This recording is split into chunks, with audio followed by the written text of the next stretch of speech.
Every time they having a conversation, he always ha ha ha ha and put his hand on him. You know what I'm talking about? Oh man, you crazy, rubbing his head and like that, man. You don't let none of that slide. You know what I'm talking about? You gotta check that right at the door, or these dudes gonna keep doing this shit. 11:55. You got Officer Rodriguez. All right, y'all. Y'all got 5 minutes. Y'all got 5 minutes. Cold black. Cold black. Cold black. Oh, hell no. And you hear him on the walkie-talkie. They pull Larry ass right out that cell. Right out of the cell. He like, what? Man, I ain't douche. I ain't douche. Oh, shit. Here we go again.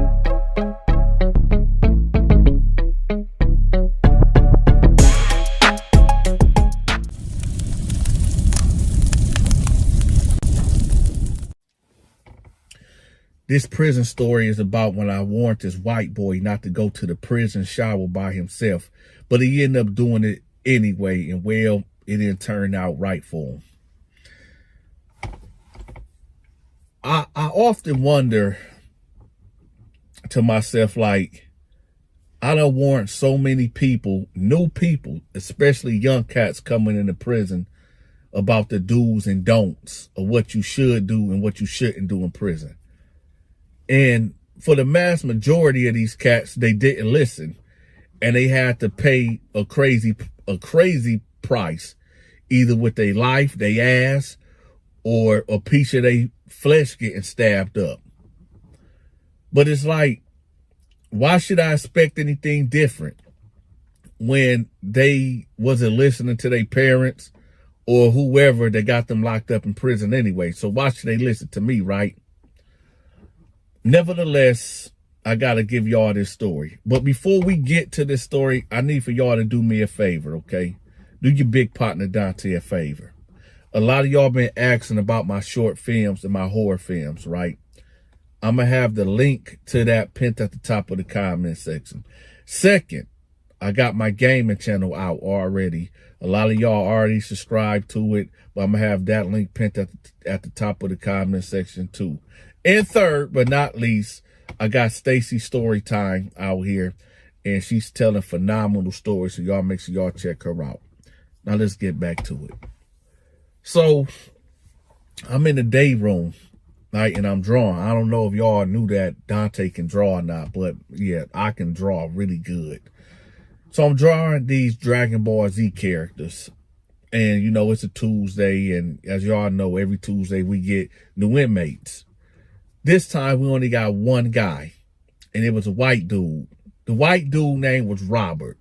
Robert was from Flint, Michigan. And see, Robert caught him a homicide charge because he ended up getting into a relationship with this woman or whatever that was 5 years older than him. And she had a boyfriend that just wouldn't, you know, give it up. He just wouldn't let the relationship go. And he kept trying to punk Robert. See, Robert was maybe at this time 17. And like I said, the woman was like 5 years older than him. So she was about 23. And her boyfriend was like 26, 27. And, you know, Robert ended up getting into a relationship with her. And the boyfriend, the ex-boyfriend of him used to get into it all the time because he'd just, you know, show up at the apartment and whatever and, you know, cause trouble. Well, one day Robert got tired of that, and Robert got hold of a 380, and the dude kicked the door in to, I guess, beat up the ex-girlfriend or whatever. And Robert was there to save the day and hit him with that pow, pow, pow. Well, doing all that pow, pow, pow, Robert ended up catching a homicide charge. He ended up pleading out to 15 to life. That means Robert have to do 15 years before he's eligible for parole. Now, Robert comes in my unit, and I see him. Every time you get new inmates coming in your unit, you got to make sure you out there to see what's going on.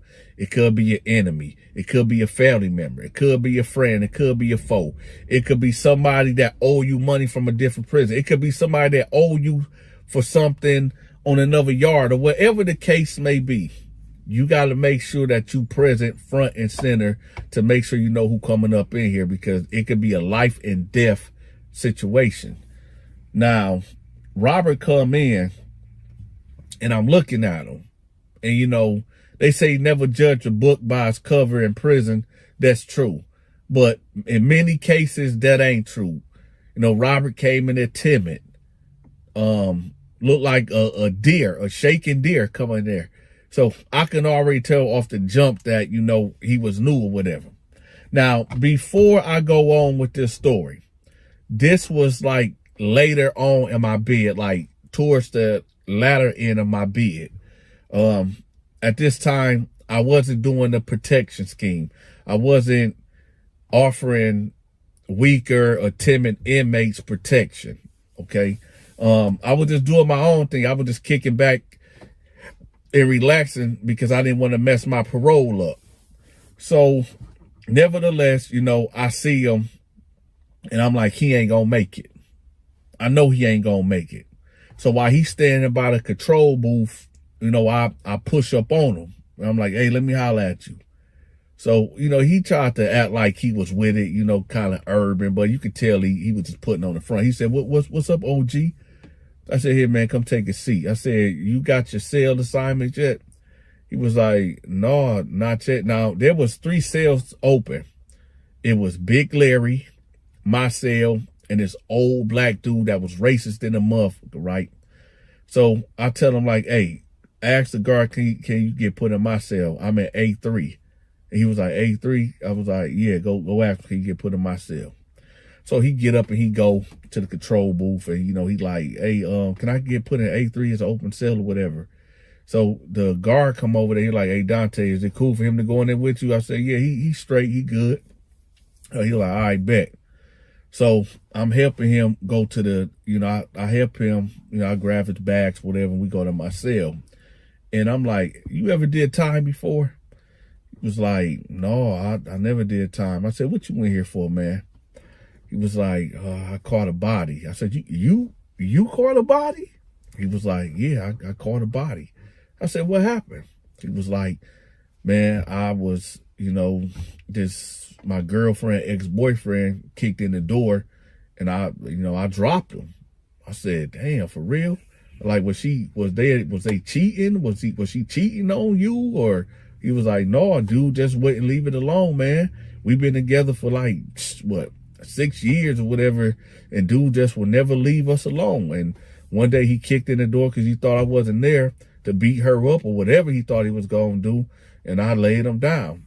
I said, is your girl still with you? Is she holding you down? He was like, man, I'm going to be real with you, man. No, when I was going through trial, she abandoned me, man. Like his people was mad at her that I, you know, did that, and she just left the whole situation. She moved out of state and everything and just left me high and dry. I said, damn, man, that's cold. So I said, well, let me let you know, about prison, man. I said, number one, since you in the cell with me, ain't nobody really gonna mess with you, just, because, don't nobody want to fuck with me, so they ain't gonna fuck with you. But you're gonna have to carry yourself a certain way. When you talk to somebody, look them in the eye. All right, don't be looking down at the ground. Don't be looking all nervous. When you speak to somebody, look them in the face. I said another thing, don't gamble. Don't gamble at all. Unless you got money. Do you got like your mama, your daddy, or somebody put money on your books? He was like, no, I'm what y'all say, living off the land. I said, you ain't got nothing coming in? He was like, no, man, I'm here alone, man. I only got me. I said, well, listen, don't borrow nothing, okay? Don't borrow nothing from nobody. I'm your cellie and I'm cool. So if I'm doing a cook up, I'll look out for you. But for the first couple months, man, don't take nothing from nobody. It's going to be cats in here that's going to be like, yo, you good? You need some hygiene? You need some soap? You need some shampoo. You need some ramen noodles. You need you need a honey bun, anything. No, don't do it. Every motherfucker in here gonna want something back in return. So he was like, so what you want in return? I said, I don't want nothing. I want you to do good. I'm about to get paroled in a couple of months, man. So I'm just want to lace you up, man, so you can know how to survive in here. He was like, okay, I respect that, OG. I said, another thing, don't have nobody in this cell, okay? Don't have nobody in this cell. If you're going to talk to somebody, want to have a conversation, do it outside the cell. Why? Because if something end up missing in this cell, I'm going to hold you responsible for it. And I mean, like you told me, you ain't got nothing to give me. So I just keep people out the cell, all right? He was like, all right, bet.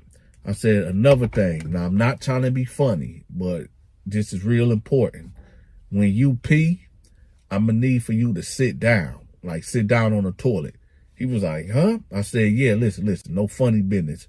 But the reason why I need for you to sit down is because when you pee, it'll splash back out and hit the floor. And as you can see, I keep this cell really clean. And that goes to the next thing. Clean up after yourself. We both grown up in here, all right? He was like, yeah, OG, I'm a clean person. I'm a cleanful person anyway. You know, I'm not a dirty guy. I said, okay, then, you know, take showers every day, brush your teeth and the whole nine. He was like, yeah, I get that. He was like, but you know what's funny, man? I never heard nobody say about the peeing. I thought you were just trying to like punk me out or something of telling me that I got to sit down. I said, nah, it ain't that. No, it's just, I don't want no pee getting splashed on the floor or anything. So, you know, just sit down when you pee and make sure you have that curtain up. Now, here's another thing. If you got to do a number 2, go to the community bathroom, okay? Because I don't want this cell be stinking up or anything. All right, and if you need some personal time for yourself or whatever, you know, just let me know. Like, OG, you know, I need some personal time for myself. And I'll let you know, too, if I need some personal time for myself. You know, just put the white sheet up and, you know, I step out or whatever. You're like, okay, bet. And I said, one other thing. When you go to the prison shower, hold on, y'all. What the hell? Oh, okay. Okay, I know y'all to see me looking off to the side. A woman just pulled up, and it looked like, well, hold on, y'all. I'm going to wait till she go in right quick so I can tell y'all what I just seen. It just threw me all the way off. Hold on, y'all. Hold up.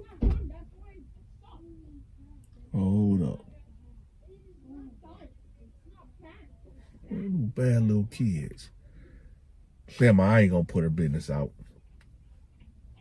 But hold on, y'all. These kids wilding out. All right. So I told her one more thing. If you gotta go to the shower, because we didn't have showers in our cell. I said, if you gotta go to the shower, let me know and I'm gonna go with you. He was like, why you say that? I said, because there's a couple of guys in here that like white boys and you fit that whole criteria. He was like, man, ain't nobody gonna do. I said, listen, it ain't about what ain't nobody gonna do to you and what you ain't gonna say. I said, dude, you about what, 5'7", about what, 130, 140? So I hopped up off the bed, right? I said, I want you to come at me. He was like, huh? I said, yeah, I want you to come at me like you want to fight me or whatever, like swing on me. So he was like, oh, no, OG, I ain't about to hex. No, you will destroy me up here. I said, see, that right there is how they gonna get you. I said, this prison, man, I don't give a how big somebody is. I don't care how old somebody is. I don't care how scary they look, how muscular. Because back then, y'all, Donta, you know, I was pushing 240 all muscle. I was stacked, right? Y'all can't tell right now because I done got older. I done got fat. You know, ain't been eating good. Well, I've been eating good, but unhealthy. Y'all know what I mean or whatever. But I do need to get back in shape. But anyway, I said, come at me, man. So he swing at me, and he swung so slow, I was like, step back. And I just punched him in the face, like, boom, right? Punched him right in the face. He was like, oh, OG, man. I cracked him like right here. I ain't hit him in his eye. I hit him like in his forehead. And I was like, imagine if you was in the shower by yourself and the guy walked in there naked and told you that he wants something from you. And you tell him no. And you got to defend yourself. How you going to defend yourself against this man? He was like, man, I'll just scream and holler. I said, let me tell you something. Let you go in there, try to scream and holler. That man will probably knock you out and go up in you.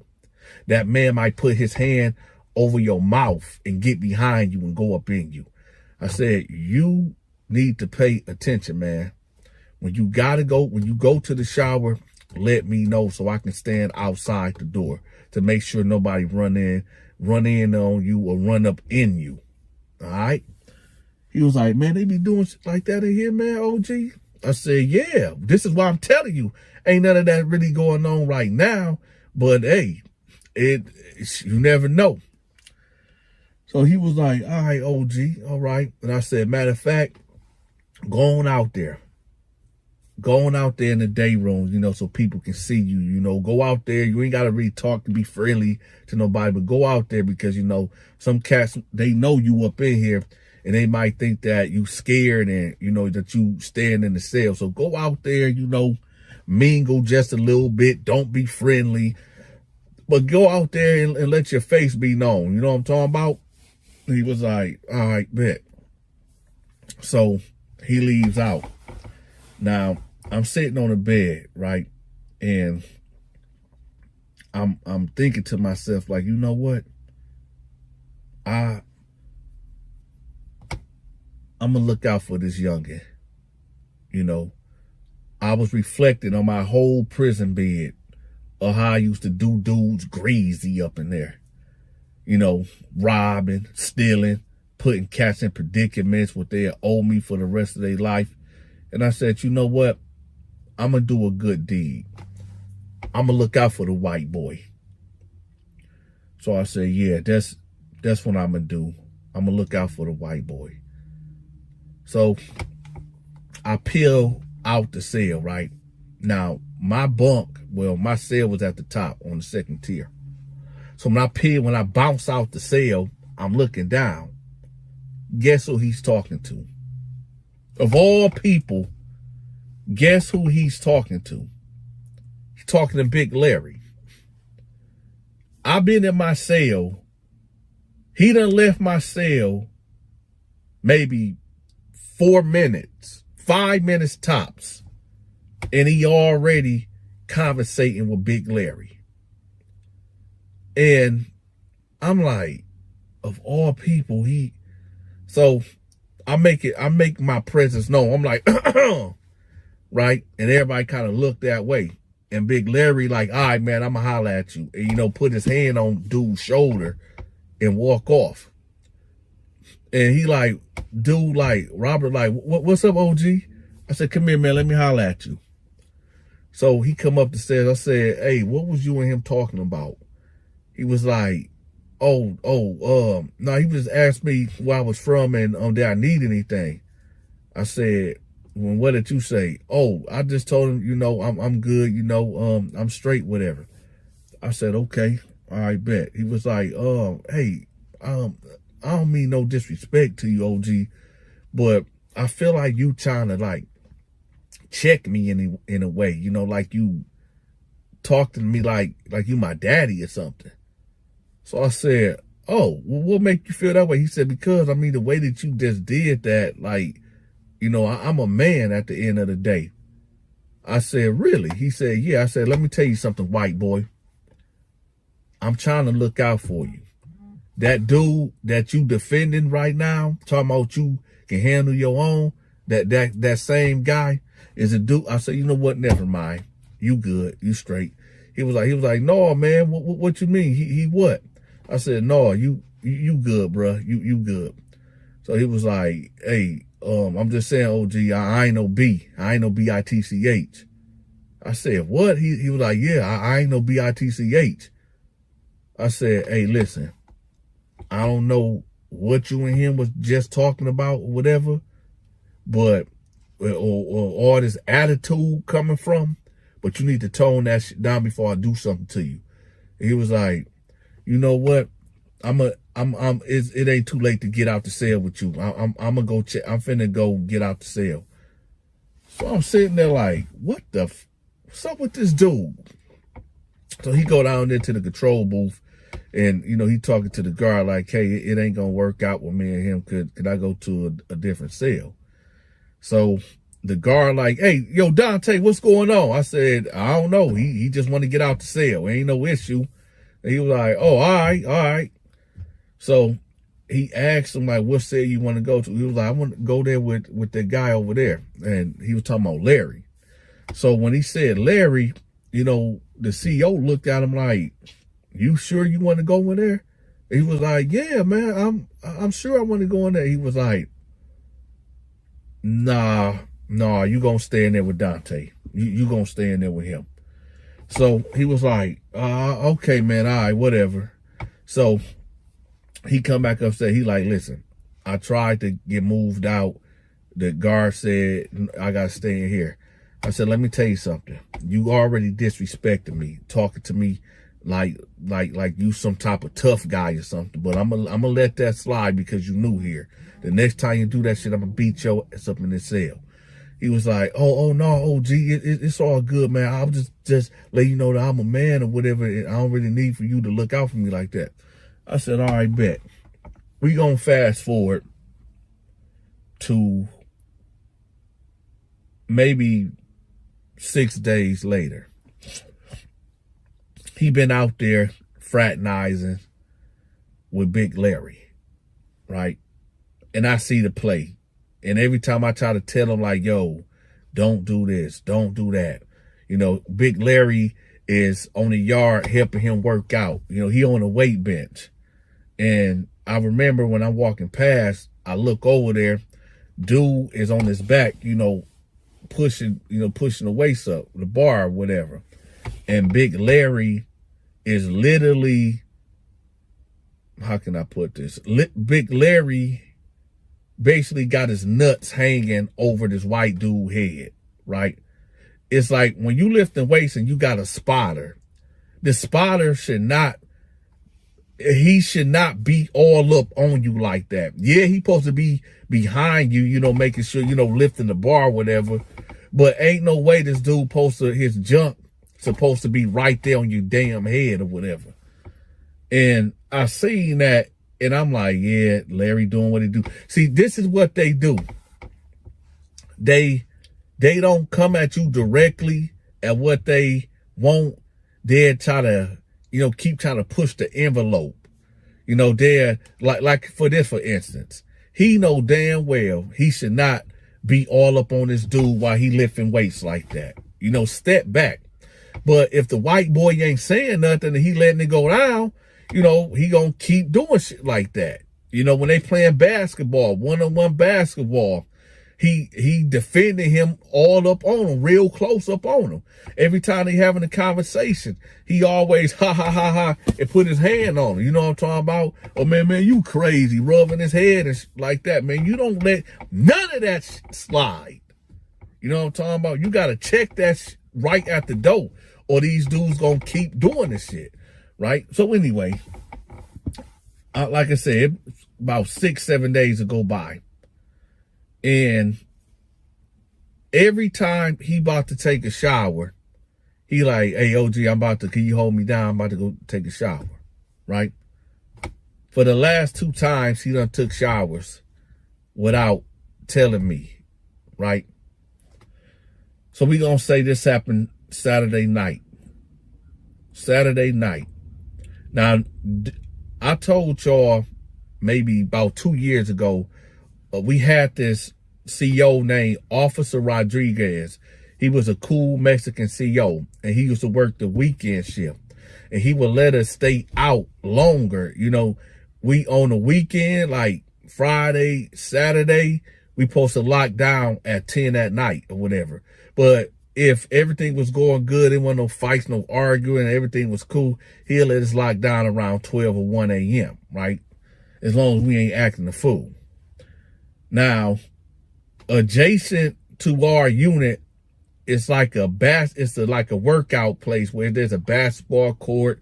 It ain't that big though. It ain't super big, but if you ever been to a county jail, y'all probably know what I'm talking about. Like, it's just I can't even give y'all the measurements, but it got a little basketball and basketball court in there, a little weight pile, whatever. So they playing basketball. Robert and Larry and some other cats playing basketball, so they sweating. So Officer Rodriguez, like, listen, y'all gonna have to lock it down a little early. Y'all gonna have to lock it down at midnight, right? Now, I instantly tell dude, like, yo, you gonna have to get in the shower. He like, I'm gonna get in the shower, OG, I'm gonna get in the shower, right? Here you go, y'all. It's about 11:40. I'm in the cell. Right, I'm about to get ready to lay it down. I made me a cook up and everything. And I'm watching, I think, the Twilight Zone. No, I was watching Outer Limits. Outer Limits. That's what I was watching. And he come in there, right? The white boy come in there. White boy Robert come in there. And he getting his stuff ready. I said, yeah, hurry up, man, so before we get locked down. He like, I got you, OG. Now, remember, y'all, he haven't asked me to watch him hold him down in the shower in like 3 days now. So he go ahead and go down there, right? Usually when he take a shower, he'll be down there for maybe about 5 minutes, 6 minutes tops. Remember, y'all, it's 11:40. 20 minutes before these doors get locked. 11:45. No sign of them. 11:50. No sign of them. 11:55. You got Officer Rodriguez. All right, y'all. Y'all got 5 minutes. Y'all got 5 minutes. Midnight. There's no Robert. So I hear everybody coming in, closing their doors, you know. So I jump up. And, you know, I come out the cell and I'm looking over the tier and I don't see Robert, right? So I'm like, well, maybe this dude, maybe in somebody's cell or whatever is going on. So I go back and I go lay down and finish eating my cook up. Now, when everybody get put in their cell, Officer Rodriguez, you know, he check all the cells. And then he go check the shower, right? And then he checked like that rec room. So he walking through, you know, seeing who all up in there or whatever. He get to my cell. He like, hey, where your bunkie at? I said, shit, I don't know. He said he was going to the shower. So he was like, oh, all right. So then he walk off, finish doing this round. And then he go out there to the court, you know, the little rec room or whatever, clear that. Then he go to the shower.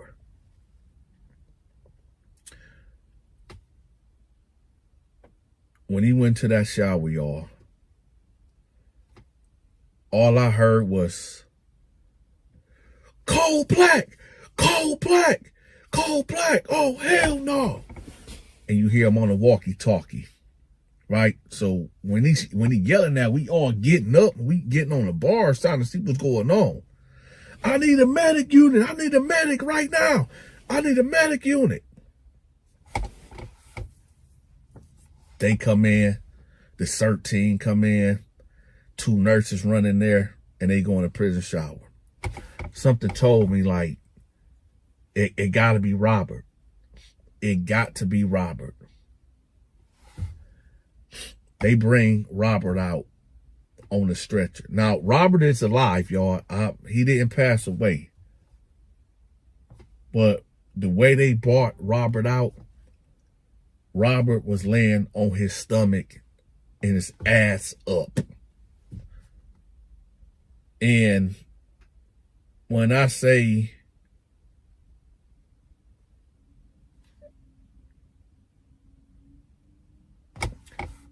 I'm going to say this, y'all.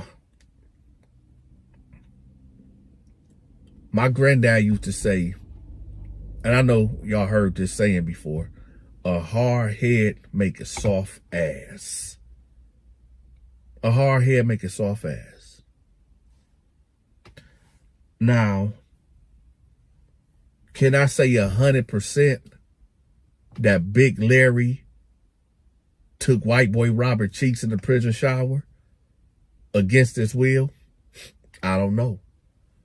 Can I say 100% that Big Larry, it was consensual? I don't know. I know about 3 hours later, around about 3 o'clock in the morning, the guards, about 10 guards come up in there, right? And they pull Larry ass right out that cell. Right out of the cell. He like, what? Man, I ain't douche. I ain't douche. They made, they drew Larry blood, right? They took his DNA.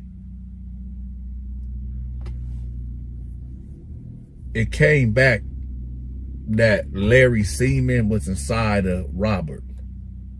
So they put 2 and 2 together, you know, later on down the road, you know, with Robert's testimony about Big Larry coming in there and violating him. And the DNA, Big Larry got convicted for, you know, the hard R word.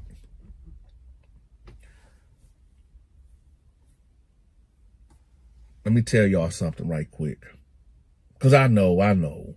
I see a whole bunch of YouTube, with prison YouTube guys that be telling these type of stories or whatever, but they always say like, oh, these dudes ain't in there taking nobody no more because it's a lot of homosexuals already in there that's giving it up in prison. Yeah, that's true. But then again, there's the ones that want something new, that want something tight, that ain't been tampered with.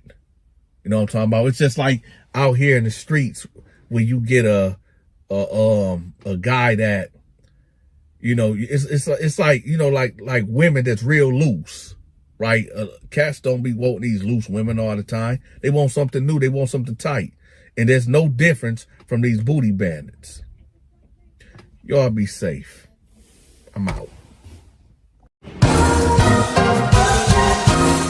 If you enjoyed this story, make sure you hit that like button for me. Also, if you like stories like this, make sure you check out Stacy's Storytime. Stacy's Storytime. I'll have her link pinned at the top of the comment section. Make sure y'all go check her out. If you want to continue to show your support for the Donta Show Network, make sure you send your weekly donation to our Cash App, our PayPal, and our Zelle. It is highly appreciated. Until next time, take care.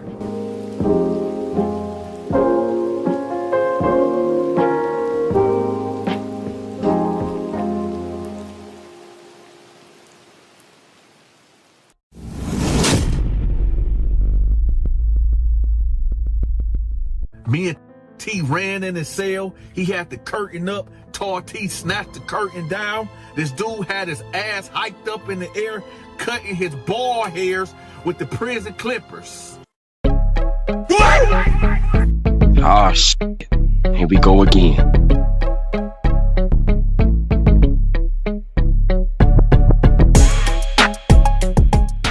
What's up, y'all? Do me a favor before we even start this prison story. I need for y'all to hit the like button and let me know where y'all from in the comment section. Put your city, your state, or your area code in the comment section so I can see where y'all rocking with me from. All right, and don't forget to hit the like button. Now, in prison, you would think that common sense, let me say that again. You would think that common sense will reign supreme in prison. But I done learned through my years of living on this earth that common sense ain't so dang common, right? Common sense is not so dang common. Now, you would think that you being the barber, right? The barber of the dorm, you know, you get these clippers, right? Titanium, right?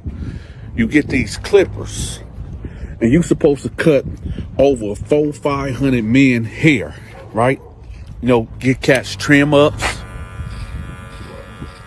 you know, give dudes trim ups, give dudes fades, give them edges, all that, right? But you would think that you would know not to take those clippers, right, and put them down there in your genital area and cut your pubic hairs.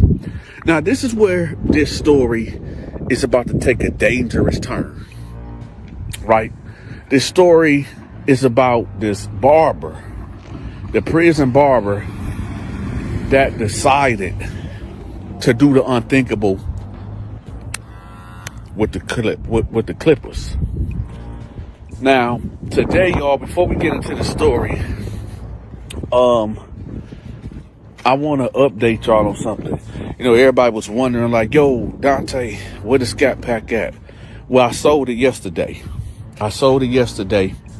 And I figured, well, I got my truck, you know, because I got all my sons and we travel a lot as a family. But I ended up getting my wife a Lexus, right? And she said that she don't like it. She said she don't like it. And here it go. She said she don't like the Lexus. She said she don't like nothing about it. She don't like the way it drives. She don't like the way it looks. My wife like muscle cars, right? And I told her, like, listen, them cars, I mean, look, to fill the tank up is damn near $70, right? And what, you can only ride to Detroit and back, and then you got to fill the tank right back up, right? But she says she don't like the car, so now I might just get her a Malibu or something. But let me get in my truck right quick so I can finish telling y'all this prison story. Because I know I was sidetracking like a mug. Let me put this right here. All right. So here we go. Now, let's get to the prison story. And again, y'all, hit the like button. So, you got this dude that they call Kevin. He was cold with these clippers. And when I say he was cold with these clippers, Kevin was cold. You understand? So, you know, everybody would go to Kevin. You need a lineup, he'll hook you up. Need a shape up, he got you. Kevin is what you would call a master barber. But Kevin had a dirty, dirty secret. You see, a lot of men will come to Kevin to get their hair cut, right? So this is where it goes south. So you get this white dude that go to Kevin. And we all in the barber shop just chilling or whatever. Yeah, prisons do have barbershops, some of them. So we all in the barber shop just kicking and whatever. And white boy come on there. He say, hey, can you shave my legs or whatever? So everybody like, what?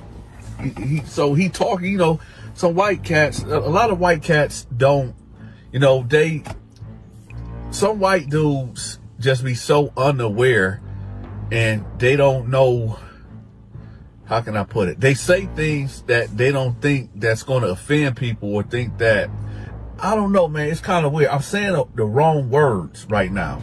But they basically, it's the wrong time. You know, you got all these black dudes in here, and we talking to this white cat roll in and tell Kevin, like, hey, could you shave my legs? Now, you would think to yourself, well, why won't you just shave your own? Well, they wouldn't let us have razors. So I guess that was a fair question for the white cat to ask him, can you shave my legs? But, you know, all of us got to think like, man, why would he? No, man, we get our hair cut with these clippers, man. Why would we about to put this on your legs or whatever? Right? So he like, no, man, I'm not doing that. So he like, okay, no harm, no foul, right? Nothing came out of that. But then that got me thinking about something. I said, well, yeah, he got a lot of alcohol, to clean the clippers. But my thing is that what else is he shaving? Because now my curiosity has peaked. Because I'm thinking like, well, he do get to bring the clippers to his cell, and it was just sitting on my mind. Like, is this dude shaving his underarms? You know what I'm saying? So now that really got me thinking, right? So I enlisted the help of a punk. Now I know what y'all about to say. You go like, oh, Dante, but you said that you can't associate with punks. No, you don't supposed to associate with punks, but you also can do business with punks. And right now, I needed some information about Kevin because I was really concerned about, you understand, like what he's doing with these clippers when he's by himself. So I enlisted the help of this punk, right, named Peaches. Now, Peaches was one of them homosexuals that was like really flamboyant. You know what I'm saying? That be putting on lip gloss. The one that be altering a prison jumpsuit or whatever to make it all tight, and they'll be switching and be doing, just being loud, and you know what, y'all know the type. Y'all know the type. So I came to Peaches and I gave Peaches 10 bags of hot Cheetos and 6 soups, right? And I say, hey, Peaches, let me holler at you. And he like, what you want, Dante? I say, yo, man, fall back, man. It ain't nothing crazy. But look, check this out. I need for you to do me a favor. I need for you to, watch Kevin when he go to the shower. And Peaches like, what you want? I said, no, listen, man. When Kevin go to the shower, I need to know, is he, shaving himself with the prison clippers? So he like, oh, okay. Well, why you want to know? I said, because I just need to know. Because if this dude, is using these clippers to, cut his pubic hairs and shit, that ain't cool. So Peaches was like, all right, cool. Okay, I see what the mission is. I said, all right, get on that. So about 4 days go by, and Peaches come to me. And Peaches like, hey, Dante, yeah, so I didn't have to see what he was doing in the shower. Yo, he's in there cutting himself right now. I said, well, he cutting himself right now. He was like, yeah, he's right in there in his cell with his white sheet up, and I hear the clippers going off. So I said, word. Now listen, and I know y'all gonna say, oh, Dante, that's bold for you to say what you're about to say, but you really can't trust the word of a homosexual. You just can't. So I needed to get up and go by myself to go check it out to make sure that this information was accurate. So I gets up out the cell and I push past Peaches and I end up going to his cell. Now, sure enough, the white sheet was up.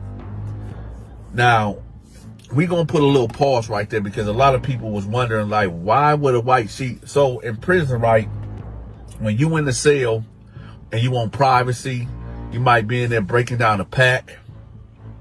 You might be on your cell phone. You can be doing ungodly things behind that white sheet. You just don't want nobody to know what you're doing behind that sheet that you put up or whatever, right? So I see the sheet up, but I don't hear this noise at all. So I stand aside and I'm like, okay, maybe Peaches just heard something else.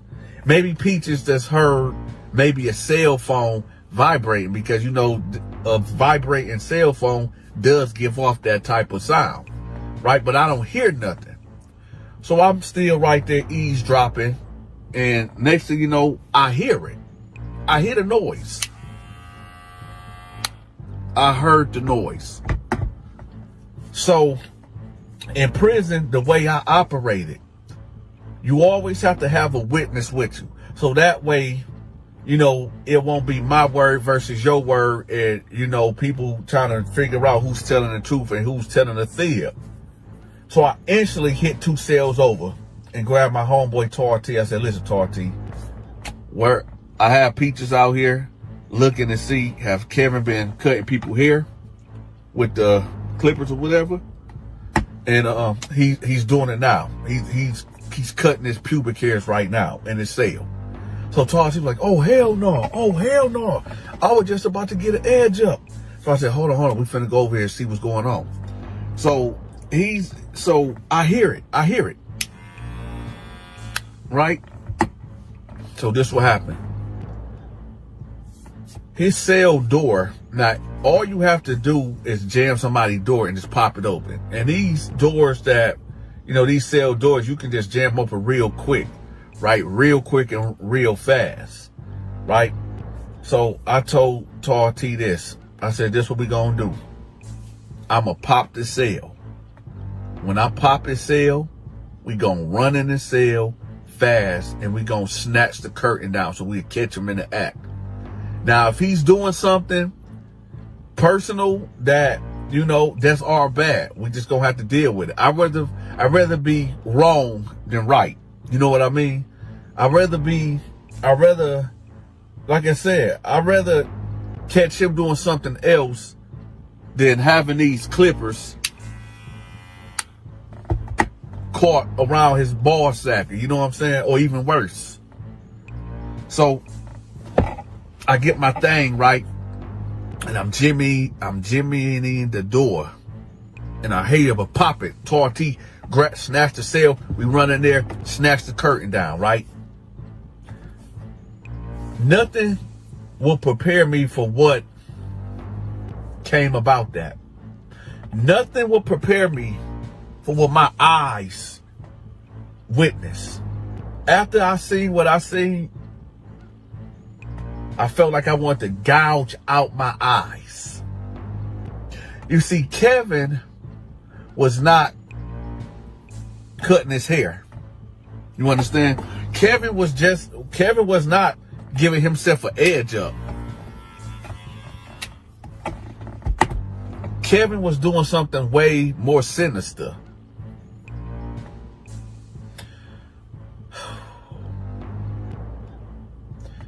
Kevin, picture this, pause.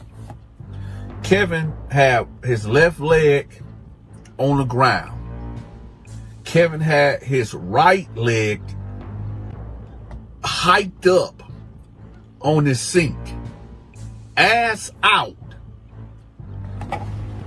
With his right hand, Kevin got the clippers,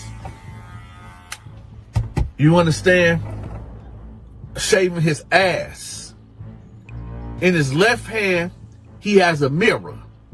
Now, when we startled him, right? When we startled him by snatching the sheet down, it spooked him.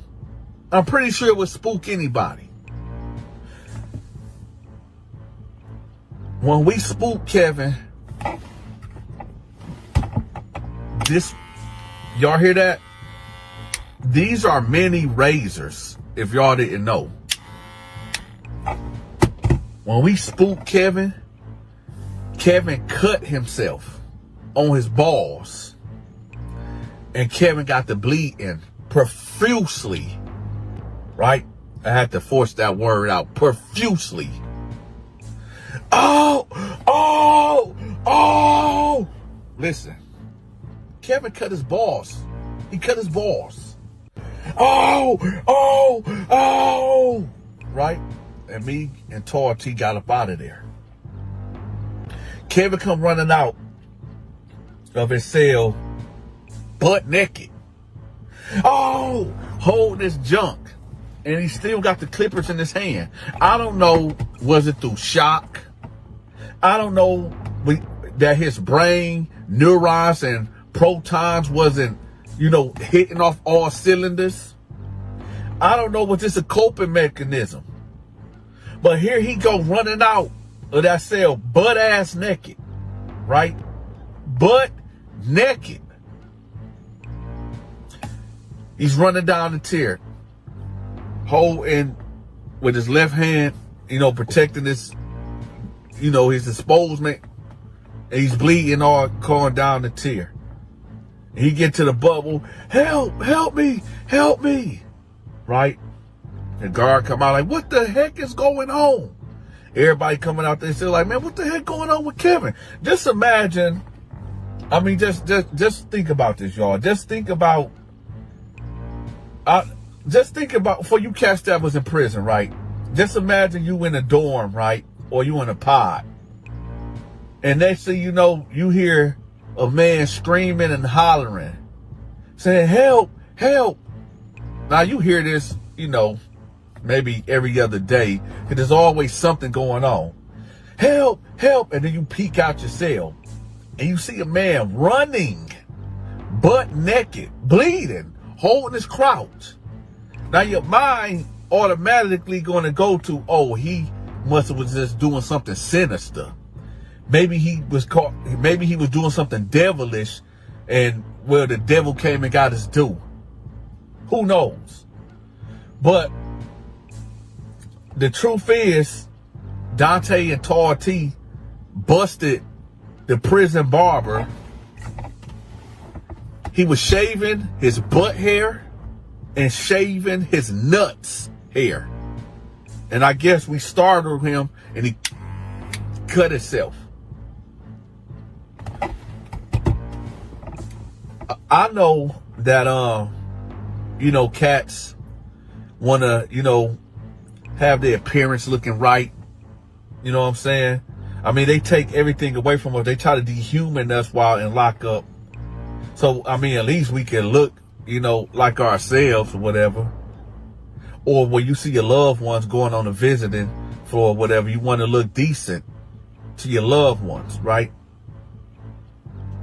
But at what expense? There's some cats out here, and for you cats that go to the barbershop, understand this, man. There's dudes out here. That's why when I used to go to the barbershop, I'll come with my own clippers. Just for that reason. Because you don't know what these dudes is doing behind closed doors with them clippers. You don't know. And well, Kevin, the nurse came in. They took Kevin up out of there. We ain't see Kevin after that.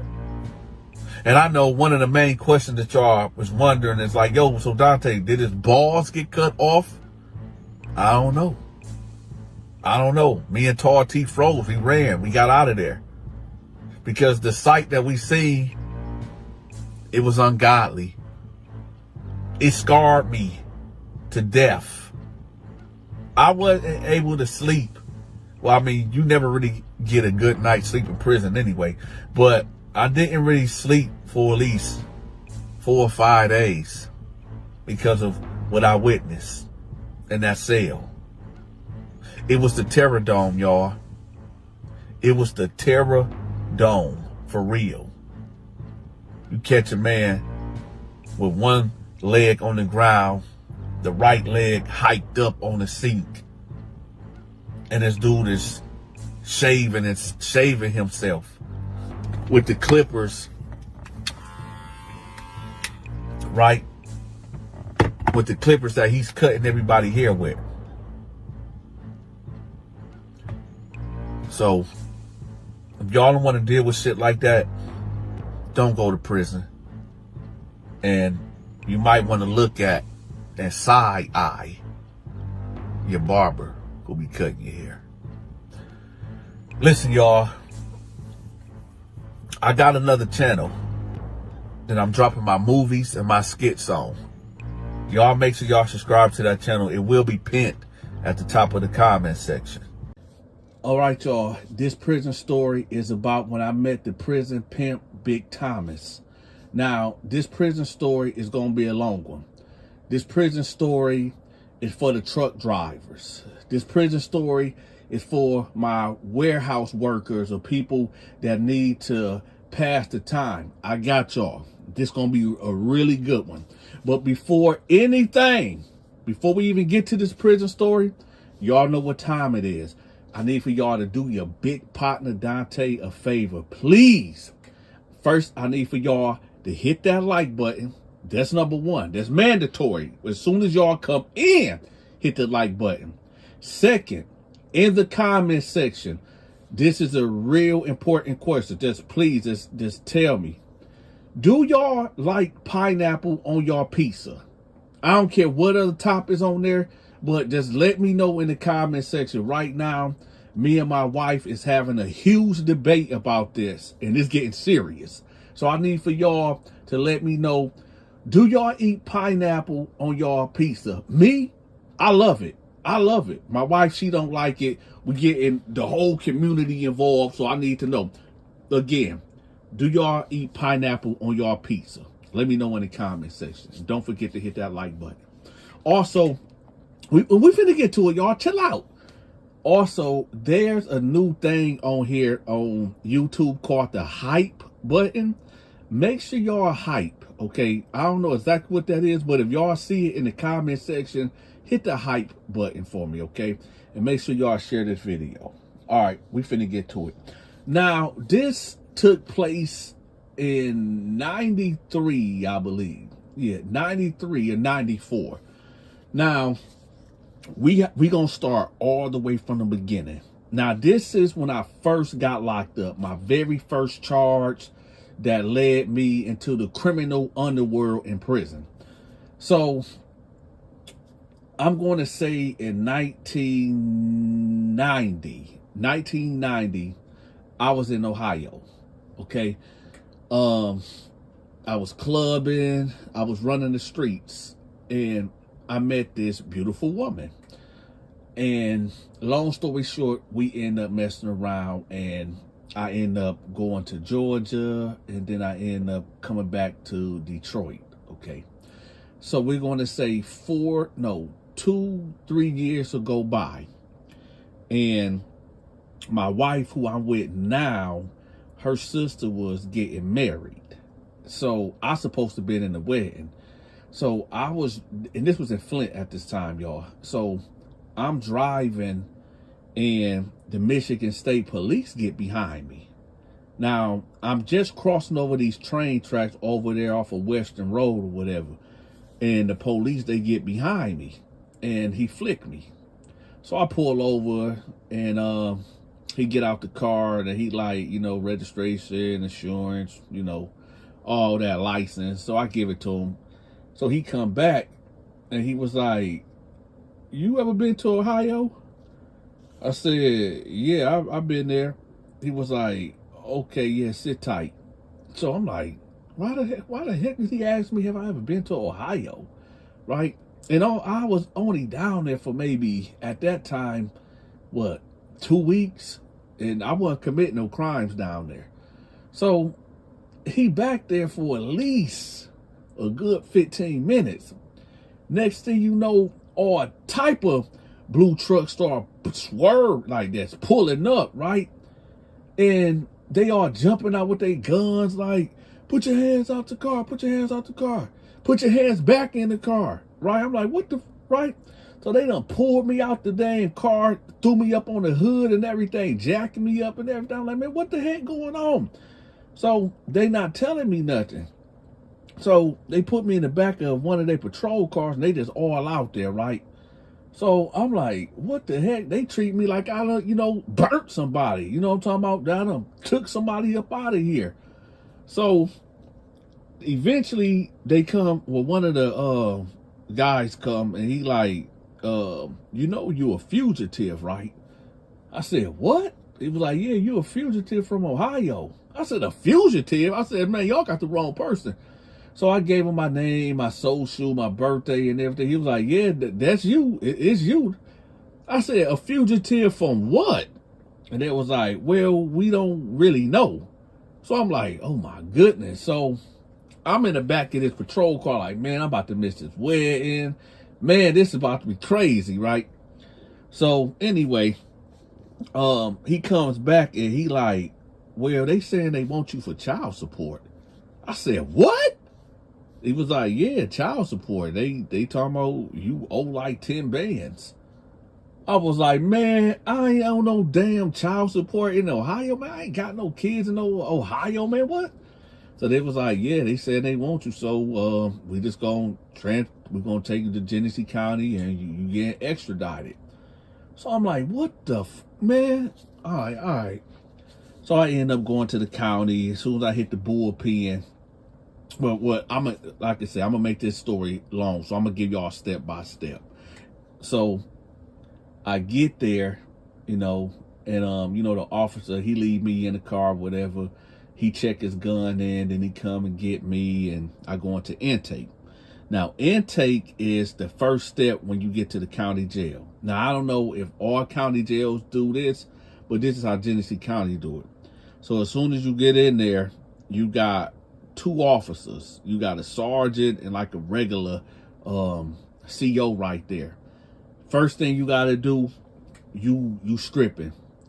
You pull it, you taking your shirt off, handing it to the to one of the COs. He gonna shake it. You're gonna take your socks off. You're gonna take your pants off. You're gonna go through that, check it, take your shoes off. You're gonna check that, and then you're gonna take your drawers off. Yeah, that's right. You gonna take your drawers off. So when you take your drawers off, you're gonna be standing there butt booty naked, and they're gonna tell you to turn around, spread your butt cheeks, squat, and cough. Right? While they looking at you. And I know. Some of y'all gonna be like, man, ain't no way. I ain't finna be, man. Hell no. All right, they got something for you. They're gonna put you in a green suit and throw your ass in a drunk tank. Meaning it's gonna be cold in there, real cramped, and it's just do what they tell you. Just go ahead and comply. That's all I'm gonna say. Just comply, because you're not gonna win. So anyway, I go through that humiliation ritual or whatever, and then I put my clothes back on, and then they take me to this next part where they doing like a psych evaluation. They ask me, do I want to harm myself? Am I on any type of psych medications? Am I in a gang? Is there anybody? Do I feel like my life is in danger? These is the standard questions they ask, whatever. So after that, they take you to the bullpen. Now the bullpen is like, just imagine, I don't know. Just imagine a big room that got benches all around it, a payphone right here, and one toilet way in the back. Now, this place really only supposed to hold maybe 20 guys, but but they can push at least about 50, 60 dudes in here and have it real cramped. But anyway, so I get up in there. Now at this time, it's maybe noon, 12 o'clock that I'm in the bullpen. There's maybe about 5 or 6 guys up in there, right? So I'm up in there. I'm gonna just fast forward to me about to get when Ohio came and got me, because this is when I actually met Big Thomas going to Ohio. So on my last day, now with the extradition thing, they got 30 days to come get you, or Genesee County will let you go. Why these motherfuckers came and got me on the 30th day? When they called my name, I'm thinking I'm about to go home, right? I'm thinking they're about to let me out. I'm about to, hit the streets. Why Ohio was there? Yeah, the U.S. Marshals was there for unpaid child support. Listen, I don't keep y'all understanding me. They came and got my ass for unpaid child support. They treated me like I was like the serial killer, man. So when they came and got me, it was like an older white guy and an older white lady. They was married. It was a couple, and I guess this is what they do. This is their career and their team or whatever. So they come get me. They chain me up from head to toe, y'all. I'm talking about, they had the shackles on my ankles. They had the chain around my stomach. The chain it came from my stomach to my wrist or whatever. They had me like I was like Hannibal Lecter or something. You know what I'm talking about? So anyway, they get me, but that was cool. They seemed like, okay, this dude ain't no violent guy. This dude, they was like, they want you for child support? I said, apparently. They was like, man, like, that's crazy. I said, yeah. And I said, the thing about it, I ain't got no kids in Ohio, man. I ain't got no kids. It was like, well, I mean, this is really weird. Like, they must really wanted you. I said, apparently. So they telling me like, yeah, it's this guy. It's this dude that they finna go pick up. That's in what was we at? Milan, Michigan, or is that Ohio? It's dang.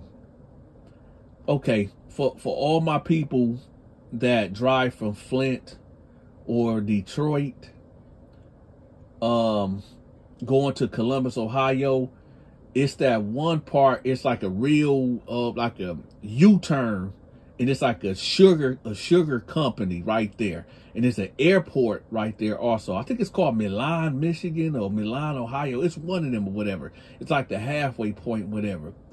But that's where we had to go to pick up Big Thomas. Now they telling me on the way there, like, hey, yeah, you getting a real lucky break, because the guy we finna pick up right now, he was wanted for, unaliving somebody in Puerto Rico or whatever.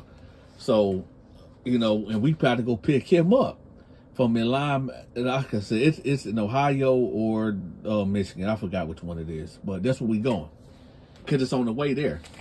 So I'm like, oh, they said like he bodied 8 people there. Like he was like this gang member or whatever. And he bodied 8 people in Puerto Rico, and then they caught him here or whatever. So we end up getting there, whatever, to their county jail, and they walking him out like this motherfucker was big. This dude was huge. This dude, do y'all remember what's his name? John Coffey off of Green Mile, the big black dude that was what was it, a mouse that he brought back to life, and he was like, oh, you know what I mean? That big black Negro yelling like that. But anyway, I'm like, man, what the? I'm like, how he ain't getting it. Now so the car that we was in was an Impala, like the 2000 and I don't know, 2002, 2003 Impalas. Y'all know what I'm talking about. It's not that big. I mean, he take up half of a seat, okay? And at that time, y'all, I wasn't that big. I was maybe, at that time, I probably weighed, 170, 175, probably 180 at the time. Remember, y'all, this is early in my bed, man, early. So, I didn't weigh too much. I didn't take up too much space. So, they opened the door, and he get in, right? And I'm like, what the fuck, man, this big motherfucker, man. So, he looked at me, he like, what up? I said, what's up, man? And he was like, man, I'm just ready to go, man. I'm just ready to go. So they closed the door. And now all this time, y'all, they was talking to me. The 2 marshals, they talked to me from the jail till we got here. And they ain't say a word to me after, when we got him in there, right? So they ended up pulling off. Now at this time, we probably got maybe 2 more hours to get to Columbus. So maybe like an hour and 45 minutes. So, boom. So now we get back on the expressway. And he like, hey, little partner, what they got you for? I was like, man, you won't even believe it, man. He was like, shoot, try me, man. I said, man, they got me for some child support. He was like, come on, man, that's the best that you could come up with, man, child support, man. Man, they got me for, he said the M word, I can't say it, because YouTube be tripping when you say certain words, whatever. He was like, yeah, man, they got me for, a couple bodies, right? I ain't never getting out of prison. I was like, yeah. I was like, no, for real, they got me for some unpaid child support. And he was like, oh, all right, well, shoot, man, you'll be going home. So I was like, man, did you really do that in Puerto Rico? And he was like, who told you about that? oh, these motherfuckers up here, they told you my business. They told you my business. I said, I mean, he was like, man, it's okay, man. I don't even care. I don't care, man. I ain't never getting out of prison anyway, so it's whatever. So I was like, so what happened? He was like, shoot, man. You know, I was born and raised in Columbus on the west side, on the bottoms, and you know, I got kicked out the crib when I was like 12 years old because I came out to my mom and told her, you know, I was gay or whatever. So when he said this, I'm like, what? No, I'm saying this in my head. I'm like, this big motherfucker gay? And he was like, I said, what'd you say? He was like, yeah, my mom kicked me out the crib because I told her I was gay.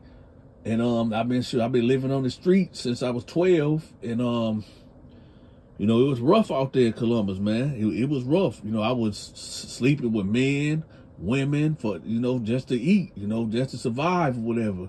And, you know, when I got older, you know, I just started robbing cats. And, you know, when I started robbing cats, it went from robbing to, you know, I'm just started, you know, unaliving dudes, man. I was like, oh, okay. So I said, so why they getting you, like, what you do here? Like, what's your charge for here? He was like, well, shoot, actually, the thing about it, I just came from Colorado, right? They caught me in Puerto Rico. They extradited me to Colorado because I robbed a couple banks out there and I got away with like $500,000. But they ended up dropping the charges for whatever reason. Because I guess this right here superseded what I had going on out there. So, you know, yeah, so now they just taking me on my rounds. I said, how much money you got away with? He was like, sure, about $500,000, about a half a ticket. I said, what you do with the money? He was like, man, tricking, coke, drinking. Yeah, man, I was shoot, man. But hey, I live my life, little bro. I live my life, little bro. I said, oh, okay. So I'm like, you know, I'm thinking to myself, like, this dude, the only thing I heard out his mouth was that he was gay. That's the only thing I heard. And my anxiety was going out the roof because he's that picture. He's that perfect picture that you would describe of being a booty bandit. You know what I'm talking about? Big, black, bald head. You know, that look like Big Hurt, right? From Prison Talk. Shout out to Big Hurt too. So, I'm thinking like, man, this dude gay. So he was like, hey, yeah, you ever been to Jackson Pike? I said, what's that? He said, that's Columbus, that's their jail or whatever. I was like, no, I ain't never been there. He was like, well, shoot, it's Gladiator. That's Gladiator school right there, man. You gonna have to fight, man. You gonna have to fight when you get in there. I said, what you mean? He was like, shit, that's all they do. They just fight and fuck up in there. I said, what? He said, yeah, that's all they do is fight and fuck. I said, yeah. He was like, what? Is something I said? I said, yeah, man, you talking about effing? He was like, yeah, man, there ain't nothing else to do in there but to fight and fuck. I was like, that's crazy. He was like, no, man, let me tell you something. Now, this is the part of the story that this is why y'all clicked on here. Okay. So he said that when he got locked up, when he first got locked up, because he broke out, he got locked up in Michigan. In Michigan, what was that? Jackson Reception Center, whatever. Most people that go to prison in Michigan, 9 times out of 10, your first stop after you leave the county jail, when you get sentenced, you going to Jackson, Michigan, Jackson prison. That's the quarantine prison. You can stay there for your whole bid if you got like 5 years or under, whatever. But that's where he went. He escaped. So he got to telling me like, yeah, man, when I went to Jackson or whatever, he said they put this white boy in the cell. And he told the white boy, like, hey, I'm having sex with you tonight. And the white boy thought the white boy was like, man, stop playing. You know, he's a white dude from Detroit, you know, urban guy. And he was like, yeah, I told him, like, yo, I'm having sex with you tonight. And he thought it was a joke or whatever. So he said that when they went, he told the white guy, like, hey, let's work something out. I don't want to, you know, I want to give you something for you giving me something or whatever. Now at this point, y'all, I want to tell him, like, yo, I don't want to hear this. You know, I have no interest in this conversation at all, right? But I'm gonna be real with y'all. This dude, even though he was handcuffed, like I was handcuffed, like from the shackles and everything, this motherfucker still look like he could do some damage, even while handcuffed. You know, he can just throw himself on me and elbow me and, you know, headbutt me and beat the fuck out of me in the back of this damn car. And these, you know, marshals, yeah. So I didn't really want to offend them. And like I said, y'all, this before Donta was the blade pusher. This was before Donta was the head buster that'll get the lock in the sock and bust you upside your head. This is the Donta before, you know, I'll run up on a cat while he in the prison shower and put a knife at his neck and tell him the next time I tell you to do something, you gonna do it with zero issues. You understand me? Or if I tell you to fill the laundry bag up and you want a buck, I'm gonna catch you when you real vulnerable. I'll catch you while you on the toilet. I'll catch you while you in a prison shower. You know, but that came later. This was the green Donta, you know, the Donta that was gentle, if one would say that, right? So anyway, I'm just listening to him. So he was like, he told the dude, like, hey, you know, I want to give you something. You know, I just don't want to, you know, just be a one-way street. And I'm like, what you talking about? He was like, I basically told him that I was going to get him some shampoo, get him some lotion, and some Dove soap or whatever to have sex with him. I said, oh, okay. So he said that, you know, the dude was like, I bet. But I guess the white dude thought he was joking, and he used the shampoo and he used the soap and whatever. And so later on that night, when they got locked in, he said that, well, I'm not finna go into great detail of what happened, but this what he said. He said, so the white guy was laying up on the bottom bunk, right? And he said that he basically jumped down and he mounted him. He got on top of him when he told him, if you scream, I'ma kill you. And he said that he just did what he did to him. Now I know. A lot of y'all want me to go into details, but I'm not about to. I'm not going to no damn details. If y'all want to hear some details, y'all go over there to Fleece Johnson channel, and he'll give y'all the details. But I'm not giving y'all details. What I do on this channel, I lead y'all to the cell or into the situation, and then I'm getting up out of there, right? But anyway. Oh, and speaking of that, I know a lot of y'all be wondering, like, yo, Donta, man, why you be, you know, telling these stories about dudes getting turned out or whatever? Well, I'm about to tell y'all right now, because that's what the internet is pushing. That is what YouTube recommends. Like, if you go to my channel and you look at all my popular videos, most of them is dealing with somebody getting turned out. Social media is a business, okay? I got other stories on here, plenty of other stories, but YouTube just don't like to push them other stories. So for those that be asking, yo, Donta, why you be making videos like this? Because this is a business, and obviously the algorithm pushes this, and, well, it just only makes sense. And, you know, as much time that I've been locked up, you know, this was an everyday thing that was going on in there. You know, homosexuals, you know, punks, sissies, all type of crazy stuff. But nevertheless, let's get back to the story. So he said he ended up, you know, messing around with the dude, whatever.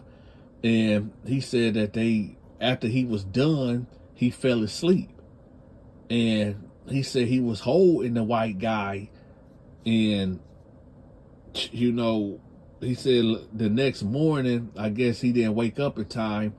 The CEO basically, put the flashlight in there, like, yo, hey, man, get up out that bed, man. Get up, get off here, man. Or whatever. He said he ended up getting written up and they put him in a hole for like 2 months or whatever. So he said after that, when he got out and he hit the yard, he seen the white boy, and the white boy came up to him and basically told him that he wanted to be with him. He said that, the word went out. A lot of guys was secretly trying to, not trying, a lot of guys on the low was, taking advantage of him in a sexual manner or whatever. And he said, like, he just approached him and said he wanted to be with him and he wanted him to protect him and he can have him whenever he wants, just keep him safe. And he said from that day on, that's how he was programming. He would, send the white guy out to recruit other white guys or whatever, and like tell him like, yo, this dude is a good guy and he'll take care of you, and the only thing he want is just a little TLC, 10 11 care, whatever, and tighten them up every once in a while. And he said that's how he got his boys. That's how he got his sissies. That's how he became a prison pimp. And he said what he would do is he pretty much knew all the other, down low dudes or dudes that liked the other men, and he would tell them like, yo, if you want this one or that one, give me 5 packs of ramen noodles. Give me this, give me that, all type of commissary or whatever. So he's telling me all of this.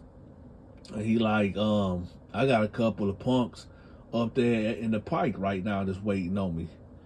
I was like, how you know that? He was like, shoot, I'll be sending them money, man, just like my family or whatever, man. I said, oh, okay. Now, this video is almost 30 minutes long. I'm going to make a part 2 of what happened when we actually got to the Pike and how he showed his whole ass when we got there.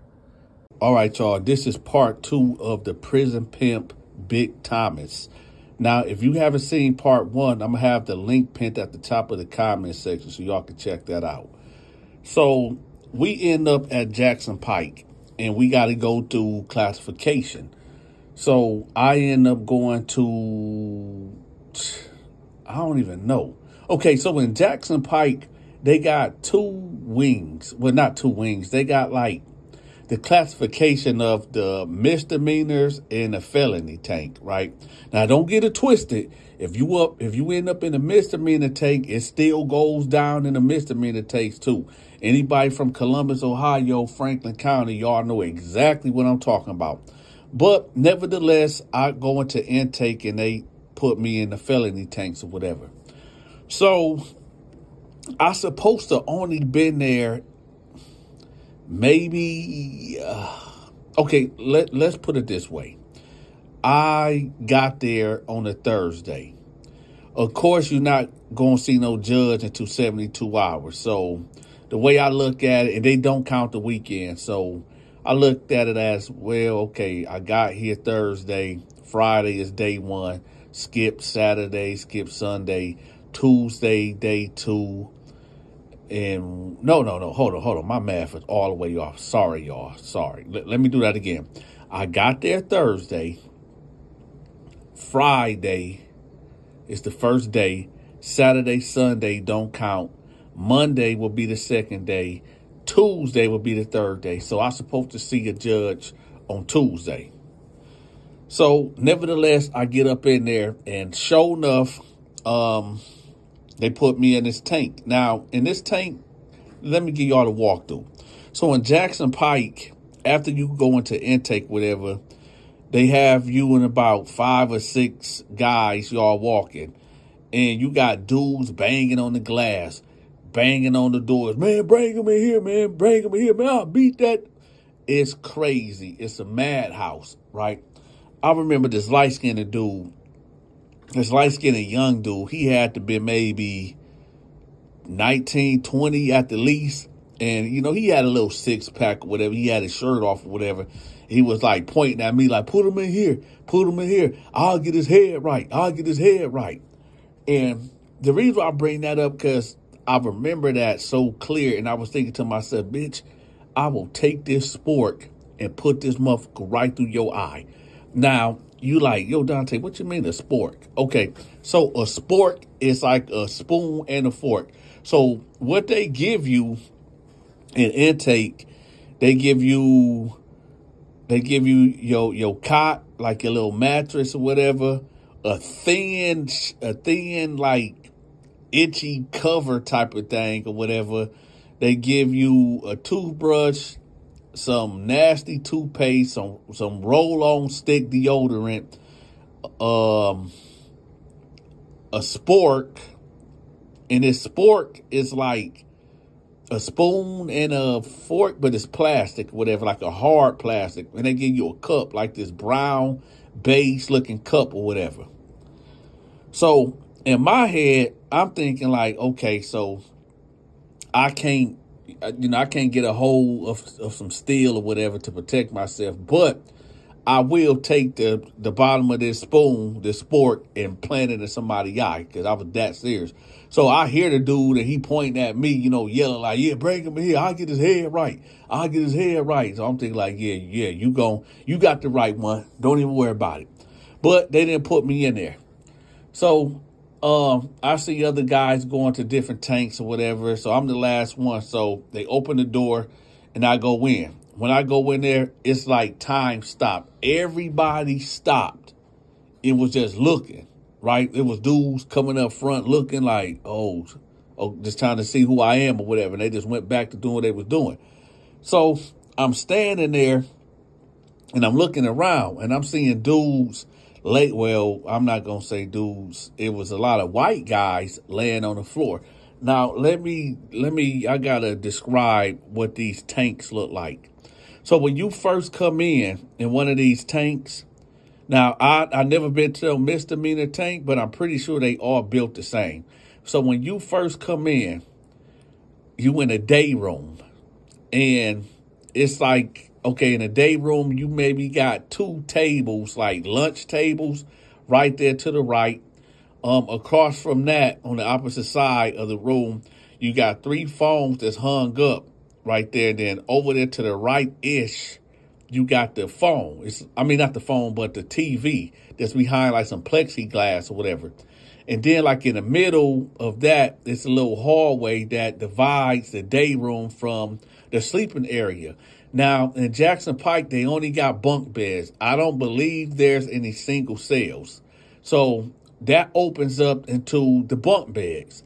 And all the way straight to the back is one toilet and one shower to the right. Okay, anybody from Columbus, Ohio, that want to chime in and say, yeah, Donta got that down pack 100%. Yeah.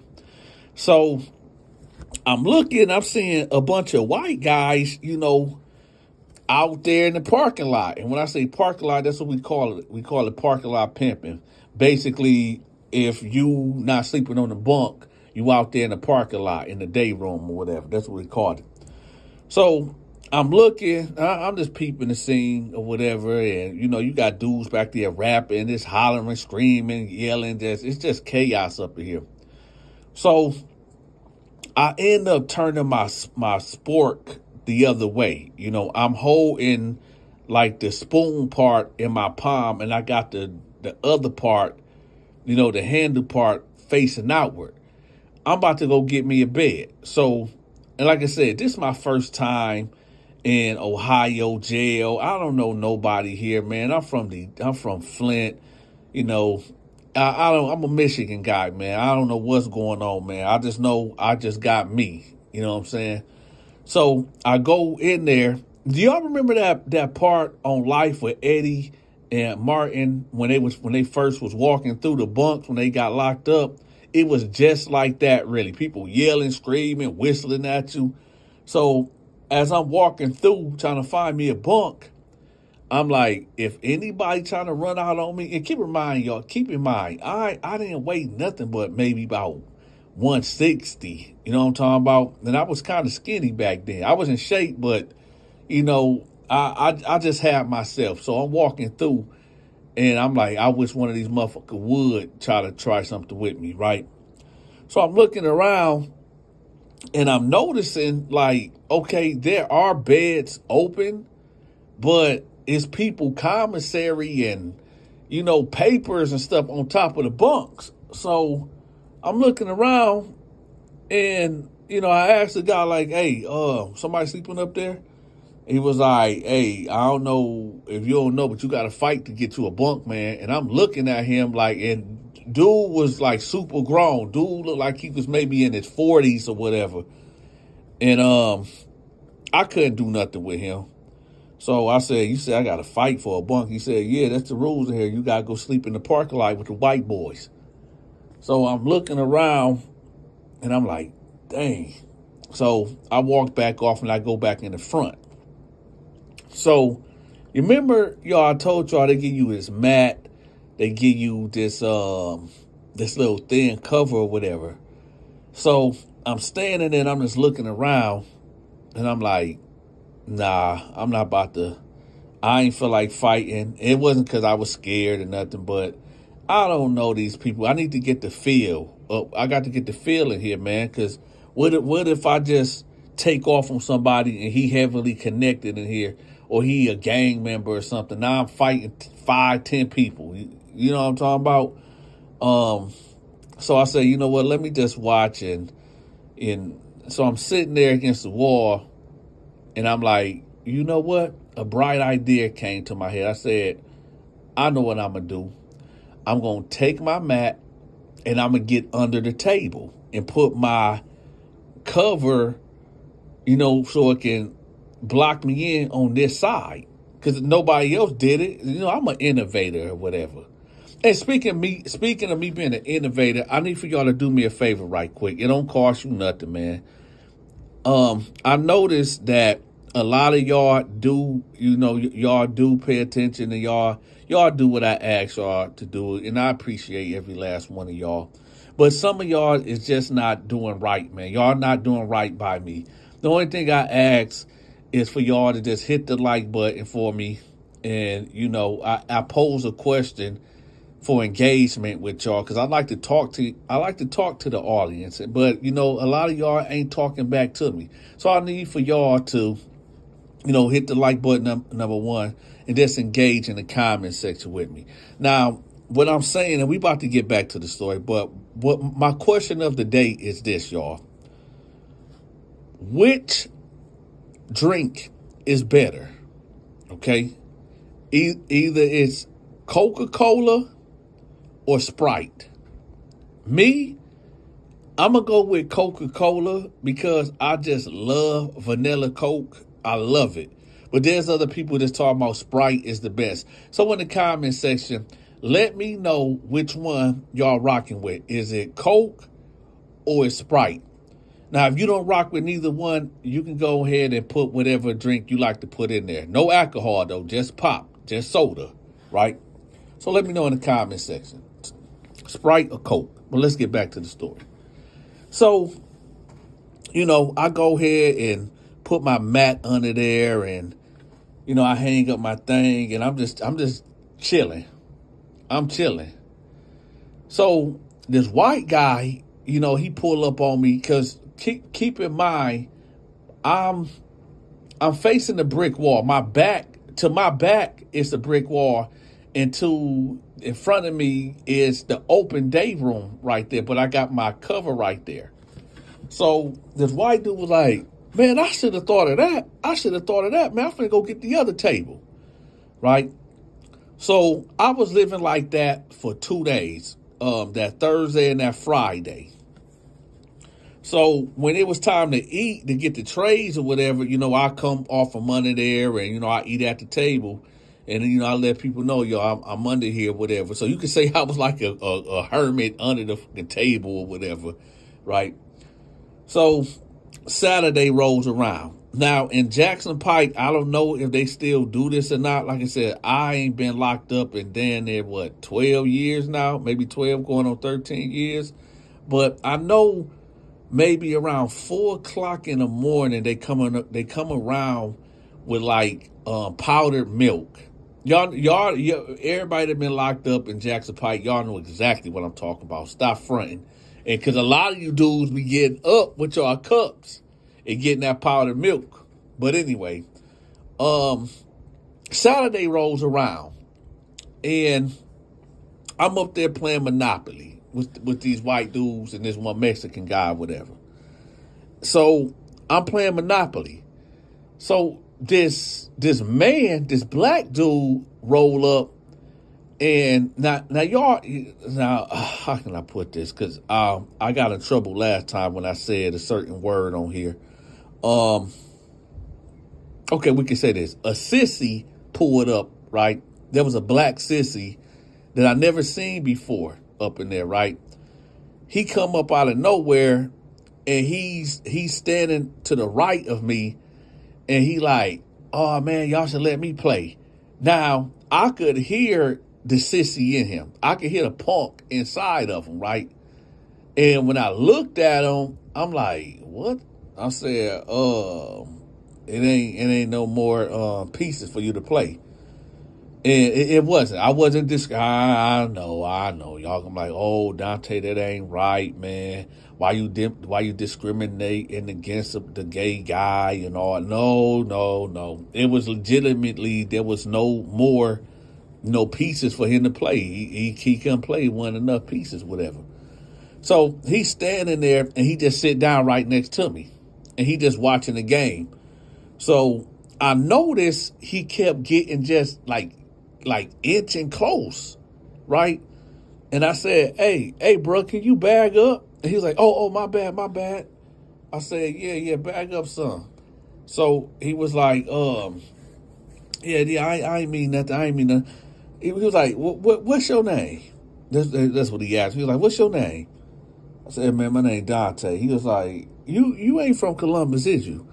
I said, no, I ain't from Columbus. He was like, where you from? I'm from Michigan. He was like, oh, okay, snap. I got people in Detroit. Yeah, I got people in Detroit on the west side.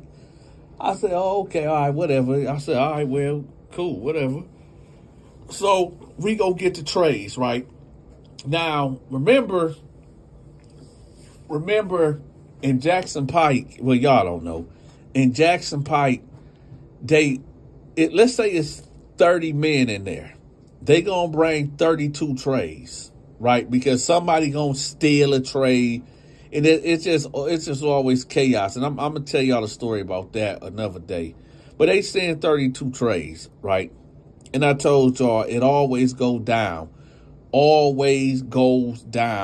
when it's Burger and Friday.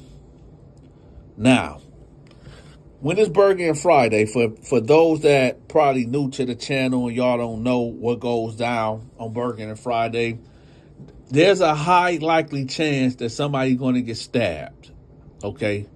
It's guaranteed that somebody's going to get beat. At least 2 or 3 people going to get hands applied to their body. It ain't no negotiating that. A couple people going to get their ass whooped, okay? And there's a high chance that somebody will get stabbed that day too. So, and I don't know nothing about this, right? So I'm like maybe 7th in line, right? And I grab my burger and my fry, and I get over there, and there's a black dude sitting by me, and I asked like, hey, you gonna eat your mustard? Because I see he didn't bust his mustard pack open. So he was like, no, he's cool, you can have it. So I got the mustard pack. I like mustard on my burgers, right?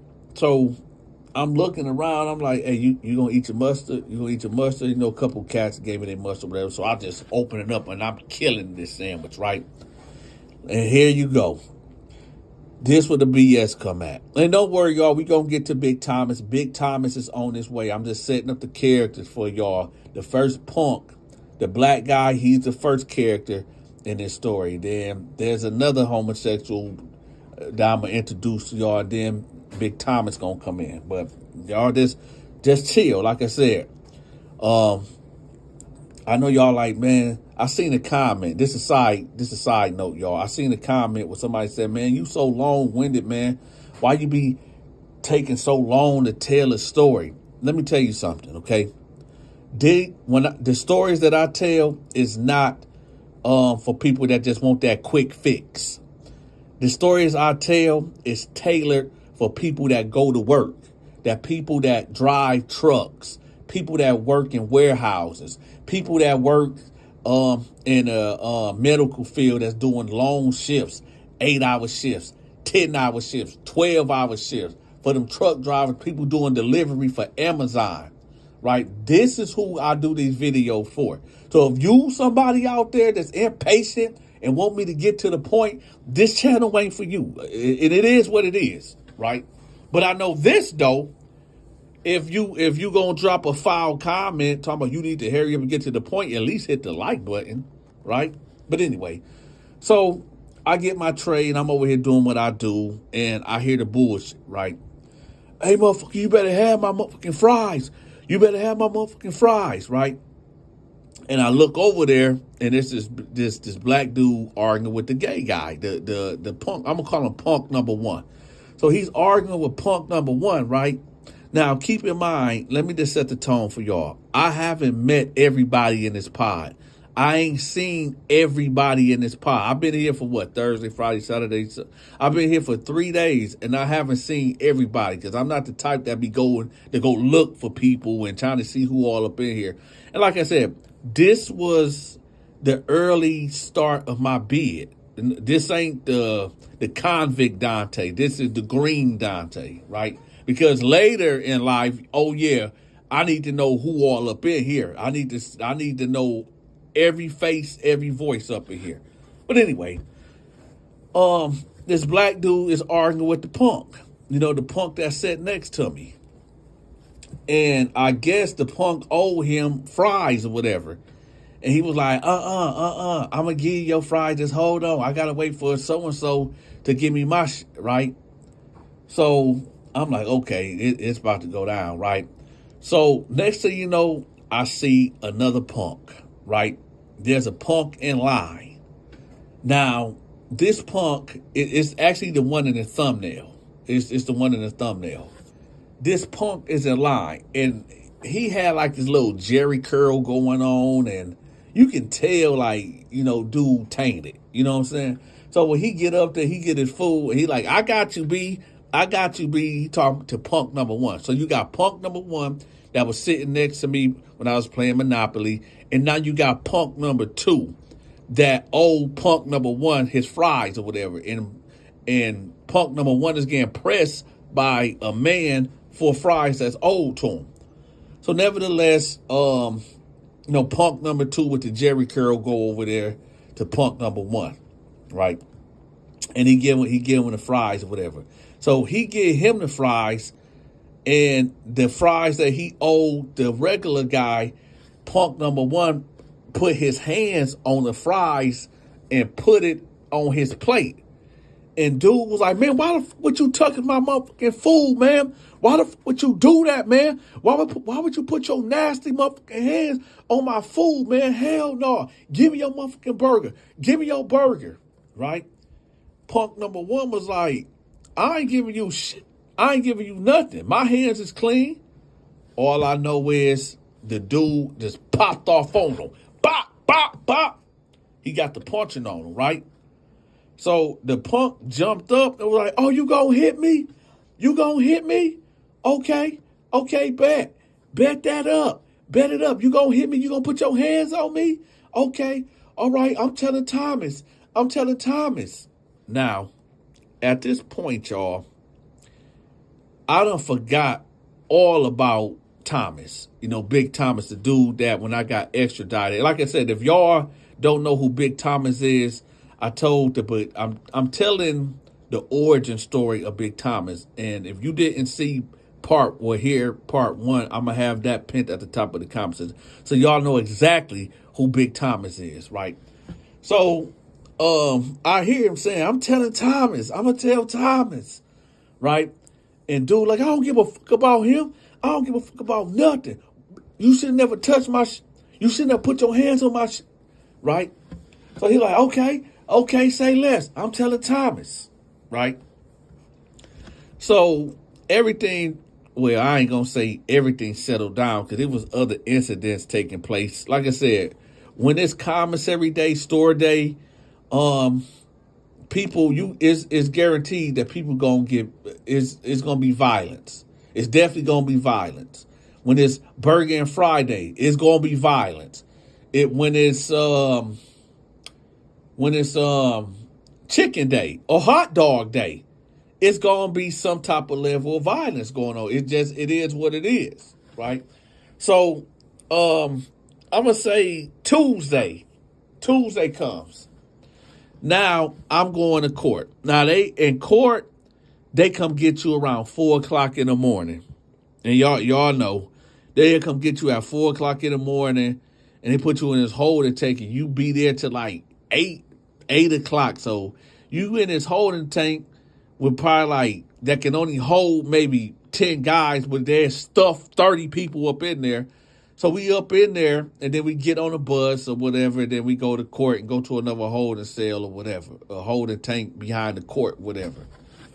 So nevertheless, ain't nothing really eventful took place on the bus ride or on that holding tank by court or whatever, nothing that is worth mentioning or whatever.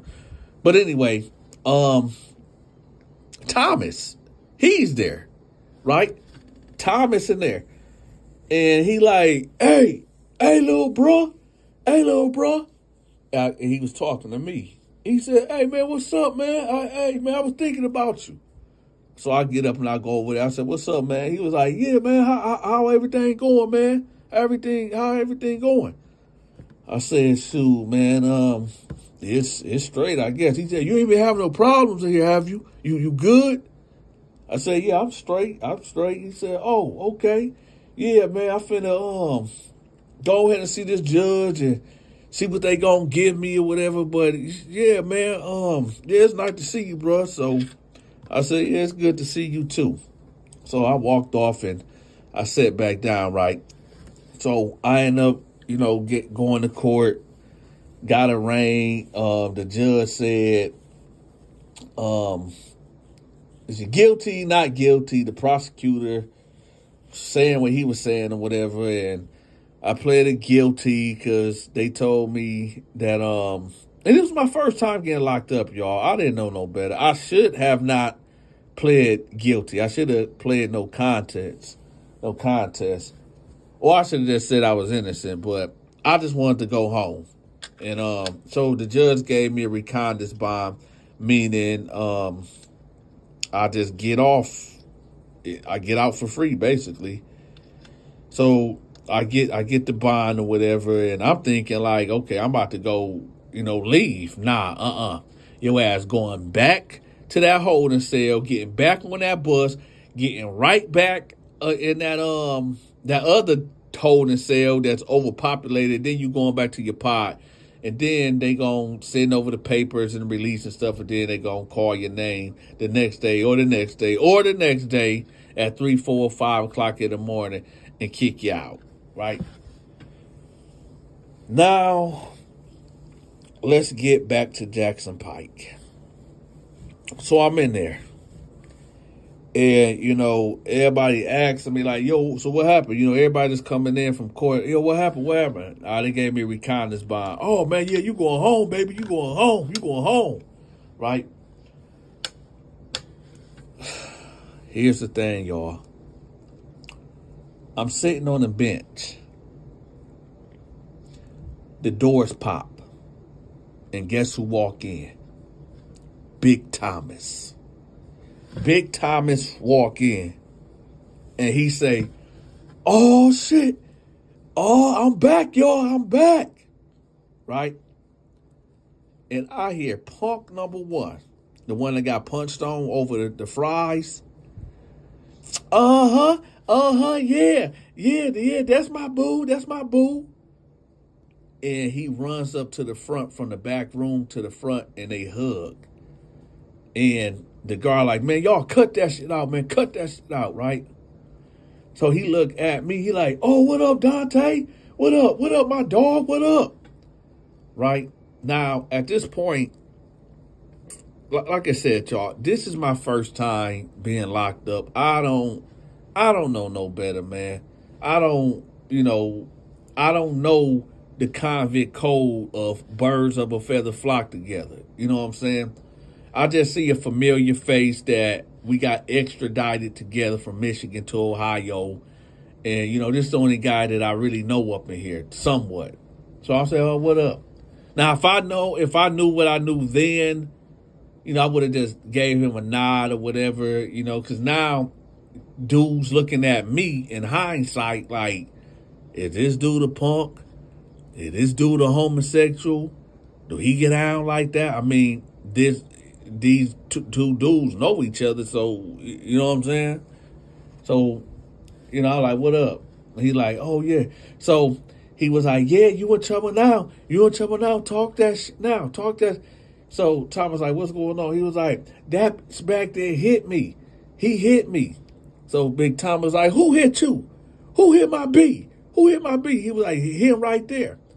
So the dude started walking up towards Thomas and was like, hey, listen, man, look, he owed me some fries and he put his hands on the fries, man. So, we got into it. He was like, nuh-uh, we ain't get into it. You hit me. So Thomas, and I never seen Thomas upset, y'all. Thomas went from smiling saying, oh, what up, Donta? To having like this evil, mad dog look on his face. He said, you hit my B? When I say it was quiet, that you could hear a mouse pissing on cotton. It was so quiet in there. He was like, you hit my B? You hit my B? He was like, no, man, no, it was a misunderstanding. Listen, Thomas took his right hand, grabbed my man by his neck, lifted him up off his feet, and rammed him to where the telephones was at. Boom, boom. Hit him twice, hit his head twice against the plexiglass and knocked him out. Right? Knocked him out. Then he was like, hey, where this motherfucker sleep at? Where the fuck he sleep at? Dude knocked out, y'all. He knocked out cold. I thought he was dead, to be real with y'all. So Big Tom was like, where he sleep at? Where this motherfucker sleep at? So Punk 1 was like, oh, he sleep right there. So Big Thomas went over there and started grabbing his stuff. Dude wake up and he groggy and he get up and he start walking back there. And he get by Big Thomas and he like, man, what you doing? What you doing? Thomas like, man, shut up, man. I'm taking all your shit, man. This is my bed and this is my shit now. And dude like, no, man, don't do that, man. Don't do that, man. Don't do that to me, man. My bad, man. He like, no, you should never touch my beat. You should never touch my beat. This is my shit now. All this my shit now, right? So in Franklin County, it's something called the tap out. If you are in the pod, if you in the tank, and it's for, like I said, I ain't been locked up in almost 11, 12 years, but nothing really changes. But if you find yourself locked up in Columbus, Ohio, Franklin County, and you are one of these tanks and you can't make it because you getting extorted, you getting beat up, or you done got violated, your manhood taken, you better get on that door and bang on that door. Boom, boom, boom, boom, boom. Y'all know what I'm talking about in Columbus. Y'all know exactly what I'm talking about. It's called tapping out. You better get up on that door and be kicking the fuck out that door till a guard come and get you out of there. So that's what he did. He said, man, F this. And he turned away and walked to the door and got the banging on the door. So Big Thomas hurry up and ran up on him, was like, hey, if you telling me, I swear to God, I'll kill you right up here right now. You telling me I'll kill you right now. And he was like, man, let's give my stuff, man. Let's give my stuff. Big Tom was like, nigga, we even. You should never touch my B. You should never touch my B, right? So he was like, man, no, I'm going to tell. Big mistake. Big Thomas grabbed the dude again, but this time He grabbed him with his left hand and he punched dude so hard in his forehead, I heard like a crack noise. I think he cracked this man's forehead, his skull or something. Boom! Dude head hit the door, and when he hit the door, it's like the CO opened the door like it was perfectly in sync. CO, when he opened the door, dude just fell right out, right? Dude got to shaking. His eyes was rolling in the back of his head. He was foaming at the mouth. And the guard was like, oh. So he grabbed dude like by his shoulders or whatever and dragged him out. And he got on the walkie-talkie. And he gave some type of code. And you hear all these feet running down the hallway or whatever. And they tell everybody, get against the wall, turn around, put your hands up. Everybody got it. And everybody like, man, what's going on, man? Why the and all this and that. And the guard already seen Big Thomas, do that deed, right? So he pointed at him. They handcuffed Big Thomas, and he was like, I'll be back. I'll be back. And this is the crazy thing that Big Thomas was saying. He was telling the punk, like, don't give my pussy away. Don't give my pussy away. And I was like, what? I don't know, man. I don't know. Yeah, I don't know, y'all.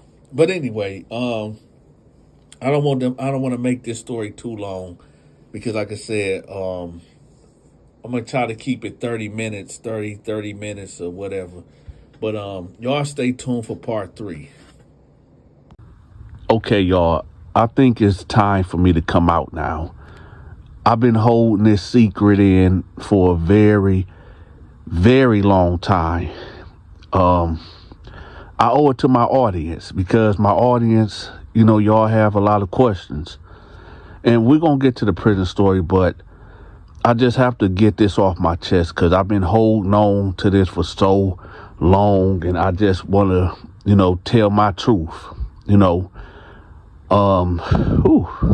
didn't think I was going to do it in this way, but I guess I got to.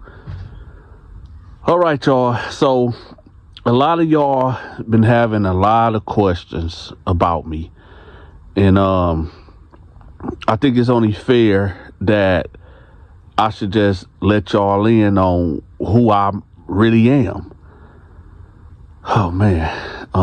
Before we get to that, do me a favor, y'all. Okay? Y'all know it don't cost nothing. Just hit the like button for me, please. This might be my last video, depending on the blowback that I get from me telling my truth. This might be the last video. I might just end it. I might just get off of social media after this, depending on if y'all still support me or not. So, yeah. All right, so let's get to it. Now, like I said in the beginning, a lot of y'all been having a lot of questions about me. And, I'll be reading the comment section and, I hear cats saying, Donta, you need to just live your truth and all this and that. Well, I hear y'all. And sometimes it's hard to, live your truth when you around people, certain people. You don't want to be shamed. You don't want to be ostracized. You don't want to be looked at as, man, I really can't believe I'm really about to tell y'all this. All right. This the truth. So I'm gonna tell y'all what happened to me in prison. So, they had me, I don't know if anybody ever had Thorazine or whatever. So, okay, this what happened. I had a bad headache. And, I put in a request to, talk to the nurse so I can get like some Tylenol, anything to take this headache away. So nevertheless, she ended up giving me 2 pills. Now, the 2 pills that she gave me was meant for somebody else. She ended up giving me Thorazine. Now, Thorazine side effects affect people differently. And one of the things that it does, it makes you really, really sleepy. Like you out of it. You like a zombie, right? So I end up taking the Thorazine, and about 5 minutes later, I was lightheaded and I was out like a baby, right? So I wake up maybe, let's just say this took place on a Tuesday. I woke up Wednesday night, okay, in the hole. So I wake up, now I'm feeling good. I'm feeling really refreshed. Like I ain't had no rest like this in years. So I wake up and I realize that I'm in a hole. So I get to banging on the door. Boom, boom, boom, boom, boom. And a guard comes to the door like, what are you doing? Why are you banging on my door? I said, what am I doing in the hole? And he was like, oh, you showed out. You completely showed out. I said, what you mean I showed out? He was like, dude, you about to go to the Terror Dome. They about to send you up north. I said, for what? He was like, so you really gonna play stupid like you don't know what you did? I was like, what did I do? And listen, y'all, I'm a be real with y'all. I'm not proud of what I did. You know, I speak out against this so heavily in all my videos, and I actually was involved in it, and I'm not proud of it. But let me continue the story. So he was like, you don't remember what you did? I said, no, man, I don't. So he was like, all right, well, actually, the guy next, he was there with you. We about to bring him in here. Well, he about to come to the hole too. He talked to him about it. So I'm like, man, what the heck? So I'm sitting on the bed. I'm thinking like, man, I don't remember nothing. What the heck did I do? Right? So I'm sitting on the bed and I hear the door open, right, to the hole. And so my cell door get popped, and this dude coming here, this white dude coming there, right? Regular white dude, maybe about like 5'8", maybe 180, 190 pounds. You know, he come in there and he like, hey, what, you all right, man? You all right, bro? I said, yeah. I said, man, what did you do to get back here? He was like, man, shoot, you was wilding out, man. You was really wilding out. I said, man, people keep saying that, but what did I do? He was like, man. Well, he was like, well, okay, so this what happened. So basically, when I took the Therazone or whatever, it didn't completely knock me out. They was doing cell changes, and basically the prison that we was at, they like to move people around like every other week. Like they'll empty a whole unit and disperse everybody throughout the prison. Now, before they do this, they got to take you to this intake process where they ask you questions like, do you fear for your life? Are you in a gang? Do you want to PC up? Do you want to, you know, it's like, what's going on with you? Before they put you in a different house. Now, at this time, they had, how can I put this? The honor dorm. And the honor dorm is basically the place for only homosexuals. You got to be gay. You got to be a transsexual. You got to be bisexual. You got to be some type of homo to get in there, right? So apparently they pulled me out to question me. I'm out of my mind. I don't remember none of this. So they tell me, like, they asking me, like, you know, the normal questions or whatever, and I guess I'm answering them the wrong way, to the point where they put me in the honor dorm, which is the homosexual wing. So according to eyewitnesses, and like I said, y'all, I'm not proud of what I did. I'm not, I can't believe I'm actually telling y'all this story, but the show must go on. But anyway, they ended up putting me in the honor dorm. And they put me in this cell with this dude named Renzo. Now, Renzo is this black homosexual from Flint, Michigan. He be out there in the projects. So they put me in the cell with him. And apparently, like I said, I don't remember none of this. I don't remember absolutely nothing, right? But when they put me in the cell with Renzo or whatever, you know, they said, like, you know, everything was cool. Everything was, you know, it wasn't no issues. But when you fast forward to later on that night, they said that I did the unthinkable. They said that I did something that, like I said, if I was in my right mind, 9 times out of 10, I wouldn't have never done it. In fact, me being a biblical man, nah, there ain't no way I would have did this. But they said around at the count time at 10 o'clock, they said, you know, Renzo was asleep. And, you know, the guy that was across from our cell witnessed the whole thing. They said I got out my bed, y'all. And y'all just got to pray for me. Like I said, this might be my last video. I might leave the internet. But they said I got out my bed.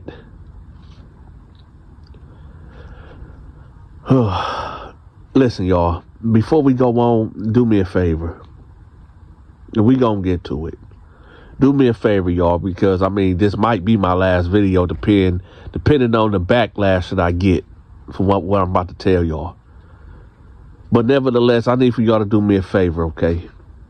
Let me know which holiday that y'all like. Do y'all like the best?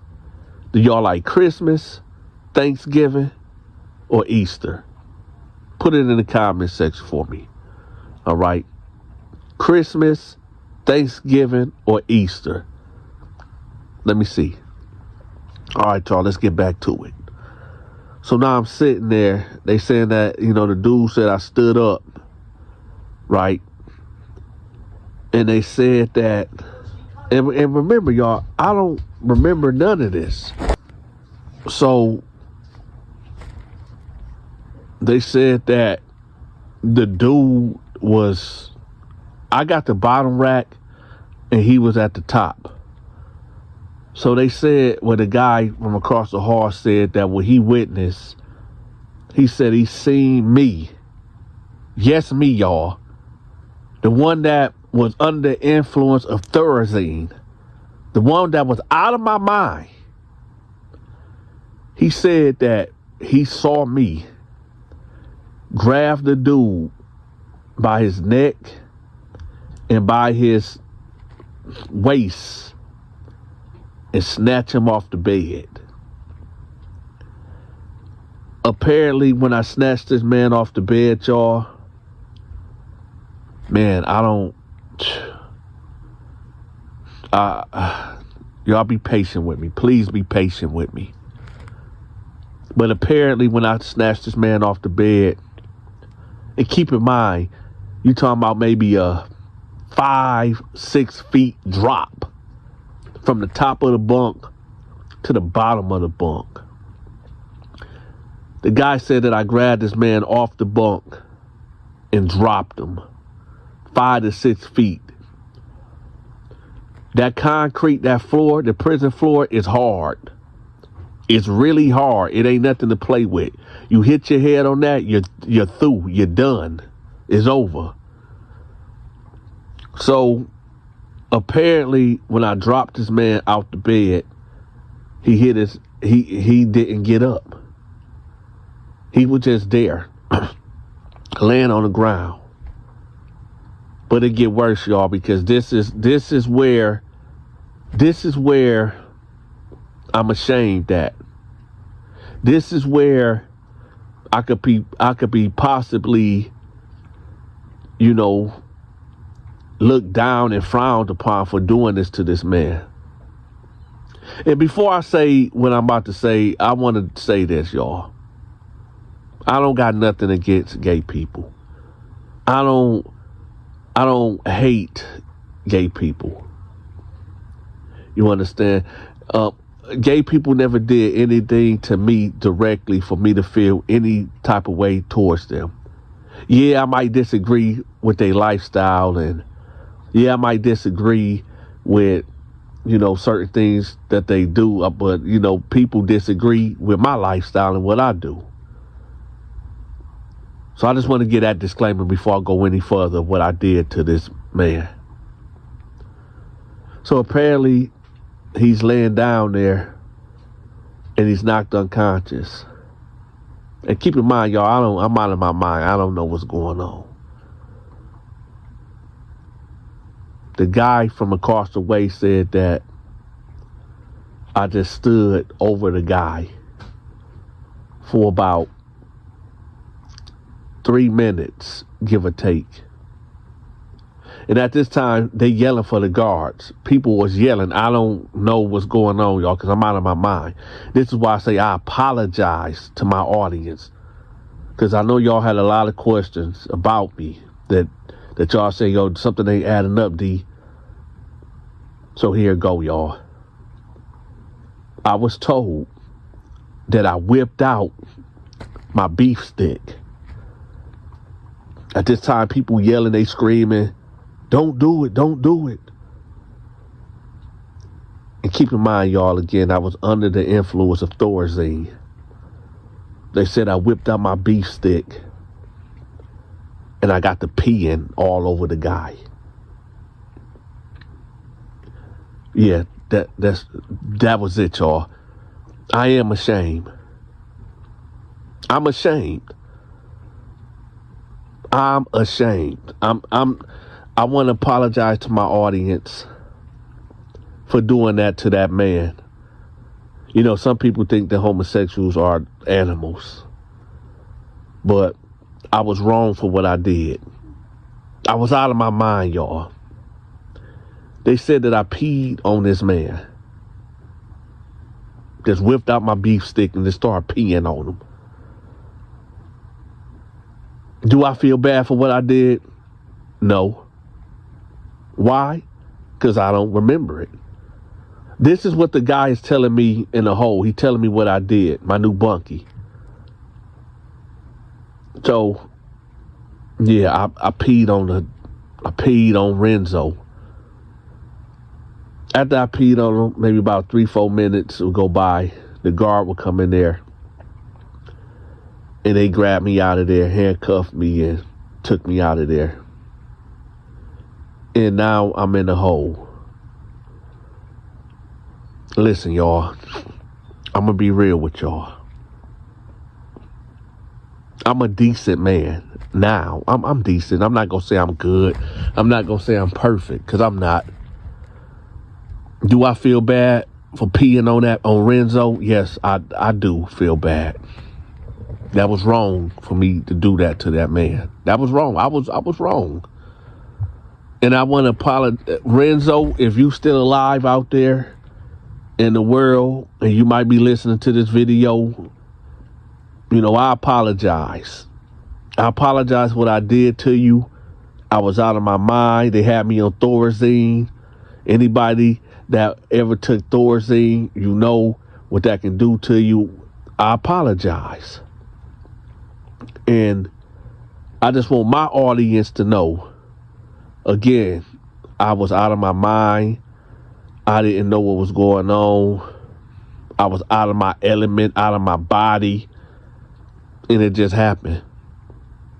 I peed on Renzo. And like I said, I know some of y'all ain't gonna rock with me after, coming clean and, telling my truth. Oh, I get it. Y'all thought that I was talking about some gay shit. Y'all thought I was going to be like, oh, yeah, I did something with somebody. Oh, that's what y'all thought. I noticed something. See, a lot of y'all out there, when y'all hear these prison stories, y'all, and when I be telling my stories, y'all be like, oh, Dante just act like he was just this big, tough guy up in there. Oh, Dante, he done seen a whole lot of homo stuff and he ain't never been involved. No, I never did. And that's what's messed up about all of y'all in the comments. Because I know what y'all was thinking. Y'all like, oh yeah, finally Donta about to come on out the closet. Y'all sick. You twisted. For the ones that want to see me in a bad light, paint me in a bad light, y'all know what y'all can do. Shout out to the most electrifying audience on social media, which is the Donta Show Network commentators, which is y'all. Without y'all, there would be no me. So again, shout out to all of y'all. And again, y'all, let me know in the comment section, what is your favorite holiday? Christmas, Easter, or Thanksgiving? Me, I'm going to say Thanksgiving because I really enjoy the food that I eat. My mother-in-law, she be holding down the dressing.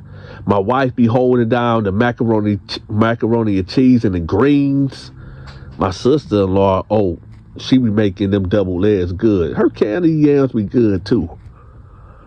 Matter of fact, we're going to do another poll. Y'all let me know in the comment section, what is your favorite Thanksgiving food? With that, y'all, Donta love all of y'all, even my haters, even the ones that want to see me in a bad light.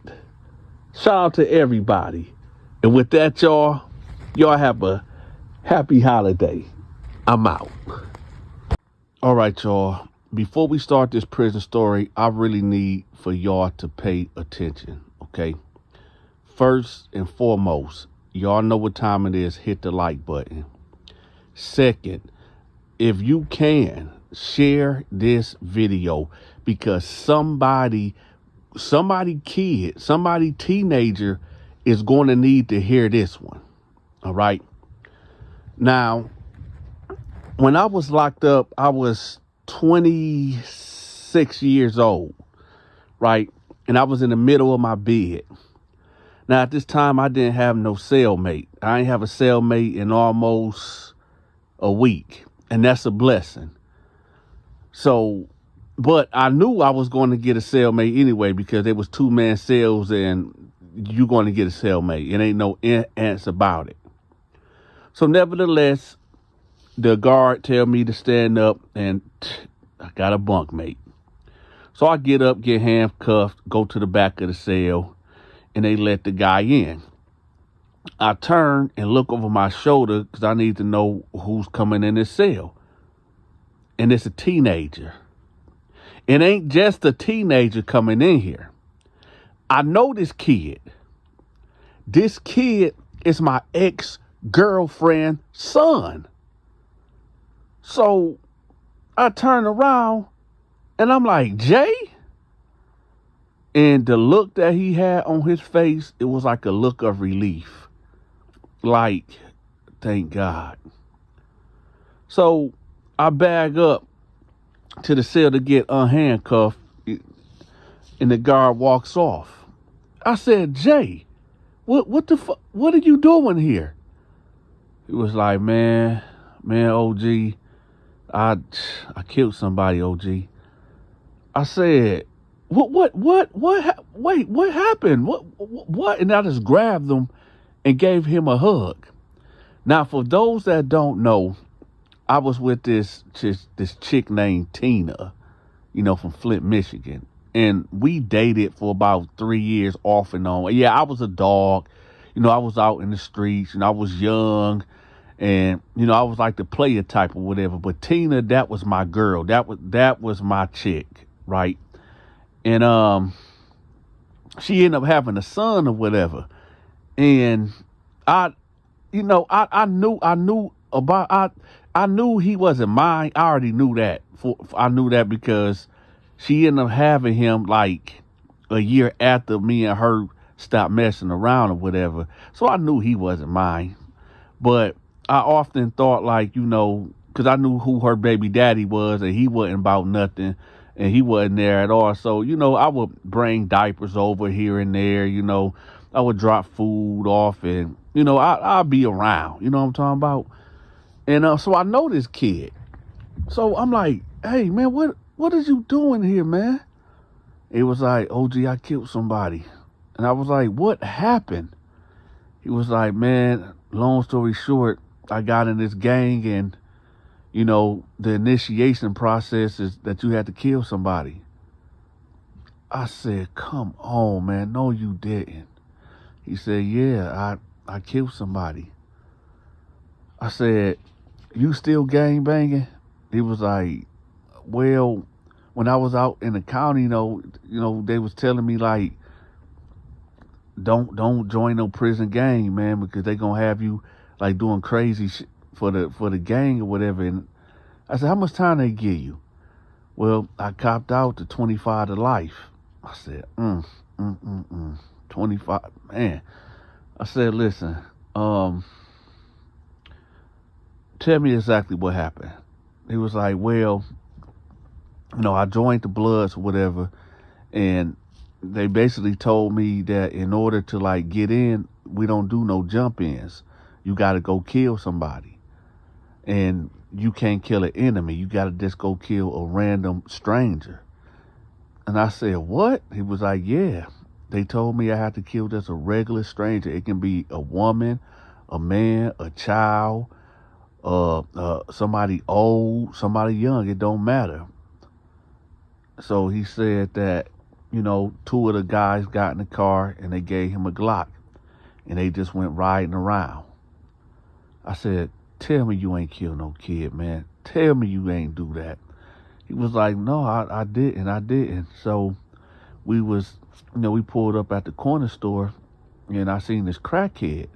So I figured, like, man, forget it. I'll just pop him, and, that'll just be it. So he said that he told the guys, like, okay, I'm about to get this dude right here. So he said when he bounced out the car, he just got the thumping. Boom, boom, boom, boom, boom, boom, boom, boom. Right? And he said when he got the thumping, one of the dudes like, get in the car. So he said he ain't shoot the guy at all. I guess he missed him or whatever. So he get in the car. He was like, man, you wild, man. You gonna do this right in front of the store, man? It's cameras right here, man. We gotta go find somebody else. So he said, his adrenaline was just going. He ain't never shot no gun before, and his adrenaline was just through the roof or whatever. So they riding around. So he was like, all right, you're gonna have to do it again. So he said they started going downtown, and he said he seen this white dude and this white woman walking downtown or whatever. And he said they looked like they was like middle class people or whatever. They didn't look like no dope fiends or nothing, just going out for a nice stroll or whatever. So he was like, all right, I'm gonna get them right there. So he said that the dude gave him another gun. So when he gave him this gun, he got out the car, and he was like maybe 20 feet ahead of that couple. And he said when he got in shooting range, he just started letting off. Boom, boom, boom, boom, boom, boom, boom, boom, boom, boom, boom, boom. When he did that, the car took off without him. So he said he just got to running, panicking, like, why the fuck did they leave me? Why did they leave me? So he said he took off running. Now he said he's running, and he said he get a call. It's one of the guys in the car. And they like, man, what did you just do? What did you just do? He was like, shit, I shot them. What you mean what I just do? He was like, man, you didn't supposed to shoot them, man. It ain't supposed to be no bullets in that gun, man. We were just testing you. And he was like, what? What you mean y'all were just testing me? He was like, yeah, we gave you the wrong gun, man. That was just a test. So he was like, when I was shooting at the damn crackhead, he was like, no, man, it was blanks, man. It wasn't, we gave you the wrong gun. So he like, I'm confused, man. Where y'all at? Why y'all leave? And they told him like, man, you on your own. You on your own, man. You killed them people, man. You on your own. I said, oh my God. And I heard about that. I heard about that incident, but I didn't know it was him that did it. So I said, so what happened in court? He was like, man, I took it to trial, and, they asked me, I didn't snitch. I didn't tell. So they gave me the 25 to life. I said, listen, man. So I'm going to tell you this. I'm going to tell you, and this is the reason why I want everybody to share this video. I'm going to keep it real with you. Right? These other niggas ain't going to keep it real with y'all, and I'm going to keep it real with y'all to 100%.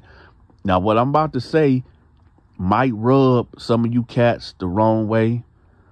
What I'm about to say might, some of y'all might not agree with me, but I'm just being real.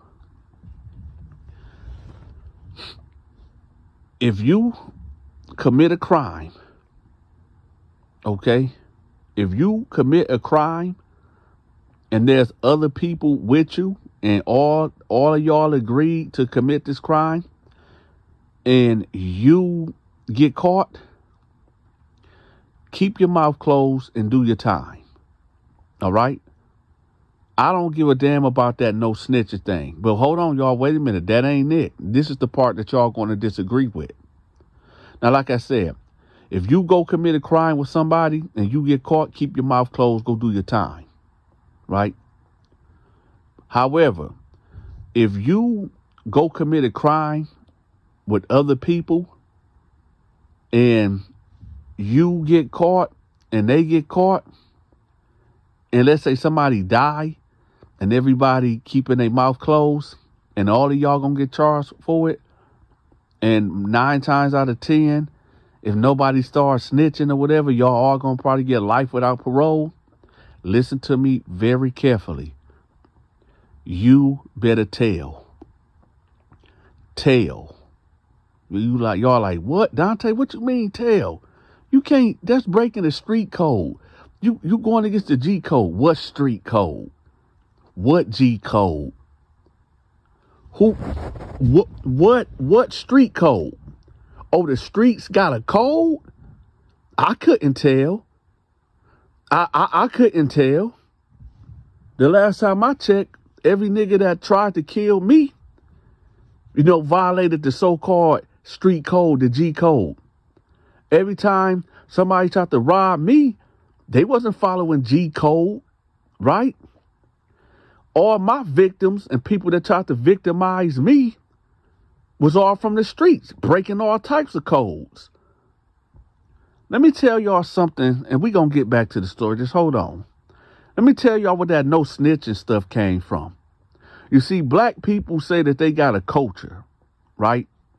And if you really look at the black people culture, it's all demonic.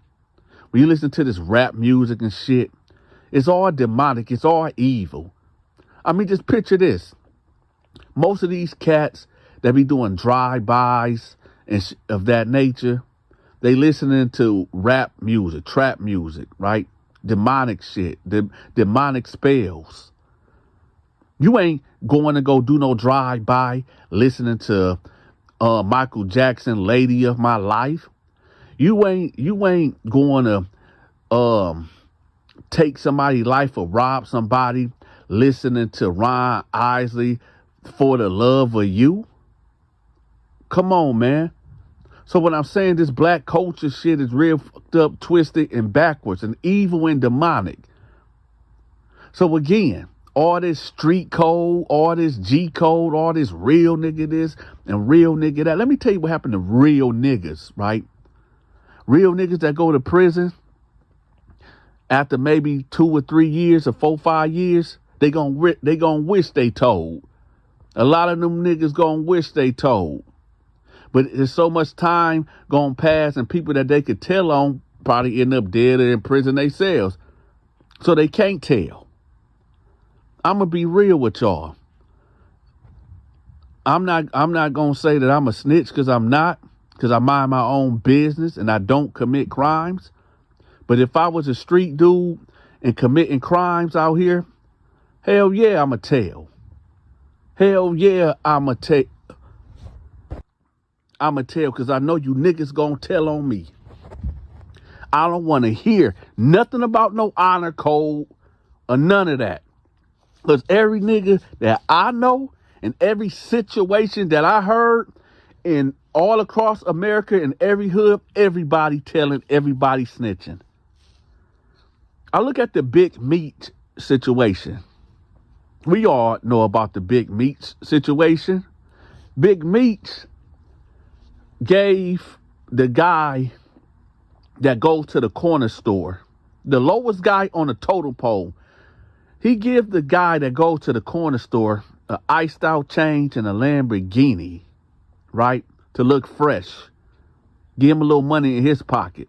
So that way nobody can be envious and jealous if everybody getting money. Even the blunt roller getting money. So if Big Meat that did it the best of all drug dealers, and he showed all that love and they still snitched on him and told on him, come on, man, I don't want to hear no loyal nothing. And for all these niggas, all these new dudes out here, oh, that's my brother. This my brother. Understand this, and this gonna hit y'all where it hurts at. We finna get back to the story. Understand this.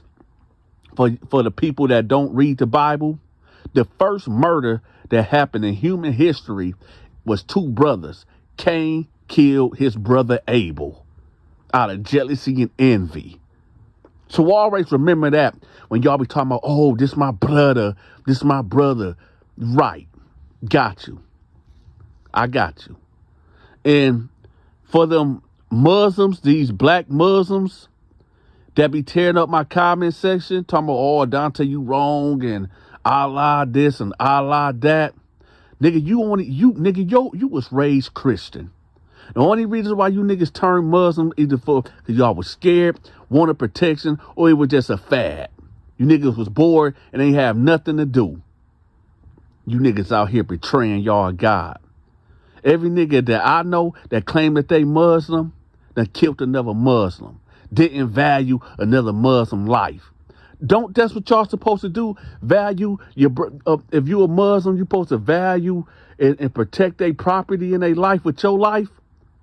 I don't see that going on. Every nigga that I know that became a jailhouse Muslim, you niggas killing each other, still selling dope, eating pork on the low, ain't doing your 5 prayers a day, none of that. So miss me with all that fuck shit. Like I said, any nigga out here that's trying to sell drugs or commit crimes, hey man, y'all better, and if you got a crew, I guarantee you, if it's about 5 or 6 of y'all, 1 or 2 of them niggas are informants. I tell you that for a fact. If you got a crew of 8 or 9 dudes, at least 2 or 3 of them dudes are informants, and they tell him everything. And how the feds work, they'll let you keep going. They'll let you just they give you all the rope that you can have, all the rope that you can handle before they swoop in and come get you. And so when you sitting on that stand and your so-called brother, right, your rider that was busting his hammer out there with you, robbing, stealing, selling drugs and all that, he gonna be right there in that suit pointing right at you. Y'all keep thinking it's a game. So when I say tell, it ain't no motherfucking honor. You niggas gonna be sitting in that jail cell. Yeah, I'm real. But then you know your baby mama that you just so in love with, she stopped writing you. Because now Antoine, one of your homeboys, is now with her now. So she ain't answering the phone. She ain't writing you no letters, ain't putting nothing on your books. You know your mama is getting Social Security. So she barely can pay her bills. So she can't keep putting money on your books. And your whole family don't mess with you anyway because you was a thief. Nobody felt sorry for you. One of the biggest things that I know that I done came across, that every nigga that been locked up before, y'all know this to be true. Out of sight, out of mind. In prison, that's the thing. Out of sight, out of mind. People forget about you. They ain't thinking about you. And the first thing you want to do, blame everybody? Nah, blame yourself. Because life still go on. Now let's get back to this prison story. Do me a favor, y'all. Let me know.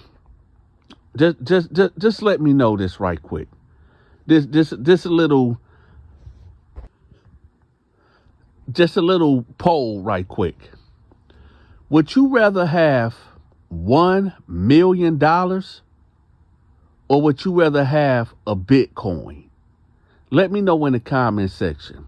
Would you rather have $1 million tax-free or 1 Bitcoin?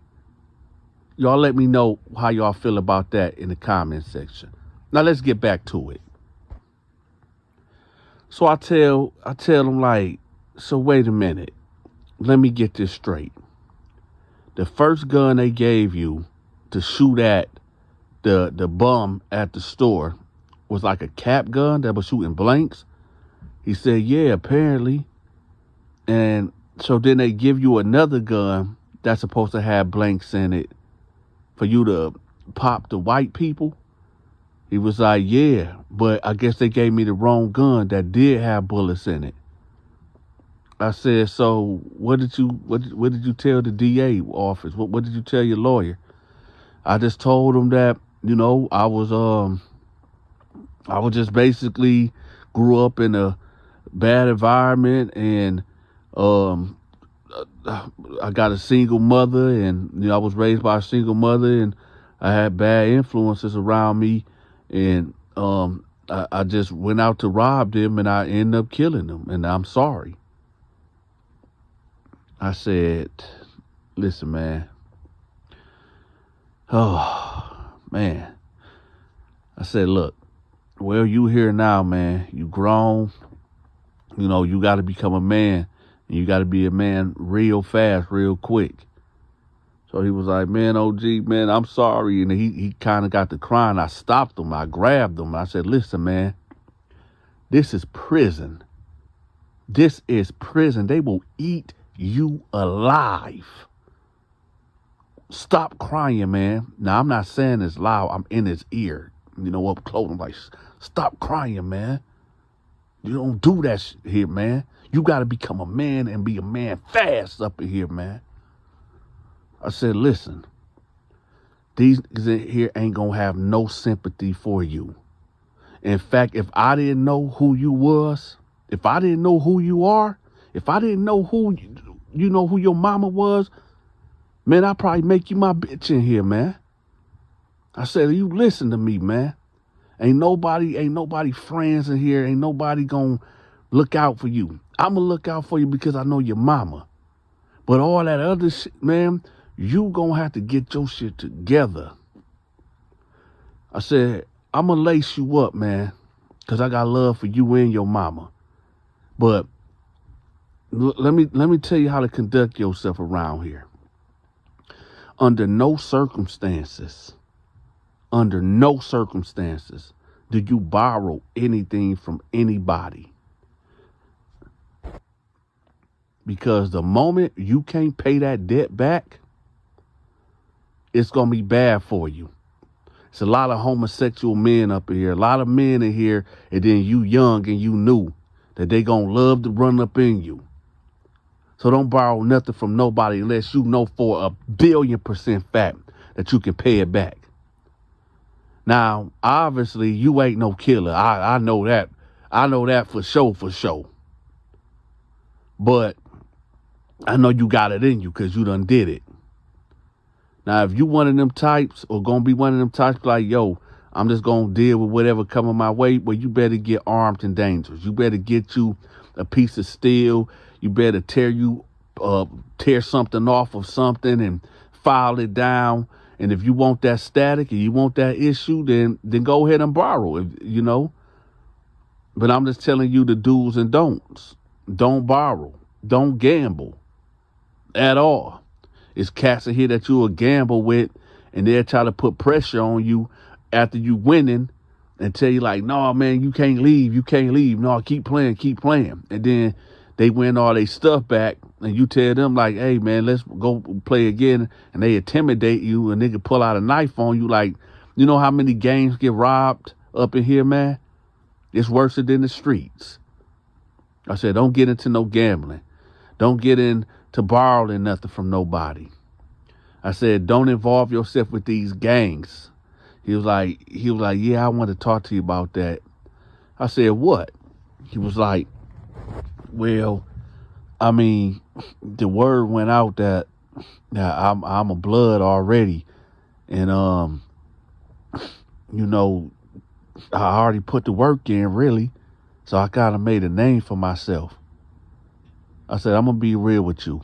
In this prison here, right here, you don't want to be involved with these bloods here. These some dirty bloods. These niggas is bums in here. These niggas is fat. These dudes is homosexuals. These dudes is foul. You don't want to be involved with these dudes at all. I'm telling you. All that gang, that blood shit. Nah. You just don't even. He was like, well, I'm gonna be real with you. I kinda already like put it out there. I said, you kinda put what out there? It was like, well, when I was an intake, you know, I let the administration know that I'm blood, and you know, I want to be housed with the bloods. I said, listen, you grown. I can't tell you what to do, but I'm gonna tell you this. If you get transferred over there to that blood module, I'm telling you right now, them niggas is foul. Them niggas is all, most of them dudes over there is homosexuals. Them dudes is just real fucked up, dope fiend niggas over there, man. It was like, yeah, but on a real OG, I ain't gonna lie, man. I am in here for 25 years, man, and no disrespect, but I want to go with my people. I said, what? He was like, yeah, I want to go with my people. I said, did you hear what I just said?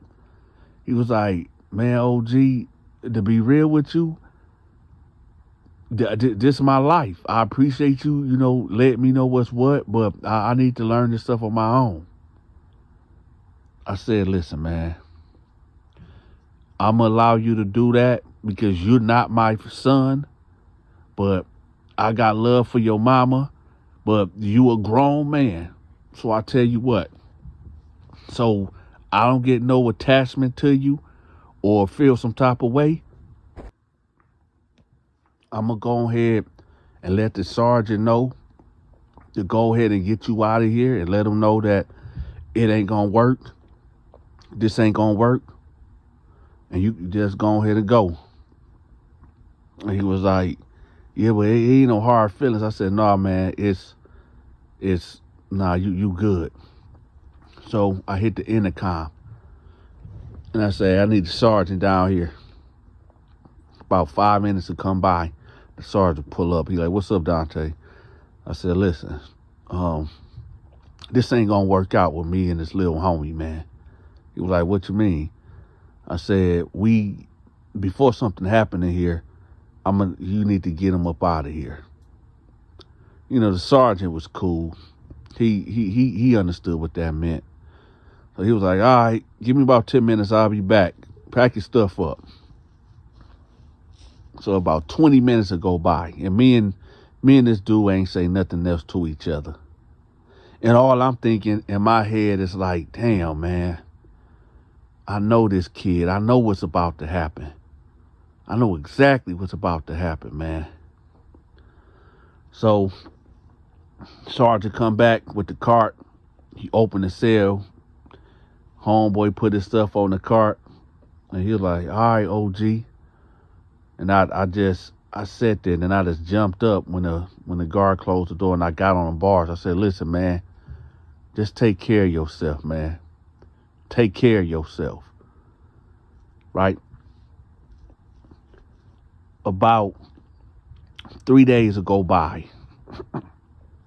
and I put the word out, and I let them know, like, you know, like, I want to know what the little homie doing over there. And what I'm getting back is, man, he getting involved with the drugs. He already done got on a little mission over there where he done ran down on some white boys. And I'm like, yeah, this dude just embracing everything in prison. So I had a cell phone, and I called his mama, right? You know, I talked to her off and on throughout my bid or whatever. You know, we talking. She was like, I want you to protect my baby. Promise me you going to protect him and this and that. And I just straight up told her, I said, listen, your son, I had him in the cell with me a couple days ago. And he just flat out told me like he his own man and he going to do what he want to do.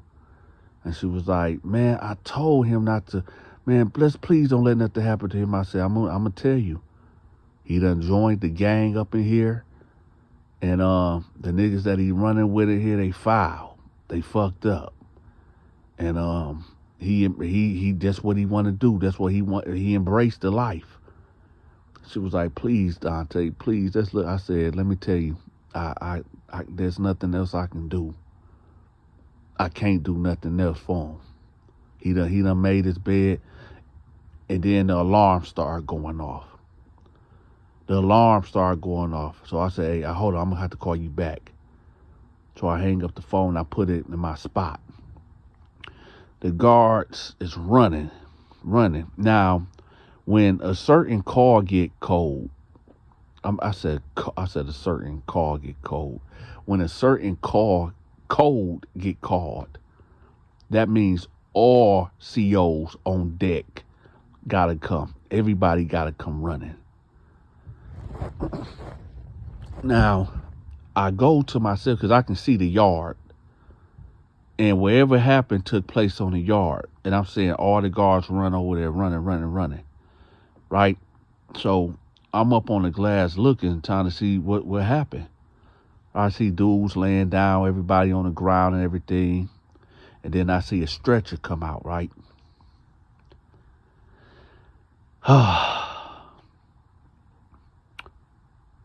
When the body was being transported across the yard running, because, yeah, people get stabbed like every other day in this prison. It's not normal to see somebody getting, poked up or whatever. But then I seen it.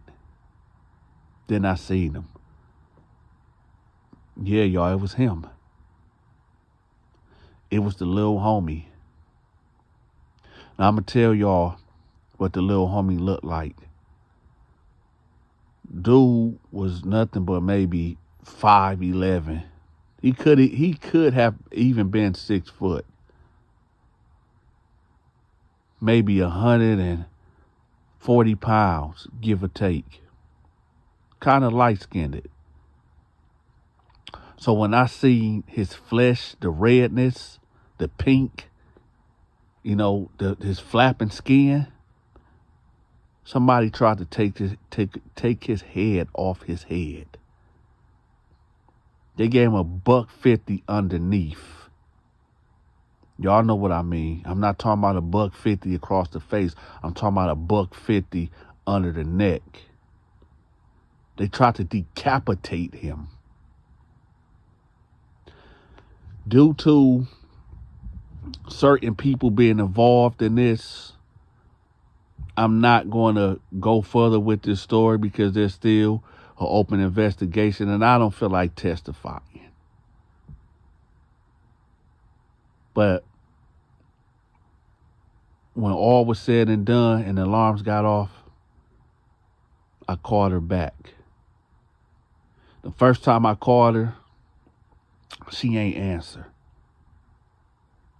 The second time I called, she answered. And before I could say anything, she said, Dante, please tell me my baby ain't. Please tell me that wasn't my baby. Please tell me. I didn't even say nothing, y'all, and she just bust out screaming.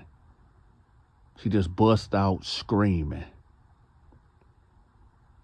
And I just sat there listening to her. And I just hung up the phone.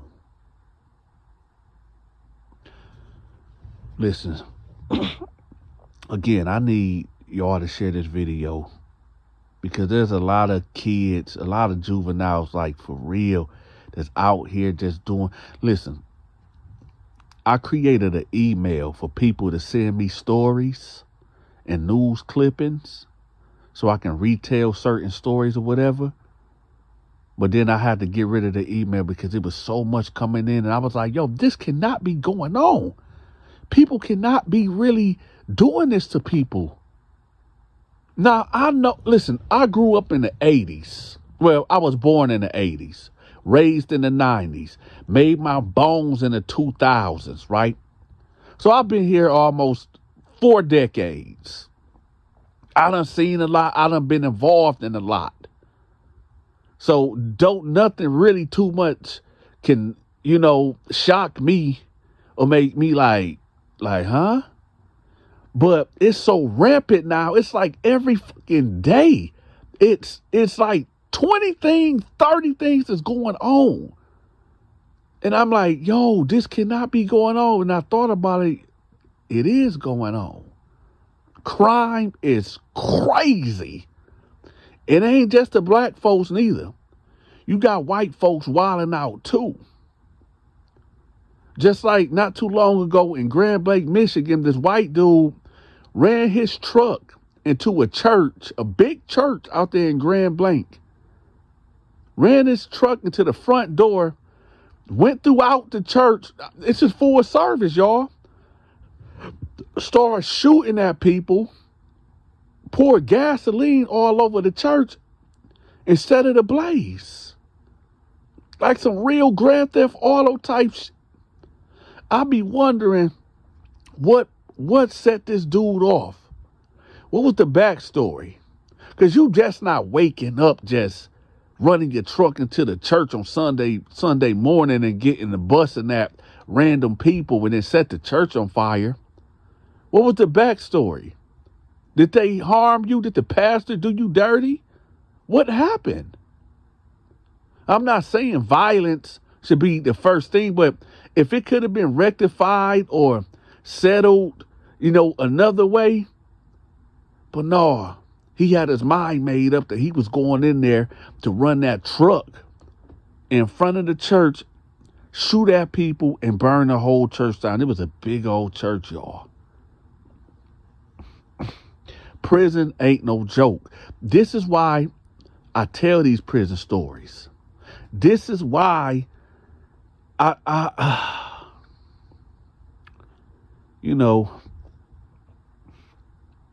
often think, I got a lot of sons, right? And I be thinking like, man, I know how it is out here in the world. And I just don't want them to leave. I don't want them to leave my home. I done bought the house next door. I'm trying to buy the lot next door to that house. Maybe put some manufacturing homes on that land right there and, gate the whole place up. And just cause I know it's going to be hard. When my kids become grown and how the economy is and everything, I want my kids with me. They can raise their families here on my land. Not my land, but our land. Because I know it's going to be hard, man. And I know families going to have to really start sticking together and pulling their resources together. And this is why, I always try to have my sons, be around each other, eat dinner together, do activities and together, man. Because I know it's going to be hard out here. But nevertheless, y'all, man, hey, tomorrow is Thanksgiving. I hope y'all enjoy yourselves. And again, let me know in the comment section, would you rather have $1 million or a Bitcoin? With that, y'all be safe. I'm gone. If you enjoyed this story, make sure you hit that like button for me. Also, if you like stories like this, make sure you check out Stacy's Story Time. Stacy's Story Time. I'll have her link pinned at the top of the comment section. Make sure y'all go check her out. If you want to continue to show your support for the Donta Show Network, make sure you send your weekly donation to our Cash App, our PayPal, and our Zelle. It is highly appreciated. Until next time, take care.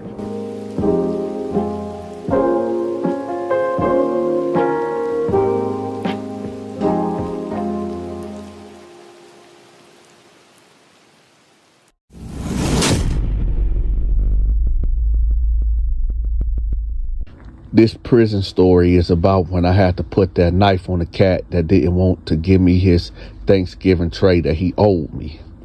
Now, before we get in this story, I need for y'all to do me a favor, okay? Since it is Thanksgiving, I need for y'all to tell me, what is your favorite Thanksgiving dish? Me, I'm going to go with, oh man, it's a hard one. I'm either going to say my mother-in-law dressing or my wife greens. Y'all let me know in the comment section, what is your favorite Thanksgiving dish? All right. So anyway, now in prison, Thanksgiving is one of them days where they actually set aside, the administration, they put a budget to the side. Normally we eat in, prison food, slop or whatever. But for Thanksgiving, they roll out the red carpet. They give you turkey, honey ham, dressing. Well, it ain't the real dressing. It's really stovetop. But who's complaining? We in prison.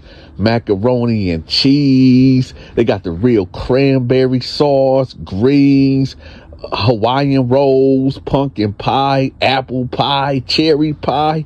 They roll it out for us, y'all. So how can I put this? So when you look at that, and this is like a once a year thing, it's going to be tensions high. There's going to be a lot of foolery going on. There's going to be a lot of violence taking place behind the scenes because people are trading trades and expecting trades, and they giving things away for the Thanksgiving tray. Now, in my case, this white guy came to me and was like, "Hey, Donta, listen, man, I'm a diabetic. Can I get, a couple items from you and you can have my Thanksgiving tray?" I said, "Yeah, well, what you want? Because, shoot, I need that. I need that all day." So he was like, just give me 10 packs of ramen noodles and let me get 3 Colgate's toothpaste. I said, all right, bet, I got you. So I hit him off with the items. Bam, boom, we good. So now I got 1 tray, including mine's 2. So then this black dude, I never met this guy, right? Dude was maybe about 22, 23 years old. And he was from Detroit. Now, for those that don't know, yes, I was born in Detroit, okay? I maybe spent throughout my whole life, I'm 37 right now, but throughout my whole life, I maybe spent, maybe 6 years in Detroit.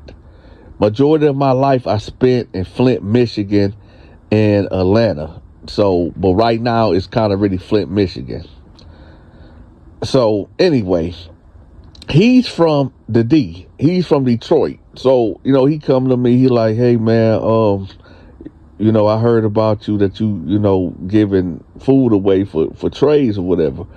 I said, "Yeah." Now, normally, y'all, I don't normally do big business with people that I just met or, that's coming to me new. I had to have already a relationship with you to even do a trade like this, right? Because I know it can get crazy. It's Thanksgiving and, you don't know what people want, what their motives. So for me to ensure myself, I usually don't deal with people with large items that's new. But nevertheless, since he's from Detroit, I said, I do it. So I asked him, what did he want? And he was like, "Shoot, man, I'll take 5 honey buns. And let me get a pack of Reese cups and let me get a couple of Sprites." And I said, "All right, I got you." Now, when I gave him the items before he walked out the cell, I told him, like, "Listen, I don't know you, but you know me.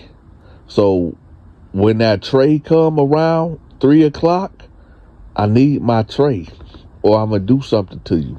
I just want you to know. He like, oh, no, OG, I got you, OG, man. I ain't going to. I said, listen, I never did no business with you before. But I'm letting you know right now, if you take these items from me and you don't come with that tray, just know whatever happens to you afterward, ongoing, it's going to be because of you. I don't want to hear no excuses, no talk. Just have my tray. He was like, dang, OG, you don't got to be that aggressive. I said, all right, I done told you. So he got the items and he bounced out the sale, right? It's about maybe 1 o'clock. And I ain't eat nothing. I ain't eat no breakfast because I'm making room for this Thanksgiving dinner, man. Let me ask y'all a question. Since it is Thanksgiving, I know this might be a question that nobody ever really thought about, but do y'all ever eat breakfast on Thanksgiving? You know what I'm talking about? Or do y'all wait like me and just don't starve yourself until it's time to eat? Put that in the comment section. Let me know. And then another thing I want to know in the comment section. Come on, y'all. Listen, y'all. I know y'all want me to get back to the story, but I'm going to get back to the story. But come on, we rocking out right now, you know. I want to talk to the audience, and I want y'all to talk back to me. So let me know in the comment section, what time do y'all typically eat? Do y'all eat at noon, 2 o'clock, 3 o'clock, 4 o'clock, 5 o'clock, 6 o'clock? What time is Thanksgiving dinner with y'all families? Put it in the comment section. This year is gonna be 4 o'clock. All right, so let's get back to the prison story. So anyway, I'm sitting there and I got 2 hours to wait. So I'm just laying on my back, just counting down the time, right? And I actually take a little nap. Now, boom, it's time. So we all in our cells or whatever, and they come down the tier, man. That food was smelling so good. Oh, Lord, right? So they pop our cells and everybody filing out, everybody coming out, right? Now, they make sure that they got 5 guards in there on these carts. Because, you know, dudes like to hurry up and grab a tray and, you know, tuck it somewhere and then grab another tray. And, you know, it's going to come up short, right? So the guards is on it. As soon as you get your tray, take your back to your cell and you get locked in your cell, right? Because last year, dudes was doing that and it almost caused a riot. So, you know, I get up there, I grab my tray, and as I'm going to my cell, you know, the white dude come up to me and he hand me the tray and I bounce up in the cell and, you know, they close it, they lock it. So I got my first tray, right? Actually 2 trays, my tray and the white guy tray. So, okay, I'm going over the meal. You know, I'm putting the dressing. I'm stacking the dressing up, stacking the macaroni and cheese up. Got the honey ham right here. Got the turkey over there. I done scooped the gravy off over here, put it on the rice, all that, man. So I'm sitting here and I'm waiting on, you know, the youngin', the black dude tray, right? And I see him walk past my cell, and he don't have nothing in his hand. So I hurry up and bounce up to the cell. I'm like, hey, man, where that tray at? He was like, man, I ain't got it. I said, what? He was like, I ain't got it. Now, let me tell y'all something. You gonna hear, I ain't got it. You gonna hear, man, I owe somebody. You gonna hear this type of verbiage, this type of talk all throughout the pod. Because I wasn't the only person that got fucked over on the tray. A couple other guys did, right? For one reason or another, but this ain't about their story. This is about my story, how I got screwed over on Thanksgiving off of a tray. So I said, hey, man, come here, man. And, he turned around with attitude, with mad attitude. And he was like, man, I ain't got it, man. I said, what you mean you ain't got it? He was like, man, listen, I owe somebody a tray and I forgot. And I had to give it to him or he was going to do something to me. I said, let me tell you something. Go get my motherfucking tray, man. I don't give a how you go get it. Just go get my motherfucking tray. And he was like, man, what can I do, man? What you want me to pull out my ass, man? I said, listen, I told you a couple hours ago, before you take these items that I'm giving you, that food and all that shit I gave you, that you better have my shit, man. This is why I told you, don't take this shit, man, unless you, I said, you know what? All right, bet. Go get my shit, man. Go get all the shit that I gave you. He was like, all right, man, I apologize. I said, man, don't apologize. Just go get my shit, man. So he done walked off and he done came back. Now, he gave me a bag. Now, everything I gave him, it fitted in his hands, right? Well, not his hands, but how can I put it? You know what, like when you cradling a baby, like that. All the items was like that, right? But he bought me a bag. And when he gave me the bag, it felt kind of light. Now, remember, y'all, I'm still locked in my cell, right? So I get the bag and I set it down. Now, in my head, because I'm the store guy. I got so much food up here, it don't even matter. But in my head, I'm thinking like, all right, whatever. So I want to get back to my food before it get cold, right? So I get over there and I get to smash them. And I start on the collard greens. Then I get over there on the turkey. Then I get over there on the macaroni and cheese. Then I scarf down the Hawaiian rolls. Yeah. Dante I was fat. I was pigging out, y'all. So I'm laid up on a bed, right? And there was a couple of Muslims in there, right? And they came to me like, hey, because now at this time, they done popped the doors and everybody can come out. And, a couple Muslims came through and was like, hey, Dante, salam alaikum. And then I get up like, wa alaikum salam. And they're like, hey, man, you want to trade anything off? We got this ham. Now, it's like 6 Muslims in here, right? So you got 6 honey hams right here. Actually, they gave us 2 slices of honey ham. So that's 12 slices. So I said, hell yeah, man, come on. Right? So, again, another brother walked in like, salam alaikum. I said, wa alaikum salam. And, I'm like, what y'all want? I said, like, listen, this what I'm doing. All right? I'm going to show y'all a little love, right? I'm going to show y'all a little love because Allah knows best. Now, I'm going to give y'all 2 items. Either you can get a soda or a soda and some noodles or soda and a bag of chips. Now, I know some of y'all might be wondering, like, hold up, Dante, what is soda? Because we call it drink. We call it pop.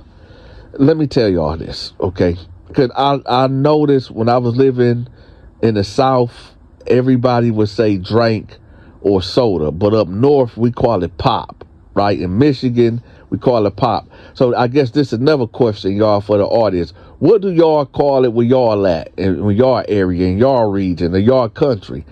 We call it pop in Michigan. In the South, I know they call it soda and drink. But y'all let me know what y'all call it, right? So I take care of the ox, right? They all want Pepsi and Doritos or Pepsis and Lay's chips. So I get them that, and I got my 12 pieces of honey ham, right? Now I'm full, y'all. I can't eat this. So you know what I do? I got like some bread, like 2 loaves of bread. And so I start making sandwiches and I put them up, right?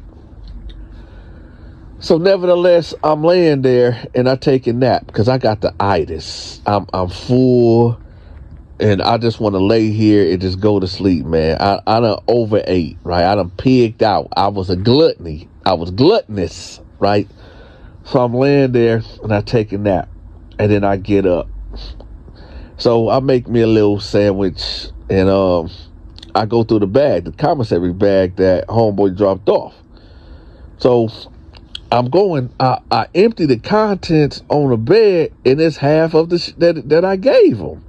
I gave him about 8 items. It's only 5 items right here, and I'm missing 3. I'm missing 3 honey buns. So I get up and I bounce out the cell, right? And I see him down there watching TV. They got The Grinch That Stole Christmas, and they got what's that one? What was it called? A Christmas Story or whatever, with the white boy, the little white boy that put his tongue on the slide or something, and his tongue got stuck on the side of the. Y'all remember that? Yeah. But they was watching that, so I bounced on them, and I'm like, I said, "Hey man, let me holler at you right quick." So he had this look of frustration on his face, like his face was all messed up. But I ain't give a fuck about that. So he followed me to my cell. I said, "Look, I just emptied this bag, and you 3 honey buns short. What's up with that?" He was like, "I don't know." I said, "What you mean you don't know?" He was like, "I mean, I gave you everything you gave me." I said, "Listen, man, don't fucking lie to me." He was like, "I ain't got a motherfucking lie to you." So I'm looking at him. I said, "Hey, listen, man, I don't give a fuck what happened with you and whoever earlier. You already burnt me on the tray, and now you trying to burn me on my 3 honey buns?" He was like, "Man, like I said, man," I said, "Look, man, tone that shit down, man. Tone your motherfucking voice. Lower your motherfucking voice." And he was like, "Man, listen, man, I gave you what you gave me. I gave you back." So I stood up, and he was like, "Man, listen, man, I ain't trying to fight you, man. I ain't trying to fight you, but I ain't no B. I ain't no B." I said, "So you ain't gonna go get my shit?" He was like, "Man, I gave you what you gave." Before he could even finish his sentence, y'all, I grabbed him by his collar, and I pulled him real close to me, right? I said, and I got close to his ear. I said, "Listen, I don't know what you involved in, what deals you done struck, who you owe, who you don't owe, whatever happened. You owed me a tray. I gave you 8 items, and you only bought me 5. Go get my 3 honey buns, or I'm going to kill you in this motherfucking cell." He was like, "Man, OG, man, all right." So I knew it wasn't going nowhere. So I grabbed him even close, right? And I muscled him over here. So I keep a sword of justice in my peanut butter jar, right? Right there on the edge of my counter. So I muscle him over there. He like, "Oh, OG, what you doing? What you doing?" So I'm grabbing him by the mouth. I'm grabbing his mouth so he won't yell. Because at this point, he I don't know, do he think that I'm trying to violate him? I don't know if he think I'm trying to, I don't know what he thought, but I guess he started panicking because I had him in a grip headlock, and I was bringing him closer towards the back of my bathroom right here. Right? But I was just trying to get to the peanut butter so I can grab my knife out of there.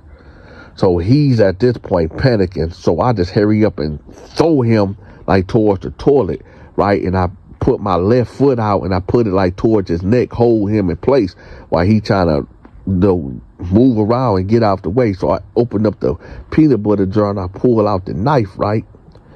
So he like, "Please, OG." I said, "Shut up. Shut your motherfucking mouth. Shut your motherfucking mouth. Now, bitch, I told you, don't fuck with me. I told you, don't fuck with me. I told you from the get-go. When I gave you the motherfucking items, I told you, you better have my motherfucking tray. I don't want to hear no excuses, no talk." He like, "Man, OG, please, man, don't do this to me." I said, "Shut the fuck up. Get up. Stand up right now. Hurry up."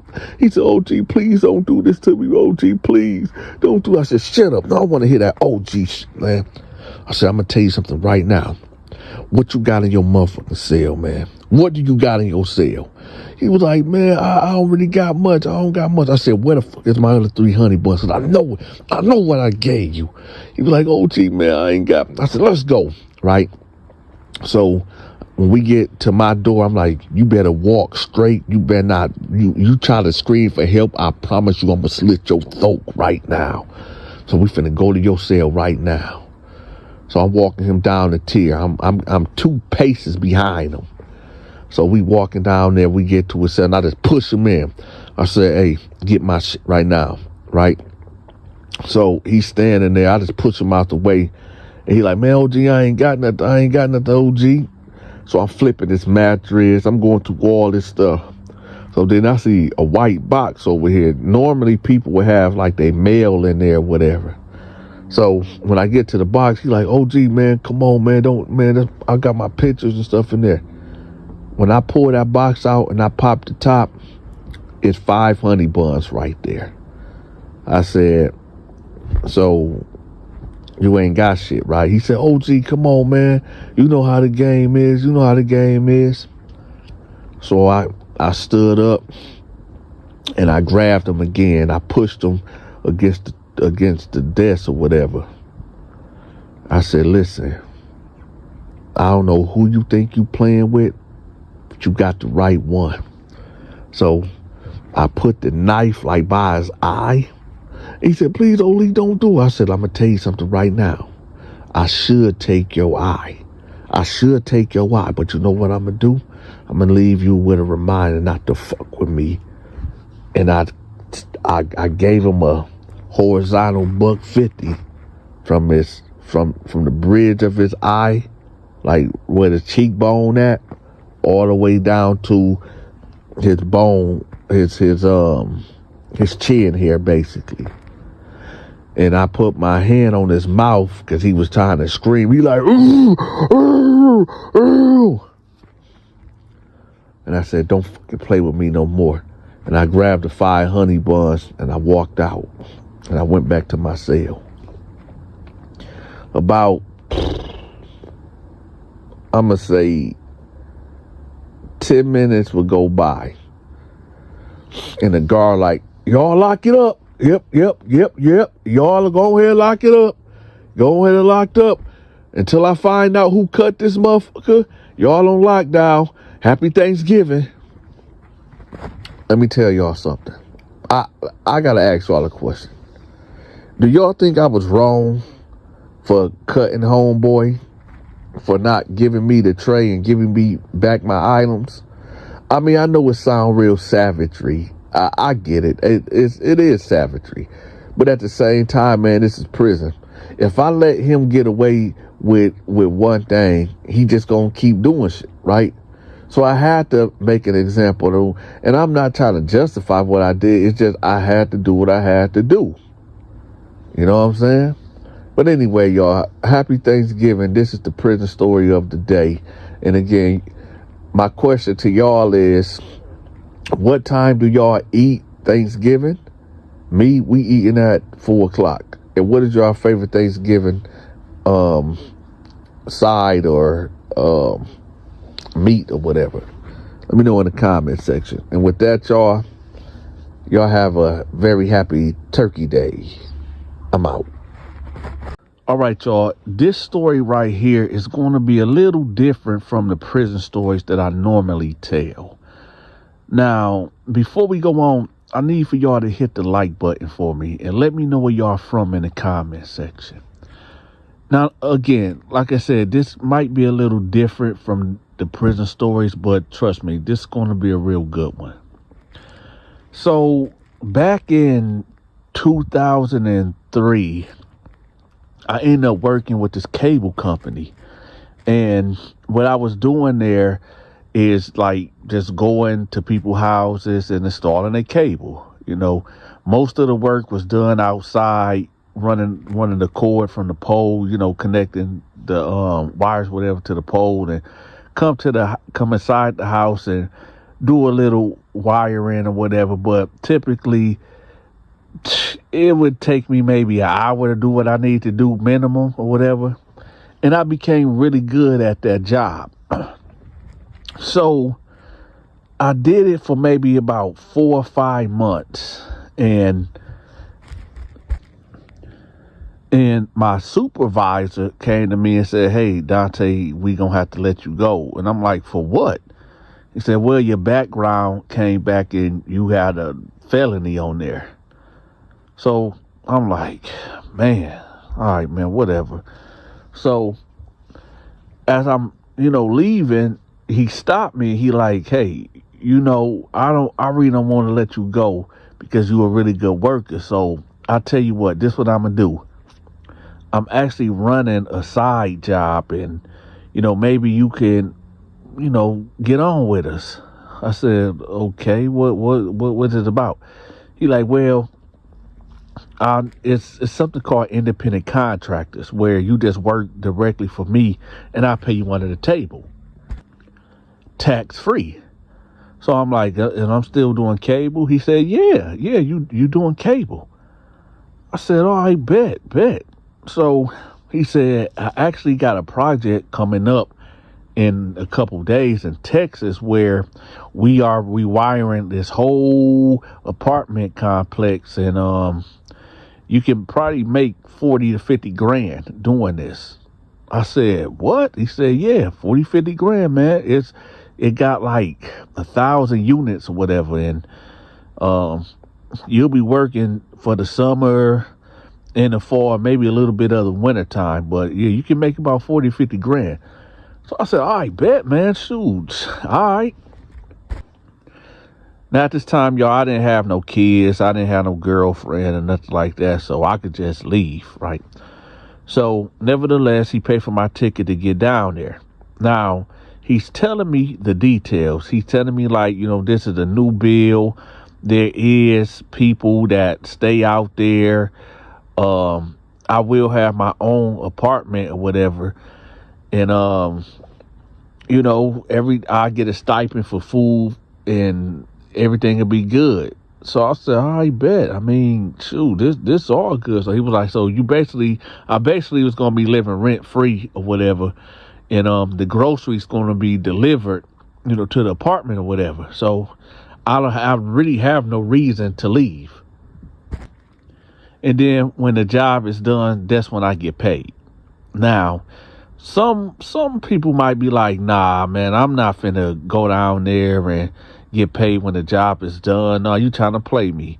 But hey, I got room and board.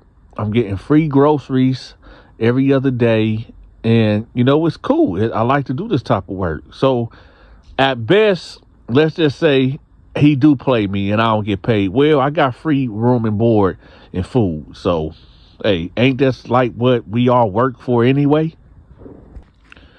So nevertheless, I get off the airplane and there's this white guy in a suit that's holding up a sign with my name on it. So I go over there and he like, "Dante?" I say, "Yeah." So he's like, "Well, I need to see your ID to make sure you are who you are." So I show him the ID. He said, "All right, come on." So we jump in this blacked out Ford Explorer and we get to driving.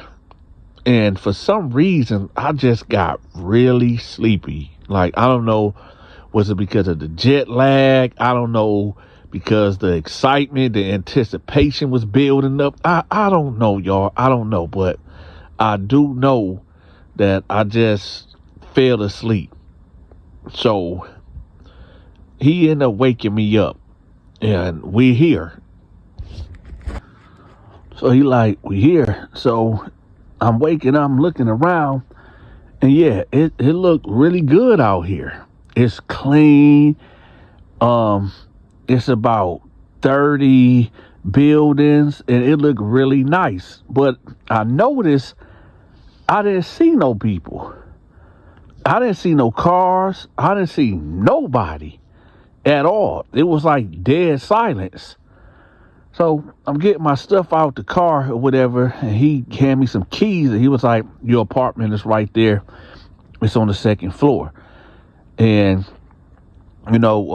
make sure you fill out your grocery list or whatever, because you get food on Monday, Wednesday, and Friday. So make sure you fill out your grocery list and put it in a slot over there. And that slot right there, just put it in there."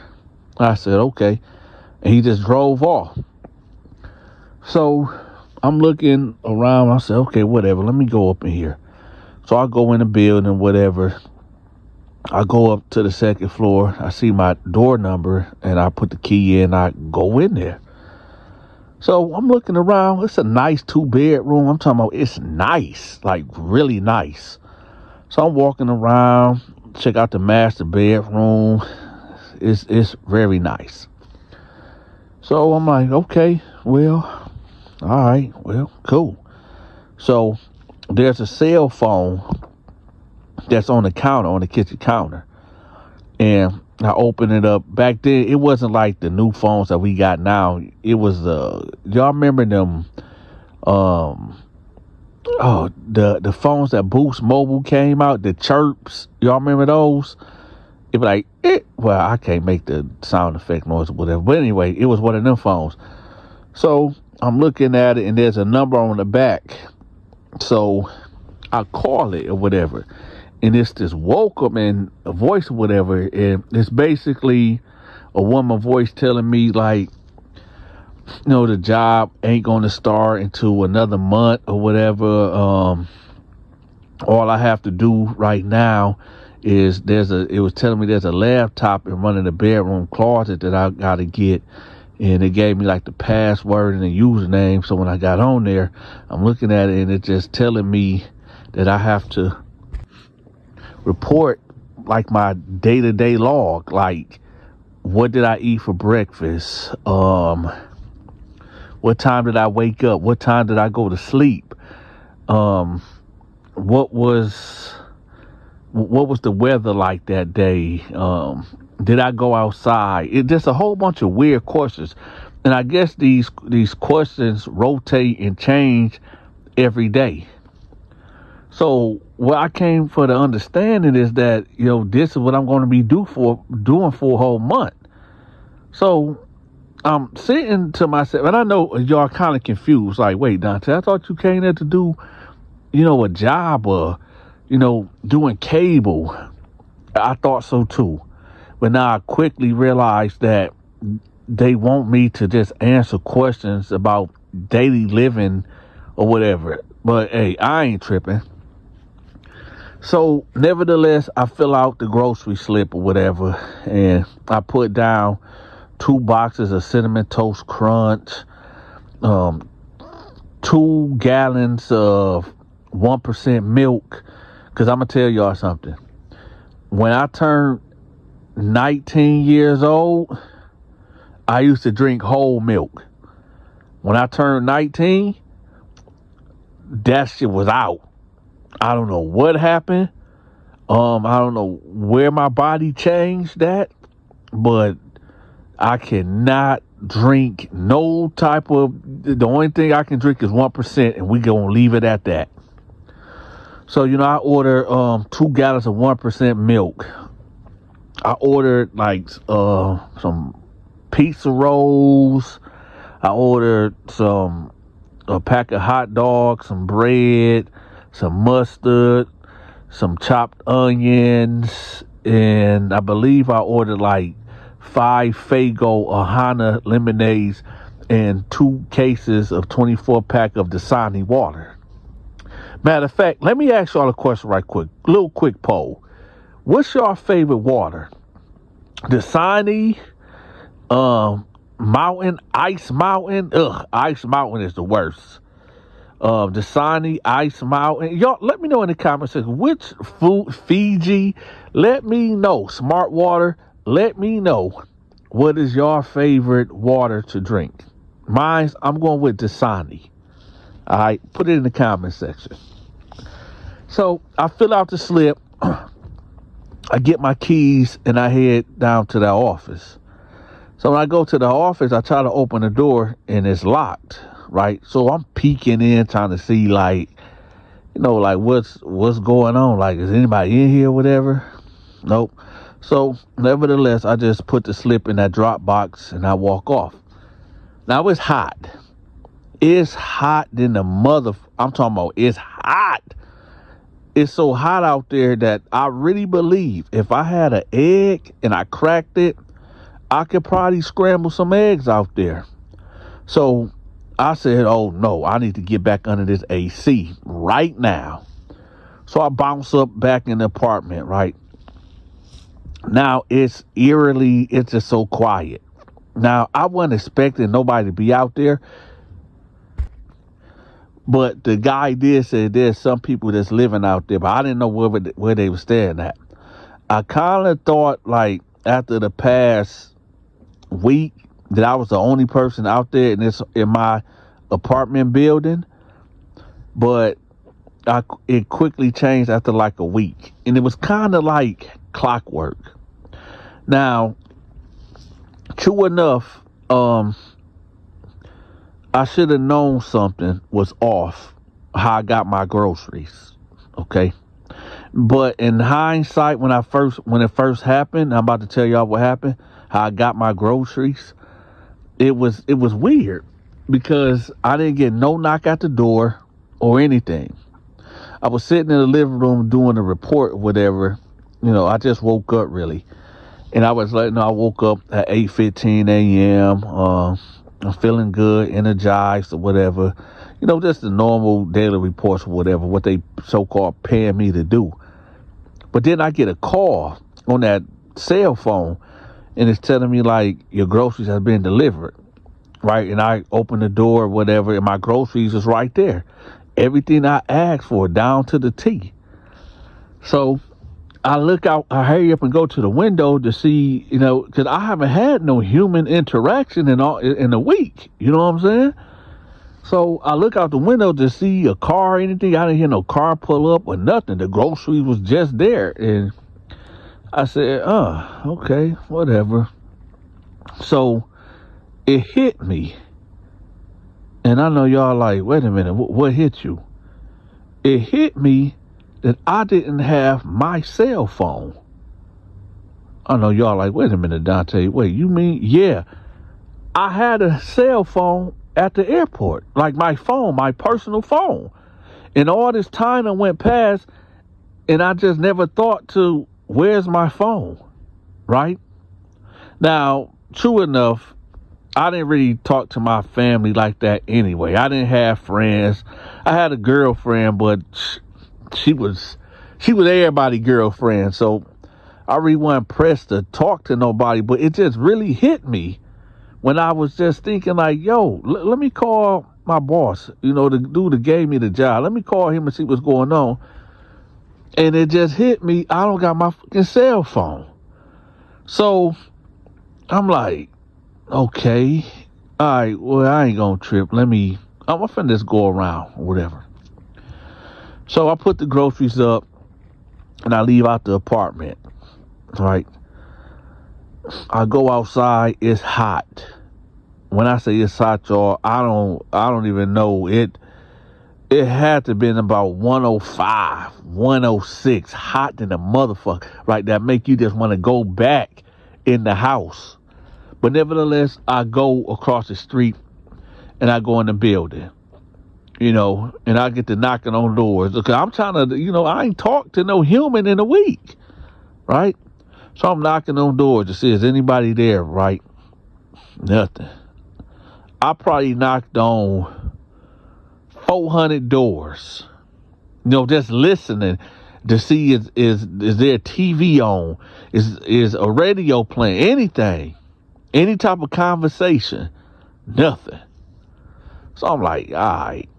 So I leave out of there, go right back in that hot ass sun.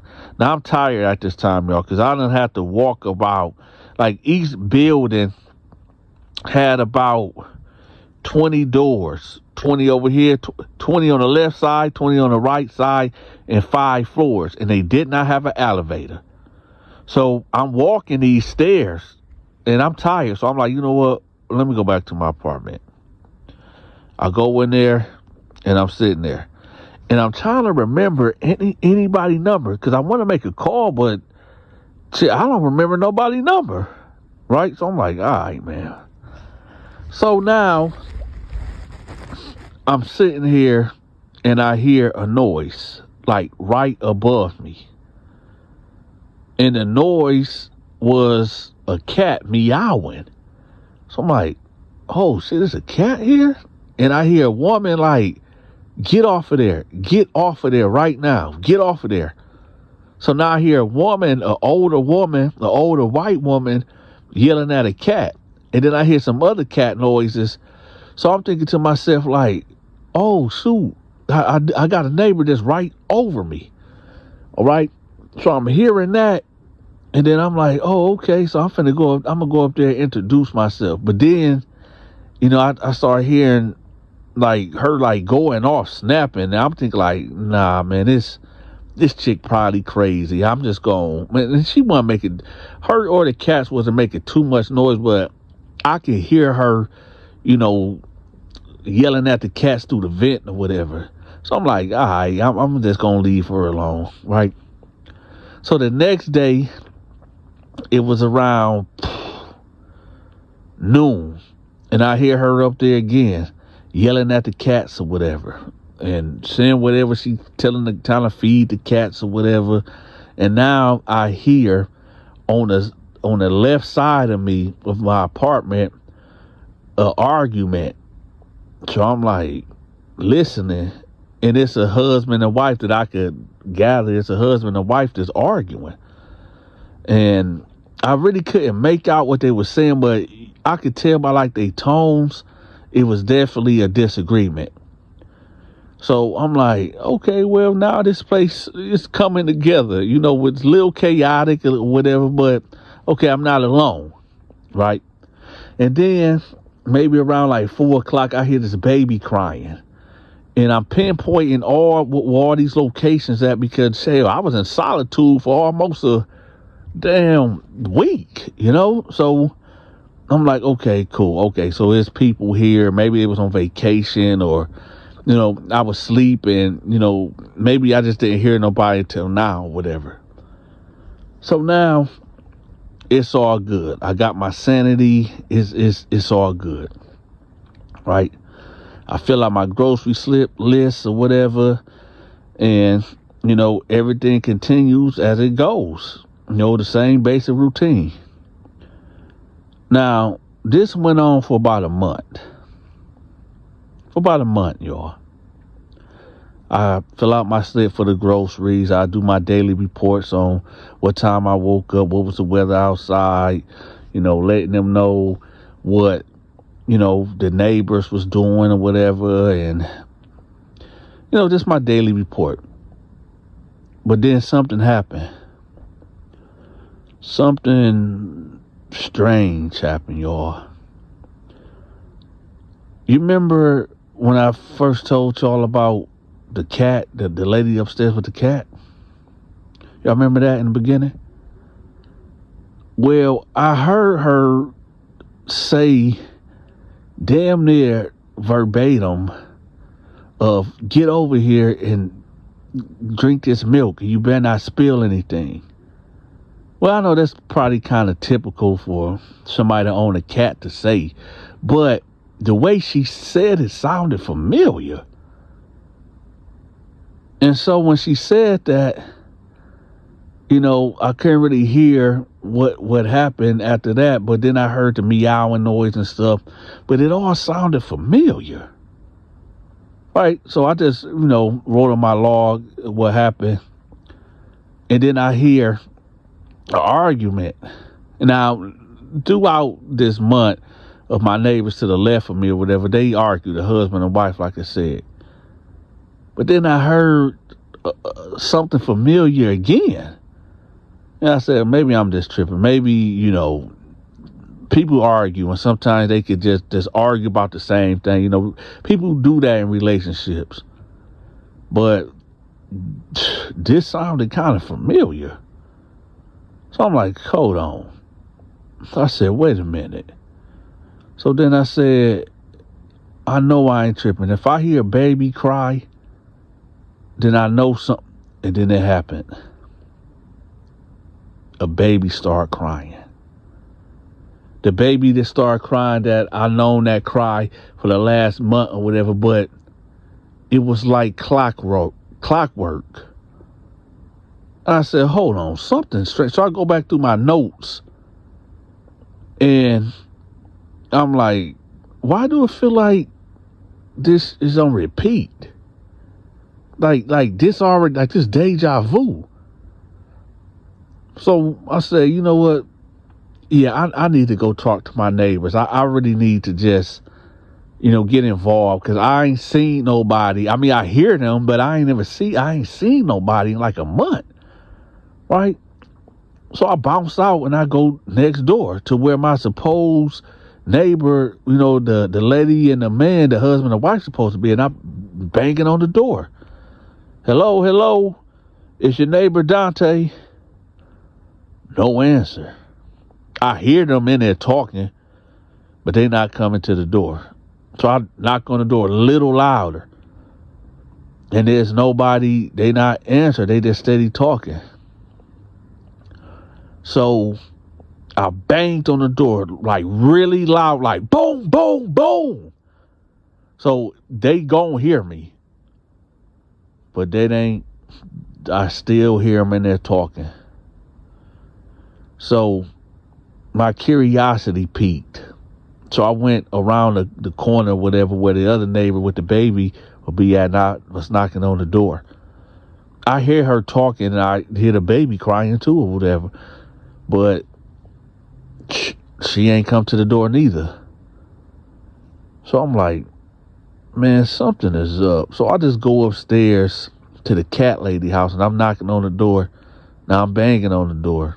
I hear the cats in there meowing and like that, but I don't hear the lady.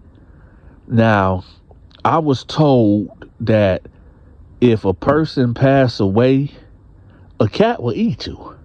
You can raise a cat all their life from a kitten, and if you die, a cat will eat you. So, with that thought in my head, I said, you know what? Let me see what's going on. So I boomed the door, kicked the door in, right? Let me tell y'all something. When I kicked that door in, nothing prepared me for what I saw. Or I should say what I didn't see. When I kicked in that door, y'all, there was nothing in there. I walked in the house. Of all the cat noises I was hearing throughout the month, you would have thought it would have been about 10 cats in there. It was bare. Nothing. No furniture. No refrigerator. No TV. No nothing. Absolutely nothing. But a radio. So I go up to the radio, and it's making the cat noises. And just like clockwork, that familiar sound, then a woman started talking. So I'm like, what the fuck? What the heck going on? So I leave out of there. Then I go back downstairs, and I go bang on my neighbor's door with her with the kid. And I kick that door in. And it's the same setup. Nothing at all. But this radio with the baby crying and the woman saying whatever, like it's on a record. So naturally I go to the apartment where, my neighbors that was arguing, the husband and wife, and I kicked that door in. And it's the same thing. They arguing. So I'm like, what the is going on? So I go back to my apartment, and I'm trying to get it together. I know it sounds crazy, y'all. I don't know what's going on. I don't. So I'm looking at my report, and I'm really trying to think like, I got to get out of here. I got to go. So I grab me a couple bottled waters, right? And I head outside. It's hot as hell outside, y'all. It got to be at least about 110. About 110 degrees outside. So I'm walking. When I get out the complex, 'cause I never really even walked around the complex at all. But when I started walking, and I got behind like the last 8 buildings. It was nothing out there, y'all. It's like they dropped me off in a fucking desert. It's like these buildings, these apartment buildings was just built, and they just set these apartment buildings out in the middle of the desert. I didn't see nothing at all. There's a barren, desolate land from east, west, north, and south. It was nothing left, nothing out there. So I go back in the house because it's hot, man. The sun is beating my back in, right? Pause. So I go back in the house and I'm like, man, what the? Now I'm thinking like, hold up. I had to get here somehow. And then I thought about it like, wait a minute. I don't even remember coming here. Yeah, I remember getting off the airplane and, with the white guy, but I don't remember even getting here.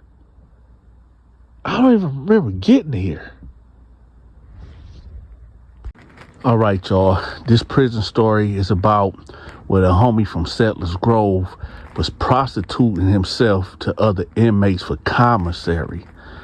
Now, for those that don't know where Settlers Grove is at, Settlers Grove is in Covington, Georgia.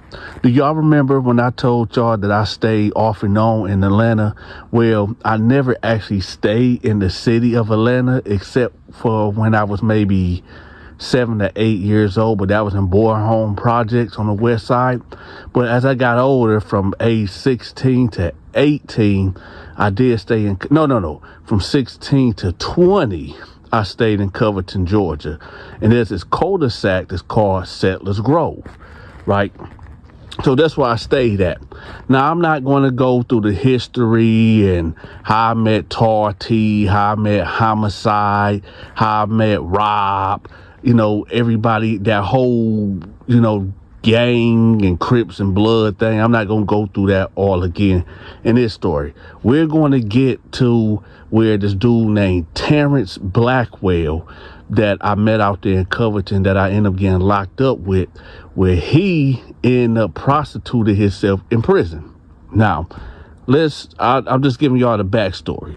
But you know what? For the sake of this story, F it. It's Sunday. It's people out there that's working, and y'all want the long version. So I'm going to give y'all the backstory of Terrence Blackwell, and then I'm going to give y'all the prison story of where he prostituted himself. All right, so for those, like I said, for those that don't know, I did live in Georgia for about 4 years, where I met, I'm not going to tell y'all about Tarty and Homicide, and I'm going to tell y'all when I met Terrence Blackwell. So this maybe was, I don't know, maybe a year, maybe about a year of me being there in Settlers Grove or whatever. And I pretty much knew everybody there, right? So the dude, Terrence Blackwell, he was, and y'all got to forgive me because I'm not a gang member. I'm not familiar with gang politics, so I could be saying this wrong, but he was a GD folk. I don't know what that means. A gangster disciple folk or something. I know he kept saying folks up and folks down or something like that, but I know he was GD, and I know he kept saying folks, right? Now, take that how y'all want to take it. I don't know what that means. Y'all can educate me in the comment section because I don't know what that gang stuff is. But anyway, I'm at the corner store and it's me and my cousin DK, right? AKA Donkey Kong. But anyway, we over here at the corner store and Terrence walk in, right? Who this whole story is about, Terrence Blackwell. He walks in. So when he walk in, he tattooed up. I'm talking about face tattoos, forehead, his eyelids got tats on it. Like, this dude is like, you know what I'm talking about? Like, certified. And when he came in, me and him had like this moment, like we looked at each other, pause, double pause. Not like that, y'all, chill out. So we looked at each other and I'm like, oh, okay, whatever, right? So I got my beverages, and me and my cousin bounced out the store, and we started walking to through the trail where the back roads to get back, to the neighborhood or whatever. And so I asked him about it. I said, hey, you knew Buddy that came in the store? And he was like, yeah, that's Terrence. And I was like, oh, okay. He was like, yeah, he cool, but he kind of like, he a thief though. He a thief. He a bum. And I was like, oh, okay. He was like, yeah, he from Atlanta, and I think his granny stay out here or something, but we don't F with him like that because, he a thief or whatever. And I said, oh, okay. So that's my introduction to Terrence Blackwell. Now, I will run into Terrence around Covington, like at the American Deli. He'll be out there panhandling. I done had a couple of conversations with him out there and talking to him about God and stuff, and the stuff that he was doing in the city of Atlanta and why he out here or whatever. But it was just a little small talk or whatever. So nevertheless, let's fast forward to, so I was 20 at the time when I left Covington and went to Flint, and I got locked up in Michigan. So we gonna fast forward to 6 years later, because this was like right in the middle of my bed when I ran into him. So nevertheless, let's get to prison. So as y'all know how Donta was programming, me and my homeboys was running a protection scheme. If you was a weak inmate and you felt like you couldn't make it in prison, then you will enlist the services of Donta and his crew, and we'll protect you for a fee. That what came with that, you will have some type of peace of mind that if you get any commissary, any food coming in, you can keep it. Because if you didn't have my protection and you couldn't stand alone, or you weren't a part of an organization, well, then your stuff would get taken, and you would come to me and enlist my services so you can have some type of peace of mind. And we gave you peace of mind that if a booty bandit tried to get at you or try to get on you, we'd make sure that didn't happen. It was many things that my services provided you. But anyway, let's get to it. So Terrence rolled up in there, right? I knew it was him from the jump. You know what I'm talking about? Now, there's a lot of guys that, come to prison with all these tattoos on their faces and their body. But I knew him. I just knew it was him. So when he came in, I said TB, because that's what we used to call him for short. T. I didn't used to call him. I heard people call him that, short for Terrence Blackwell. I'm like, yo, TB, what up? So he looked, now he got 2 laundry bags, right? But it ain't no food in them. He just got clothes. So I know he had transferred from a different prison or something, right? So he rolled right over there. He's like, hey, what's up, Donta? What's up, man? I said, man, it's good to see you. I said, man, hold on, man. What are you doing here, man? He was like, man, I caught a case in Detroit, man. And, shit, man, I'm here. I said, how much time you got? He was like, man, I got natural life, bro. I said, natural life? He was like, yeah, I killed my baby mama. I said, what? He was like, yeah, but hold on. Let me put my stuff up. We'll talk about it in a minute. So I'm like, all right. So he go to his cell. He put his stuff up, and he come back like 20 minutes later. So he was like, man, well, how you been, man? When did you leave the A? Right? I was like, shoot, man, I left the A like 5 years ago or whatever. He was like, oh, okay.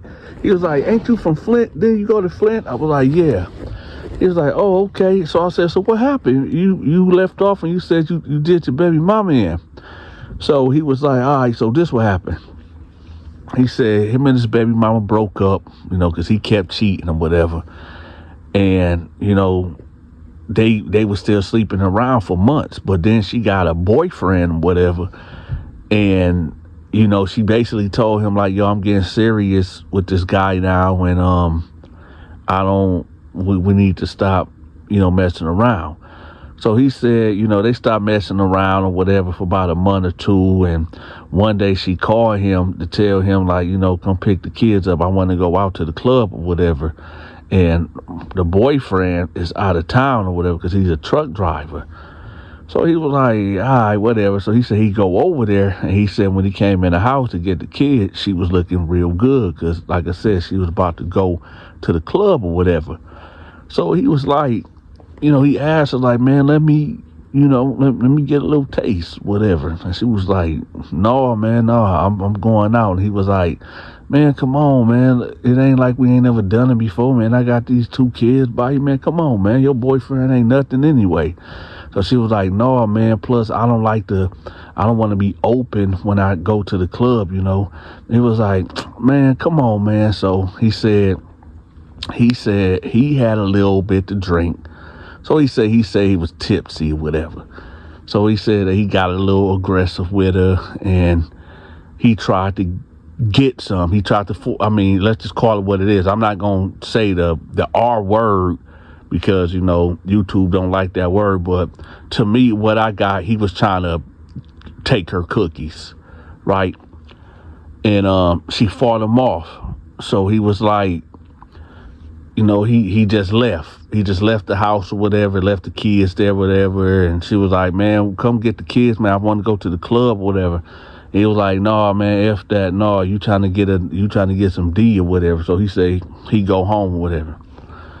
He said about 3 days later, the boyfriend got the call on his phone. It was like, yeah, BAN word. You gonna come over here and try to rape my B?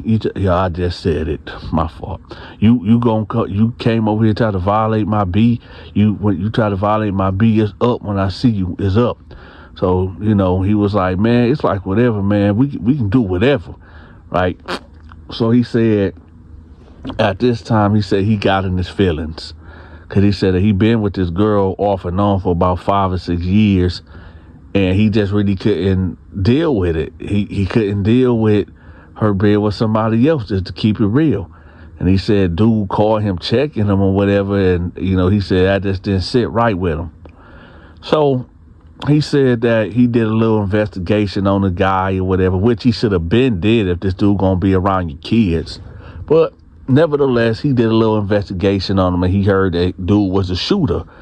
And he felt like, hey, if they do run into each other, there's a high chance that dude might try to, get out on him or whatever. So he said that he was talking to his baby mama or whatever, and he was telling her like, hey, man, hey, if I see dude out, is up. Ben, I had the kids in the car, it's up. So they just arguing back and forth. So she like, so you gonna shoot my car up with my kids in the car? Because dude didn't have his own car. He was driving her car, even though he was a truck driver or whatever. But one of the kids one day was on their tablet and they called their daddy. And he said he had just a little bit to drink or whatever. And he noticed that there was at McDonald's, which was right around the corner from him. So he said that he got in a car. And he said he don't know what possessed him to do this. He just felt real angry or whatever. And he just couldn't control it. So he said he got in the car and he had his gun. And he said that when he drove past the McDonald's, because it was right around the corner, when he drove past the McDonald's, he seen the car. So he said he just whipped in the driveway and pulled on the side of them and rolled down the windows like, yeah, I could have did that. I could have did that to y'all. He said that he don't know because he was drunk. Maybe he was high. He thought that the guy was trying to like reach over the baby mama and shoot at him. He said he wasn't really too sure, but he said F it. So he said he pulled up, then he jumped out the car and he got the bussing. Yeah, that's right, y'all. He said he got the bussing at the car where his 2 kids was in the back seat and his baby mama was in the front seat. On a passenger side.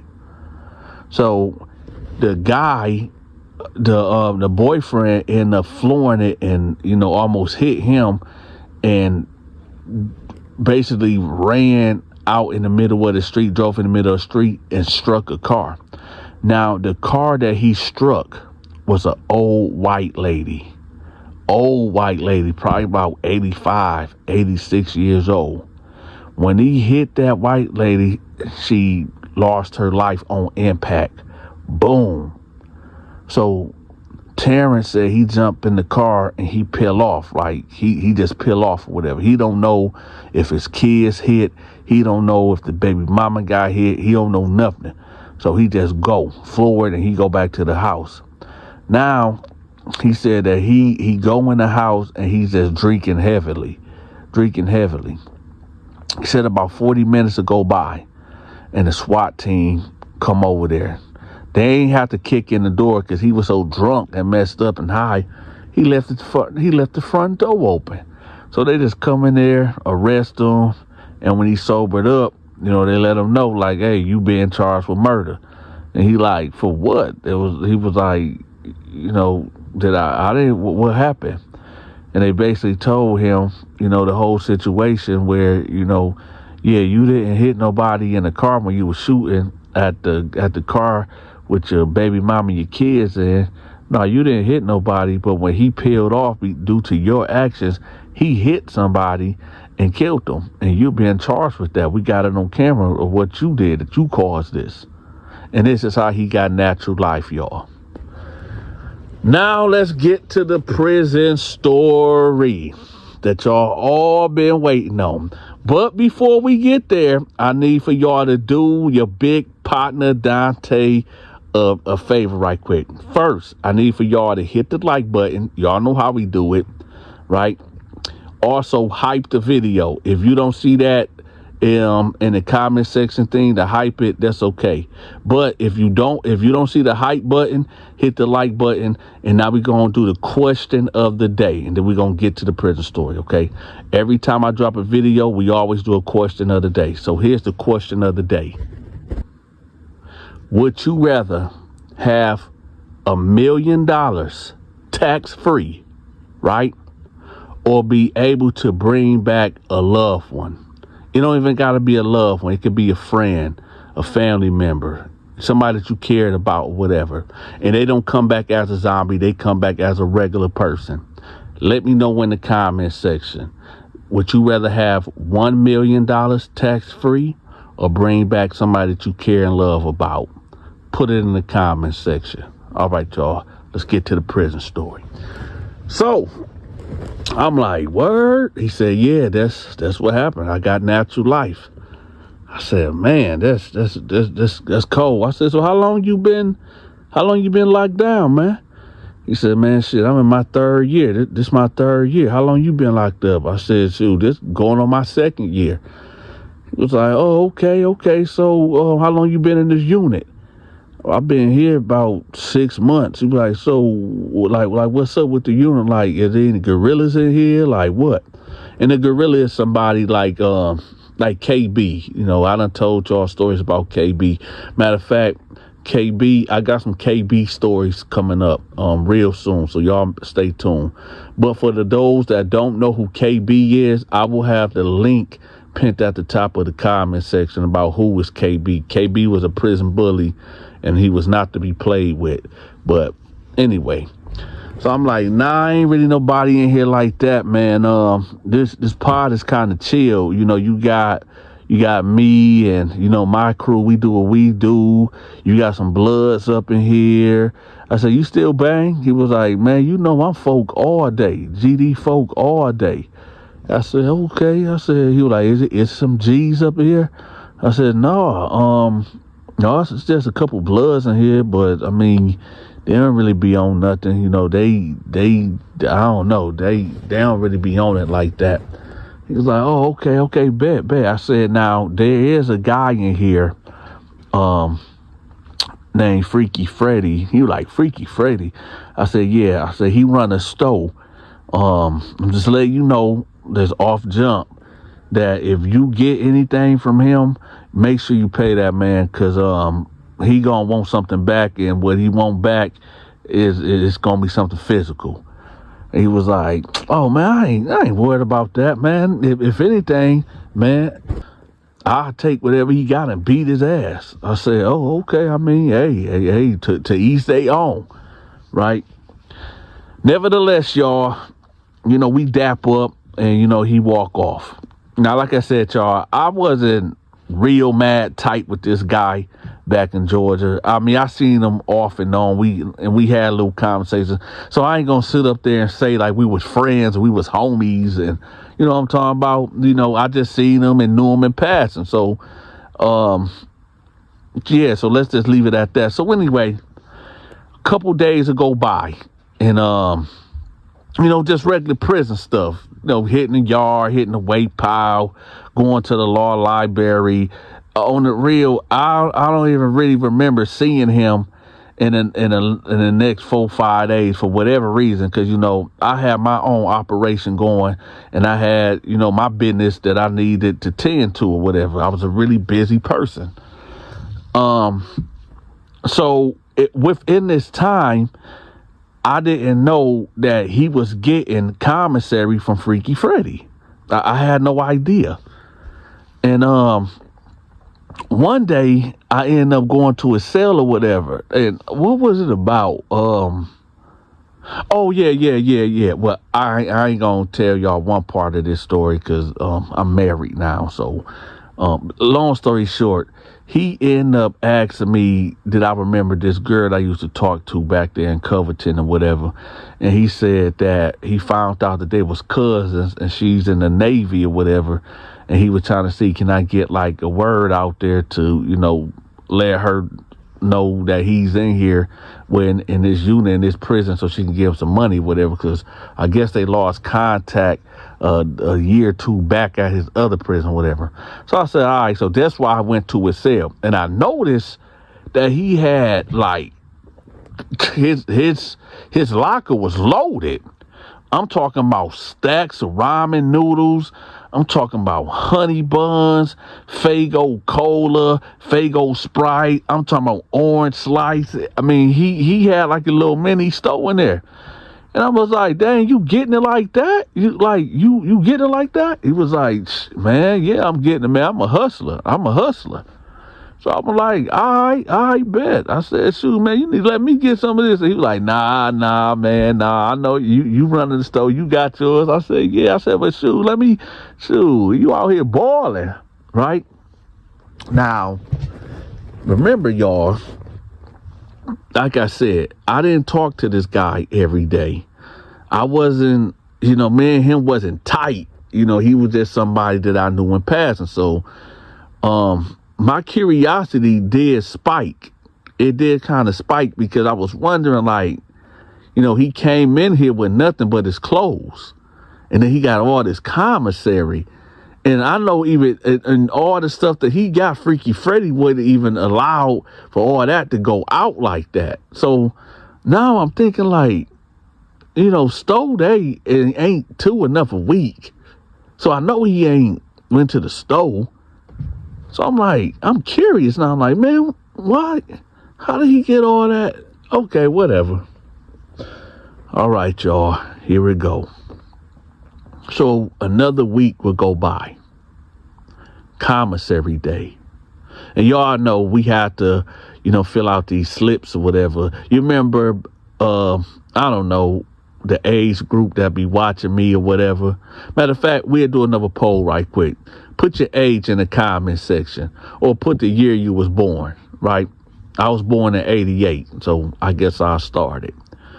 But anyway, you remember back in the day when we had to do the tests or whatever, we had to bubble in like the circles. They'd be like A to F or whatever, and just bubble it in. That's how it was for the commissary slips or whatever. So we get the commissary slips, and you can only get $200 worth of items, from the store or whatever. So it's commissary day. I don't see him when they call our unit or whatever. You line up and then they take you out down to the store or whatever. Now, I didn't see him go. I didn't see him go at all, to the store. But as I'm coming back, I got 3 big bags worth of commissary, with cats coming to my door and dropping off, items or whatever, for my business or whatever. So, I'm racked up. You know what I'm talking about? I'm penitentiary rich. But anyway, I noticed he just he didn't go. But then I also noticed it was cats coming, giving him items, right? So I'm like, and this guy's from other units too. So I'm like, well, what he got going on? Do he got the pack in? You know what I'm saying? Is he bringing drugs in, or, what is he doing? And in prison, yeah, you supposed to mind your business. But me, how I was programming, I need to know what's going on at all times. I mean, dealing with the nature of my business, I have to make it my business to know who bringing what in, right? Because I might need to get in on that. You feel me? But anyway, I'm seeing random cats, coming to the door and handing him off this, handing him off that. And I'm like, he got to be bringing a bag in. So about an hour go by after everything settled down. I rolled up in this cell. I said, hey, man, let me holler at you right quick. I said, man, what you got going on, man? What you got going on? He was like, what you mean? I said, shoot, I mean, you out here like you King Tut or something, like you the Pharaoh of Egypt, and people coming over here paying you tribute. Like, well, what's up with that? What you got going on? He was like, oh man, shoot, I be hustling. I'm a hustler. I said, I can see that, but like, what you hustling? He was like, oh shit, I'm hustling ass. I said, what? He was like, I'm hustling ass. I said, wait a minute. I said, what, you got a couple of boys or something? I don't ever see you with, no sissies, nothing. He said, no, man, I hustle my own ass. I said, what? He was like, yeah, man, you didn't know? That's what I do. I'm a prostitute. I said, you a prostitute? He was like, yeah, man, that's our hustle. I was doing that in the street too, man. I said, what? He was like, yeah, that's what I do. You didn't know that? I said, no, I didn't know that. He was like, yeah, man, that's what I do, man. I'm gonna make sure I stay straight. I'm gonna make sure I'm good, for real. And I said, oh, damn. Y'all make sure y'all subscribe to my movie and my gaming channel. I'm going to have that link pinned at the top of the comment section. Also, y'all subscribe to Stacy's Storytime. She's tell phenomenal stories just like myself. And if y'all feeling generous, make sure y'all leave me a tip. I'm accepting Cash App, Zelle, and PayPal. Until next time, y'all take care. I'm gone.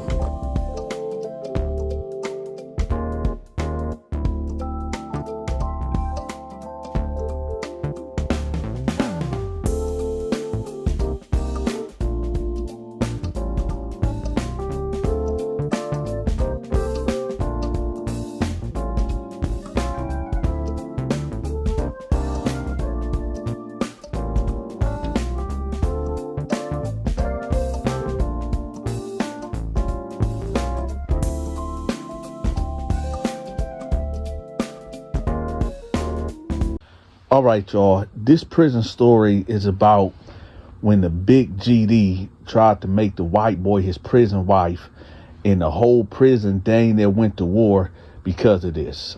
But before we even get to that, let me get some straightening right quick. All right, this won't be too long, y'all. So I did a prison story the other day when I told the story about, this guy that I knew from Atlanta or whatever, and he was GD, and, he was selling himself in prison for commissary, right? So I get a call, because, everybody got my number or whatever. I get a call, and it's a guy from Chicago that I was locked up with. And, he telling me like, yo, you making the G's look bad, and you need to take that video down, and it's gonna be an issue if you come back to Chicago and all this, right? Now, the dude that called me, right? I ain't gonna say the dude, the nigga that called me, I know what he was doing in prison.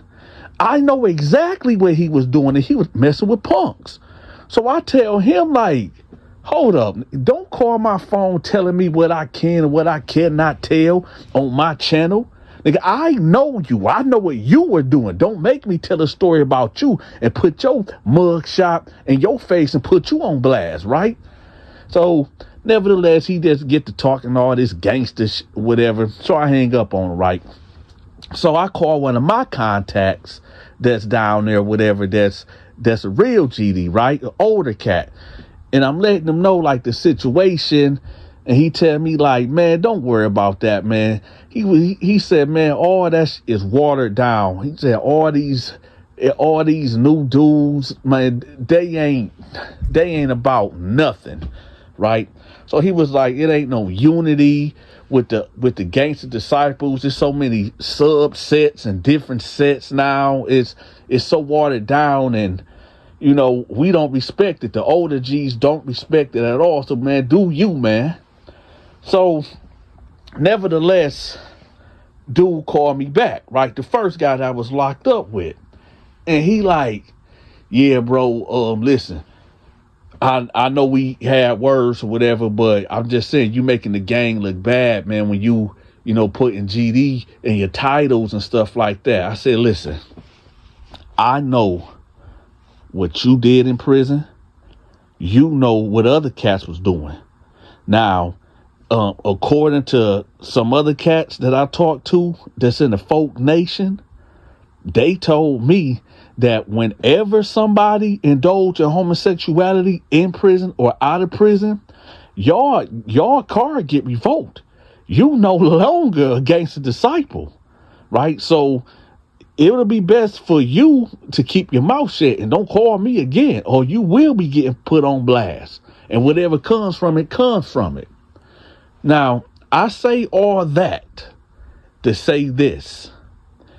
And just listen to me, y'all. I'm not no gang member, right? I'm not no gang member. Cool. It's not for me.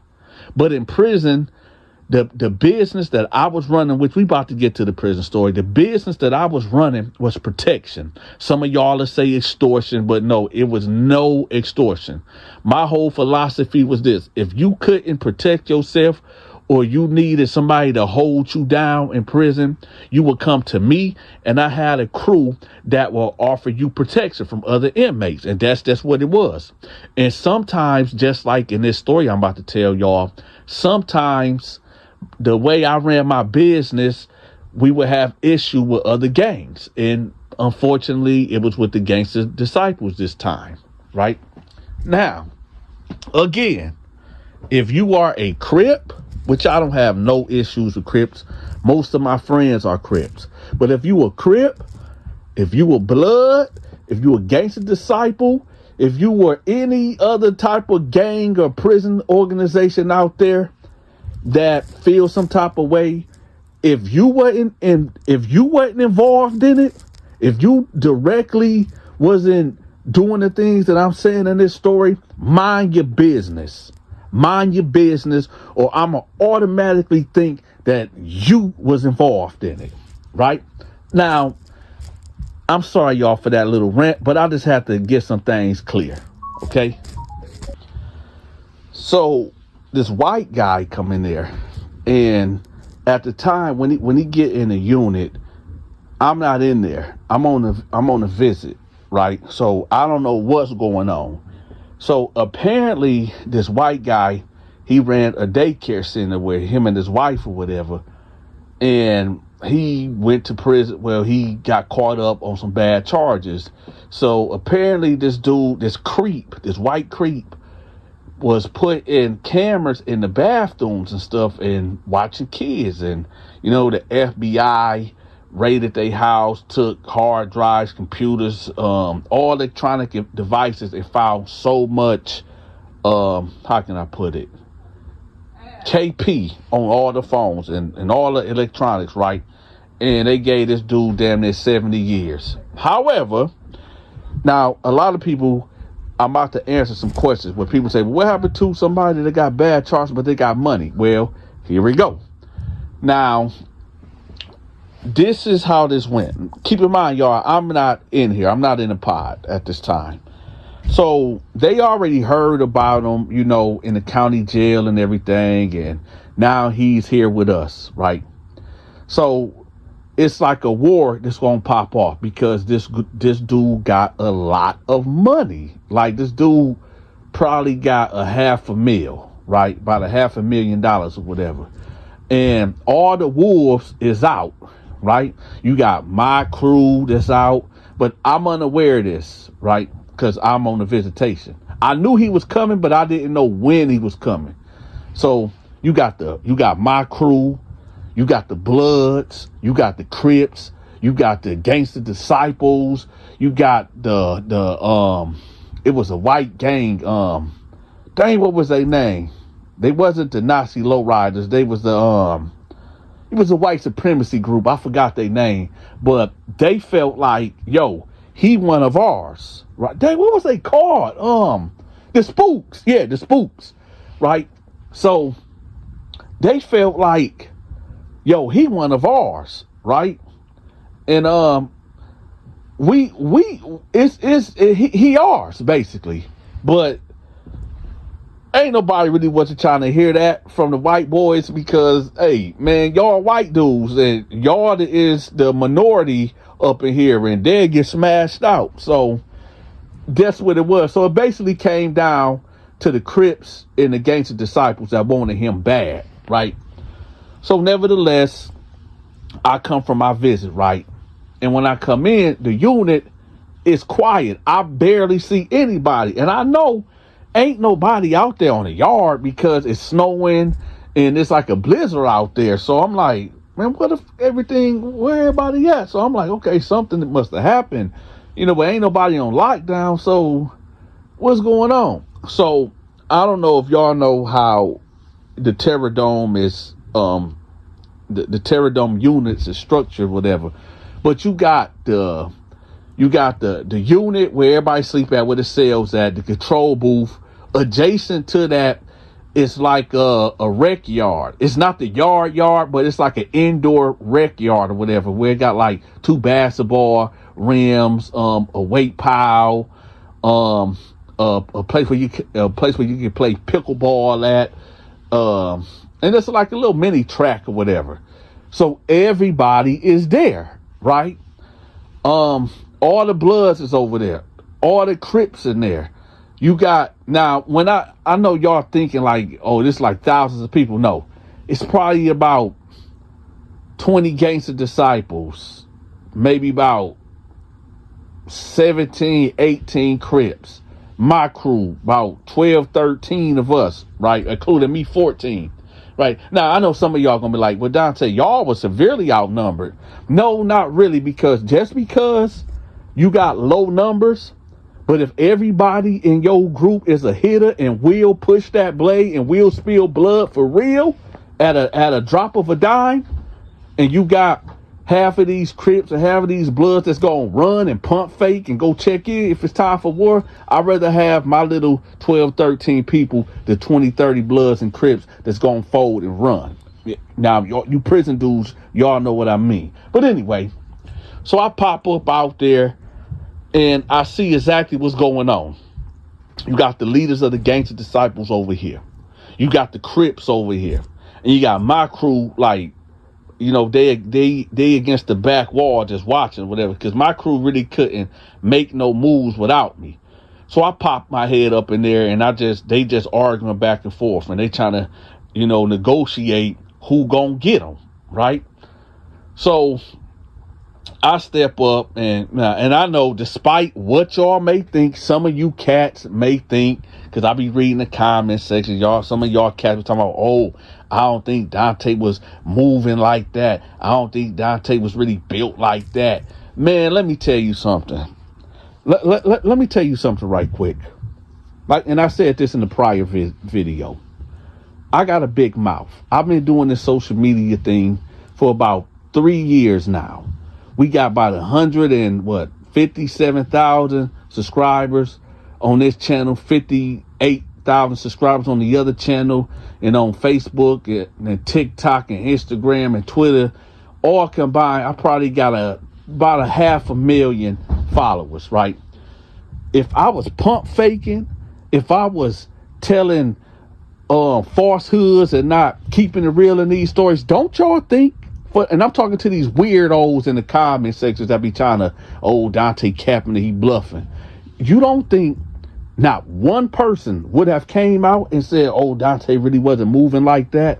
That's cap. I was really locked up with him. He was a church mouse. Yeah. So like I said,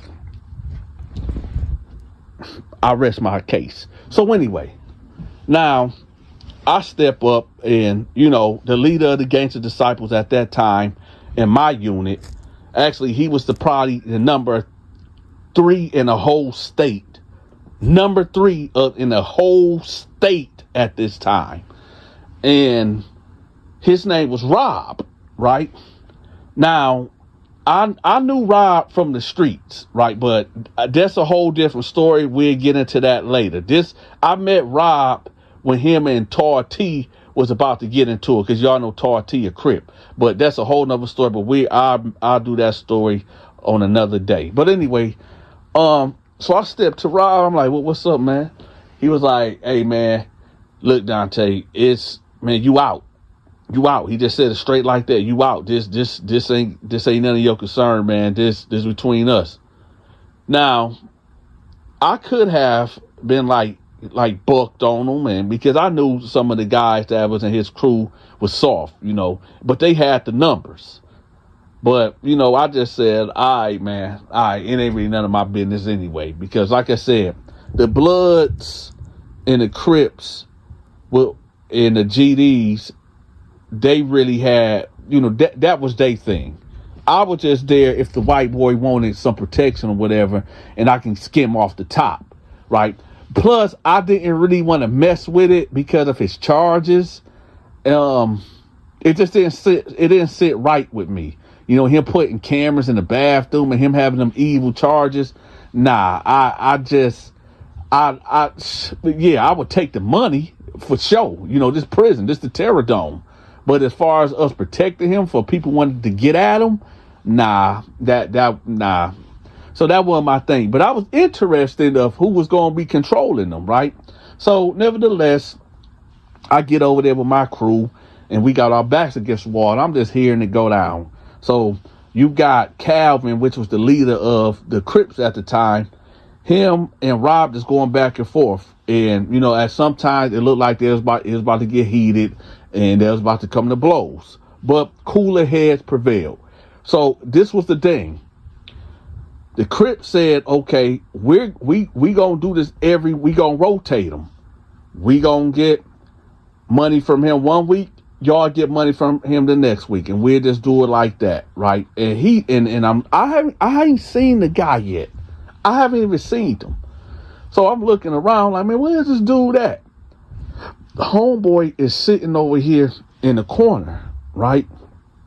White dude look like he like in his late 30s or early 40s, just super weird. It's the dude in the thumbnail. It's the dude in the thumbnail.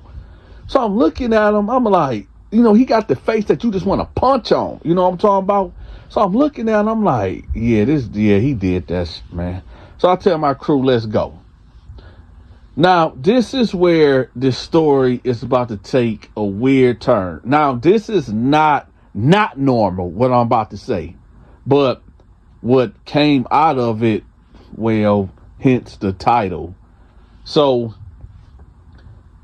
Rob, which was the, one of the head guys of the GDs or whatever, he put him in the cell with him, right? Now, like I said, that's not normal when you got a high value ticket and, you want to make sure that money, you want that money close to you at all times, right? Yeah.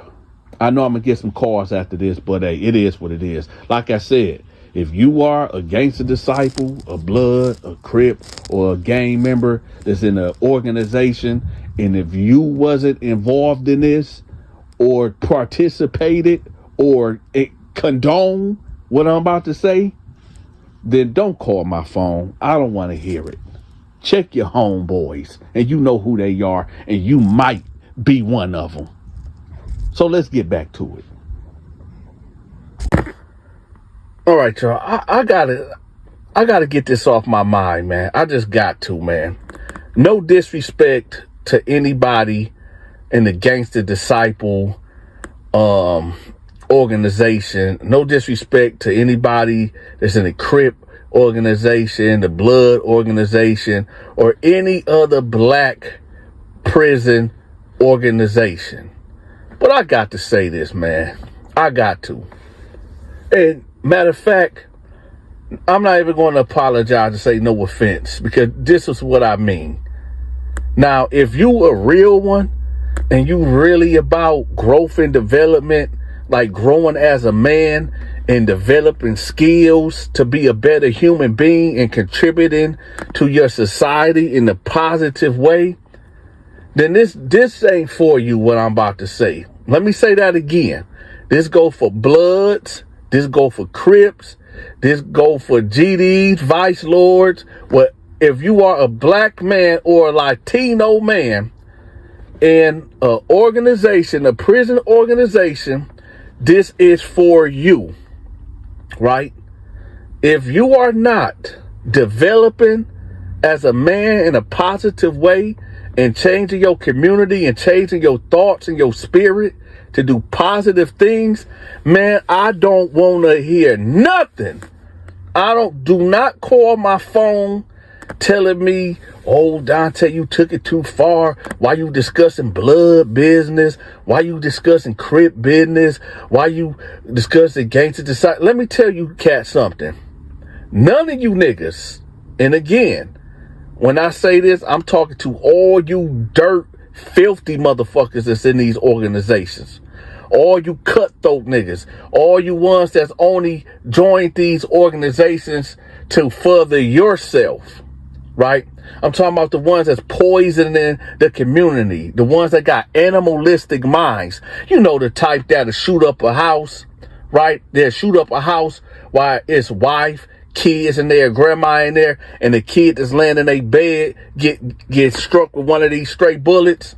That's who I'm talking to. I'm talking about to these niggas that ride on the side of a car where there's a car seat in the back seat and they just spray the whole car up and a little baby get hit. That's who I'm talking about. I'm talking about the drug dealers.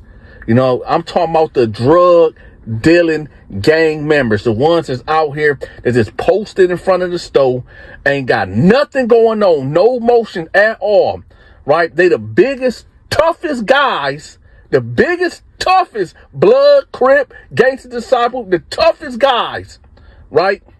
But ain't got a dollar in their pocket. Not a dollar in their pocket. But they got a pistol. Oh, they definitely got a pistol. And this is what I'm saying, man. I used to think that, you know, growing up, right, that when you in a gang, that's supposed to be a brotherhood. Where you supposed to have each other back and y'all supposed to build together. Yeah, when you young, you do stupid shit like, you know, sell drugs, rob people, you know, gang bang, you know, fighting and stuff like that. But then you grow out of that. I be seeing dudes on the internet and some cats that be calling my phone, making terroristic threats against my life or whatever. Talking about, you better not be speaking about this. Don't ever speak about that. Man, motherfucker, let me tell you something. And this goes to one individual in Chicago. You can't even afford a bus ticket to come where I'm at. Talking about what you gonna do to me if you ever see me. Have you ever left out of your neighborhood besides when you went to prison? Have you ever left out of your county? Have you ever left out of your state? Have you ever been anywhere? Can you afford? I don't think you can even afford the gas money to come where I'm at to do something to me. So instead of you talking about, oh, what you gonna do to me if you ever see me, I can't come to Chicago and this and that. Do you even got the gas? You talking about you gonna spend the block on me? Do you even got the gas money to spend the block on me? That's why I said, man, these dudes, why you so focused? And again, this only to a very, very, very minority group of gang members that I'm talking to, right? Why you so focused on my stories and saying, oh, Donta, that's cap, and don't speak on this and don't speak on that? Why don't you get off of social media instead of you being in another man's business, which is my business, and you go fill out a job application? You talking about what I'm gonna beat you up. I can tell I'll beat you. Go beat up a job application. Go on Indeed.com and beat up the keyboard to put your information in there to get you a job. Some of you niggas don't even got enough bread to buy some bread at the grocery store to feed y'all kids. Let me say that again, because that might went over some of y'all head. Some of you niggas out there ain't got enough bread to buy a loaf of bread to feed your family. And you got the nerve to terrorize my comment section and call me on the phone threatening my life with terroristic threats. You niggas must love jail. I mean, I get it. A lot of you niggas is homosexuals anyway, to keep it real. You niggas be, hey, you women out there, let me tell y'all something. If you got a boyfriend or whatever that's never coming home and always with his homeboy, like they inseparable, you got a woman tuition, man. Them niggas messing around with each other. If these niggas just always with each other, I mean always, man, you sharing that dude. He got a boyfriend. You thinking he cheating on you with a girl, but all along he cheating with his best friend. So, like I said, for all you niggas out there that be threatening me, talking about I better not be talking about no more this business, that business, go fight an application. Better yet, if you want to shoot me or cause physical harm to me, won't you go sign up for the Marines? Go sign up. Since you want to shoot me and all this and that, go to the Army. Better yet, go sign up for ICE. Go do something productive with your life instead of calling my phone and being a keyboard warrior, right? And my thing is this, man. I don't want no problems. I don't want no issues. I tell these prison stories for the youth, right? For the people that is considering on doing something very violent that can potentially cost them their freedom or their life. So when I tell these type of stories of how the big GD folk, turned out the white boy in the cell, we're going to get back to the story. When I tell that story and you a gangster disciple and you think it's one way, and then when you get in there, you like, man, hold up. Man, these dudes is punks. These dudes homosexuals. Man, I didn't sign up for this. So you mean to tell me I got to go stab somebody in the name of growth and development? And the dude that's calling the shot is a homosexual? No, man. No. You see what I'm saying? This is why I'm giving y'all the warnings now. So again, for you cats that be talking about, oh, I'm going to slide on you. Okay, first of all, how you going to get up here, number one, when you niggas don't even own a car? Some of you niggas don't own nothing. And then some of you niggas be talking about, oh, you better not come over here on this block. You better not come over here on that block. Do you own anything on that street? Do you own a house? Do you own the apartment complex that you telling me that I can't come to? Who the hell are you to tell me where I can or I cannot go to? God made planet Earth, right? And I'll be damned if a nigga tell me I can't go where I want to be at. How you gonna tell me when you don't pay no taxes, You living off your mama or grandma, right? Mama always telling you to get off the couch. And that's another thing. You niggas talking about, oh, I'm outside, Dante. You in the house. You in the house. You were in that. You were scary, nigga. You be in the house. You right. I do be in the house. First of all, I'm in the house taking care of my business, right? I'm in the house making content. And you say, oh, well, I'm outside. Nigga, you ain't outside because you want to be outside. Your mama or your grandmother telling you to get your ass off her couch because you done put a big dent in her couch. And she's tired of your ass stinking up the whole living room with that weed smoke on your body. So she's telling you to get the fuck out of her house and don't come back until the sun come down. Right? So you niggas every time, oh, I'm outside, Dante, and you in the house, you scary. You damn right. I'm in the house by choice. What that look like? Me just outside with my pants hanging, with a Glock, with a switch on. For what? To be like you, nigga? No. And like I said, you niggas that be always hollering I'm outside. You niggas outside because y'all was put outside. And got the nerve to tell me where I can and I can't go. And what I can and what I can't talk about. That's the craziest shit when a lot of you niggas don't even got a vehicle. That'd be the craziest. Oh, I'ma slide. How? What the fuck how you gonna slide? And you don't got no car. And if you do got a car, you ain't got enough gas money to even come to Michigan. You niggas don't even got enough gas money to even come to Michigan. Or when I'm in Ohio, you niggas don't got enough gas money to slide. That'd be the craziest. Hey, like I said, to each their own. You know what? I'm sorry, y'all. I'm just gonna have to make a part 2 to this story because I done been ranting, I've been raving, but y'all gotta understand, man. That stuff that really bothers me because I know how a lot of you niggas was locked up. A lot of you niggas.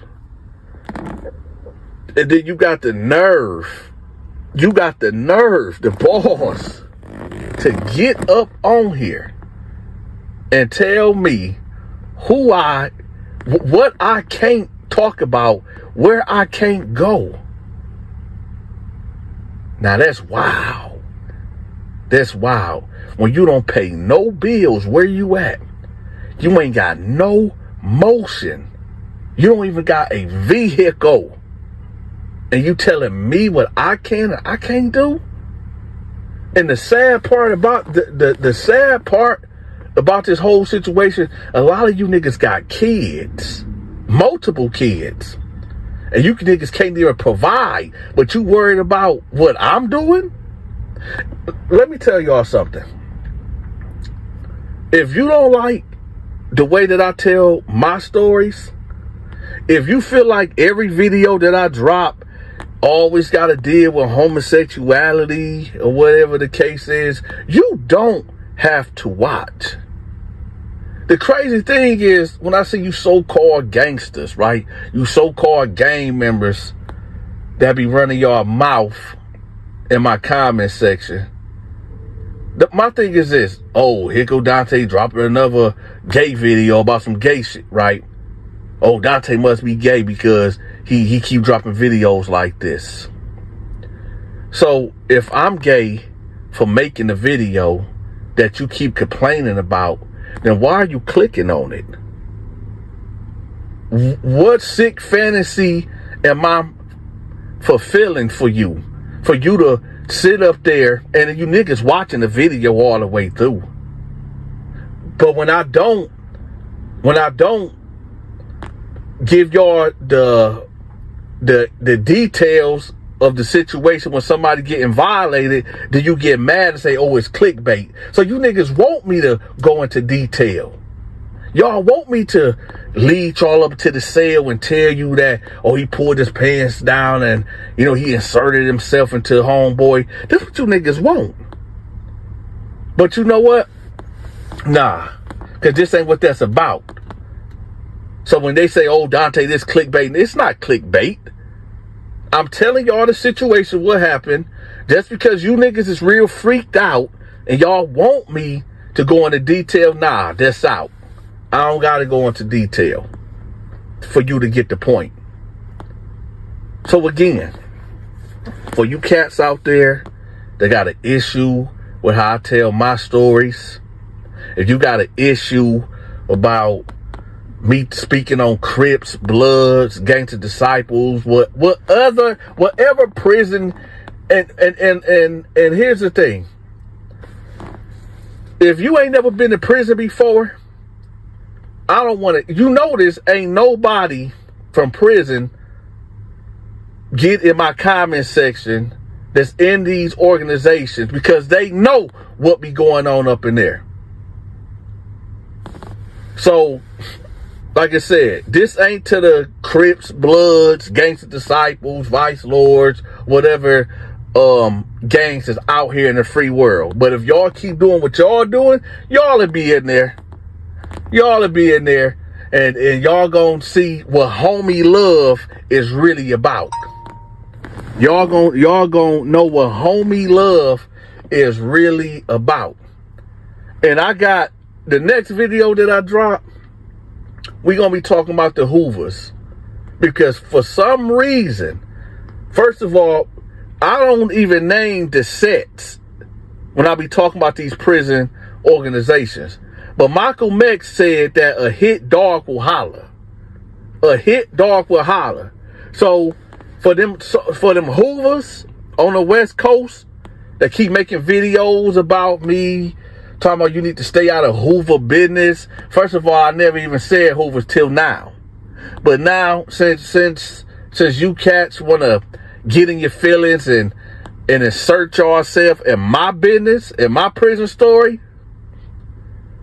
like I said, the next video that I drop, and y'all, yeah, we gonna see what homie love is really all about. Oh, this the homie.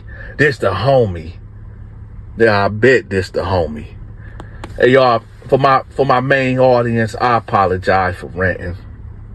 But some things just need to be said. Some things just need to be said. And a lot of these gang members, and like I said, if it don't apply to you, if you're not a homosexual gang member, if you ain't no dirty blood or no dirty Crip or no fucked up gangster disciple or whatever, and I'm talking about to the blacks. I don't give a fuck about no Spanish gangs, Latino gangs, no white gangs. This is for my own people, and especially the ones that keep on getting in my business. If you ain't no homosexual gang member, you have no business speaking on what I be talking about in my videos. If you, again, I'm going to repeat this one more time. If you are not a homosexual gang member, this video is not for you. And you can keep your comments and you can keep your threats. Now, if you are a homosexual gang member, then it is what it is. Go ahead and step up. With that, y'all hit that like button. I'm out. Y'all make sure y'all subscribe to my movie and my gaming channel. I'ma have that link pinned at the top of the comment section. Also, y'all subscribe to Stacy's Storytime. She's tell phenomenal stories just like myself. And if y'all feeling generous, make sure y'all leave me a tip. I'm accepting Cash App, Zelle, and PayPal. Until next time, y'all take care. I'm gone.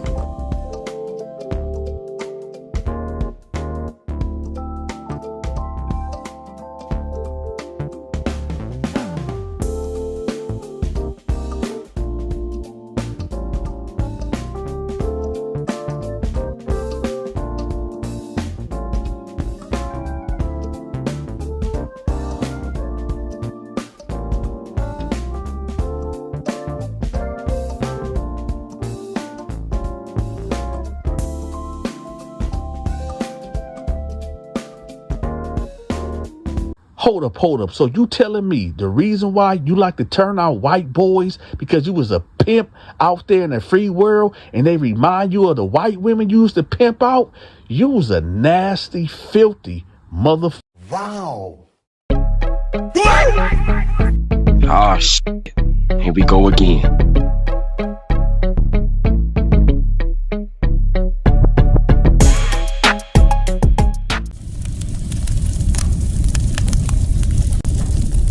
Towards the end of my bid, one would say that I got soft. And the reason why I say that is because when I first got locked up, I was a really bad guy.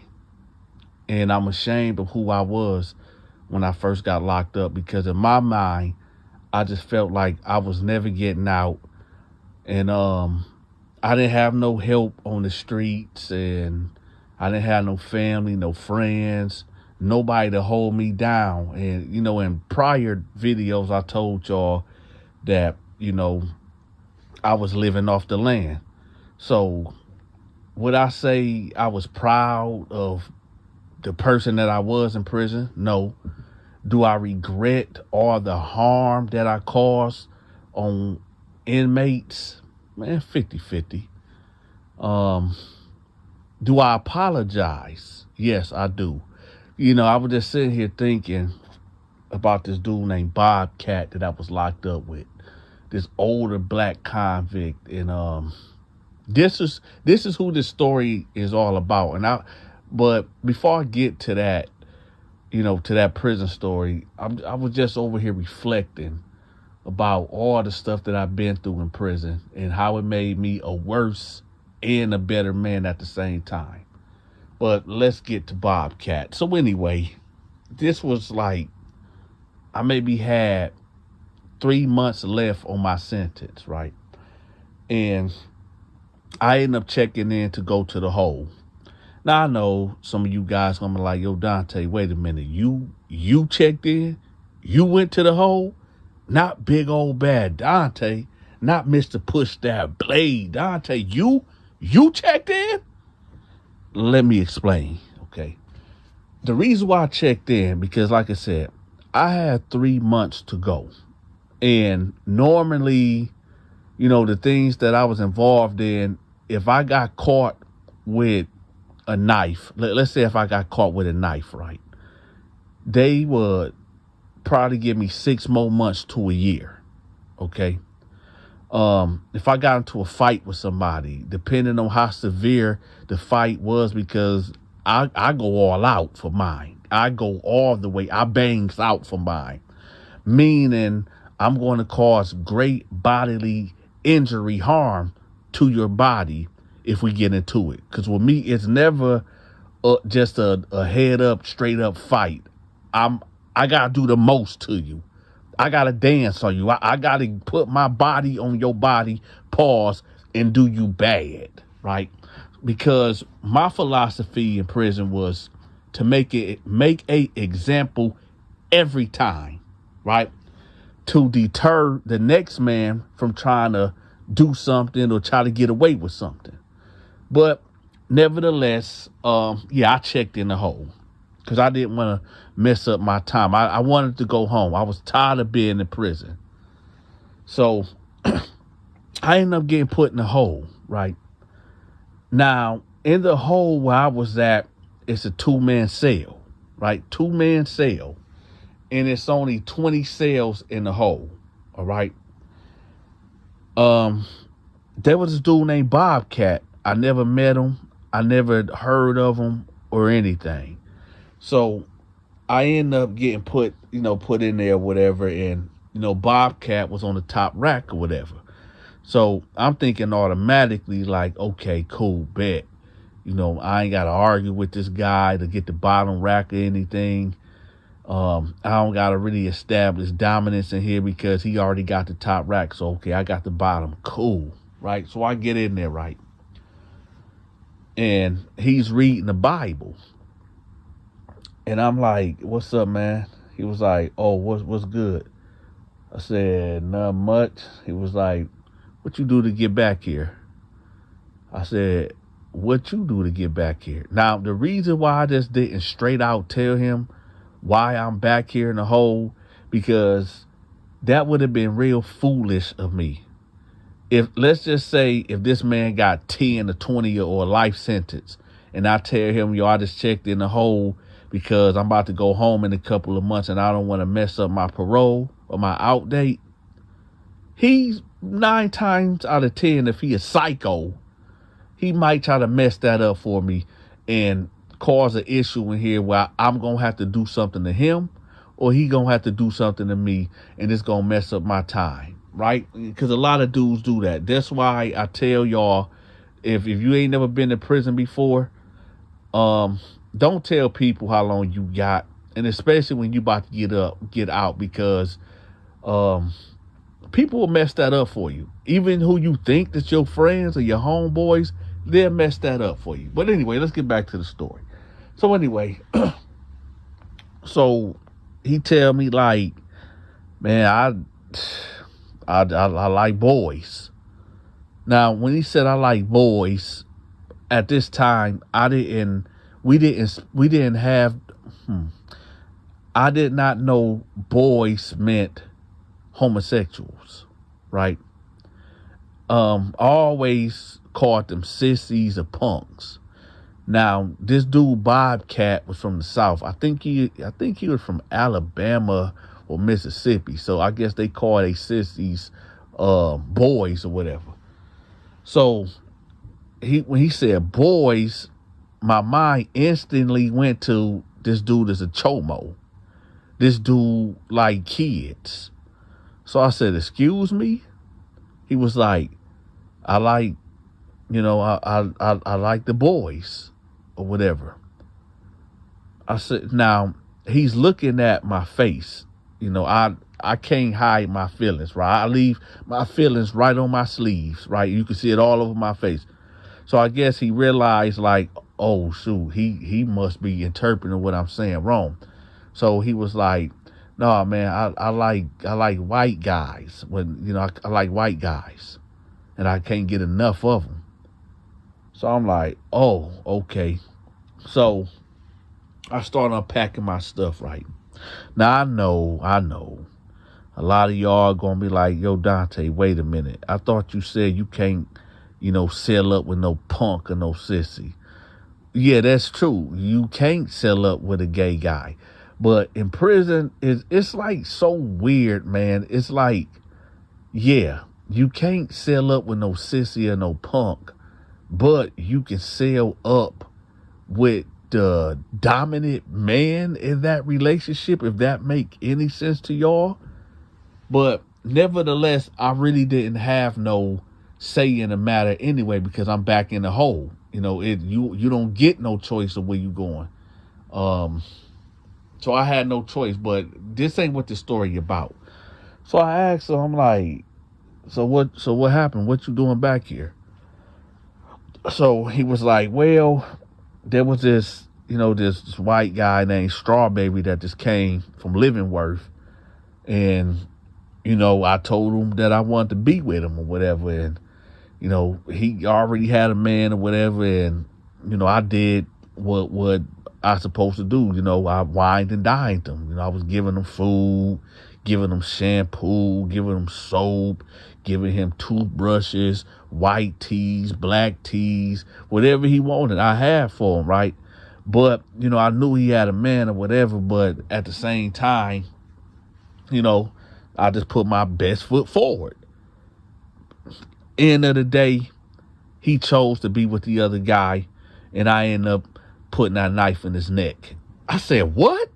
He was like, yeah, I don't play, man. Dude ain't about to lead me on. So I was like, okay. So he was like, so what you doing back here? I was like, well, I stabbed a couple of cats, and they caught a slingshot in my cell or whatever. He was like, a slingshot? What's that? I said, a double-edged knife, and, I had it on the string. I was about to shoot it like a kite to one of my homeboys a couple cells down. They found that, So they gave me about 6 months back here. So obviously, y'all know I'm lying, right? So he was like, oh, okay. So it had to been probably 1 o'clock at this time, because they brought me to the hole late, like real late. Actually, it was at the count, like right before we all got locked down. So he already in the bed. I'm getting myself adjusted to get in the bed too or whatever. So nevertheless, I'm on the bed, right? And I'm like, hey, so what you do to get in here, man? Like, what you do to get in prison? He was like, you want to know? I said, yeah, man, that's why I asked. It was like, man, I ended up getting locked up for armed robbery. I said, how long they give you? They gave me 5 years. I said, they gave you 5 years? How long you been here? He was like, well, they gave me 5 years, but, I just kept, getting in trouble up in here. So, shoot, I got, 18 years to go? I said, whew, okay. So he was like, you want to hear the story? I said, yeah, what happened? He said, so back in the day, he used to be a pimp. And he used to like pimp out white girls. And that's all he used to do is pimp out white girls. He said his philosophy was that, shoot, the white man always got their neck on the black man, so he gonna get the white man trophies and pimp them out, which is the white women or whatever. So he said that one day, one of his white girls, which I found out later on that he was messing with underage white girls. So that wasn't cool. But anyway, he's basically how I found that out, because when he got to breaking down what he would do, now it made sense. So what he would do is go to like the Greyhound station, bus stations, like small towns in this city or whatever, at the Greyhound stations, and he would know the type, runaways, little white girls that look like they're in distress or whatever, and he'd like pull up on them. He'd see that they hungry, give them something to eat, tell them like, I just want to be a friend or whatever. And he said that he'd go take them to a hotel or whatever, then turn them out basically, and do what he do. And back then, I don't think they had this diagnosis, but it's called Stockholm syndrome. Because one would say, well, why won't they just leave or run away? Because I guess he did so much for them that they felt like they owe him or whatever. But I don't know, there's some whatever. But anyway, so he said one day, one of his girls, two of his girls, went with this black guy. He said that he really didn't like to pimp out the girls to black dudes, because they'd like dog them out or whatever. And but he said it was just one black dude that was pressing them. And he said usually his rate was $150 an hour or whatever. But, this dude came up with $500, said, yo, I want 3 of them. I want 3 of the snow bunnies, basically. And so he was like, all right, whatever. So he gave him the money or whatever. He gave him the money. The girls go to the hotel with the black guy. He said he's sitting outside. This is what he do all the time. He always is outside of the hotel or wherever, this transaction thing is going down at, whatever. So he said that he outside, and he just hear the girl screaming, right? The girls is screaming. He get out the car. He run up the stairs, and he telling them, open the door, right? And finally, one of the girls get to open the door, but it basically, it was a tug of war at the door with the black dude inside is trying to hold them hostage, and the pimp guy, Bobcat, is telling me the story, is trying to get in the hotel room, whatever. So he said he finally got in there, and the dude had a knife at one of the girls' neck or whatever, and the other 2 girls was like huddled up crying in the corner, whatever. And he was like, yeah, man, yeah, I'm taking this one. I'm gonna take one of these bees. And he like, Bobcat like, well, what you mean you finna take one, man? This is my problem. He was like, no, man, they some H's. You don't own them. This was mine. Right? So he said, like, he didn't want, and dude basically was cutting at the girl a little bit, showing that he wasn't playing. You know, he cut it a little bit. So Bobcat was like, all right, man, just don't damage the goods, man. Just don't damage the goods, man. Just go, right? This is where the story get, how can I say,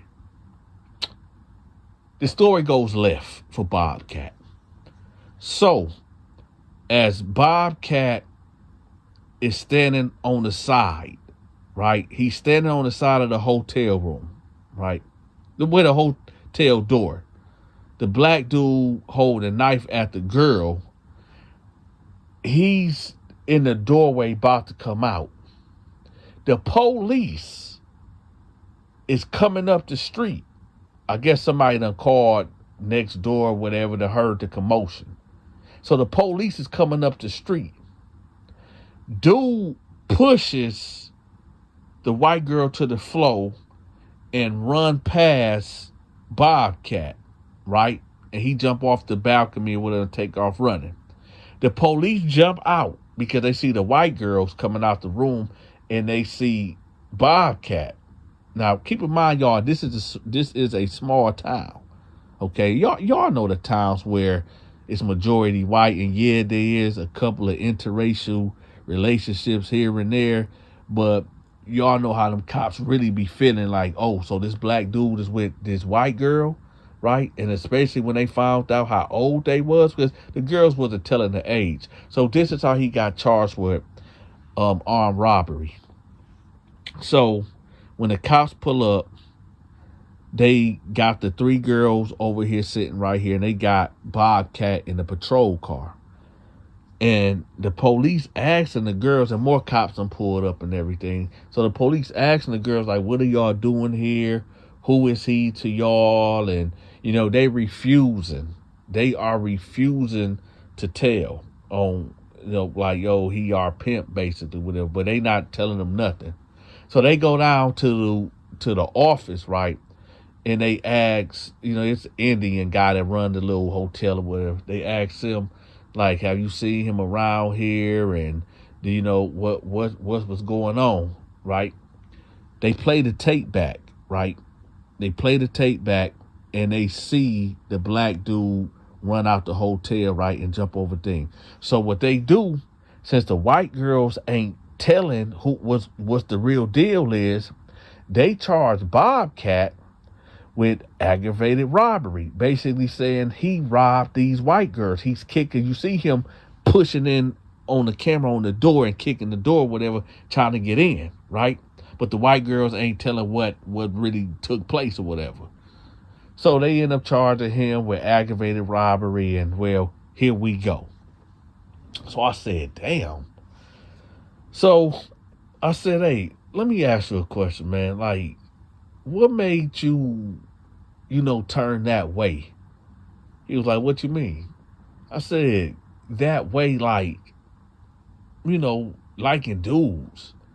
He was like, well, first of all, I don't like dudes. I said, come again? I thought you said that you like boys, sissies. He was like, no. I don't think you misunderstood what I said.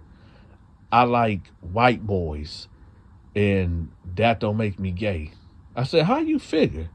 He said, because they not really like human. They like 97% Neanderthal and 3% human. I said, what? He said, I read that in a book somewhere, that white men and women are 97% Neanderthal and 3% human. So I'm sitting there, right? Well, not sitting, I'm laying there.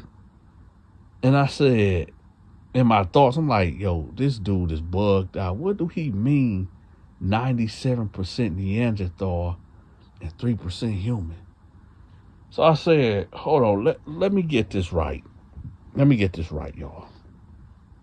I said, so this is what I say to him. I'm like, so you don't think that you're not gay because white people are 97% Neanderthal and 3% human. So with that logic, because they are 97% Neanderthal, I said, but it's male and female. There's let's just say that's true, which I don't know. I'm not going to get into that. Some of you people in the comment section might know about that, but I don't know. But anyway, he go on to tell me like, yeah, man, they not human, so it don't count. So let me tell y'all something. If you do enough time in the joint, you gonna hear all type of different theories, conspiracy theories, all type of literature that you ain't never heard about before. So he get into this whole spiel about humans and the black man bioengineered a mutated gene that produced white people, and that produced the Neanderthals. And I'm like, oh, okay. So basically, he's sitting up there for about 30 minutes justifying to me why he like white boys, whatever. So I'm like, okay, now I done had enough of this talk, right? So I tell him like, so what's the because this was the second time I was in a hole back here or whatever, but I ain't been in a hole in months, right? The last time I was in a hole, it was just that little altercation that I had on the yard with KB or whatever, and only had me back there for maybe, 2 hours when they was interviewing me or whatever. So I never really had the full experience up until now of being in a hole or whatever. So I'm asking him like, yo, what's the rundown or whatever back here? He was like, well, we can sleep in. They feed us 3 times a day. They give us food loaf for breakfast, lunch, and then for dinner, they just give us the leftovers of what everybody else done got or whatever. Now, I know some of y'all wondering like, yo, Donta, what is a food loaf? Okay, a food loaf is something that it's all the food that was discarded or leftover foods that they just put all together and bake it and give it to you. And it's very disgusting. It's very nasty. There's some people that actually like it, love it. And Bobcat was one of them. I gave him my food loaf breakfast and lunch because I just couldn't eat it, man.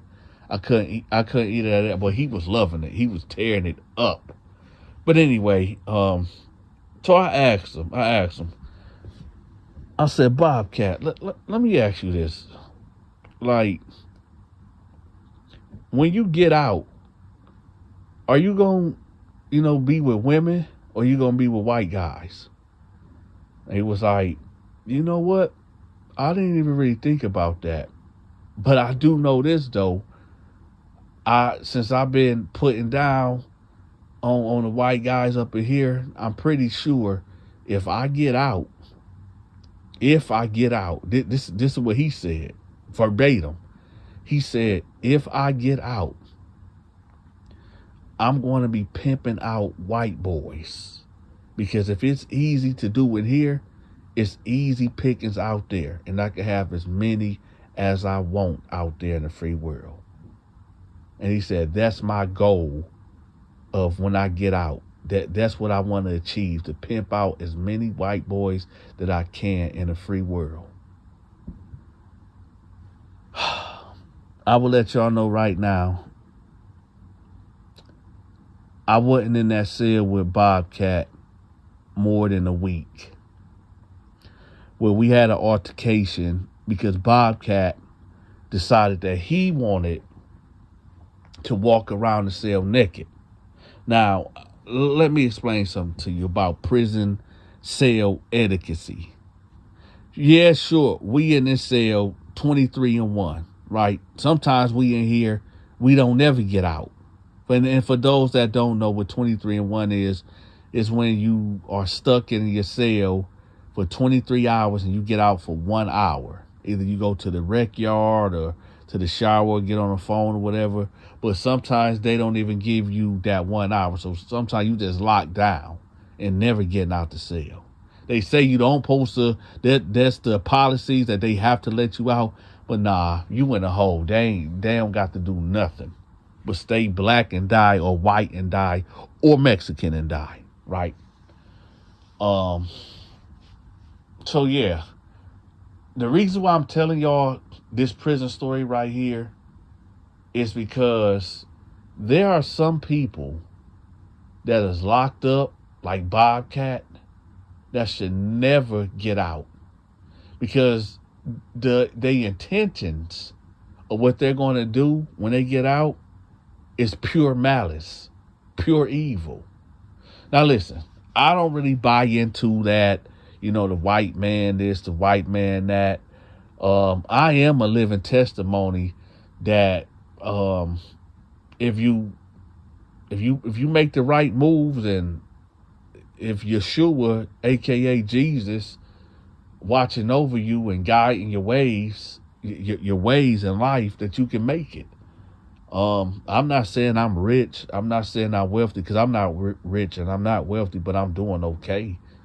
I haven't committed no crime in almost, 14 years, 13, 14 years. I've been legit for the last 13, 14 years. So, I'm able to take care of my family and, live an okay lifestyle. So, yeah, man, if you find yourself thinking about committing a crime, I want you, and this for any and everybody, if you're thinking about committing a crime, I want you to understand something. And especially if you're young and white, the chances is really high that you're going to get violated and you're going to get turned out. I be seeing these white cats, these young white cats that be acting like they urban or black or whatever, and they really come from a good home. Now I'm not talking about the white cats that come from the ghetto and that's a product of their environment. I'm not talking about them. I'm talking about, the white cats that come from money or come from a decent living situation but want to act urban and black.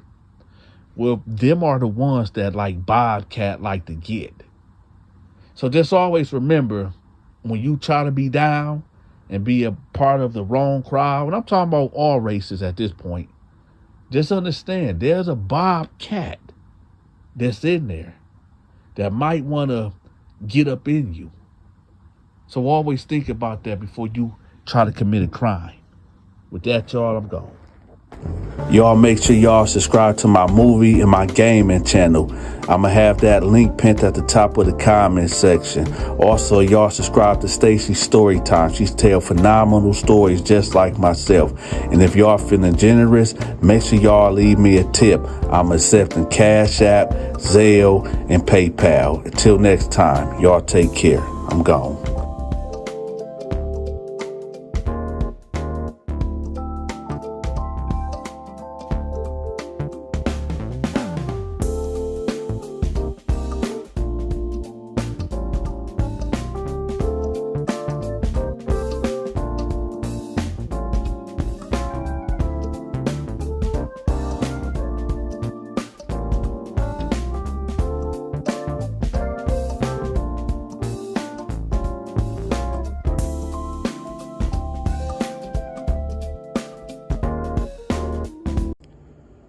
For those who was watching this video earlier and it cut off, YouTube took the video down, so I had to redo it, and I added part 1 so that way y'all don't have to look for it, okay? So this video is a brand new, fresh video, and part 1, when this video goes off, part 2 going to automatically come on this video. So y'all stay tuned. So I jumped out the bed and kicked him in his back. He was like, ow! I said, why is you naked? He was like, stop. I kicked him again. He was like, ow! I said, why are you naked, man? What is you doing? He was like, Donta, hold on, it ain't what you think. And I kicked him again in his back. He was like, ow! Oh, shit. Here we go again. Ah, shit. Here we go again.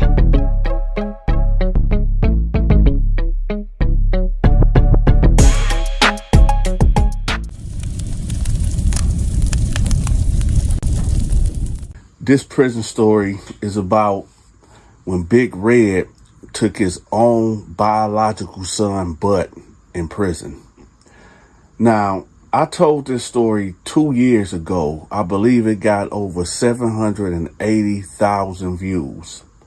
But the audience was saying like, yo, Dante, where's part 2 at? You never told us what happened afterwards. Now, before we get into that, let's get into this right here. I know you hear about these myths, these legendary stories about what I'm about to tell y'all. This actually happened. And it actually happens more than y'all would think, right? More than y'all would like to think that it don't happen. Y'all got to understand one thing before we get into this prison story, is that prison is not the outside world. Prison is not normal. I got so many booty bandit prison stories because it happens. It happens more often than not. And a lot of y'all be thinking like, oh, he got to be making this up. Let's do the math, y'all. Let's do the math. If 60% of the inmate population, let's just say it's 1,000 inmates in here, and 60% are homosexuals or low-key homosexuals. Now, you got to understand this.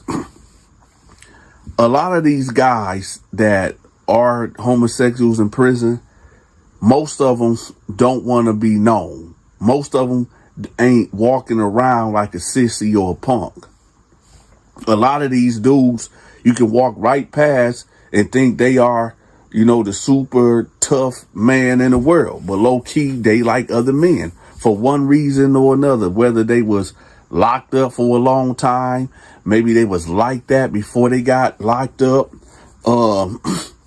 Maybe they was fighting them urges for years or months, and they just finally gave in and just gave themselves over to homosexuality, whatever. So when you look at the math, if you got 1,000 men in the prison and 60% is homosexuals, of course, every day, probably 10, 20, 30, 50 times a day, you gonna see some weird shit going on. All right. So this is the extension of the first story about the prison pimp Big Red. Now, in this story, I'm going to go in real depth and detail, because when I went back and listened to the first story, I did leave out a lot. But for those that never heard that story, I'm gonna give y'all a quick rundown of what happened. There was a pimp named Big Red that was in my unit. He had 4 boys, 4 black dudes, and he basically turned them out, and he would pimp them. He would send them to other men to be with, to have sex with or whatever, and they would get him commissary for exchange, and he was just a pimp. Then that's how he ran his business. He was like a pimp on the street, right? And his boys would bring that money back, which is honey buns, noodles, weed, whatever it is, right? Now, he ended up liking this younger cat that came in there. The dude was 18 years old, and he wanted him, and he wanted him bad. So he started grooming him. Long story short, maybe about a month or 2 in of him grooming him, he basically told him, he guilt tripped him, right? He guilt tripped him and told him, like, listen, I've been looking out for you. I've been keeping dudes up off you. I've been feeding you. You know, I've been real good to you, and I want you to, you know, look out for me. And he told him, you know, looking out was basically he wanted him to do sexual things with him. So he turned him out. Well, a couple days later, you know, the young guy is on the phone, right? And he talking to his mama. He telling his mama like, yo, this, I'm good in here. Cause the mama was concerned that, he's going to prison. He's young and she know about the horrors of prison. So, when you go into quarantine or whatever, when you first get to prison, you can't talk to nobody. You can't get on that phone. You can't send no letters out, nothing. So he ain't talked to his mama in almost 2 months. So it was good to hear from her son, right? So he's telling her, like, yeah, it's this guy in here that been looking out for me. I've been saved, whoop-de-woo. But he didn't tell her that they just had sex a couple days ago, though. He left that part out. But nevertheless, he ended up saying, like, yeah, the dude name is Big Red, right? And when he said Big Red, the mama thought about it and was like, hold on. See, the mama was a hoe back in the day. She was on the stroll, and Big Red was her pimp. You see what I'm saying? So about 19 years ago, Big Red impregnated her, and he ended up going to prison. He had a lot of kids out here, whatever. So 18 years later, his son is in here, but Big Red don't know this is his son, right? So when he tell her like, hey, ma, this guy Big Red taking care of me. So she was like, wait a minute, I know a Big Red or whatever. So he gives him the phone. So Big Red talking to the mama, right? Now, of course, I wasn't on the other side of the phone, so I don't know exactly what was said, of course. But I'm pretty sure because I heard what Big Red was saying. First they were just chopping it up, talking about the old days. And I guess it got to the question of, that's my son, and you could be the dad. You the dad, basically. And he just started going off, and he lost his mind because he realized, like, yo, I just had sex with my son. And it messed Big Red up, and he just got to yelling, no, what the right? And his sissies came out trying to calm him down. The boy, his son, was like, hey, what's going on? Right? And then Big Red lost his mind. They ended up coming in and taking him out, putting him in the hole. Now, this is the extension of that story that a lot of things that y'all didn't understand and had questions for. So I end up going to the hole, right? I end up going to the hole because somebody snitched on me and told them that I had a cell phone, and I did, right? Because, dudes was in there hating on me or whatever. Now, this is the prison story. So I end up going to the hole, and they end up putting me in there with Big Red. Now, in this prison that we was at, in the hole is a 2-man cell. You don't want to go to the 1-man cell because, okay, so like where we was at in Leavenworth, it's like when you go to the first hole, like, when you first get in trouble, whatever, this what normal people would go to, a 2-man cell. Now, if you keep getting into trouble after that, you go into the whole hole. And the whole hole have a slab of concrete, a toilet that barely works, that's always backed up. It's cold. You don't get nothing. It's basically a death row sentence, a death row cell. And you don't want to go back there. Now, I never been back there, but I have seen it. I've been brought back there and was told, hey, you keep on messing up, this is where you're going. And I said, yes, sir.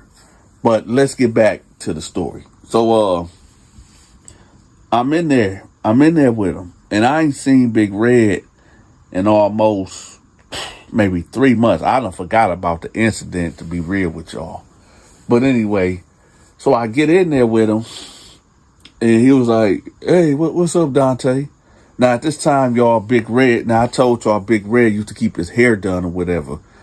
And Big Red all his grayness started coming out in his hair. I don't know how he kept, because Big Red had jet black hair, whatever, and a jet black beard or whatever. But I guess whatever shampoo or whatever he was using, you couldn't get back there. So all his grays that came out on him, right? So I'm like, oh, what's up, Big Red? What's up? He like, you been good? I said, have you been good? He was like, yeah, I've been straight back here. I've been good. I needed this time for myself. Now, despite what y'all may think about Big Red was actually a cool dude. Now I know y'all gonna be like, man, Donta, what you mean he was a cool dude, man? What you on? What you mean he was cool? This dude was out there pimping boys and, prostituting boys. Now, when you hear boys, we're not talking about minors. We're talking about grown men. Grown, super grown men. We just call them boys, punk, sissies, right?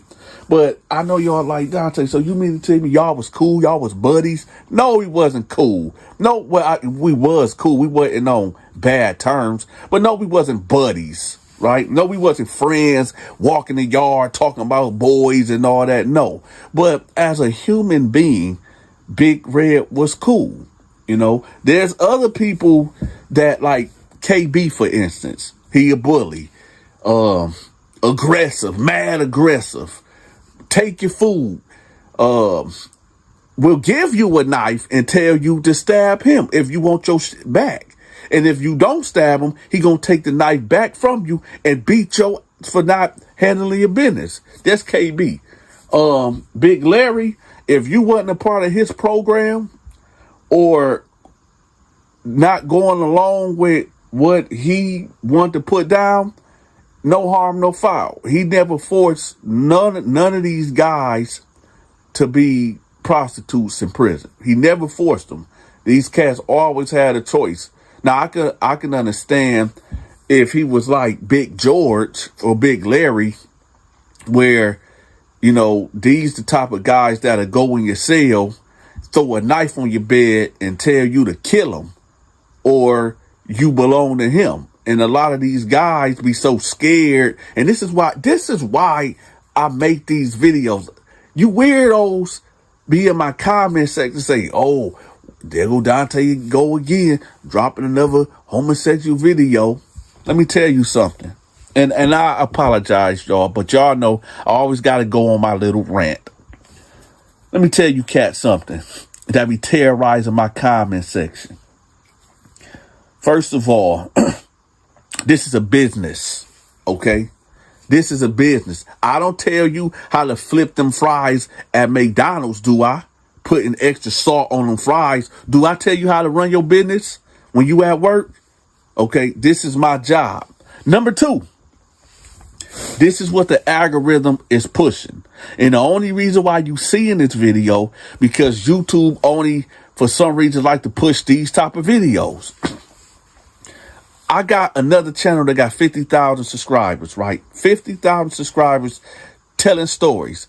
And I can barely get 10 views on there. I got other stories on here, hundreds of stories, telling paranormal stories, street stories, motivational stories, and they barely get 1,000 views. So for the ones that keep saying, yo, Donta, why you keep making these type of videos? Because I'm a content creator and I have to give the people what they want, because obviously most people don't want to hear the other stories. This is what they come here to hear.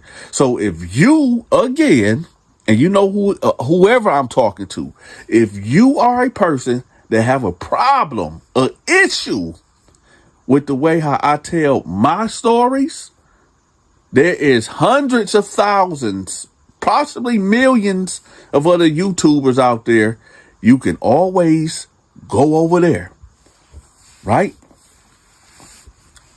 Now, let's get back to the prison story. So anyway, I'm in the cell with him and, we talking, and I really want to ask him. I really want to know, but I just don't want to come out and just be like, yo, so,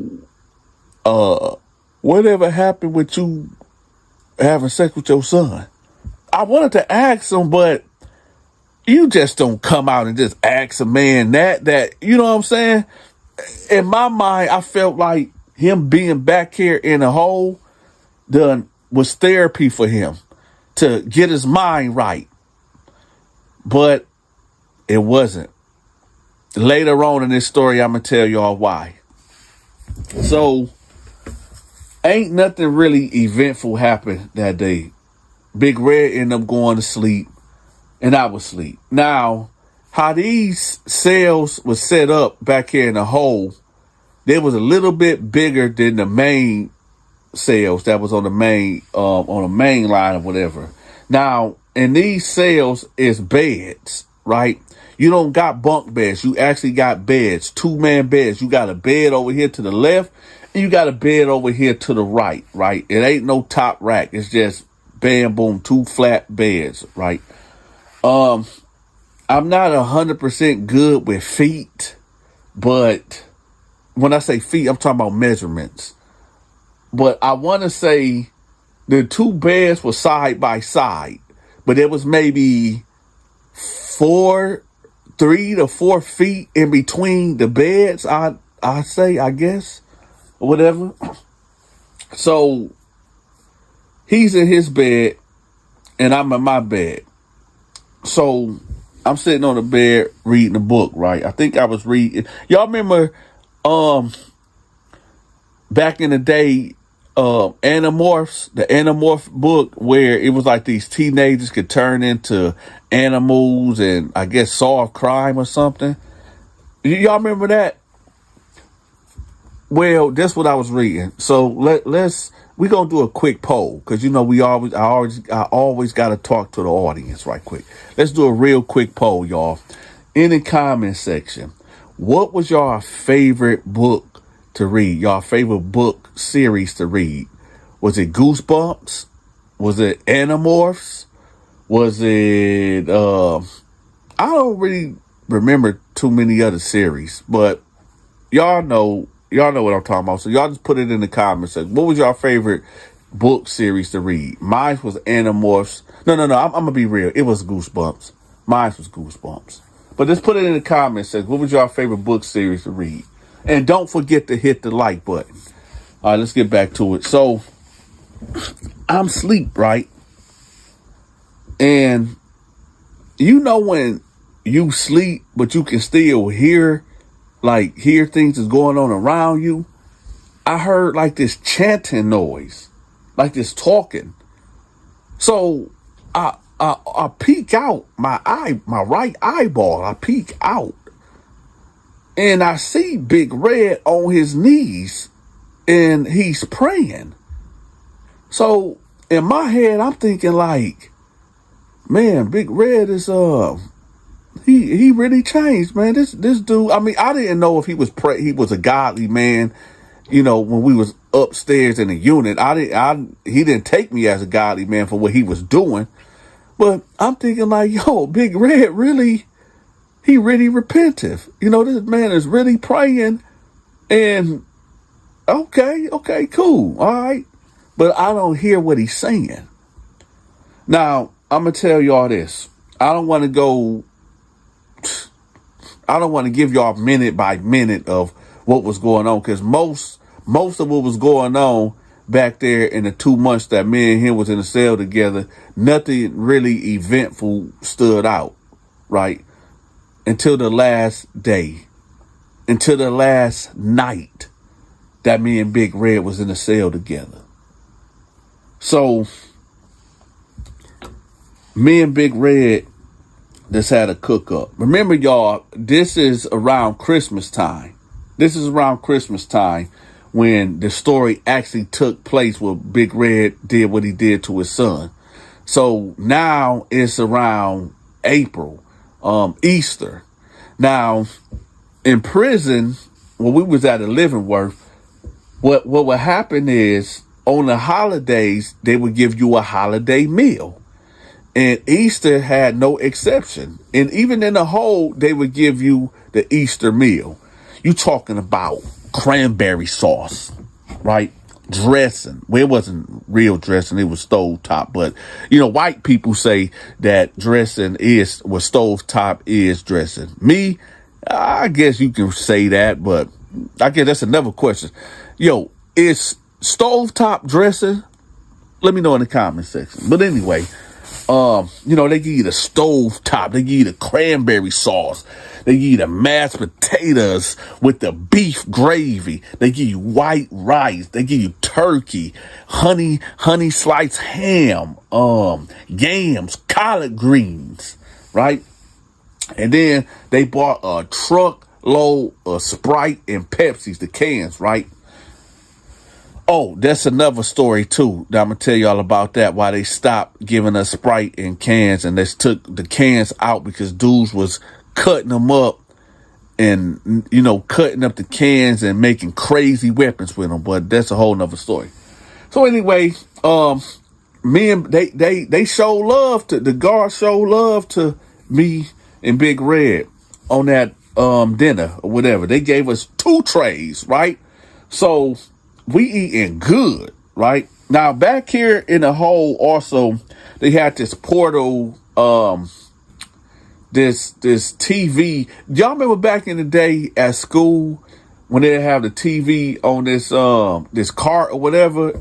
Yeah, like the box TVs or whatever, they have it on the cart. That's what they had for us back there in the hole. They had 3 TVs or whatever. So what they had playing was A Christmas Story. Right, when the little white kid they dare him to stick his tongue on, I think, the slide or something, and they had to call the fire department and everything. What was they, Ralphie, or that was the main character, little brother named Ralphie. Somebody's name was Ralphie. That's all I can remember. Whatever. So it's a good vibe in here, man.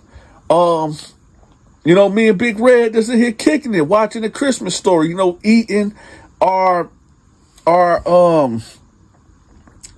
dinner or whatever. And everything going good. So, the guard like, all right, y'all, that's it. He cut the TV off or whatever. And we're like, all right, whatever. So I asked him, I'm like, hey, I noticed, you a Muslim, you a Christian or something?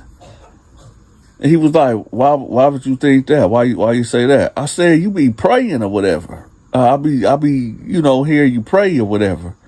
And he was like, oh, okay. I'm not no Christian or I ain't no Muslim. I said, let me ask you something, man. I ain't trying to be too all in your business, your personal business or whatever, but what do you be praying about? He was like, if I tell you, it might don't come true. And I was like, okay, I respect that. But you be praying about the same thing every night or whatever? He was like, yeah, more than likely, yeah, I do. I do. I was like, oh, okay. All right, y'all. This is where this story takes a terrible turn. So it had to been around maybe 2:00 in the morning. And the reason why I know it was 2:00 in the morning, because on the weekend, it's this female guard that she go on a cigarette break. Well, she take a cigarette break around 2 a.m. That's how I know it's her, because you can smell that nicotine or whatever in the air or whatever. So it had to been around 2:00 in the morning. Now, the way that I sleep, the way my bed was, I sleep sideways. Like my back is like against the wall ish, and I have my pillow, just laid up like that, so I can look right at Big Red and see exactly what he's doing, right? Because even though we didn't have no problems, we didn't have no issues, I don't know this man like that. I don't trust him, right? I don't trust Big Red as far as I can throw him, right? And yeah, he never came on to me. He never showed me any type of inkling that he had, some type of infatuation with me or anything. But this is prison, man. So I'm watching him. Maybe this was just my intuition. Maybe this was, a spirit telling me like, yo, watch him. When it's dark and when your eyes trying to focus, you start seeing things.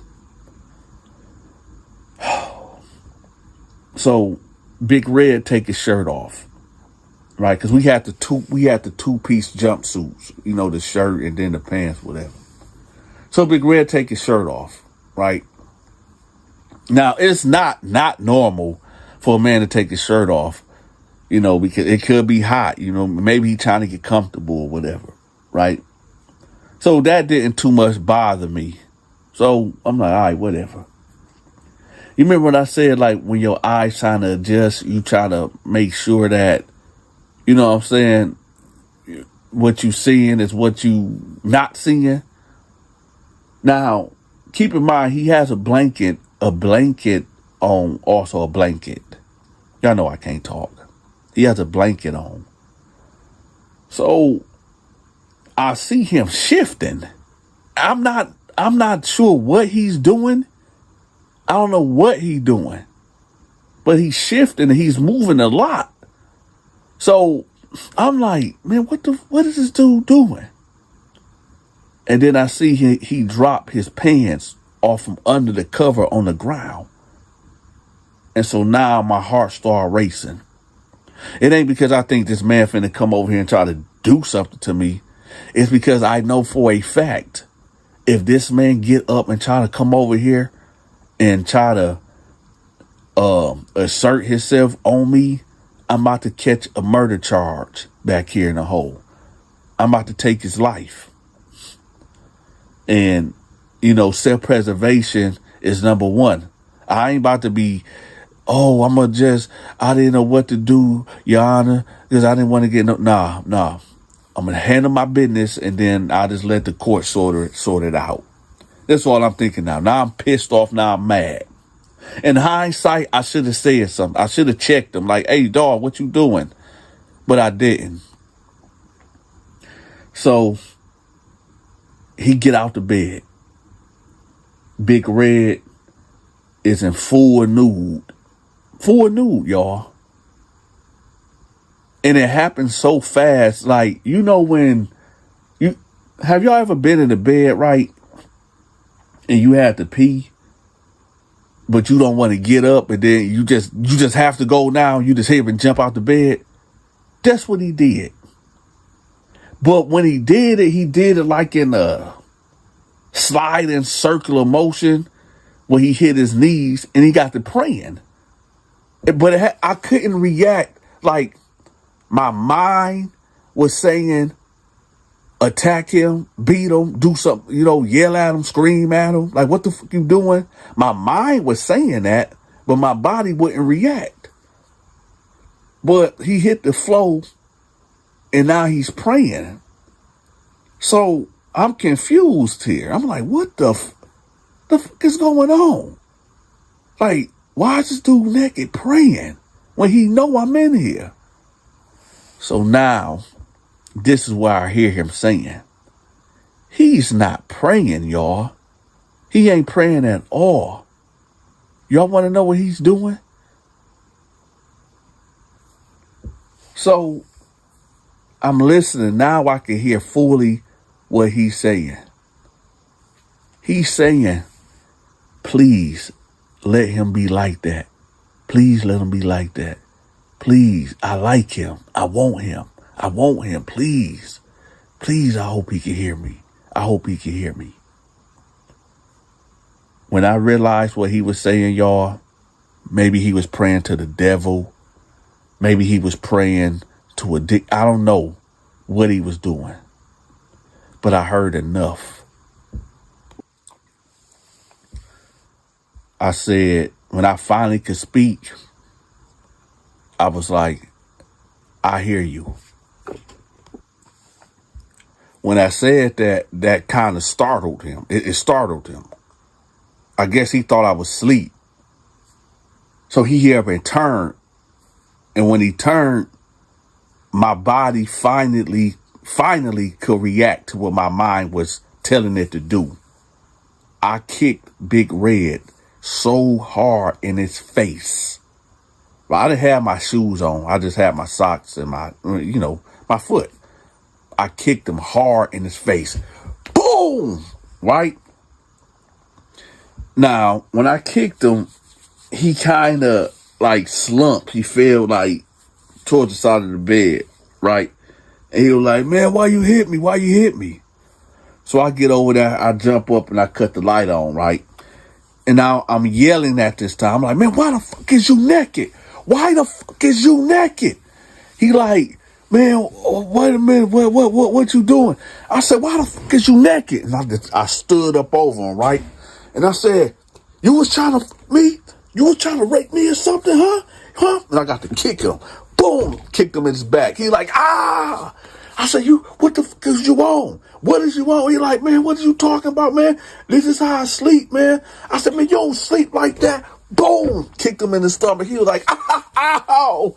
I said, listen, I don't know what type of time you're here. You're like, man, Dante, chill, man.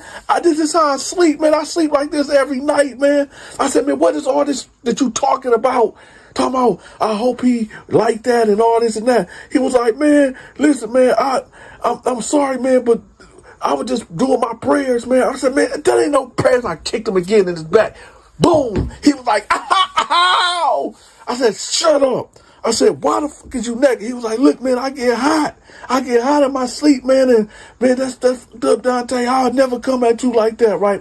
Now, at this time, the guard, she hears it and she hit the code, man. And they come running. Because at this time, this Leavenworth got sued probably about 50 times for inmates getting done dirty back in the hole, right? Because when you back here in the hole, you supposed to have eyes on you like every 20 minutes, right? A guard supposed to have an eye on you every 20 minutes because it be going down back here, whatever.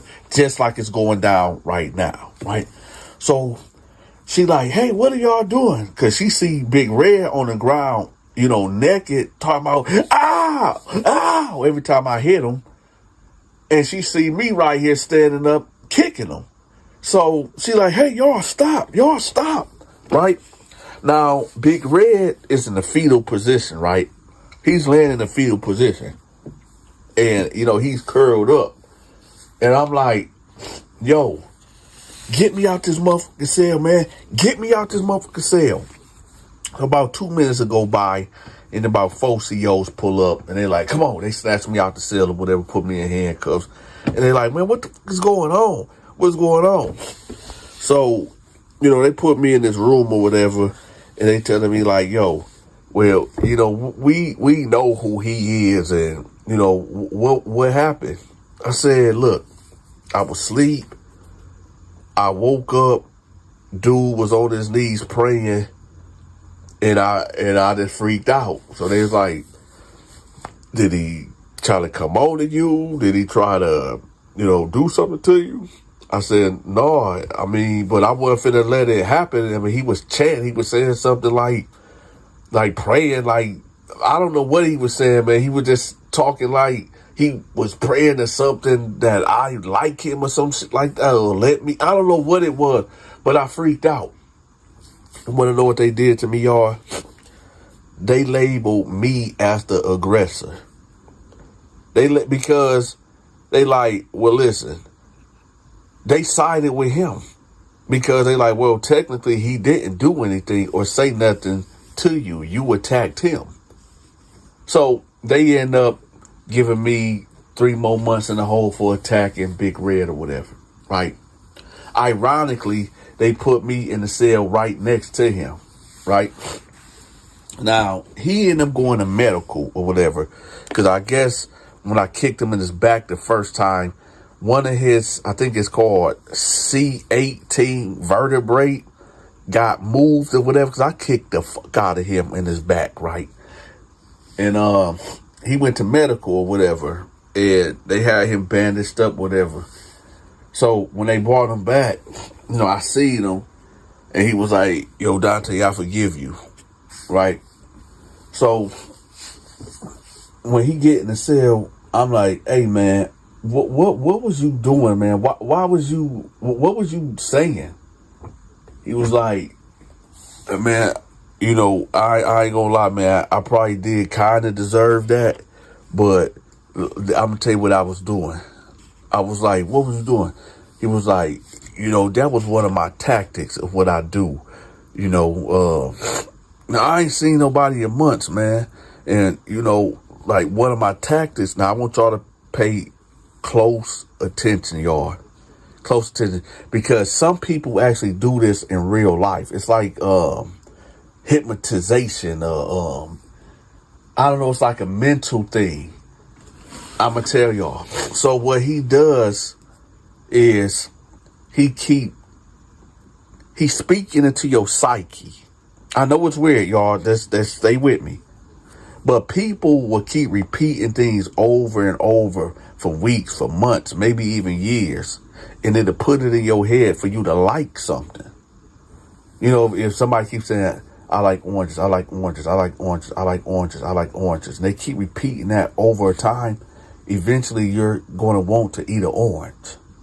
So he said this is what he used to do back in the day and in prison to recruit people or whatever.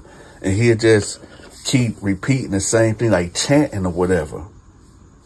And now when I really thought about it, I said, yo, this shit is on a whole different level. This dude was trying to use psychic warfare on my mind, right? Because he knew, man, he was going to be in here for months. So I had every right to do what I did to him. Because he was trying to turn me out mentally, right? While I'm asleep, he's trying to throw signals in my brain to conform to his way of living. Now, of course, I couldn't hold up in court. Of course, he wasn't going, that ain't no defense. But this is true. This is real. So, yeah, that's the story. That's the second half of the big red story that y'all was asking about. And because I left a lot of things out in the first story. So, I need for you to go like tomorrow to go in a certain cell and, just do whatever this dude tell you to do. No, man, I don't want to do that, man. That is gay. No, that is men out here that won't even ask you. They'll just sock you out and take you, man. Oh, shit. Here we go again. Last year, I told y'all a story about this pimp named Big Red. Long story short, Big Red was in there pimping other dudes, and his due justice ended up coming in the form of him ended up pimping out his own blood son, and he had intercourse with his own son, and it messed him up. Well, this is the updated version of that story because I left a lot of stuff out of it, and I'm about to tell it all. So y'all sit back, relax, and we about to get to it. Now, Donta was in his cell. When I peeked out my cell, because every Tuesday we get a new shipment of cats coming in the pod, okay? So I peeked my head out the cell to make sure none of my enemies, excuse me, I had to make sure none of my enemies was coming in the cell, were coming in the pod. So I peeked my head out there, checking everybody out. It was about 4 cats that came in there. So I see this younger black dude, he come in there, and I'm like, oh, okay, I ain't seen nothing special about him or nothing. But I seen Big Red. He was over there by the control booth looking right at the young cat. So I just put 2 and 2 together and I said, oh, Big Red got another one. So Big Red pimp over there to him instantly and was like, hey, what's up, young blood? You know what cell you going to? He like, yeah, I know what cell I'm going to. He said, well, let me get your stuff. Let me help you and bring your, take your stuff to your cell. So he like, okay, cool, OG. Let me tell y'all something. Number one, off the rip. If a man approach you in prison on your first day and trying to help you, be careful. Be very careful, because he might try to do what Big Red is about to do to him. Now, I get it also. If you're part of a gang or organization, yes, they will approach you and bring you home and teach you how to do things. So that's cool. But if you ain't a part of no organization and this random man come to you being extra friendly, understand that he wants something.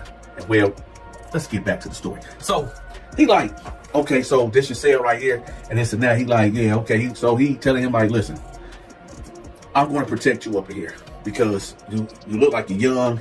How old are you? Oh, I'm 18. You 18? Oh, okay. What you in here for? Man, I robbed somebody and man, they gave me 10 years. Oh, you got 10 years? Yeah, I got 10 years. Okay.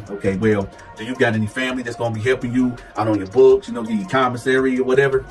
He like, I mean, my mama, but she gets Social Security, and it's like I know she ain't gonna be able to help me out. So Big Red go like, you know what? I got you. I'm gonna look out for you. You with me, homeboy. He like, okay, cool, bet. So Big Red like, hold on 1 second. So Big Red go back to his cell. He go get him some commissary. He get him a couple packs of ramen noodles, a couple Mountain Dews, a couple Kit Kats, Sneakers, Honey Buns, the whole works. So he go back to the dude's cell. He give it to him like, here, man, you can hold that down. Dude like, oh man, thanks, man. That's real. That's real love. Big Red like, yeah, man, don't worry about it, man. Like I said, I got you up in here. I got you. So now, Big Red like, okay, so I'm gonna let you know about me, okay?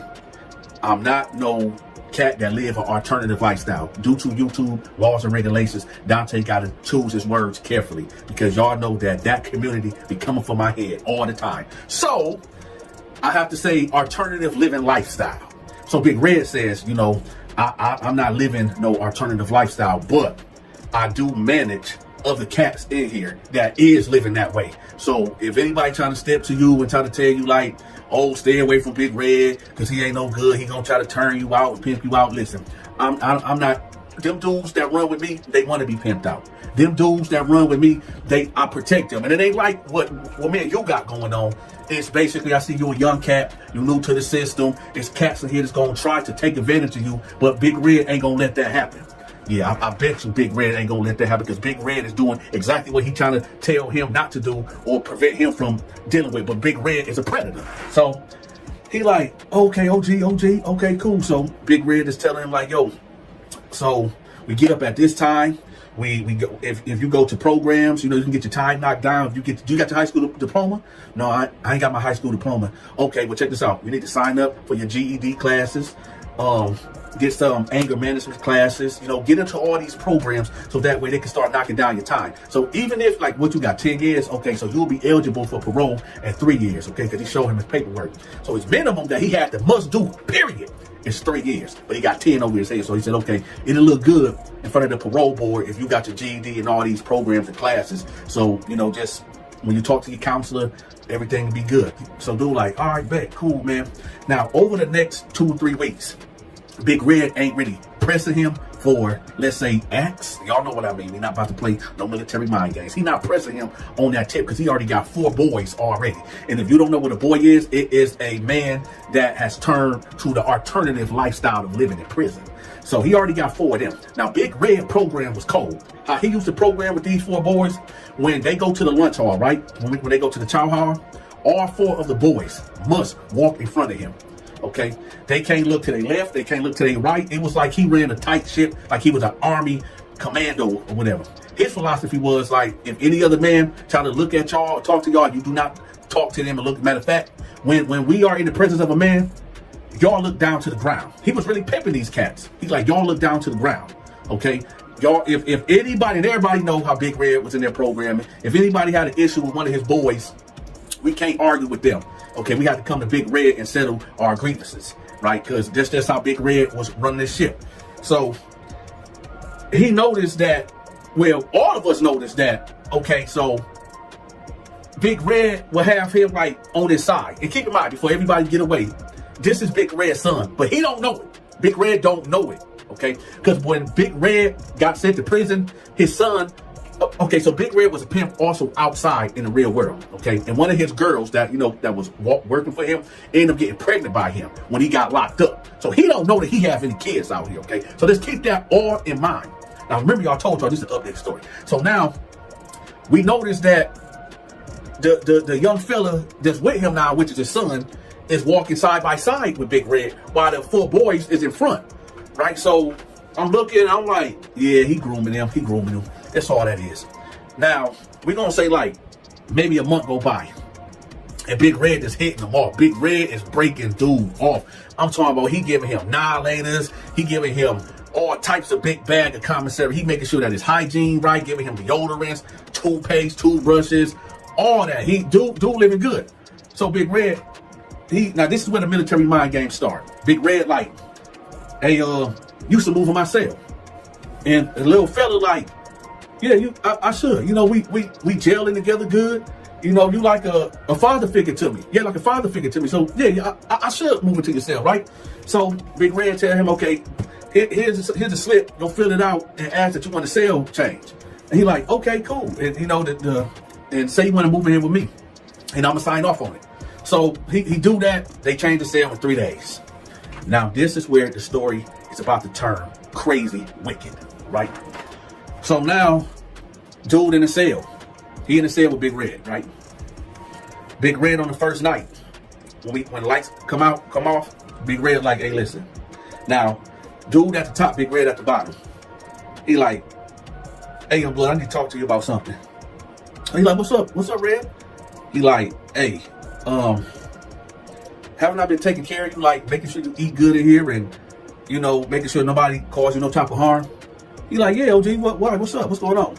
He's like, man, I got a problem. He like, what type of problem you got? He like, man, bro, I just got a, never mind. He like, no, what is it? Now he done poked his head over, talking to Red while Red laying on his back. He like, man, you remember like the 4 boys that you know that I got out here working for me? He like, yeah. He like, man, bro, man, I owe somebody something. And never mind. He like, what is it? He like, man, okay, so one of the boys end up contracting something, and you know, none of the other inmates want to mess with the rest of my boys because they think they're gonna catch something.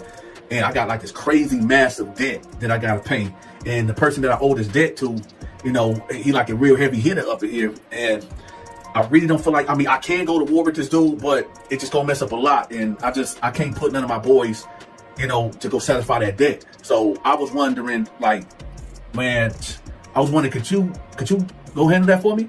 So at this point in time, y'all, dude, like, what you mean go handle that for you? He like, man, I'm just saying, just look, like I said, ain't nobody in here, you know, gay. Nobody up in here gay except for my boys. But, you know, I need for you to go like tomorrow to go in this certain cell and, you know, just do whatever this dude tell you to do. And he like, but that is gay. Remember, y'all, check this out.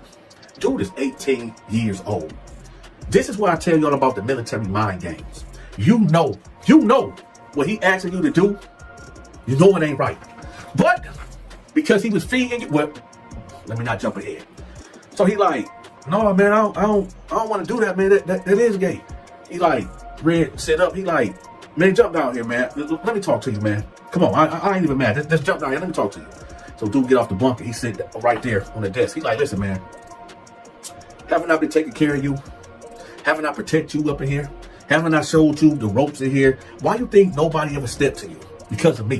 Why you think that you never went hungry up in here? Because of me. And I just asked you to do this simple thing. And man, listen, I've been in here for so long, man. I know how this prison stuff go. See, you still a kid. You don't know that it's men out here that won't even ask you. They'll just sock you out and take you, man. And I'm out here sticking my neck out and you can't do this for me? Come on, bro. You really gonna do me like that? I've been taking, he like, man, I'm saying OG, but man, I can't do that. I'm not gay. He like, oh, Big Red, like, listen, man, I done told you already. Ain't nobody in here gay, man. Nobody. What I'm asking you to do is just a favor for a favor, man. Everybody do it all the time, man. So, dude, he just Big Red wearing him down mentally. He just keep asking him and switching words up, playing these military mind games on him. So then dude finally give in. He like, all right, man, listen. Well, what you want me to do? What I gotta do? So Big Red, and due to, you know, YouTube laws and regulations, I'm not gonna say it. But Big Red told him, like, you know, you need to go in the cell and, you know, just do everything that he asked you to do.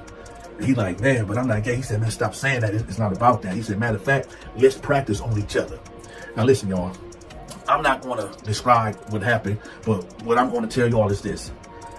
Big Red and Little Fella, we're gonna call him Little Fella, end up becoming intimate. They end up doing it. All right, like going all the way and doing it. So Big Red used, now pay attention, y'all, for you cats that's young that might end up in prison, understanding the military mind games and the manipulation tactics that is at play right now. Big Red been locked up for years. Okay, you see Big Red with cats that live in an alternative lifestyle and he pimping them. You know that for a fact, right? Big Red is giving you all type of Doritos, Funyuns, honey buns, hygiene, everything, and he ain't asking for nothing, right? And then when he finally asks you for something, it's a sexual favor to go do something. So now he got you. So now you came in here straight, and now your mind is twisted and bent because now you feel like you owe Big Red something. You owe Big Red something because he been holding you down. So this is the military mind games that I tell y'all about. And when people say, oh, yeah, it ain't no more booty bandits out here. That, yeah. There's a lot. Yeah, that's true. But it's not true. It still happens when dudes knock you out and take it. But this is the play that happens. They get you in debt. They know that you are very impressionable. You don't know nothing about this world. You don't know that the rules that apply in the penitentiary do not apply out in the real world. So when you are in a situation where a man such as Big Red, number one, he was a pimp out there in the streets. So he's got the gift of gab. He know how to talk. He can talk, right? And then he show you all this love and all this and that. And then in the end, he manipulate you and use his sweet words and calm voice. Yeah. And then he trick you out of your butt.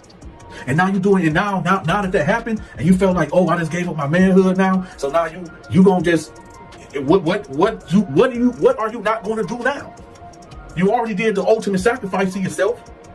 So now when the doors pop and Big Red go holler at the dude that he owed something to and say you down there, what are you gonna do? You gonna go down there and it's just gonna get real crazy for you. So anyway, let's fast forward. So about 2 weeks after that, Big Red is steady sleeping with dude and pimping dude out, right? One day, Big Red is chilling in the day room and dude get on the phone talking to his mother. He telling her, she like, oh, how you been doing, baby? Because this is his first time talking to mama since he been locked up. Hey, baby, how you been doing? Are you safe? Are you okay? Yeah, ma, I'm in here good. I'm good here, ma. She's like, okay, you safe? Yeah, ma, I'm good. Everything cool, ma. Okay. Hey, ma, there's a guy in here that, that been protecting me and holding me down. He done showed me the worst. He done showed me, how to live in prison. He like a father figure in here to me. And she like, oh, okay. He like, man, matter of fact, hold on. I'm gonna talk to him. Okay. Hey, Red, Big Red. Hey, this my mom's, man. Hey, come say hi to her. All right. Here she go. Big Red, get on the phone. Hello? Yeah. Yeah. Where you from? Yeah, that's what they called me back in the day. Uh-huh. Oh, that's you. Oh. Yeah, I remember. Oh, yeah, I remember you. How you been doing, girl? Okay. Oh. What? Whoa. What? What? You what? No. Red dropped the phone and stormed off. Dude here and grabbed the phone like, Mom, what happened? What happened?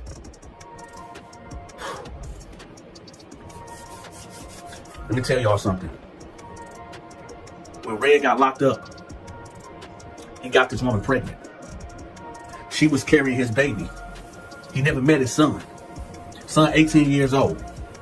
He done twisted and tangled his son. He done penetrated his own flesh and blood and pimped his son out. This is the updated version of that story, of the pimp by the name of Big Red. Let me tell y'all something.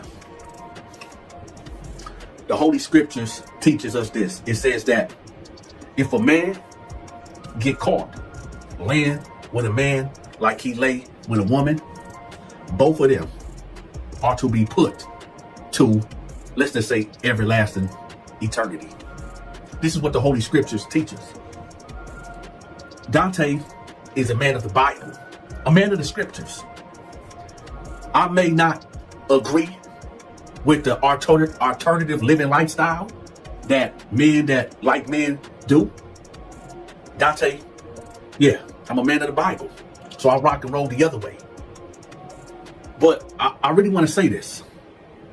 If you a person that is struggling with living a alternative lifestyle of living, and you do want to change your ways, I'm going to tell you what you should do. And this should apply to everybody.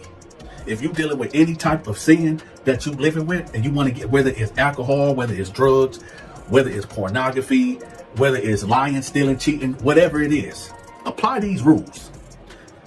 First, you have to stop being around whatever you trying to get away from. Like if you're a person that's living a alternative lifestyle, the first thing you need to do is stop watching videos and movies that portray that lifestyle. Stop listening to music that portray that lifestyle. Get away from people that is living that lifestyle. How you want to get help and get better if you are right in the midst of it? Let me tell y'all something. Y'all remember when Jesus got baptized by John the Baptist? What did he do after he got baptized? He got away from everybody. He went away to the wilderness for 40 days and 40 nights. Why? He had to separate himself from everybody. So that's one of the key things that you must do. If you want to get away from whatever sinful thing that you are involved in and it got you in bondage, you must separate yourself from that. You got to get away. Cut everybody and everything off that's involved in your sin until you can become stronger, right? Until you can become strong to face these people again. And they see a change in you. And they say, yo, what's going on with he or she? And they see a different light. Y'all see that light, that glow on Donta? Yeah. When they see that light on you, they know something different. Oh, don't offer Donta no drinking. Because look at him. His skin is clear. He ain't out here. And I'm going to say something. Now, we're going to say that for another video. If you enjoyed this video, I need for y'all to hit that like button. We understand that YouTube has slowed Donta's channel all the way down. And we already know why. But the secret is, if y'all hit that like button and share the video, it pushes the algorithm. In the comment section, I need for y'all to type 810 in the comment section. You say, why 810? Because right now, Donta is in Flint, Michigan. I'm going to be here for the holidays. So shout out to Flint, Michigan. So everybody type 810 in the comment section. And if you want to, type your area code in the comment section. Right now, y'all, I'm charging $20 only for the month of December for promotion. So if you need your business promoted, if you need your social media channel or your YouTube channel promoted, email me. I'm only charging $20 a video. The promo is going to be at the end of this video. So if you want to get promoted, whether it's your business or your social media channel, email me, y'all.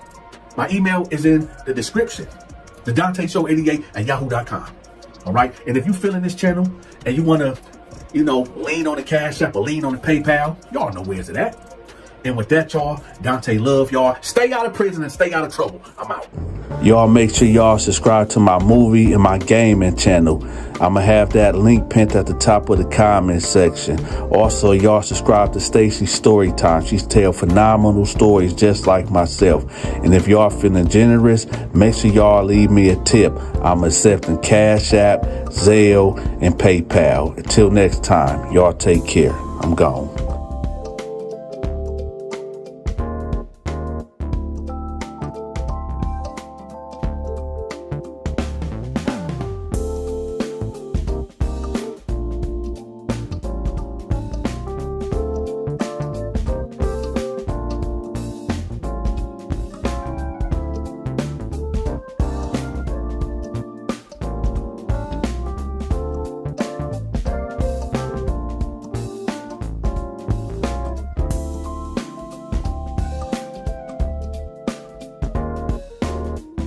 So I get a kite and I'm reading it, and it's from this white organization.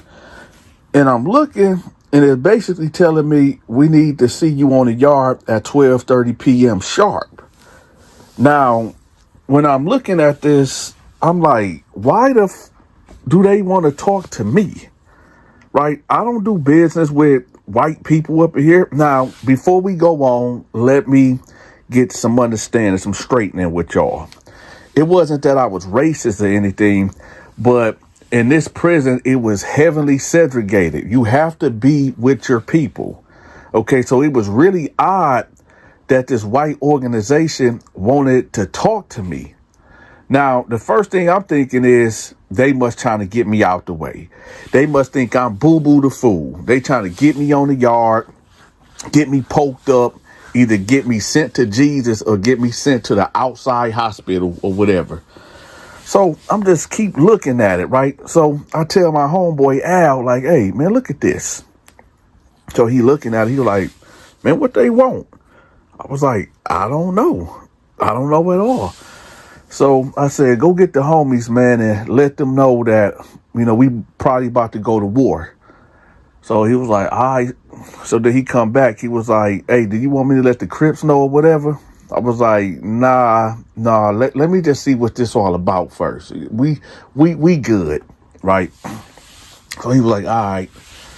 So we just gonna fast forward to 12 o'clock, right? So now I'm on the yard, right? Me and my crew, it's about 15 of us and a couple of associates. So it's about 22 of us, right? And the white organization, they about 35 deep, right? But they spread out sporadically in certain areas on the yard. So I'm looking like, could this be a trap? But nobody had they war apparel on. Nobody had they, coats on, boots on. It was like a casual thing. So I'm like, okay, maybe I'm not walking into an ambush. So I see the head leader of the organization over there, and he like give me the nod or whatever. So me and Al walk over there, and he was like, hey man, listen, I know we don't supposed to be speaking to each other, but I got some business for you. Now, for those that don't know, I ran a business in prison, a precise business, where if you were a weak inmate or you was an inmate that needed some form of protection from other inmates, you would come to me and pay me to protect you, right? So when this white leader of this organization is talking about he need my assistance, my business, I'm like, what the man? He got all these cats in here. Why he? So let's get to the story. So he like, listen, I need your business. I need your assistance, and we're going to pay you. We're going to pay you real handsomely. My employer is going to pay you 20 grand. I said, okay, what is it? Because I'm interested, because 20 grand is 20 grand, y'all. And in prison, 20 grand is like $250,000, if you know what I mean. So I'm like, okay, what's going on? He was like, there's a guy that's coming in here today, and I need you and your people to get at him. But we can't do it. We can't do it because he's connected with a certain group. And, for my safety, y'all, because I can't tell y'all the name of the organizations and I can't tell y'all the name of the groups, because a lot of these guys are still locked up. These two organizations out here in the real world is strong, right? So I'm not going to say the name of the organizations or nothing like that, right? So anyway, so he like, so I need for you and your people to do this for us, and we'll scratch our back whenever you need us, right? But overall, we gonna give you the 20 grand. We need for you to take somebody out that's gonna be coming in today, right? So I'm like, okay, what did he do? Right? So he go on to this story. He telling me like, okay, this guy, it's a mob. It's a mob, right? So this guy has a daughter, right? And she's underage. We're gonna say she's a teenager. And he's supposed to have been bodyguarding her. Like every time she go to the mall, when she go to school, he drop her off. He pick her up from school, take her to school, take her to the mall. When she with her friends, he there. When she go to the movies, he there, right? A couple rows back. Well, she ended up pregnant. And they want to know, how did this happen? The mama and the daddy want to know, how the heck did my daughter get pregnant if you supposed to be watching her? Now, true enough, it could have happened where, I can't even say, a boy done went to the house and you know, they messed around because dude is always on her 24/7, 7 days a week, 365 days a year on security detail on her. So nevertheless, they got money. So they end up getting a blood test, or they end up getting a blood test or whatever done while she was still pregnant, right? And for some strange reason, the mother intuition, right? She just kept saying, I know he did it. We gonna call the dude Sam. Sam is the guy that supposed to be watching over the teenage girl. Sam is the guy that's on his way to prison right now, where this white organization want me to take him out, but they can't take him out because he's family members with another organization that they ain't having it because he's the nephew of this other organization that ain't gonna go for that, right? Despite what he's charged with. So, nevertheless, they do the blood test, and before the test results come back, the dude Sam run under the protection of his uncle and like, Uncle, listen, I messed up. I need protection, right? And you know, it comes out that yeah, he the kid or whatever, and they want him. They want his head. They want his head, but they got too much heat on them with other criminal activities they got, and this just might be something else. And plus, he know all they secrets. So the uncle, his uncle or whatever of the other organization, he basically say, listen, we don't want to go to war with these guys. Just cop to what you did. We'll protect you in prison, right? We'll protect you in prison. So he copped to it or whatever. The uncle telling him like, you know, we don't snitch in his family. Go do your time, and we're going to protect you in prison, right? But the other family like, man, bunk that. Which now they trying to employ me and my crew to do the guy in. So this is where we at. So I'm like, oh, okay, all right. So I said, how you want it done? He was like, man, make it look like an accident. Make it look like an accident. I said, is it a time period that you want it to happen? He was like, man, give it about 2 or 3 months. Because we don't want to make it seem like, you know, as soon as he got here, then, you know, he checked out. I said, all right, well, you know, you're going to have to highlight a couple people in administration to get. He was like, I already know. Matter of fact, we got him to get in your cell. So he'll be coming in your cell. So we already talked to the people we need to talk to, administration. Everything good. We just watch him. Watch him, lay on him. And when the time is right in a couple months, do him in. I said, all right, say less. So I ended up giving him my green dot information because back in the day, when I was locked up, they didn't have they did have PayPal, but nobody really was using that. We had the green dot cards, right? Do y'all remember the green dot cards? Not Cash App, but the green dot cards. So nevertheless, they end up putting $5,000 on there, right? And I spread that amongst my people or whatever, but I didn't never tell everybody in my crew, you know, what the mission was. And I told my inner circle, like, okay, y'all, got this white boy about to come in here. We gotta protect him. We gotta protect him for a couple months, and then we gonna do him in, right? So I was like, all right, say less, bet. So I spread the money around, and sure enough, 4 o'clock Tuesday, he walks in, right? So I guess his uncle told him that he need to click up with, now I can't even say that organization because they all tie back in. So anyway, he ended up coming in, and the organization that he's supposed to have his back and protect him, they was on the other side of the prison. It was not one of them on this side of the prison. And the thing about it is, you got two competing white organization factions.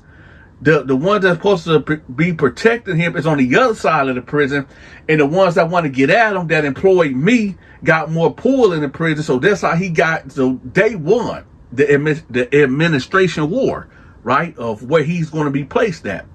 So nevertheless, he get in there, right, and I instantly bounce up on him. I'm like, "Hey, what's up?" He was like, "Hey, what's going on?" I said, "Your name's Sam?" He was like, "Yeah." I said, "All right, listen, you selling with me, and my cell right there. Let me come in here. Let me holler at you right quick." So he come in there. He sit down. I said, "Listen, I know who you are. I know what you did, but listen, that ain't none of my business. I'm here to protect you. So I need for you to understand this. There always will be somebody with you. When you go to the shower, there's going to be somebody with you. When you go to eat, there's going to be somebody. When you use the bathroom, there's going to be somebody outside that door. You understand me?" He was like, "Okay, I understand that." I said, "Listen, I want you to understand this too. This is my rules in this cell. When you pee, I need for you to sit down."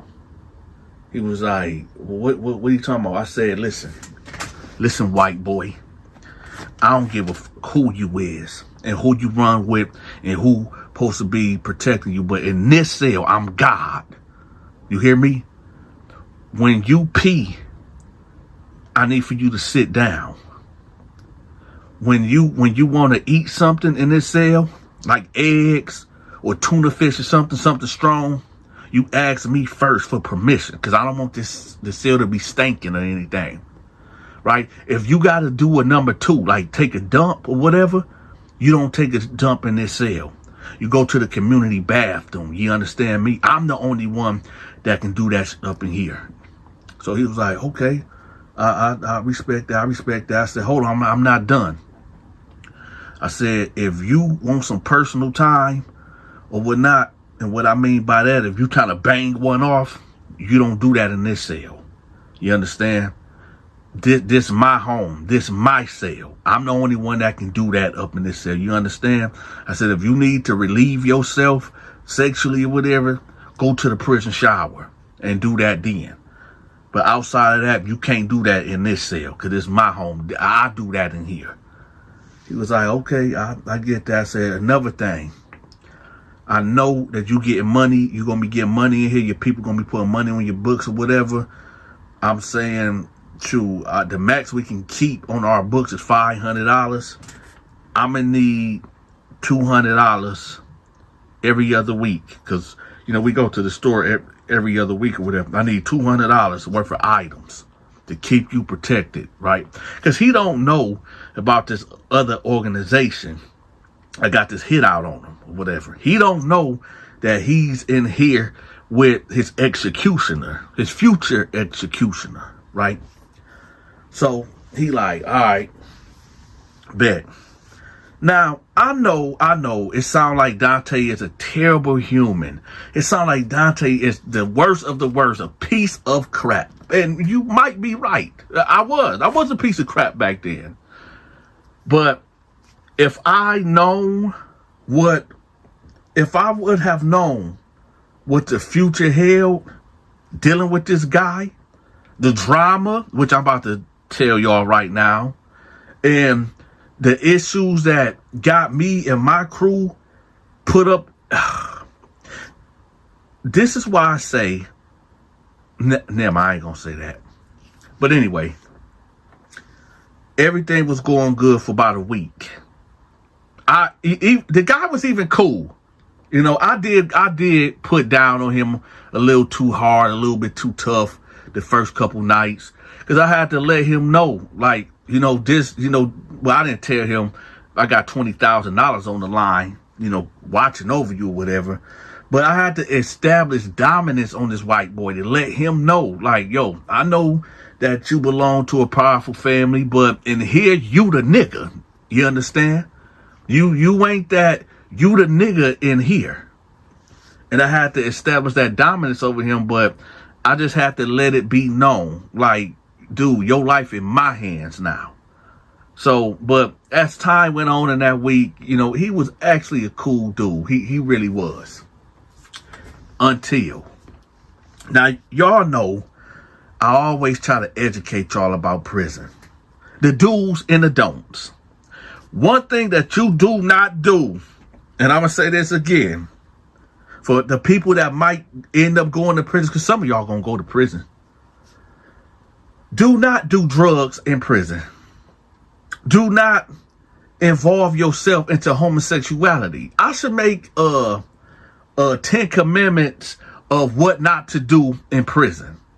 Thou should not do drugs in prison. Thou should not steal in prison. Thou should not lay with another man in prison. Because these things, thou should not gamble in prison. My man, right? My man Sam, the white boy that I'm entrusted of watching for the next couple of months before me and my crew got to do him in. My man started getting on that K2. For those that don't know what K2 is synthetic cannabis, synthetic weed. Cheap, easily to get in, non-detectable when you get a drug test in prison, which can get you 2 to 3 months in the hole if you drop dirty, right? So anyway, he started smoking that K2. Some people call it Tunchi. Some call it that dirty white boy, right? Some call it bath salt. I call it bath salt because that's really what it is. So I noticed, like, when he first got in my cell, and all this happened like in 2 weeks, the decline happened in 2 weeks. So he started, you know, getting on the K2 trip, right? But how he would do it is he would get high with whoever he getting high with, because we wasn't on his back. We wasn't like always over him like a gargoyle. So he had time to do what he did or whatever. So, you know, he had his little friends or whatever when I noticed that he was, you know, getting high. And every once in a while, I holler at him like, hey, yo, you need to slow down or whatever and blah, blah, blah, blah, blah. And he'd be like, okay, cool. I got this, man. I'm not going to, you know, overindulge. I got this. And normally when he gets super high, he'd just come in the cell and he'd just get under the covers and go to sleep or whatever. Right? If there are any teenagers that's listening, I want to say something right quick. I don't give a damn if people say, oh, weed is okay. Weed is good to smoke. It is a gateway. Weed is definitely a gateway. Alcohol is a gateway. It will lead you to do other things, to stronger drugs. Okay. I don't give a damn what people say. It is a gateway, right? Let's get back to the story. Oh, let me tell y'all something too. If y'all haven't hit the like button for your big partner, Donta, right quick. Also, make sure y'all share this video. And I started my gaming channel. I'm going to have my gaming channel pinned at the top of the comment section. And my movie and short films channel will be pinned at the top of the comment section. Also, Stacy Storytime. I don't know if y'all ever heard of her or not, but she tell phenomenal stories. Y'all say, Donta, what do you listen to on YouTube? Well, I listen to Stacy Storytime. I'm going to have her channel pinned at the top of the comment channel too. So y'all make sure y'all check her out. All right, let's get back to the story. So this one particular day, homeboy is high. He high. We not really on that no more. You know, he settled in. He done got into his routine or whatever. We done kind of fell back on, you know, watching him like that, like a hawk or whatever. So, you know, he got his associates. He got his homeboys. He doing his thing. But I noticed that's all he do is getting high. He's getting high all the time. Now, who he's getting the K2 from, I don't know. I should have known because I should have been getting a little piece of that. But, hey, whatever. I had my hands in a lot of others already as it was. But I did not know that Big Thomas, y'all know who Big Thomas is. I told y'all about Big Thomas. Big Thomas had a female guard bringing in the K2. He was pushing the K2 into prison. And for those that don't know who Big Thomas is, which I keep promising y'all, I'm going to give y'all the story of Big Thomas one day. Big Thomas was a booty bandit. Big Thomas was a guy sort of like Freaky Freddy, but Freaky Freddy, let me break down the difference between Freaky Freddy and Big Thomas. Freaky Freddy, he let it be known, like, hey, listen, I run a store. If you need honey buns, if you need shampoo, deodorant, toothpaste, ramen noodles, beef sticks, Reese cups, whatever you need, I got you. But if you don't pay me what you owe me, I'ma need a sexual favor, right? If you don't have what is owed to me, I don't want to hear, well, I got you next week, OG, or I'm gonna make it up. No. Or you definitely gonna make it up. You gonna make it up, right? And how Freaky Freddy program was like, if you can't pay him, he wants sex. And that's just what it is. That's just what it is. Now, he wasn't the type that would try to beat you up, because Freaky Freddy was old. Freaky Freddy was like 55, 56, right? He just won't deal with you no more. And 9 times out of 10, because 9 times out of 10, people will want to go back to Freaky Freddy because he was more lenient with his prices. Me, for instance, when I was running the store, I was doing 1 for 3, meaning if you get something from me, you got to give me back 3 items.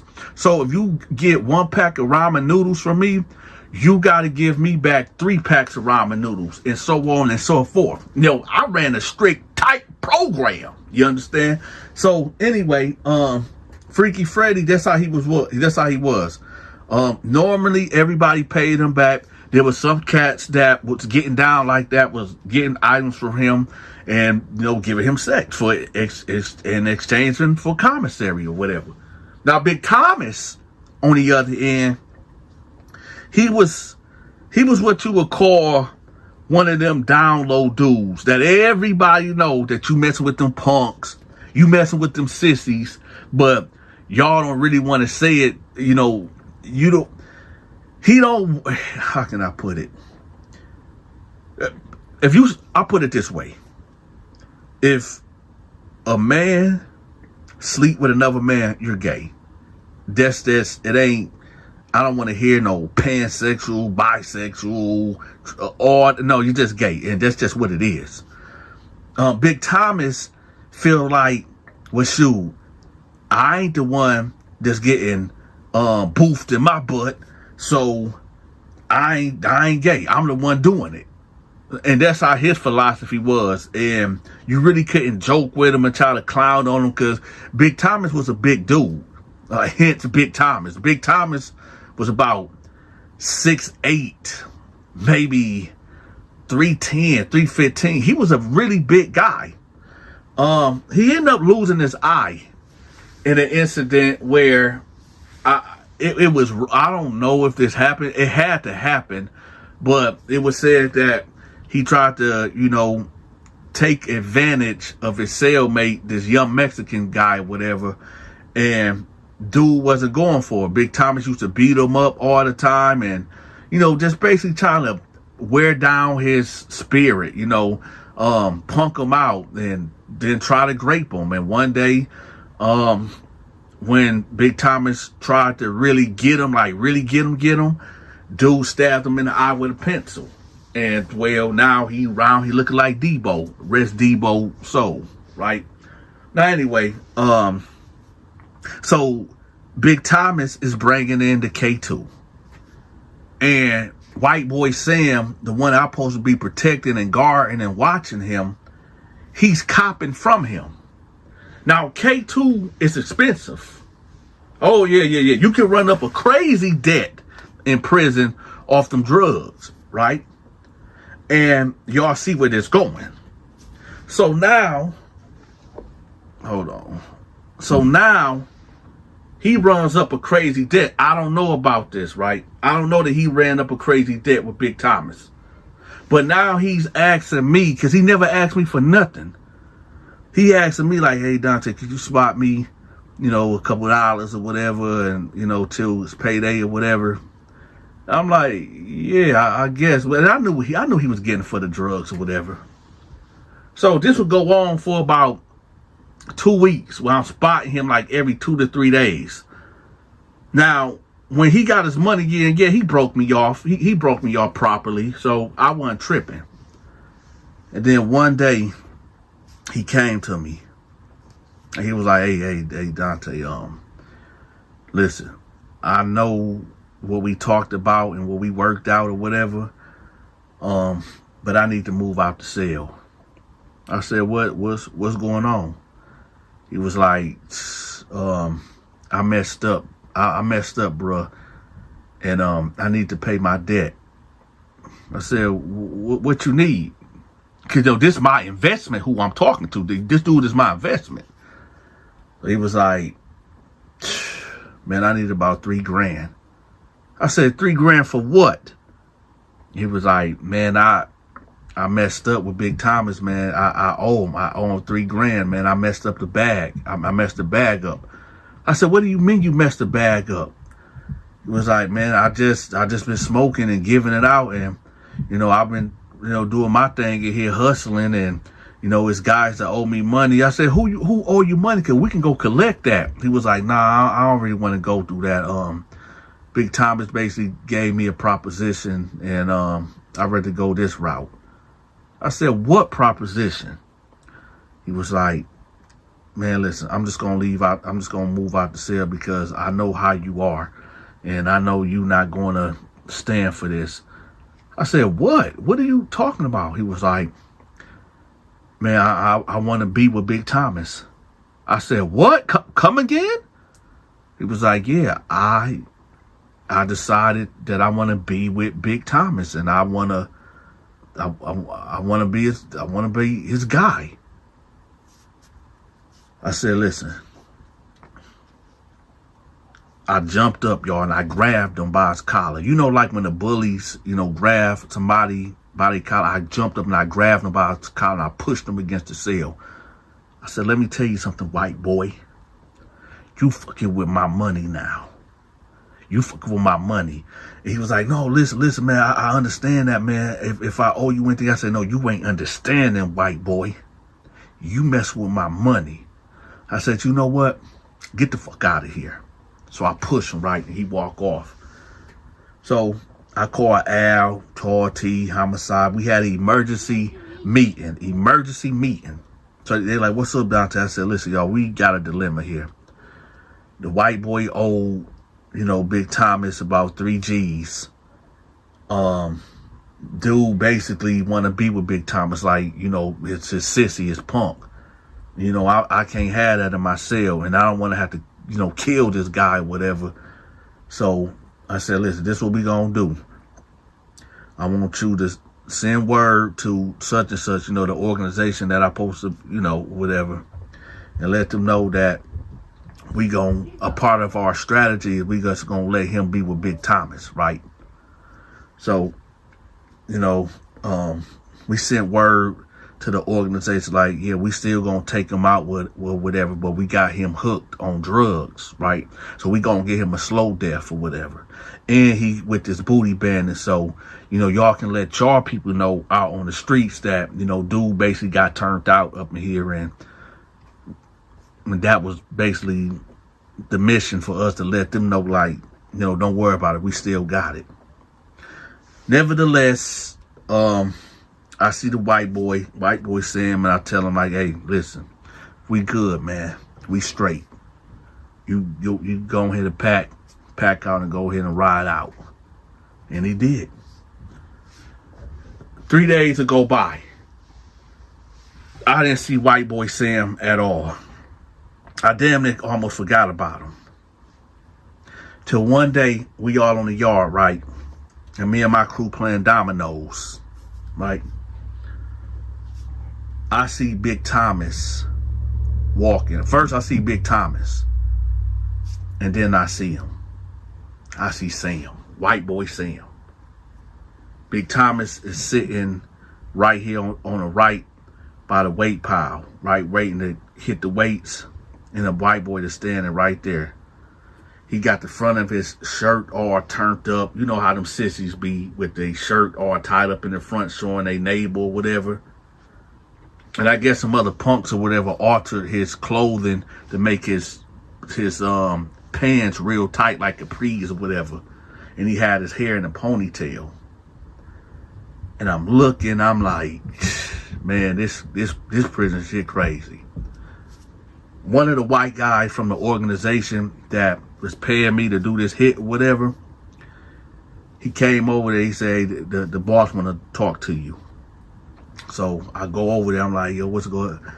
He was like, listen, we're going to call it off, right? I hope there's no bad blood between us. I know we said we was going to give you $20,000, but you know, this right here is good enough. So we going to give you $1,000 and call it even.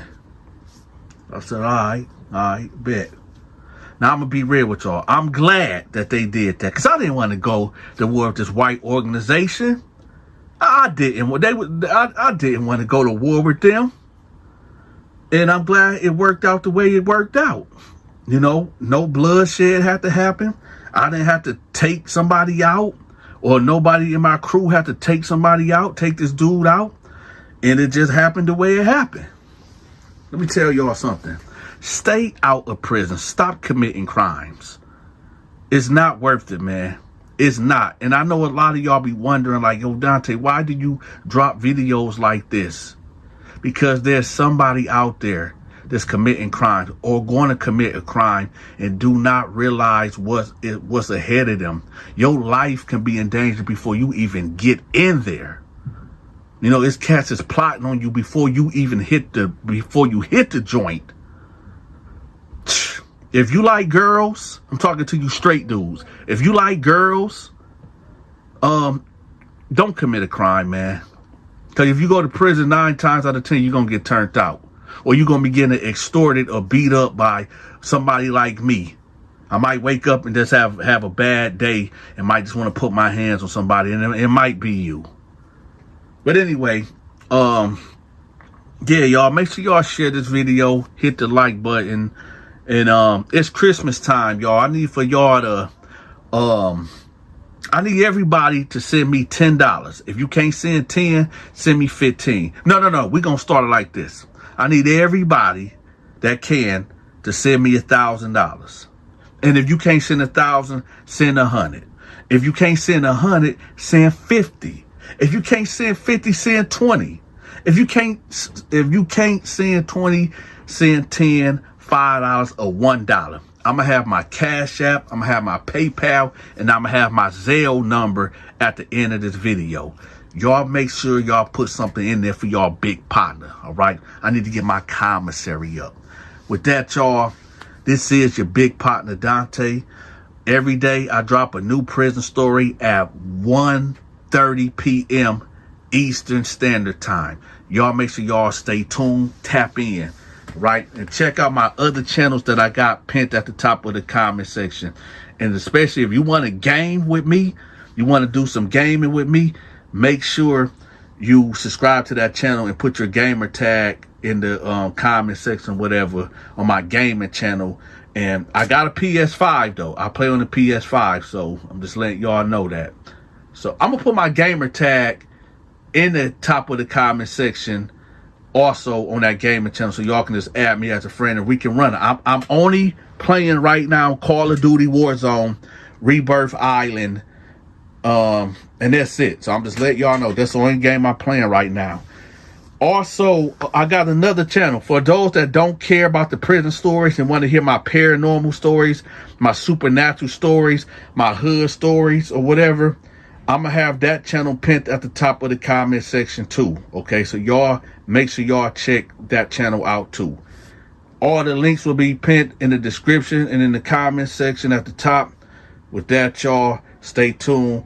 Here's the information for y'all to bless your big partner, Donta. With that, y'all, I'm out. Y'all make sure y'all subscribe to my movie and my gaming channel. I'ma have that link pinned at the top of the comment section. Also, y'all subscribe to Stacy's Storytime. She's tell phenomenal stories just like myself. And if y'all feeling generous, make sure y'all leave me a tip. I'm accepting Cash App, Zelle, and PayPal. Until next time, y'all take care. I'm gone.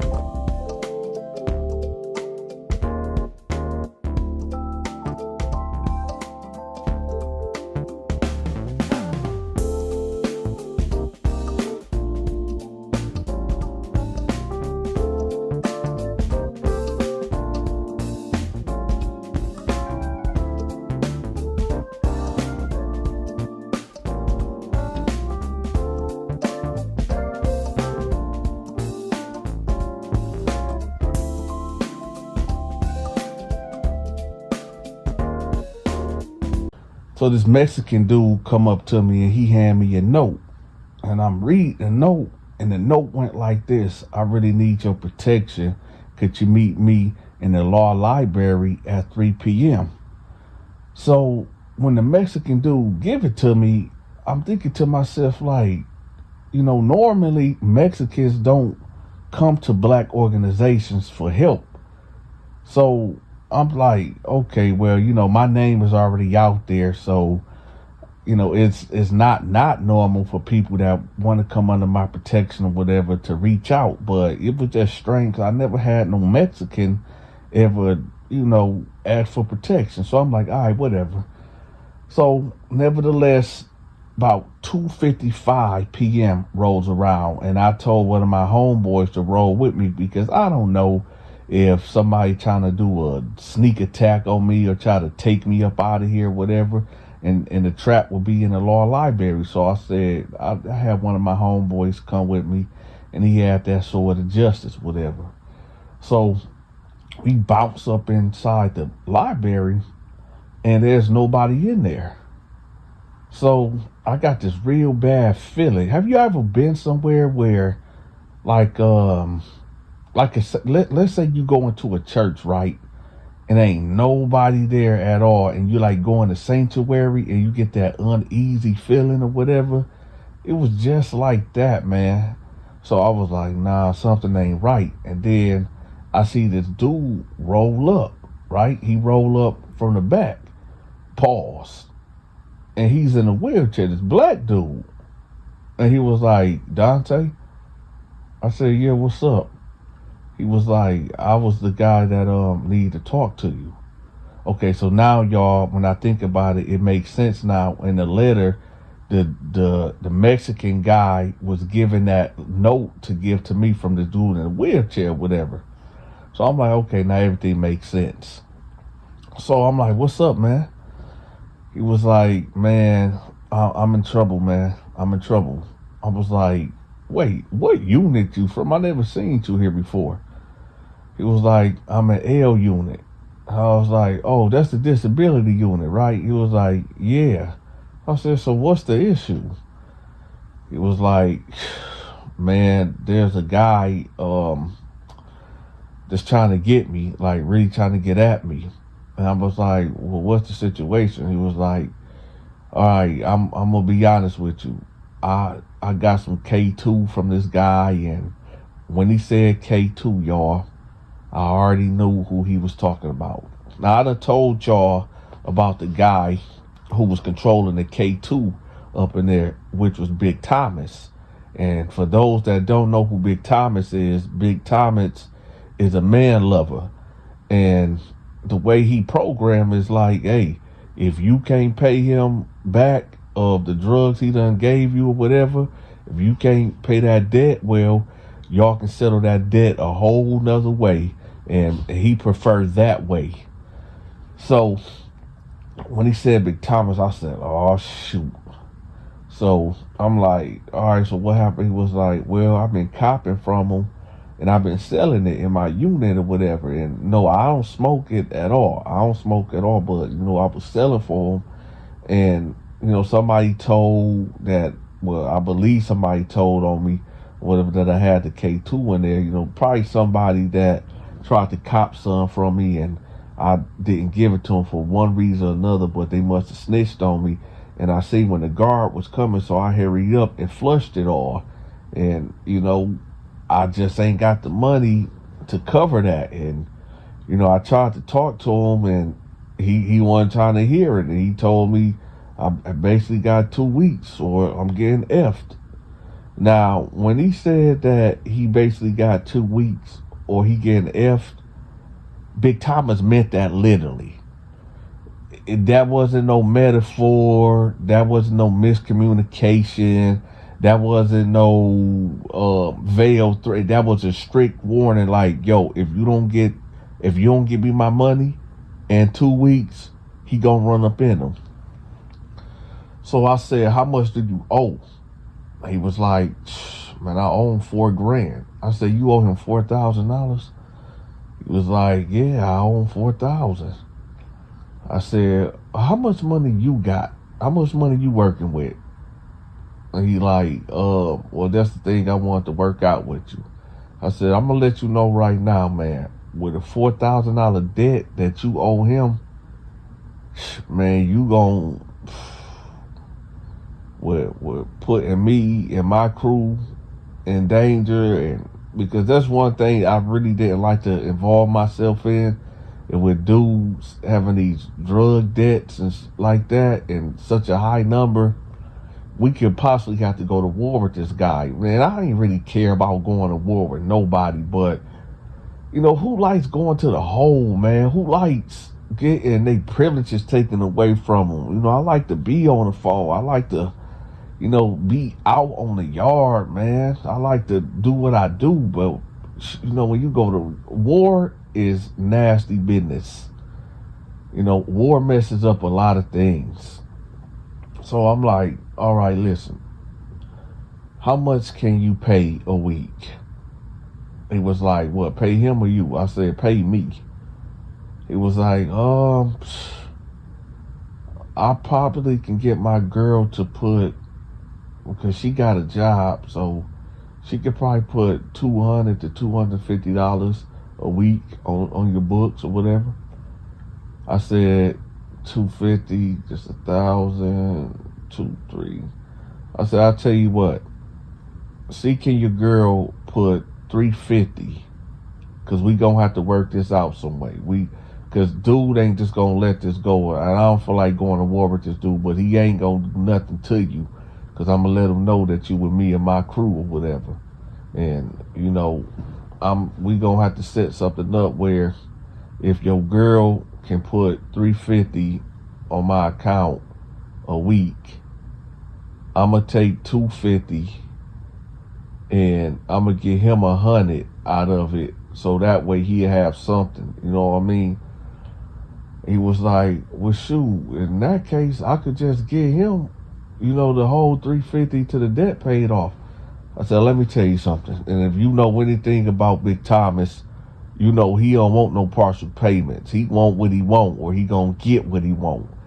And, you know, I'm only giving you this one deal, man.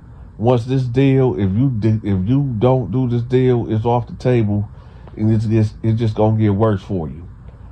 And I said, in your predicament that you in, as of right now, you been in a wheelchair, you ain't got too many options. So he was like, all right, man, all right, that's the deal. So I ended up giving him my information so he could get it to his girl to put on the green dot or whatever. So I leave out, and, you know, I go holler at Homicide and Tar T, and I tell them, like, listen, we got this cat over there in the disability unit. You know, he got the situation with Big Thomas. He on drug debt, whatever, you know, how Thomas give it up. So what we gonna do, we gonna go over there, we gonna holler at Thomas, let him know that, you know, dude is off limits, and we gonna get him $100 till this debt paid off, right? Or it is what it is, right? So they was like, all right, what we gonna do? I said, let's do it. Let's do it after lunch. We'll do it after lunch or whatever. So lunchtime, right?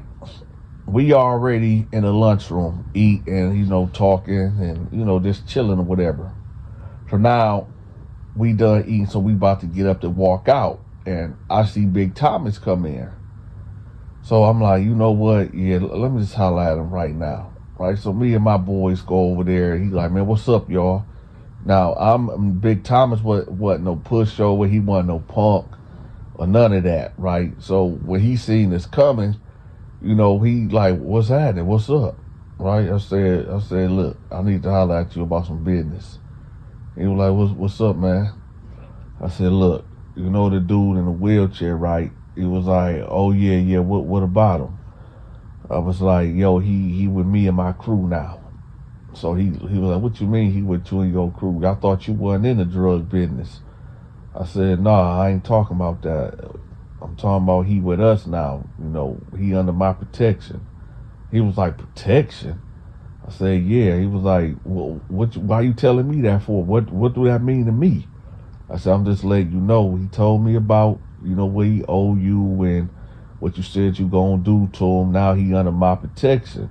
But now check this out. I'm gonna give you $100. He like, ho, you can say that right now, right? So one of the guards seen us talking, it was kind of getting aggressive. And the guard was like, hey, Donta, y'all get out of here. Get out of here. Y'all done eating. Get out. Right? So Big Tom was like, all right, I'm going to holler at y'all later. I'm going to holler. We was like, yeah, we going to holler too. Right? So we leave out of there, right? So I tell Al and Homicide, go get the bankers, man. Go get the bankers, because we might have to go and pour this dude on out, man. Right? So we on the yard or whatever, and I see the guy in the wheelchair. So me and my crew go over there, and I'm like, listen, it might about to get hectic, but I know Big Thomas about to come out here, and it might about to go down, so you might want to disappear, whatever. So he was like, man, I appreciate it too, and I sent that to my girl, whatever, and she said she'd be able to pay you tonight, whatever. I said, all right, man, that money better be there. He was like, yeah, man, I got you, man, I got you.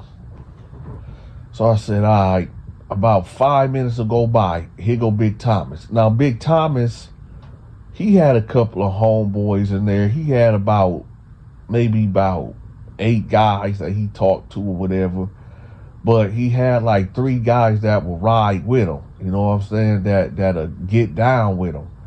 And they was, first when they came out, they had their coat on, right?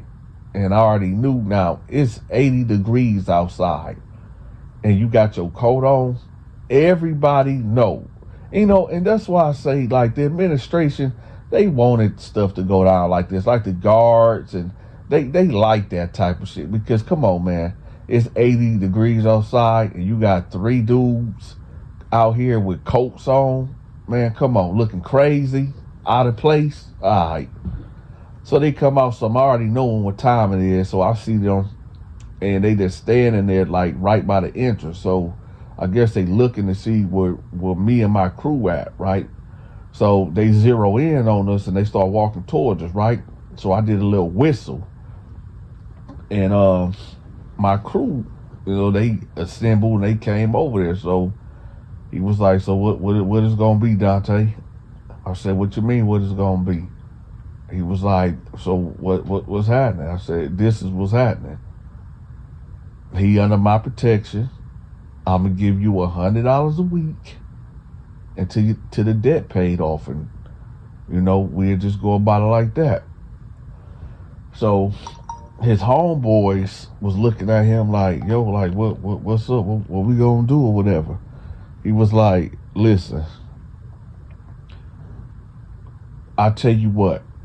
If he can do $200 a week, I'll leave it alone, man. I'll leave it alone till the debt is paid. So I said, hold on, give me a minute. So I walk over, because the guy, he's like maybe 5 feet behind us. So I walk over there. I said, listen, he ain't gonna make this. He ain't making this cheap at all, man. Can you do $400? $400 a week. He was like, man, it was kind of hard getting this out of my girl, but I mean, I could call my mom and see what's up and reach out to family members. I said, all right, you're going to have to do that. He was like, okay, I can do it. I can do it.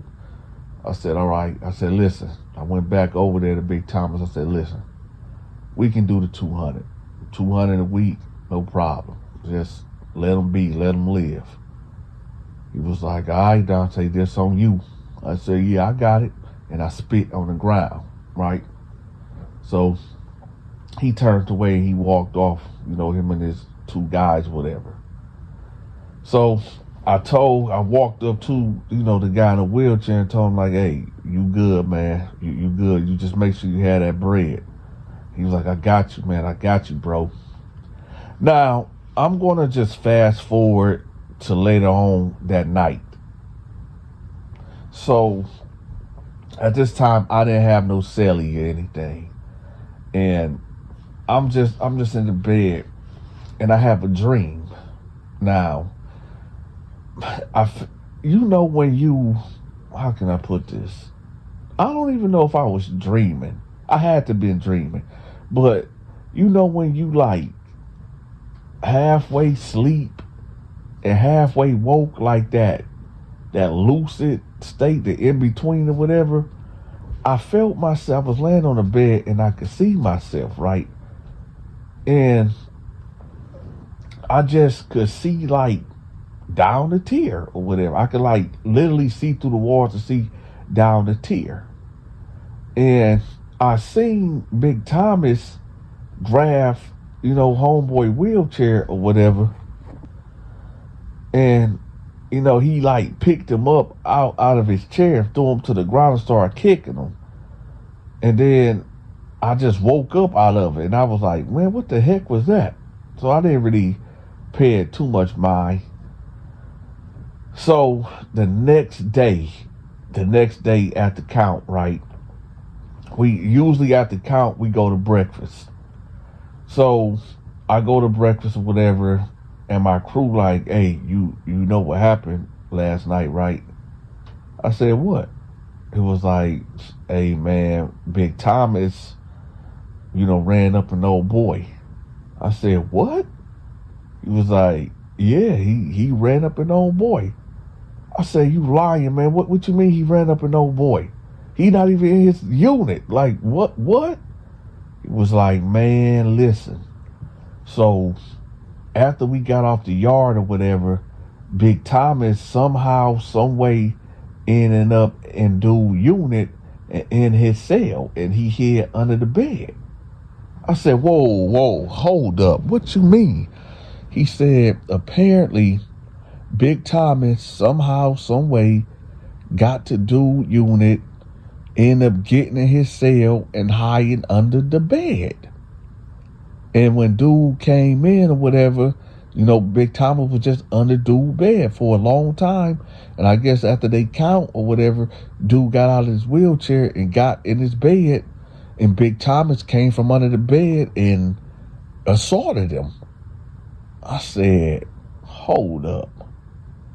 So you mean to tell me Big Thomas, he said, yeah, Big Thomas, they got him in a hole and everything right now when dude is in the infirmary. I said, yo, this dude is mad wicked, man. Big Thomas is wicked in a motherfucker, man. Why would he do that? So it was like, I don't know, but yeah, that's what happened last night. And I said, damn, that's crazy. So I'm going to say maybe a month will go by.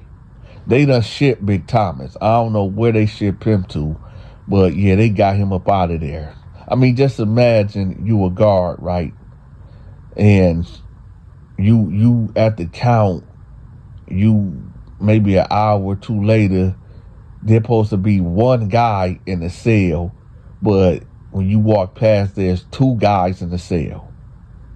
And you like, what the heck is going on here? Then you realize what done happened up in there.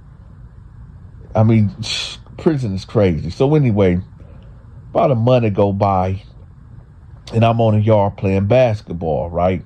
And yeah, Donta can, you know, I moves around on that court or whatever. So anyway, he ended up, the guy in the wheelchair ended up rolling up, right? This white older guy was pushing him around or whatever. And he rolled him up like by the basketball court, right?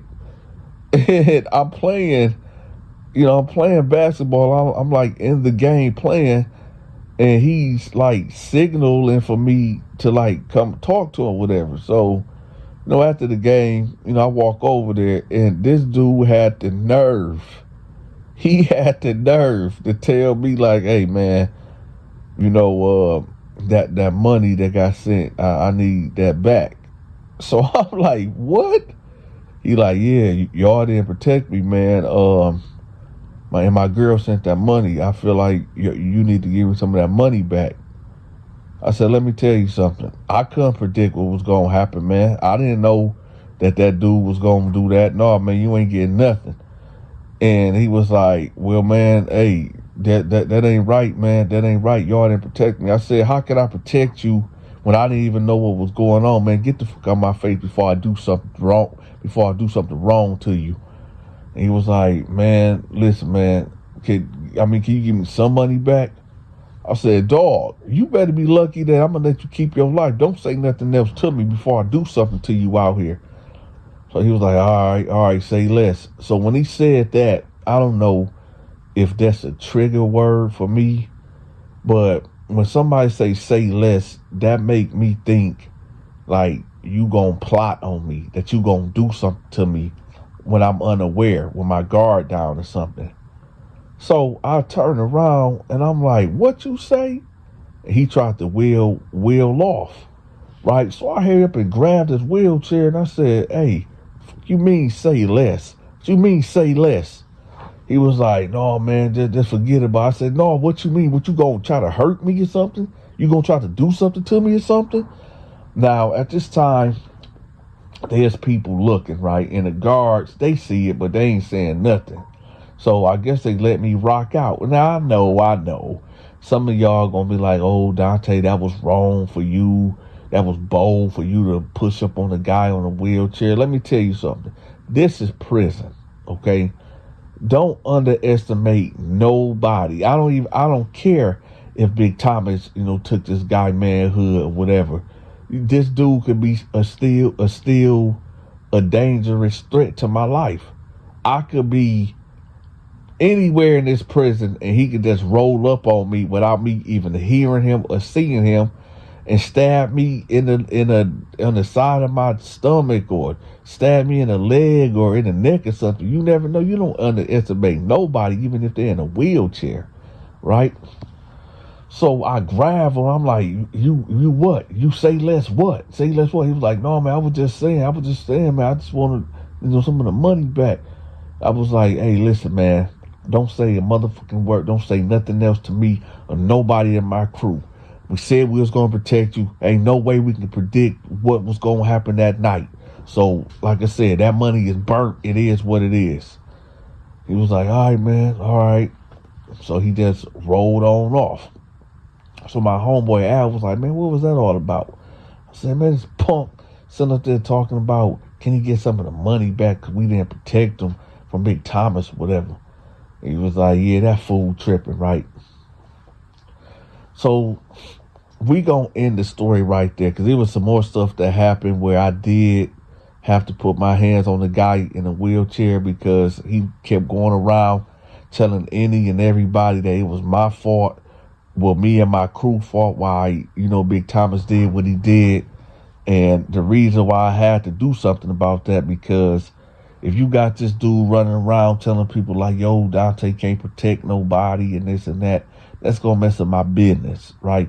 So, yeah, I had to put hands on him a couple times or whatever to keep his mouth closed or whatever. But I don't really want to share that part of the story, because I don't want y'all to be thinking like, "Oh, Dante beating up people with disabilities and wheelchairs or whatever." But, hey, it is what it is. But y'all know I have to give y'all the backstory, right, of why this dude got sent to prison. Now, this is going to be a trip. All right. So y'all basically about to get two stories in one. Now, before we go on, I need to ask y'all a question, okay? Maybe it's just me, or maybe a lot of y'all do this. All right. See, I'm up north, and I know it sounds like I got a cold or stuffy nose, because I do. Now, before I tell y'all, how this dude got sent to prison, and it's a real messed up story, I need for y'all to answer this question for me. Who sleeps with the window open and the fan on? Let me know in the comment section. And I'm talking about for you people that get snow up north or whatever. Do y'all sleep with the window open and the fan on? Let me know in the comment section if I'm the only one that do that. All right, so let's get to this story right here of how homeboy got sent to prison. Now, in life, he wasn't always in a wheelchair. He ended up, his crime that he committed got him put in a wheelchair. So long story short, he was talking to this chick or whatever. And I guess he met her at the club, and, he claimed he was a drug dealer or whatever. And, he kept, pressing this girl or whatever for about 2 weeks or whatever. So she finally gave in. And, they end up going to her house. Now, she stayed on the 4th floor at this apartment complex or whatever. And I guess they get in there or whatever, and they doing what they do. So he said that her boyfriend ended up coming home or whatever. He did not supposed to be coming over there, because I guess the girl and her boyfriend got into it, whatever. He usually go out to his mama house or go to another chick house or whatever. But he ended up coming home. Long story short, him and the guy got into a fight, and he pushed him over the balcony. He said the crazy thing about it, when he pushed him over the balcony, he grabbed his rail, and he was just hanging, and he just felt like, okay, if I drop or whatever, I will land on my feet and everything will be good. No, sir. He said when he let go and when he hit the ground, he said he felt it. He felt every bone break from his feet, his legs, and his hips or whatever. And he said he ain't never felt no pain like that before. He said it felt like everything from the bottom jumped up to his jaw, right? And he just felt this excruciating pain. And he was he was just laying there yelling, screaming, hollering or whatever. And he said the dude came downstairs, and surprisingly, he was like, bruh, you straight? Bruh, you straight? He said he don't know, was dude doing that because he was worried that he might go to jail for pushing dude over or what. But he said, the dude sat there with him and called the police. And, they just left out the part. They left out the part of them fighting, whatever. He just said he was drinking a little bit and he just fell over the rail. I guess he kept it G. Y'all make sure y'all subscribe to my movie and my gaming channel. I'm going to have that link pinned at the top of the comment section. Also, y'all subscribe to Stacy's Storytime. She's tell phenomenal stories just like myself. And if y'all feeling generous, make sure y'all leave me a tip. I'm accepting Cash App, Zelle, and PayPal. Until next time, y'all take care. I'm gone.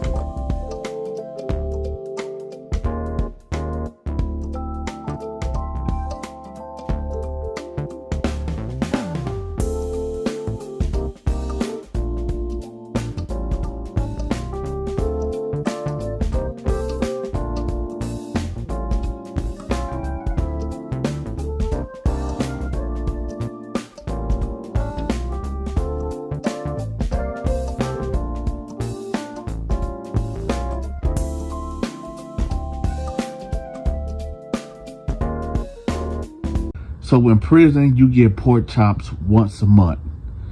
And these are just not no regular pork chops. These ain't none of them fake imitation meat that they be giving us. These are real deal raw pork chops. And a lot of us be looking forward to them because it's the only real meat you can get, except for you getting, the tuna fish, the summer sausage off the commissary. But outside of that, we really love to get the pork chops.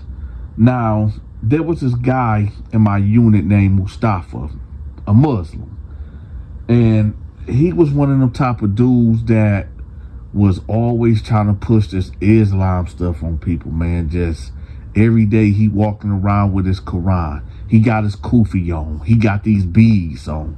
He got his prayer rug. Now, keep in mind, y'all, it's only him and 2 other Muslims up in this pot. The rest of these guys is gangster disciples, Bloods, Crips, regular guys like myself. It's just a big melting pot, whatever.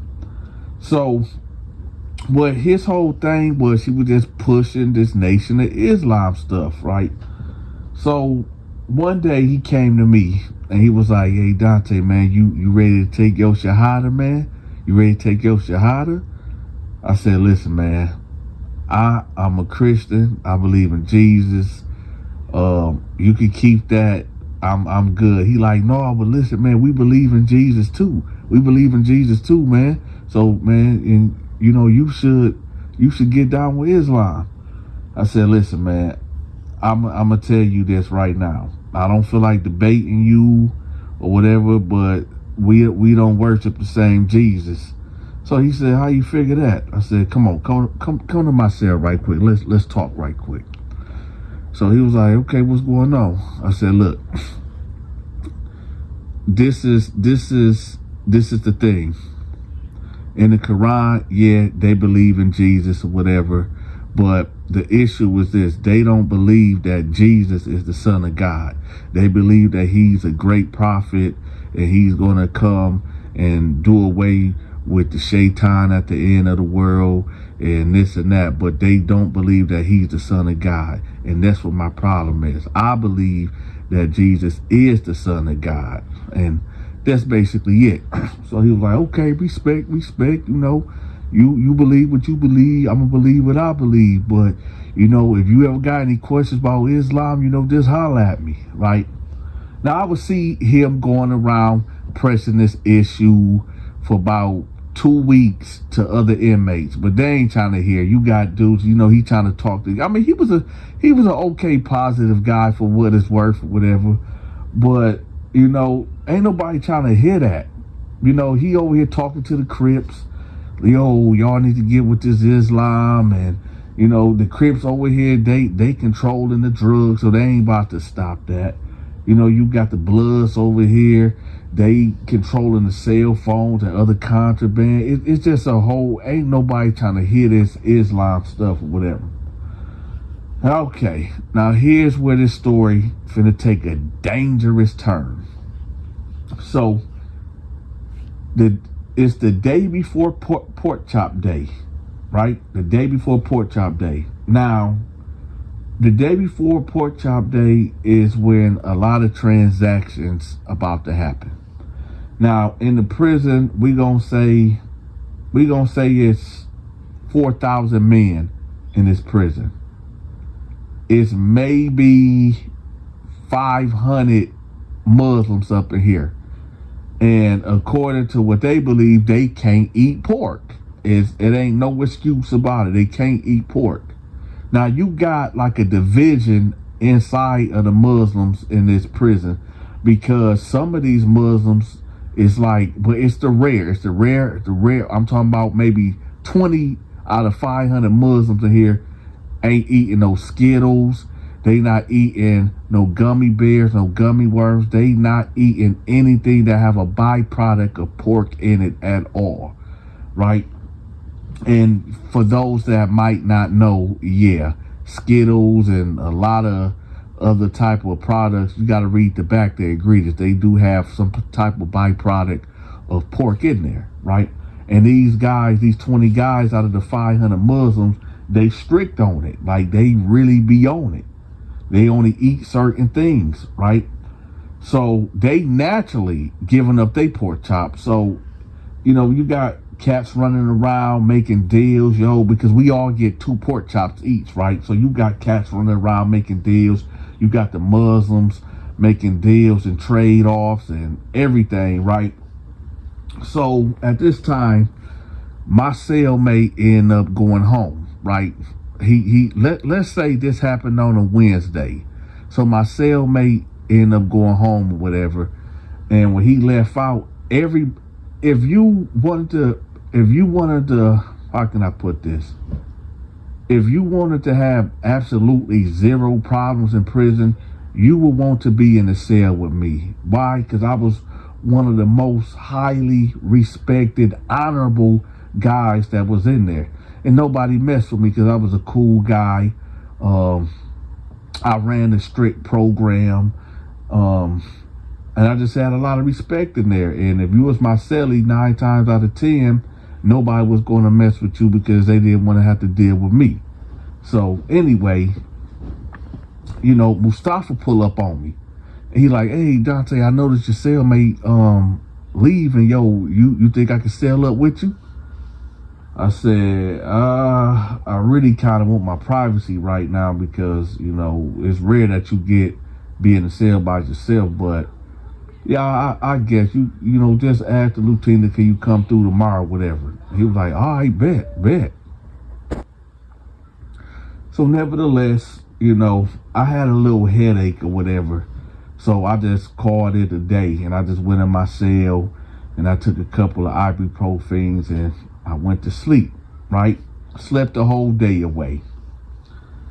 The next day, we just gonna fast forward to maybe 11 a.m. 11 a.m. come, right? Now, here go Mustafa. He roll up to the cell, you know. He got 3 laundry bags, you know. He got his mat, he got his cover, he got his pillow, whatever. He roll up in the cell, right? He just throw all this stuff up there on the top rack or whatever. So, you know, me and him talking or whatever, and he was like, hey, Donta, I gotta talk to you about something. I'm like, what's up? He was like, did you trade your pork chop off or anything? I said, heck no, man, I'm eating my pork chop. He was like, oh, okay. He was like, yeah, I'm gonna holler at you, man. So I'm like, all right, whatever. So now at this time, y'all, they brought our trays to the unit, right? You get a guard and a trustee. You know, they bring in the trays or whatever. So when they get to our unit, remember, y'all, there's only 3 Muslims up in here, right? Mustafa and these other 2 cats, whatever. So when the trays come, I get up, right, and I'm like 4th in line. I get my tray. They had, you know, 2 pork chops on there, some white rice, some green beans, and some cornbread or whatever. So I get my tray and I bounce back upstairs, right? So I done made a couple trade off. I think somebody owed me 1 tray, this white cat, whatever. I hit him off with a couple honey buns the day before, whatever. So he came through with them. And now I got 4 pork chops, right? And the rice and the green beans. So I got a decent meal right here. So I go in my cooler or whatever and I pop over me 2 Faygo grape sodas. Okay, y'all, right now we finna do a poll right quick. Let me know what's your favorite drink. Now I'm talking to my Michigan people right now. What is your favorite Faygo? Me, I'm gonna say lemonade Faygo, and maybe rock and rye. But you know what? I'm not gonna just keep it a Michigan thing. Hey, everybody in the comment section, no matter where you from, what is your favorite drink? I'm going with lemonade, Faygo lemonade. So let me know in the comment section, and don't forget to hit the like button. But anyway, about 15 minutes to go by, and Mustafa bounced in the cell, right? And when he bounced in the cell, he put his tray up on his bed or whatever. And he put the white sheet up. And I'm like, yo, what's up? What's going on? He was like, oh man, I just wanna eat in peace or whatever. And I'm like, okay. Now now I know a lot of people be thinking like, oh, it gotta be some like homosexual activity going on. Somebody put up the white sheet. No, not necessarily. Most of the time there's somebody doing drugs, somebody talking on the cell phone. It's many reasons why somebody will have the white sheet up so that people can't see what's going on in their cell. And normally when somebody put up a white sheet, if they doing drugs or on their cell phone, they have a lookout outside the cell or whatever. But Mustafa put this up for what, I don't know what reason, but I really wasn't tripping. So he jumped up on this bunk, right? And I hear him praying over his food or whatever. And I smell a pork chop up there. Now, I know I did have 4 right here because, the white guy gave me his pork chop. But now I got 2 down here. But I smell pork chops radiating above me. So he up there smashing. Now, in my mind, I'm thinking like, okay, Mustafa ain't eating no pork chops, right? So I'm joking. I'm saying, hey, let me get one of them pork chops. And he ain't say nothing. So I said, hey, Mustafa, what you up there doing? And he was like, oh, I'm just eating. So he was talking with his mouth full. So I bounced out my bed and I looked up. And guess what I see, y'all? Mustafa got 6 pork chops. 6 pork chops up there. And he's smashing. I said, Mustafa. He said, what? I said, you a Muslim. You can't eat that. Listen, y'all. Mustafa stopped eating his rice, right? He was separating his food or whatever. He said, listen, Donta, Allah knows best. I'm still working on myself. And I can't get this up, bruh. Bacon, pork chops, honey ham. I can't give it up right now, but Allah knows best. I said, Mustafa, I said, how the heck did you even get these other pork chops? He was like, shoot, man, the other Muslims in here, man. I told him like, yo, I'm collecting these pork chops and I'm getting rid of them. I mean, I ain't lied to him. I said, Mustafa, that ain't right. He was like, man, listen, Donta, you worry about you and your God and your religion, and I'm worry about mine. I said, Mustafa, you's a dirty motherfucker, bruh. He said, no, man, shoot, like I said, Allah knows best, shoot. I said, all right, whatever, man. Let me tell y'all about how Mustafa got sent to prison. And it's going to be so ironic and so funny of what he's doing right now. You see, Mustafa got sent to prison because he ended up, well, YouTube don't like me saying this word, but he ended up unaliving his cousin, right? You like, Donta, what you mean he ended up unaliving his cousin? So Mustafa was, like I told y'all in prior videos, Mustafa was one of these dudes that you call a jailhouse Muslim.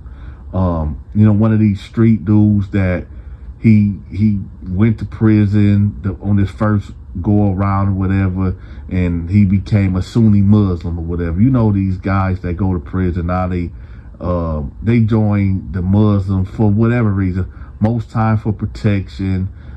Sometimes the rarity that they really want to change their life or whatever, and for whatever reason, he's one of them type of guys. But don't follow the rules at all, only when he's in prison, but then he do shit like this, eating pork, right? But anyway, Mustafa, and it was Easter. It was Easter, and Mustafa came from like a tight-knit family where you got the grandma, you got the mama, the aunties, the uncles, the grandkids. Like about 20 people always come to grandma's house because she always making Sunday dinner. And now he's pushing this Muslim stuff like, yo, I can't eat pork. Grandma, you don't put no pork in the greens. No, don't put no ham hocks or, can you put turkey neck or whatever in there. So grandma, for like the last 2 Sundays at this time when he was free, before he did what he did, you know, she make a different pot of greens or whatever. You know, one got turkey and one got the pork, the pork in it or whatever. We're gonna just say the third Sunday of when this incident took place. He comes there, whatever. Keep in mind this whole family is Christian except for Mustafa or whatever. So he come in there, whatever, and he's hungry. I guess he just got done smoking or whatever, and he got the munchies. So he come in there, he say what's up to his mama, his aunties, hug grandma, and all this and that, whatever. So he make him a plate. Now keep in mind he got the munchies and he kinda high. So he make him a big bowl of greens and he smashing them. I'm talking about big time smashing them. So his cousin coming there like, you know, hey man, you keep pushing all this mother stuff, but you sure killing them greens, man, with that pork in there. So Mustafa, he's steady eating the greens, but I guess it didn't sink in what his cousin just said. So his cousin was like, man, I knew you was a fake Muslim, man. You just like these regular Flint dudes around here that be going to prison and talking about y'all Muslims, want to come out here and trying to tell somebody how to live or whatever, but you out here killing this pork and these greens. So I guess Mustafa was like, he stopped eating and he looking at the greens and he see like the neck bone meat in there, the pork neck bone meat in there. So he stopped, he was like, man, why the F y'all do this to me, man? Y'all know I'm a motherfucking Muslim, man. Why the fuck y'all do that to me?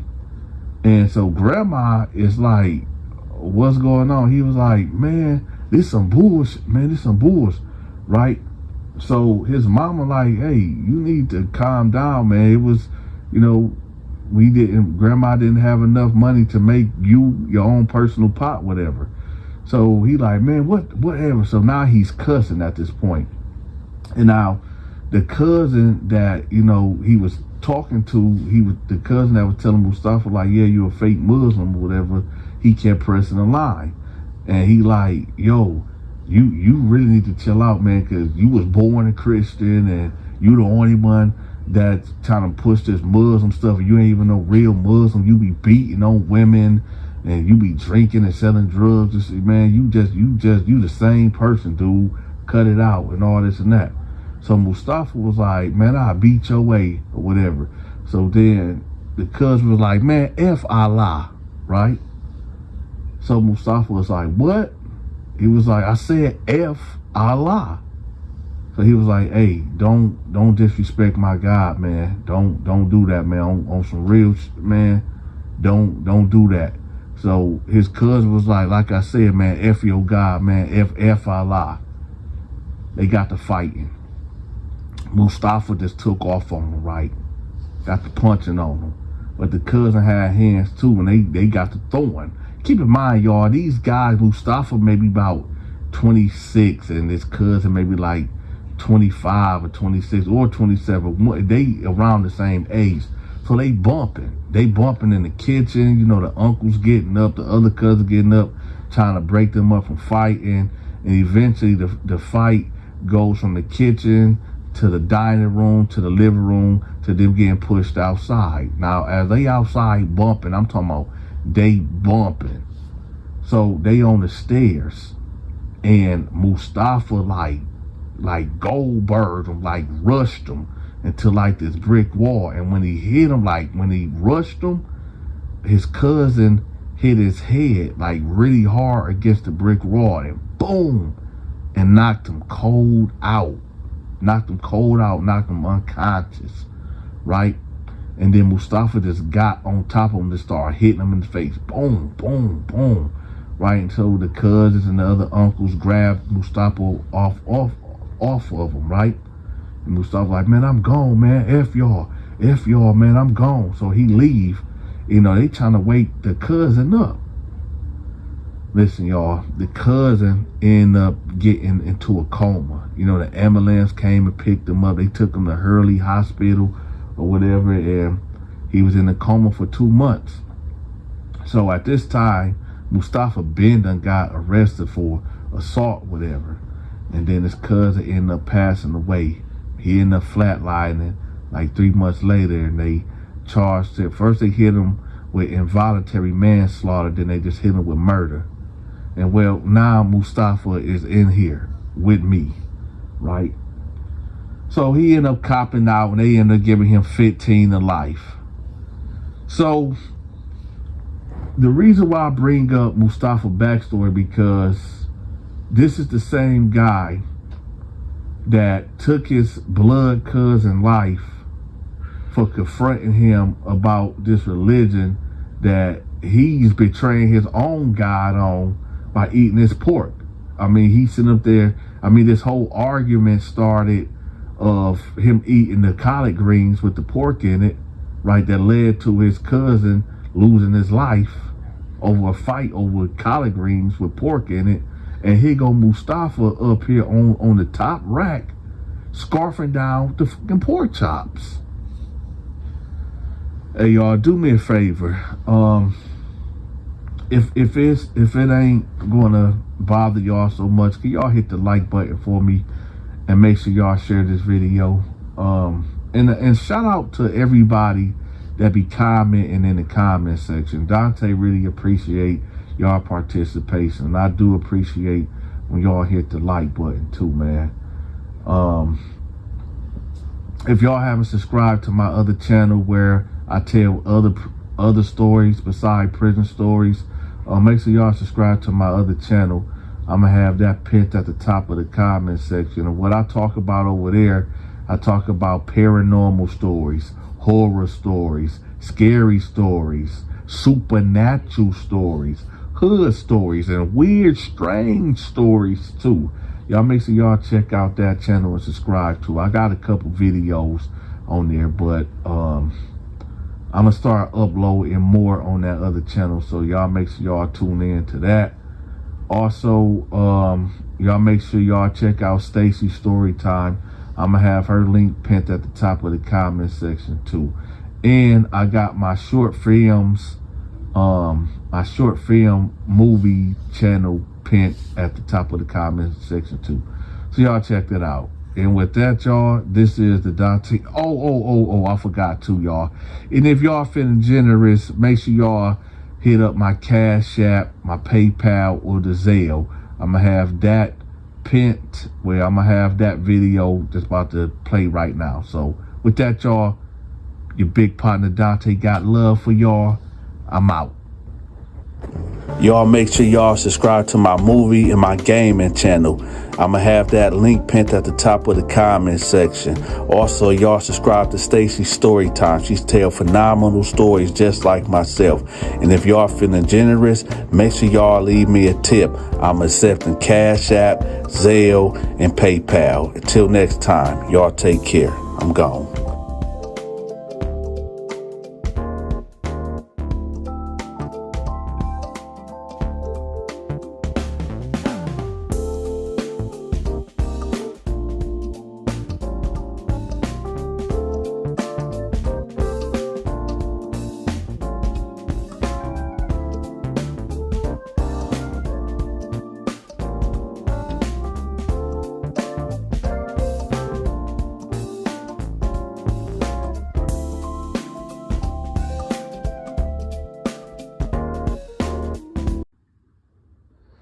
This prison story is about when this guy broke into my house and I did the unthinkable to him. So when I got out of prison, I went to Flint, Michigan. I didn't have no family, no friends, none of that. In fact, I didn't even want nobody knowing that I was home because, you know, it's like y'all wasn't writing me. Y'all wasn't picking up the phone for all the time I was locked up. So it was like, I ain't want to have that fake love. Oh, welcome home and all this and that. No. So I said, you know what? I'm just going to go ahead and hit the streets, get my money up, and then I'll show up, right? Something like how Scarface did with his mama. You know, he waited till he became a millionaire, whatever, and he said, yeah, mama, your boy done did good. I did good for myself. But then she started hitting on him and threw him out the house, right? I'm sorry, y'all. I don't, I don't know why that was so funny to me. I was just watching that movie maybe about a week ago. But anyway, hey, let me ask y'all a question right quick. Let's do a quick poll. All right, which is the best movie? Scarface, Juice, and when I say Juice, I'm talking about with Tupac and Bishop and all of them. So Scarface, Juice, or New Jack City. Them the only three right there. Don't add nothing to it. Scarface, Juice, or New Jack City. All right, y'all. Let's see in the comment section. All right, let's get back to it. So when I get released from prison, they give you a bus ticket to wherever you need to go. A bus ticket, and they give you $100, right?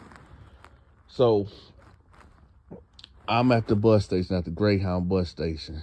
And when I get on the bus, there's this light-skinned chick on the bus or whatever.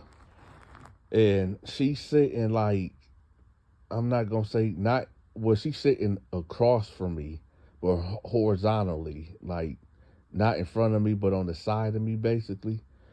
And I ain't gonna lie, man, she was alright. Like, she was real alright. She was like Beyonce or whatever.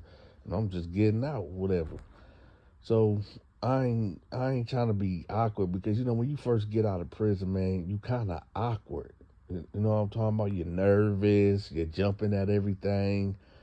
You know what I'm talking about? So we end up maybe about 2 hours in our ride or whatever. We end up stopping at the Subway or whatever. So I get off the bus and I get to the counter and I'm ordering my food, and she walked up next to me and she was like, "Did you just get out of prison?" I was like, why you say that? She was like, "I don't know, you just got that prison look or whatever." I was like, yeah, I did. She was like, "Oh, okay, where you headed to?" I was like, "So I'm going to Flint, Michigan." She was like, "You is?" I was like, "Yeah." She was like, "I'm going there too." So she told me her name was Michelle or whatever. And I said, "Okay, my name Donta." So we talking or whatever. We get on the bus and, she telling me about her life. She telling me that she is actually getting away from her abusive husband or whatever. And I'm like, okay. And we're just talking about it, whatever. So when we get to the Greyhound station in Flint, we're talking. I'm like, "Hey, let me get your number." And she was like, "Okay, cool." So she wrote her number down or whatever. Now, at this time, y'all, this is when the cricket phones was out. Now, anybody that was born in I don't know, maybe the 2000s and up, y'all probably don't know what the heck I'm talking about. But the people that's around my age and older, whatever, y'all know what the cricket phones are. So this when the cricket phones was out, and I end up going to this store, with a cricket store, whatever, and get me one. I spent all my money on this phone, right? So I end up getting the phone or whatever, and I call her. Because it's maybe around 7 p.m. and I call her, and I'm like, "Hey, what you doing?" And she was like, just settling in." I say, "You by yourself?" She was like, "Yeah, I'm at a hotel." I said, "Oh, okay." I said, "Look, man, I ain't trying to, impose on you or anything, but I really ain't got nowhere to go." She was like, "What?" I was like, "Yeah, I don't got nowhere to go or whatever." She was like, "Well, you can come here. I'm on Miller Road at the Red Roof Inn." I was like, "Oh, okay, I bet." So she gave me the room number, whatever, and I start walking, right? Now I'm walking from downtown, so anybody in Flint, Michigan, y'all know that's a stroll. You talking about? I walked from, I'm gonna say, what street is that? Court Street. I took Court Street all the way down to, I want to say, Miller Road, Court Street. I was over there by the School of Death, right? So And I just started walking down Miller Road, and eventually I got there. It took me probably about 3 hours to get there. So it's about 10 o'clock. So I knock on the door or whatever, and, she let me in. She was like, why you just didn't get on the bus? I was like, man, I ain't got no money. I spent all my money on the phone. And she was like, okay. So she was like, you want to get in the shower or something? I said, heck yeah, right? Because them prison showers, man, they be, man, I never, of all the time I was locked up, I probably had one decent shower, man. Either the water would be too hot, it'd be too cold. The temperature was never right. I think that was just a psychological warfare game that they played on us, man, on all inmates. Don't ever give them no type of comfort, right? So I hop up in the shower, man, and I'm sitting there, and I'm feeling the water go down my body, man, and I start crying. Yeah, that's right. I know. A lot of y'all gonna be like, oh, big bad Donta. Big bad Donta crying in the shower. Let me tell y'all something. I'm gonna tell y'all while I was crying, because in prison you can't cry. You understand? Even though there's every night men cry in prison. Every night they cry for one reason or another, because they don't want to be here. They lost a loved one. They going to whatever, they missing something out there in the streets that they can't get to or whatever. So a lot of men cry in prison. Me, I didn't cry. Nah, I didn't cry. I was too tough for that, because I felt that I ran a strict program, a real strict program. And I had to be the man of all men in prison. And what came with that, I couldn't show no type of weakness, 0 ounce of weakness. So I had to hold all my tears in. You understand? Now, I ain't gonna sit up there and say I didn't want to cry sometimes in prison. Yeah, I cried inside a lot, due to loneliness and wanting to be out with my family and friends abandoning me. But, hey, now I'm here in the future, and I'm standing in this shower, butt naked, crying. Now, I didn't realize how loud I was crying. You understand? I didn't realize it. And I know some of y'all thinking like, yo, Donta, when we gonna get to the part when the person broke into your house? Yo, chill out, man. Y'all is so impatient. Anyway, so I didn't hear the girl, Michelle, knock on the door. I didn't hear her open the door, right? And at that point, man, she like opened the shower. She was like, you all right? And I was like, yeah, I'm all right. And I just kept crying, right? So she got in the shower. That's right. She got in the shower with her clothes on, and she held me like she was holding me from the back or whatever, like holding me. And she put her face on my back or whatever, and just hold me. I'm just trying to show y'all the scene, paint the picture for y'all. So, I turn around and I'm holding her or whatever, and I can't go into detail of what happened because YouTube don't allow suggestive talking on the platform. So, y'all just gonna have to go with y'all imagination of what happened next. So anyway, I handle business, from the shower to the bed or whatever. I handle my business. So then, I go to sleep. And I'm going to be real with y'all. I'm going to be real with y'all.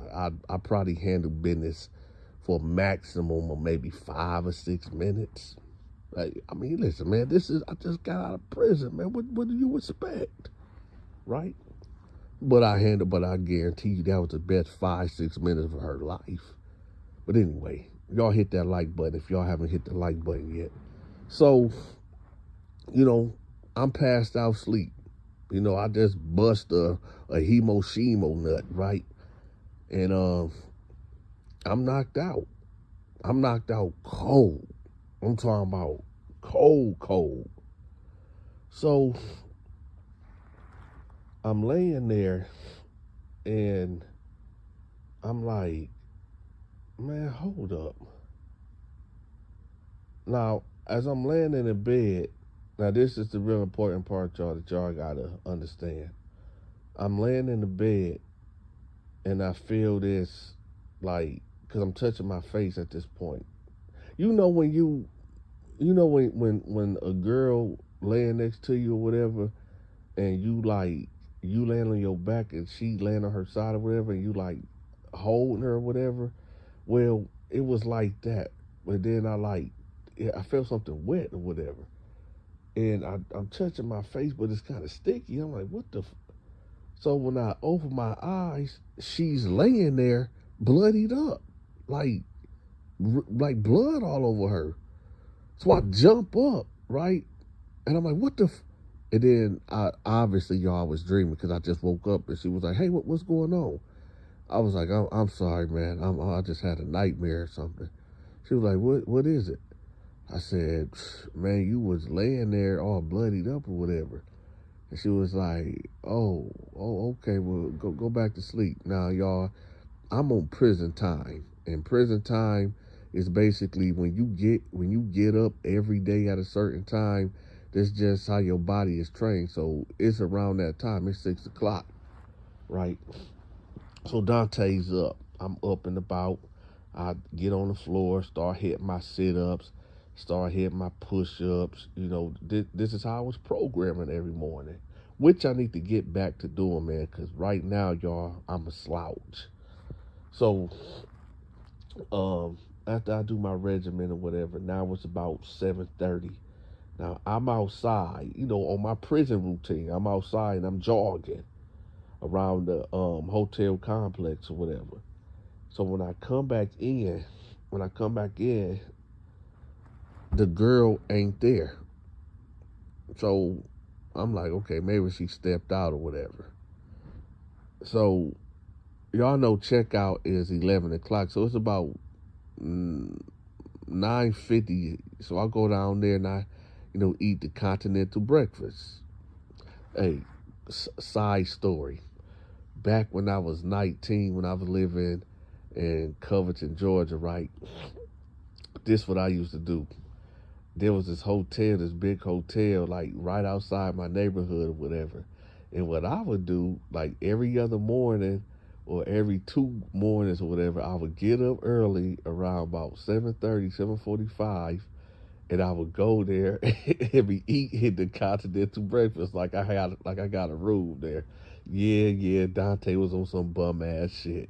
But it is what it is, man. Hey, I didn't always have a little money, man. I've been broke, you know, more than I had a little bit of money in my life. So hey, you could call that a survival move. Maybe that might be a tip for some people that might, you know, be hungry or whatever. Man, y'all better go to them hotels to get that continental breakfast and act like you belong there too. Actually, I'm thinking about probably going to a hotel. Well, it's too late now. Well, I might go to a hotel tomorrow and get some breakfast. So what y'all talking about? Anyway, y'all hit that like. Matter of fact, let me know in the comment section, have y'all ever done that? So, all right, let's get back to the story. So now, you know, I eat the breakfast and I go back upstairs to the room. Keep in mind, I never close the door because I don't know where this chick at, right? And I don't want to lock myself out. So I go back in the room and I lay back down because I ain't got nothing else to do. So housekeeping roll up at 11 o'clock on the dot and be like, housekeeping, and, you know, she come in, you know, this little short Mexican lady, whatever. And she was like, are you getting extended hours? I said, I don't know. This is not my room. And she was like, oh, okay, well, you're going to have to go. And I was like, well, this is my friend room. And she was like, well, can you call your friend? Where's she at? So I'm calling the girl, and she ain't answering the phone. and I'm calling and calling, and then it just goes straight to voicemail. So I'm like, okay, well, all right. So I was like, all right, so I'll leave out the hotel, right? So there's this homeless shelter, uh, called My Brother's Keeper, that's downtown Flint, whatever. So, and how I got the information, the lady told me, the housekeeper lady told me, and I told I just got out of prison, whatever, and do she know any place that I can go or whatever? She told me about the place or whatever, so I get to strolling that way, right? As I'm walking, I see one of my cousin Calvin, and he hit a U-turn in the street, like he hit a whole U-turn in the street and jumped out the car like, Donta, man, what's up, man? Man, you done got big, bro, man. When you get out, man, get in the car, He grabbed my bag, whatever, put in his car. So I get in the car with him, right? And he like, man, why you ain't tell us you got out, man? I was like, shoot, man, you know how it is. He was like, man, it's good to see you, man. Where you living at? Where you staying? I was like, on the real, man, I'm really homeless, man. He was like, what? I was like, yeah, I'm homeless. He was like, man, no, man, F that, man. Ain't no cousin of mine going. Listen, man, I got a spot for you. It ain't that big, and, it's kind of run down, but, I mean, it's a house. It's a house for you. I said, all right. So we pull up on the south side, right? Over there by the river. Y'all know where them apartments at. Right there by that bend when you going towards downtown. It's a little house right there in the neighborhood or whatever. So we pull up to it. He's like, yeah, cuz, man, hey, it's good to see you, man, but I gotta roll, bro. I gotta roll. Here go a key or whatever, this your house now. I said, all right, bet. Now, we're going to fast forward to about, let's say 3 months later. Now I'm making some money. I got the house laid out and everything, right? Everything good. So I'm going to that corner store. I'm not sure what the name of that street called, but it's a corner store right down the street. Well, a couple of streets down or whatever. And as I'm coming out the store or whatever, I see the chick. Michelle again. But she looking messed up. When I say messed up, I'm talking about like a fiend out, like a fiend. And I'm like, Michelle? And she looking at me. She was like, what you want? And then I guess she recognized who I was. She was like, oh, she got to, acting like, when you do with your hands, with your thumb and your middle finger, your index finger, you snap it like trying to guess who, like, oh, Dante, the prison guy. I said, yeah. So she gave me a hug, whatever. She stinked it. She stinked bad. So she was like, I said, well, what happened to you, man? She was like, oh, I don't know, but it's good to see you. Now, I felt like, it was my job to help her out because, despite her ghosting me or whatever, she did look out for me. So I said, like, how you doing, man? And she was like, I mean, look at me. I'm doing bad. My damn ex-husband or whatever that been kicking my ass or whatever that I've been running from, he done found me, and I mean, I'm just messed up out here, man. I said, where he at now? She was like, I don't know. He's somewhere, but I don't even care. So I was like, all right. I said, do you want to, come back to my place and, get a shower or something? She was like, yeah, I do need a shower.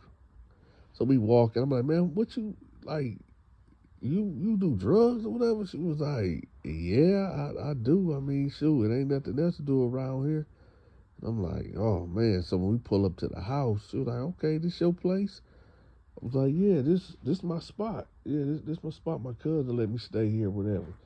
She was like, oh, okay. So she she got in the shower, and, I took out one of my white tees, and I had like these Adidas tearaway jogger shorts or whatever. So I gave it to her when she got out or whatever. This is where this story is finna go left, y'all. So I tell her, hey, I'm going to be right back. I'm about to go do something. Which what I was about to go do, I had no business doing. But, hey, it is what it is, right? And I'm not telling y'all what I did, especially because some of y'all be trying to call the police on me about old criminal activities that I was involved in. But anyway, so I bounced out the house, right? And maybe I was naive.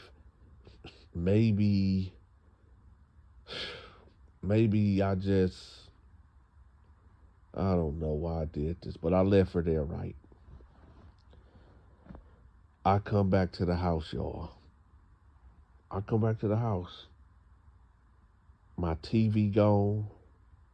My PlayStation 1 gone, because I ended up getting a PlayStation 1. I had this MP3 player gone. My microwave was gone. And I had like $300 and something in the top drawer. Gone. And I'm like, man, what the right? So I'm calling. Of course, the phone disconnected or whatever, right? So I'm mad to the mother. I'm mad. I was gone for maybe about 2 hours. And I'm sitting on my bed, salty like a mother. I'm like, man, man, right? We gonna fast forward a whole month later, right? So I'm downtown. And I see her, right?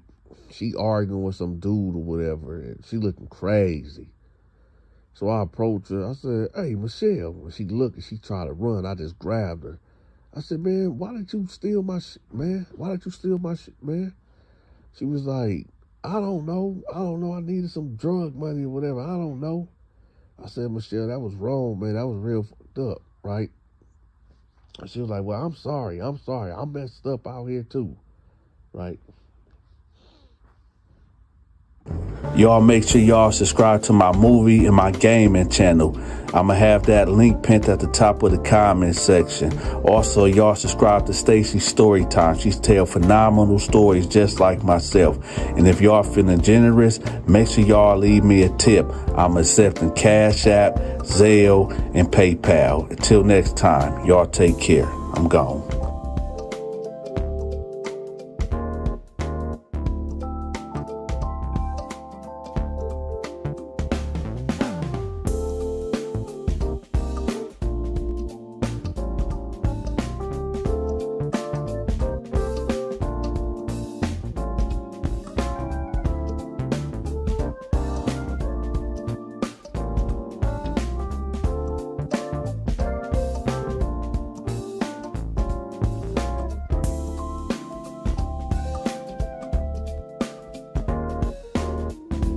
This prison story is about what Lil Man from Flint, Michigan told me that Big Thomas tried to sexually violate him in the prison shower. Now, for those that don't know who Lil Man is a guy that I grew up with in Flint, Michigan. See, Lil Man was maybe 5'1", 5'2". He was like a really little dude. I don't want to call him a dwarf or a midget, but because I done seen dwarfs and midgets, but I don't know. He was just a really small, short guy, right? But we all used to call him 6'4". I know y'all like, man, what you mean 6'4"? But you say he was like 5'2". Yeah, he maybe was 5'2", but he had heart like he was 6'4", 6'5", right? But we get into that later. So anyway, he come knocking on my cell door. And I'm like, who that? And he was like, it's me, it's man. I said, man, because right now I'm laying on the top bunk because my cellie is this old man. And I know, y'all gonna be like, oh, Donta, you said that to establish dominance in the cell, you got to take the bottom bunk. But listen, let me tell you something. If you got an old man that can barely get in and get out the bed, ain't no way he gonna sleep on the top rack, all right? So I had a little bit of heart, okay? So excuse me for being a human. Or I could just dog them out and made them sleep on the floor, right? But then y'all would dog me out in the comment section. But let's leave that alone. Let's get back to the story. So he knocked on the door. I'm like, what's up? So he stepped in. He said, man, Donta, I got a problem, bro. I got a problem. I'm like, what's going on? He was like, man, your boy Big Thomas, man, he keep pressing me. I said, pressing you for what? He was like, man. So he dropped his head. I said, hey, little man, are you smoking K2? He ain't say nothing. He was like, he just kept shaking his head. I said, dog, I told you, don't deal with no homosexuals in here. Don't gamble in here. And don't smoke. He was like, yeah, I know, but man, I've been going through a lot, man, and I needed some tree. You know, tree is like weed or K2 or whatever. So I said, all right, what happened? It was like, well, I owe my $100 in. You know, my mom, she ain't putting up no more money on the books. Her Social Security check, that's all she get. And I'm like, all right, so what's going on? He was like, well, for the last week, Big Thomas, he just keep pressing me, man. When I was over there on the weight bench, you know, he like walked up on me and basically, he basically trying to groom me. I said, well, what you mean? What happened on the weight bench? Well, you know, when you got somebody spotting you, right? Dude kept like putting this junk like by my damn face or whatever. And I kept telling him to bag up. And he just walked off and said, you need to give me my money. So I said, what you do after that? He was like, shit, I didn't do nothing. I just let it go. I said, what was the second incident? It was like, well, we was in the lunchroom. I was sitting like on the edge of the table, whatever. And he like kind of tried to sit down in my lap. I said, what? He was like, yeah, he tried to sit on my lap. And I pushed him. And, you know, that's a big dude. I really couldn't do nothing with him. I said, okay. And he was like, well, the third thing that happened, I went to go get in the shower this morning, and, you know, he came in there and he told me, do I want to scream or moan? I said, what? He was like, yeah. He asked me, did I want to scream or moan? I said, listen, because you from my city, I'm not going to charge you because I don't want Flint, Michigan to look bad in here. But you owe me. I'm going to go holler at Big Thomas in a minute. Matter of fact, let's stay in the cell. Stay in the cell. I'm finna go holler at him right quick. Right? So I get up and I leave out the cell. Now, Al is 2 cells down from me. So I go over there. I knock on Al's door. He like, what's going on? I said, Al, go grab your banger. He was like, for what? What's going on? I said, man, let's go grab the banger, man. So Al get up. He go grab a knife, right? So he like, what's this about? I said, we finna go holler at Big Thomas. He was like, for what? I'm like, man, listen, Lil Man just said that Big Thomas is keep trying to push up on him. And he basically told him, like, is they gon', you know, in the shower or whatever. And Al was like, okay, what that got to do with us? I said, it got a lot to do with us, man. He from the city. Al was like, man, bunk all that city, man. He got himself into that. Is he paying us? I said, no, this on me, man. This on me, Al. He was like, man, all right, man. So Big Thomas is down there playing dominoes, right? So I walk up and he looking at me like, well, what's up, DT? That's what he used to call. That's what mostly everybody used to call me that knew me. They were like, what's up, DT, or whatever. I say, Tom, let me holler at you over here by the staircase. Now, for those that don't know, in the Terror Dome, in this unit, there's a blind spot, and that's where the staircase is at. So when I said that, and he seen Al standing there gripping, he was like, yo, man, what's up, man? What's this all about? I said, man, listen, I just need to holler at you about some business. So he like,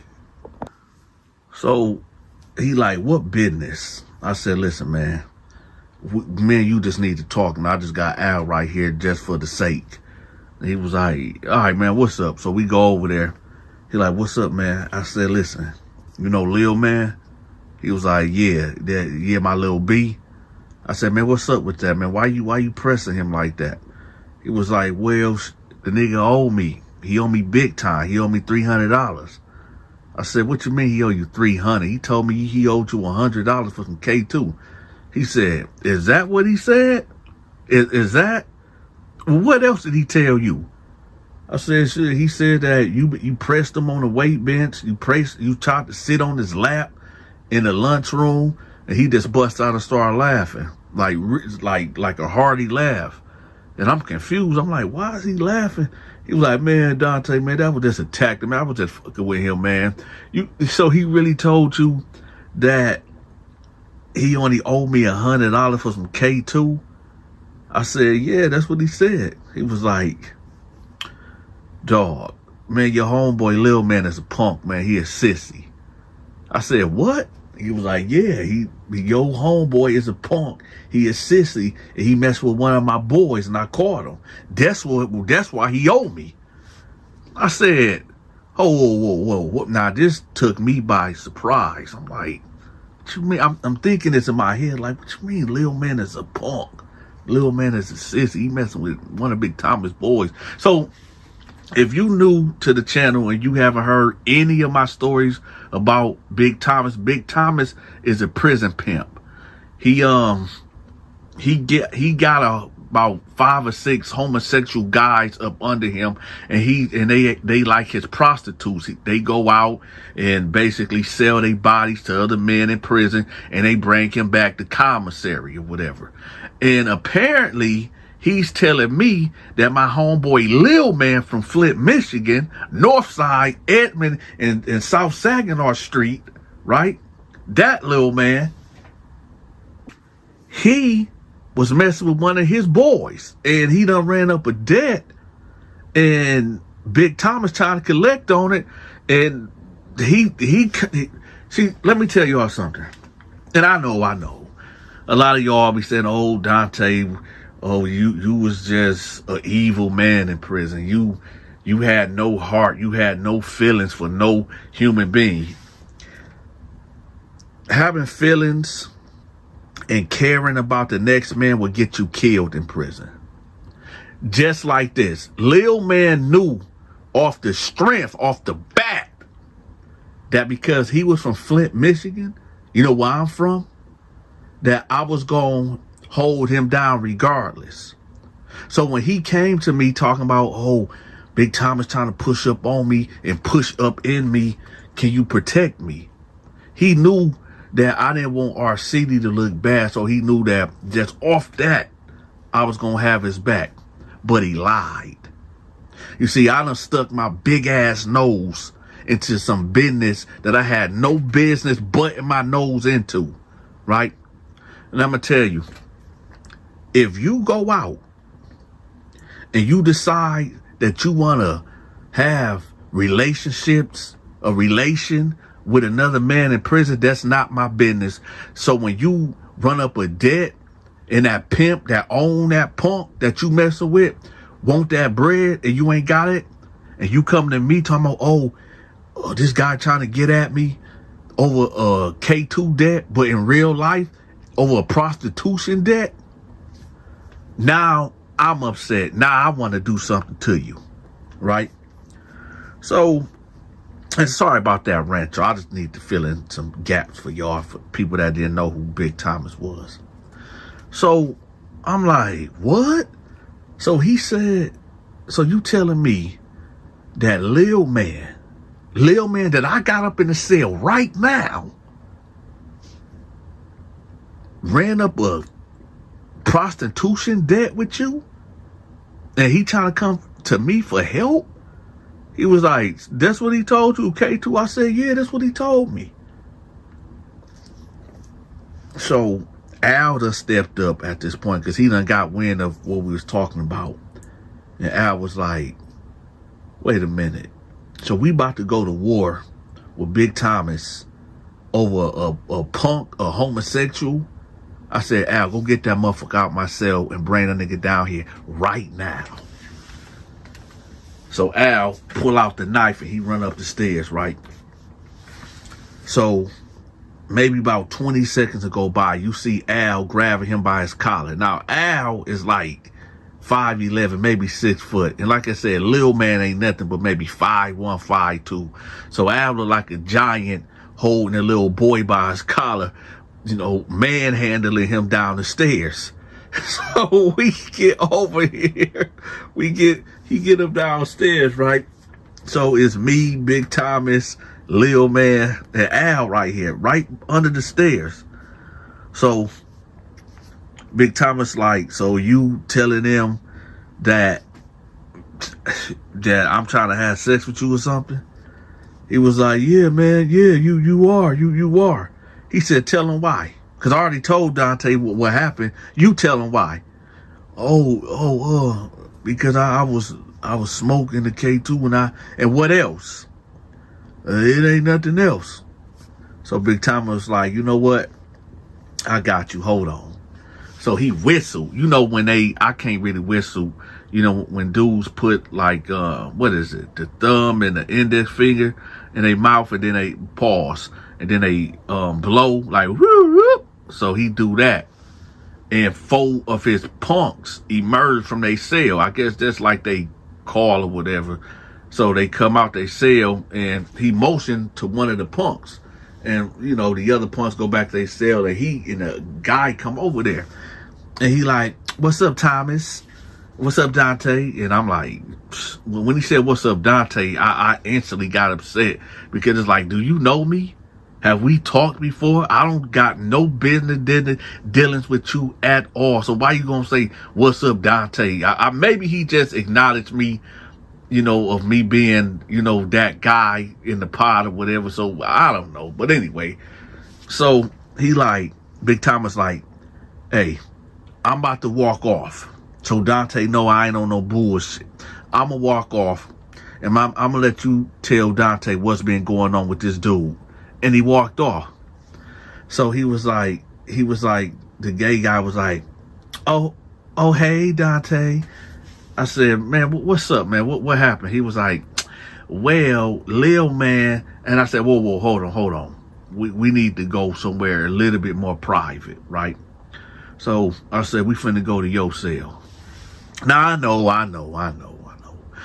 y'all gonna be like, well, Dante, you said, you know, one of the cardinal rules that you was putting down because you ran a tight ship in prison, that under no circumstances can you talk to a punk or a sissy. That's true. But I also said that you have to have somebody with you as a witness, right? You got to, just like in the Bible, right? In the Old Testament time, they said if you're going to accuse somebody of something, you got to have somebody there also to verify what took in place, right? If you're going to bring some charges up. So yes, Al was my witness, right? So me, Al, Lil Man go to this punk cell, right? Now I said, all right, now tell me everything, what happened. So the sissy, I ain't gonna try to put the sissy voice on, but he basically, like, I'm gonna put the sissy voice on. So he was like, well, about 2 weeks ago, you know, you remember that time when you went on to visit Dante? Yeah, that's how he said, man. He was like, Dante, like that. I was like, yeah, what happened? He was like, well, when you went on a visit, you know, he kept looking at me. I was over here playing cards with my homeboys or whatever, and he just kept staring at me, and I kept, you know, I look up and I see him and he'd look away, and we were just playing eye contact back and forth. And then when I like really caught him looking at me, I kind of like motioned for him to go to the bathroom. I said, what? So Lil Man was like, man, that motherfucker lying. Now Lil Man cutting up. Now Lil Man acting a fool. He acting like he trying to do something now. Now Lil Man act like he want to put hands on a punk or whatever. I'm like, man, sit your down, man. You sit your ass down, man. So he like, man, I'm telling you, Dante, man, that's fucked up, man. That's fucked up. I ain't do that shit. I said, man, chill out, man. Shut up. I said, keep going. So the sissy was like, yeah, so we end up going in the bathroom, and, you know, I said, what's up, what you want? And he was like, how much is going to cost me? And, you know, I told him the price, and we went to one of the stores, and I said, what? he was like, yeah, that we went to a stall and, we did what we did. And, when we was done, he said that he got me on store day. And I told him, like, all right, well, Big Thomas is my war daddy, and, you're going to have to, make sure you give me that money. So he was like, man, this motherfucking lie, man. I swear to God, man. I put that on the city, man. I swear to God, man, that lie, man. That whole lie, man. That ain't never happened. I said, man, kick back, man. Sit your ass down. So he was like, man, no, that's fucked up, man. Y'all trying to take this word over to sissy, man. Fuck that. I said, man, Al, man, get this nigga out the cell. Right? So Al take him out the cell or whatever. And I hear him carrying on. But honestly, I think he was carrying on like that so he can get the attention of the guards, right? But Al done moved him over here, whatever. And I hear Al telling him, like, shut up before he do something to him. Because Al still had that knife on him. So I'm alone in the cell with the punk at this time, right? Now, I'm over here by the door because I know what y'all thinking. Oh, Donta alone with the homosexual. What done happen? No, I'm right here, right by the door. My body halfway in and halfway out of the cell. Pause, right? And the homosexual's way over there on the left side of the bed. So I said, okay, so what else happened? He was like, well, he came to me like a couple days later and said, his mother had the money and, everything gonna be good, but can he get broke off again? So I said, okay, yeah, cool. And I told him, like, I'm gonna have to let, Big Thomas know what's going on. And he was like, yeah, that's cool, man. Just keep it on the low, man, because I don't want everybody in my business. So he said they went in there and they did it again or whatever. And they just kept doing it over the course of that week. So he said, finally, when store day come or whatever, he come to Big Thomas talking about, hey, I only got half of the money. My mama didn't, come through with all the bread or whatever. And, well, this is where we at now, I'm assuming. I said, so hold on. Are you telling me? Look me in my eye. Because what you say next is going to determine whether this man live or die. Are you telling me that Lil Man, the guy that Al just took out the cell, y'all had sex in the bathroom? He was like, Donta, I put that on my kid's life. I guess the gay guy had kids out there or something, whatever. He said, Donta, I put that on my kid's life, on my baby's life. Me and Lil Man had multiple times. I said, all right. So then I walk out. Now, Al and Lil Man is over here by the TV or whatever. And Lil Man is standing there with his fist balled or whatever. I said, so, Lil Man, listen. So, you the punk in the bathroom over the last 2 weeks, a couple times, whatever. He was like, man, I swear to God, Donta, man, I on the set, man, I swear to God. Hell no. I said, listen. Man, I ain't gay, man. I want to do no shit like that, man. He lied, man. They lying on me. I said, all right. I said, Al, give him that knife. He was like, what? I said, get Lil Man that knife. If they lying on you, go in that cell and go kill him. He was like, huh? I said, yeah. If that sissy is lying on you, you said he lying, right? If he's lying on you, go. Hey, Al, give him the knife. Give him the knife. Oh, no, I don't think that's a good idea. Al, give him the knife. So Al give him the knife. And Lil Man standing there looking crazy. I said, if he lying on you, then go in the cell and go kill him. He was like, oh, no, Donta, I don't, it ain't that serious. I said, no, he was just serious when we were just in there. He was just serious just a few seconds ago. We were just cutting up like the way you was just cutting up. He was like, oh, no, man, only got like 3 more years on my sentence. I'm trying to go home, man. I said, listen, but you wanted me to put my life in danger and my crew life in danger of going at Big Thomas for some shit that you did? He was like, man, I'm sorry, bro. Now, I forgot to tell y'all, Lil Man had Flint Town, like, written on his bicep or whatever. He had Flint Town right there on his bicep or whatever. 810. I said, listen, either you go in that cell and go kill that sissy and then get at Big Thomas, or I'm going to kill you. He was like, man, can you give me some time? I said, no, you ain't got no time to think. It's time to go and do it now. What you gonna do? He said, man, I guess I gotta. So he pushed off me and was like, guards, help, they trying to kill me. Help, guards, they trying to kill me. So there was a guard right there by the door, by the bubble. And he was like, what, man, what the heck? Hey, man, y'all go lie down. So he run over there to the guard like, help, they trying to kill me. So he hit the door and he basically grabbed Lil Man and put him behind the door and they went in the bubble, right? So I'm like, no, this motherfucker didn't. I bet. So Big Thomas come over there to me. He was like, yo, what happened? What's going on? I said, hey, man, I got him. I'ma get him. I said, how much he owe you? He was like, the nigga owe me 300. I said, I got you. I'm gonna take care of that. That motherfucker is mine. So he was like, all right, you know what, D? For you being a real nigga, man, said, nigga, give me 150. I said, I got you. Right? So we go to lockdown.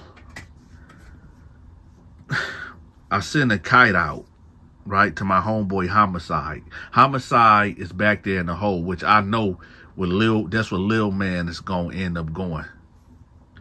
So the note went like this. Now I'm gonna say what I'm about to say to y'all right now. Well, it is past the statute of limitations, so I guess I can say it. Forget it. So I tell him the kite went like this. When you see Lil Man, take that Flint tattoo off his arm. Right? So apparently, you know, Lil Man, when he got behind them doors, whatever, he told the police, like, yo, Donta is trying to kill me. Big Thomas trying to take him out. You know, he need to go to the hole. He need to check in or whatever. So they go in our pod or whatever, and they, you know, they get the cart and they pack his cell up or whatever, and they taking this to the hole. They pour me out, ask me a couple of questions. I'm like, man, I don't know what y'all talking about. I think this dude just trying to do a check-in move. I don't know. You know, they call Big Thomas out. I don't know what they asked him or told him, but, you know, he ended up coming back in too, whatever. So Lil Man ended up going back there in a hole. And ironically, they put him in there with Homicide. Now, when he get in there with Homicide, he don't know that I haven't sent the kite out yet. I guess I spoke too soon when I told y'all maybe a minute ago about me sending the kite out. But eventually, I sent the kite out to Homicide the next day, right? And like I said, they ended up in the cell together because in the hole, it's a 2-man cells, right? It's not single-man cells back there. So he get the kite, whatever. I'm going to say maybe a week go by. Now, I wasn't back there, okay? So I can't give y'all a step-by-step, detail for detail of what Homicide did.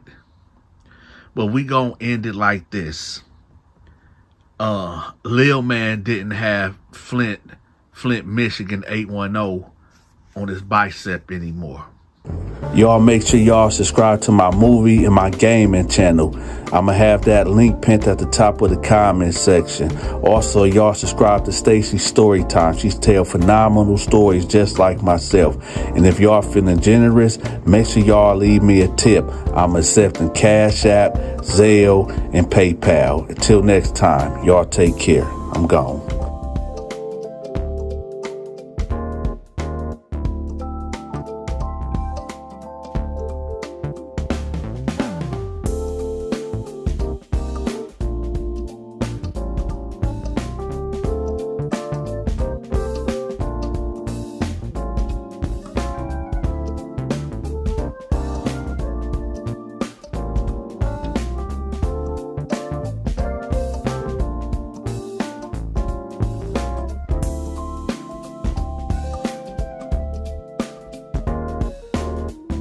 What's up, y'all? This prison story is about when I caught my homeboy under a transgender bed in prison.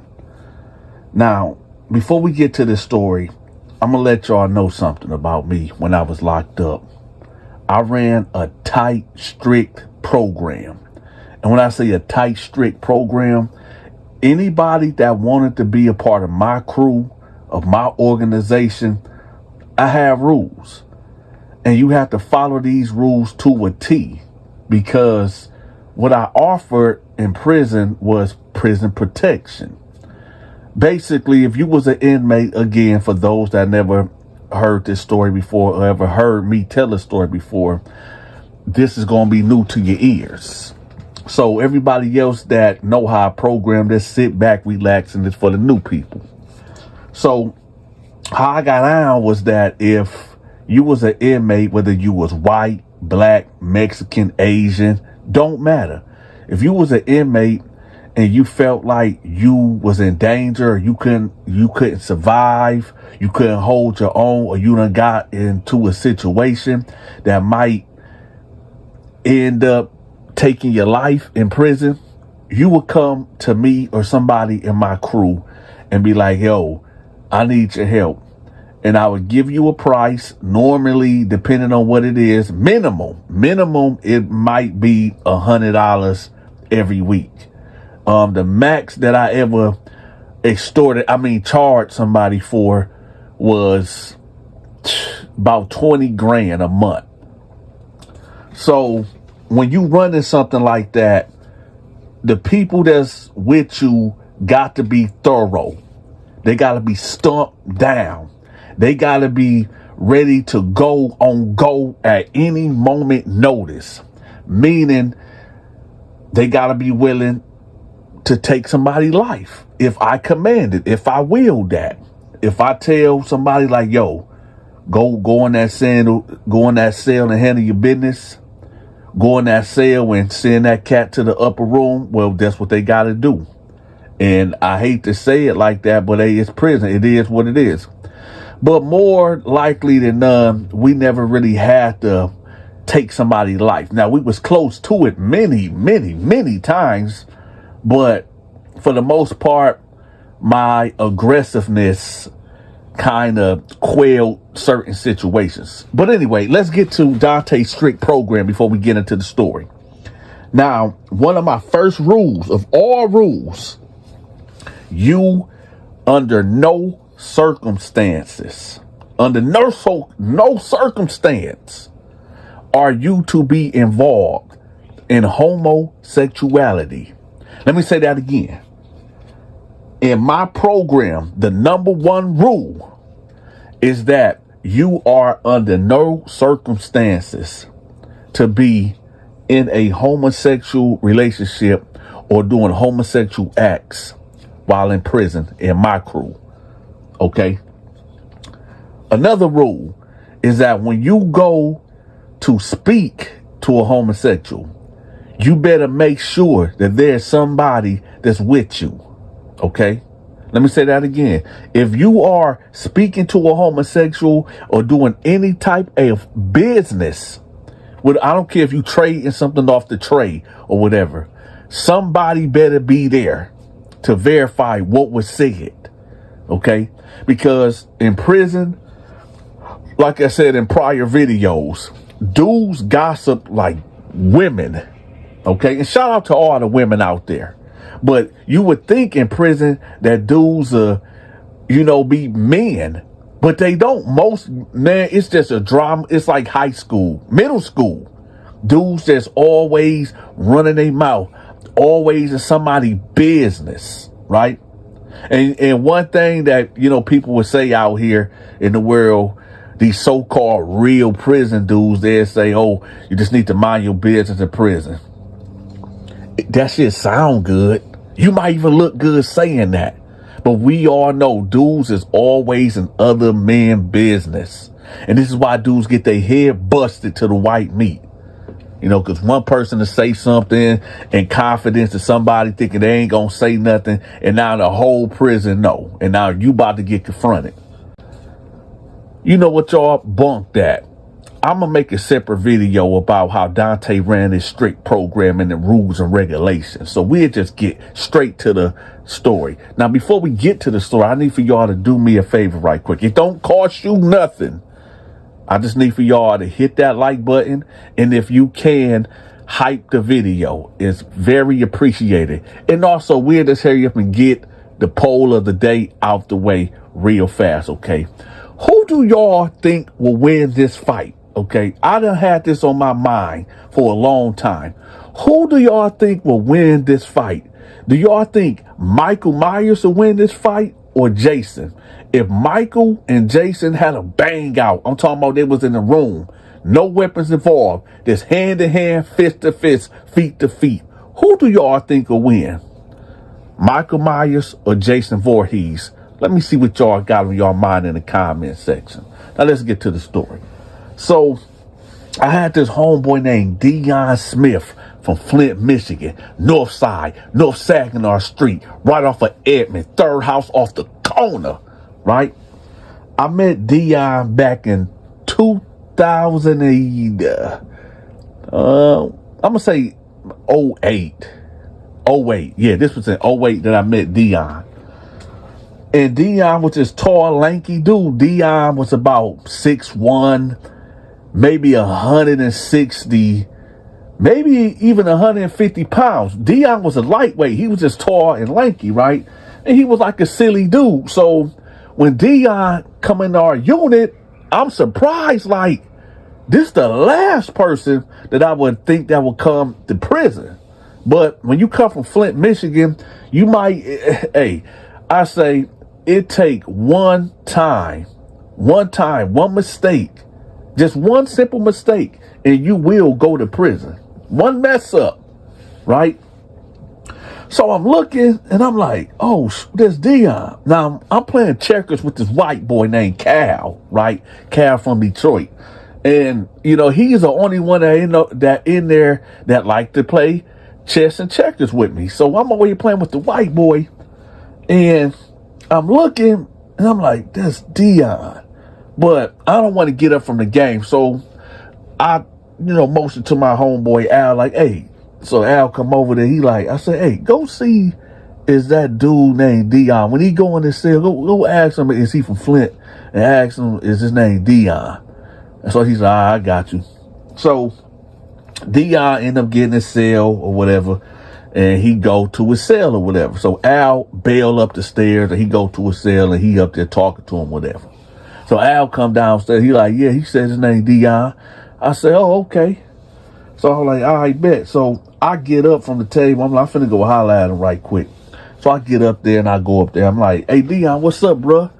Now, the way he was looking, he looked kind of scared a little bit, like real nervous, till he like really sat in and like zoomed in on my face. He like, Donta? I said, what up, Dion? So I came in there, gave him a handshake, a pound or whatever. I'm like, man, what's up, man? What you doing in here? He was like, man, I popped somebody. I said, you popped somebody? He was like, yeah, man, but it wasn't my fault. This dude was trying to rob me at the corner store. Actually, he robbed me twice, and I just got sick of this, man. And one day, I just boomed the nigga. I said, did he die? He was like, no, he ain't died, but, they caught it all on camera, and they said it wasn't self-defense because I never reported the first two robberies or whatever. And Yeah. I said, how much time they give you? He said, man, they was trying to get me life. I said, what? Off of a tip?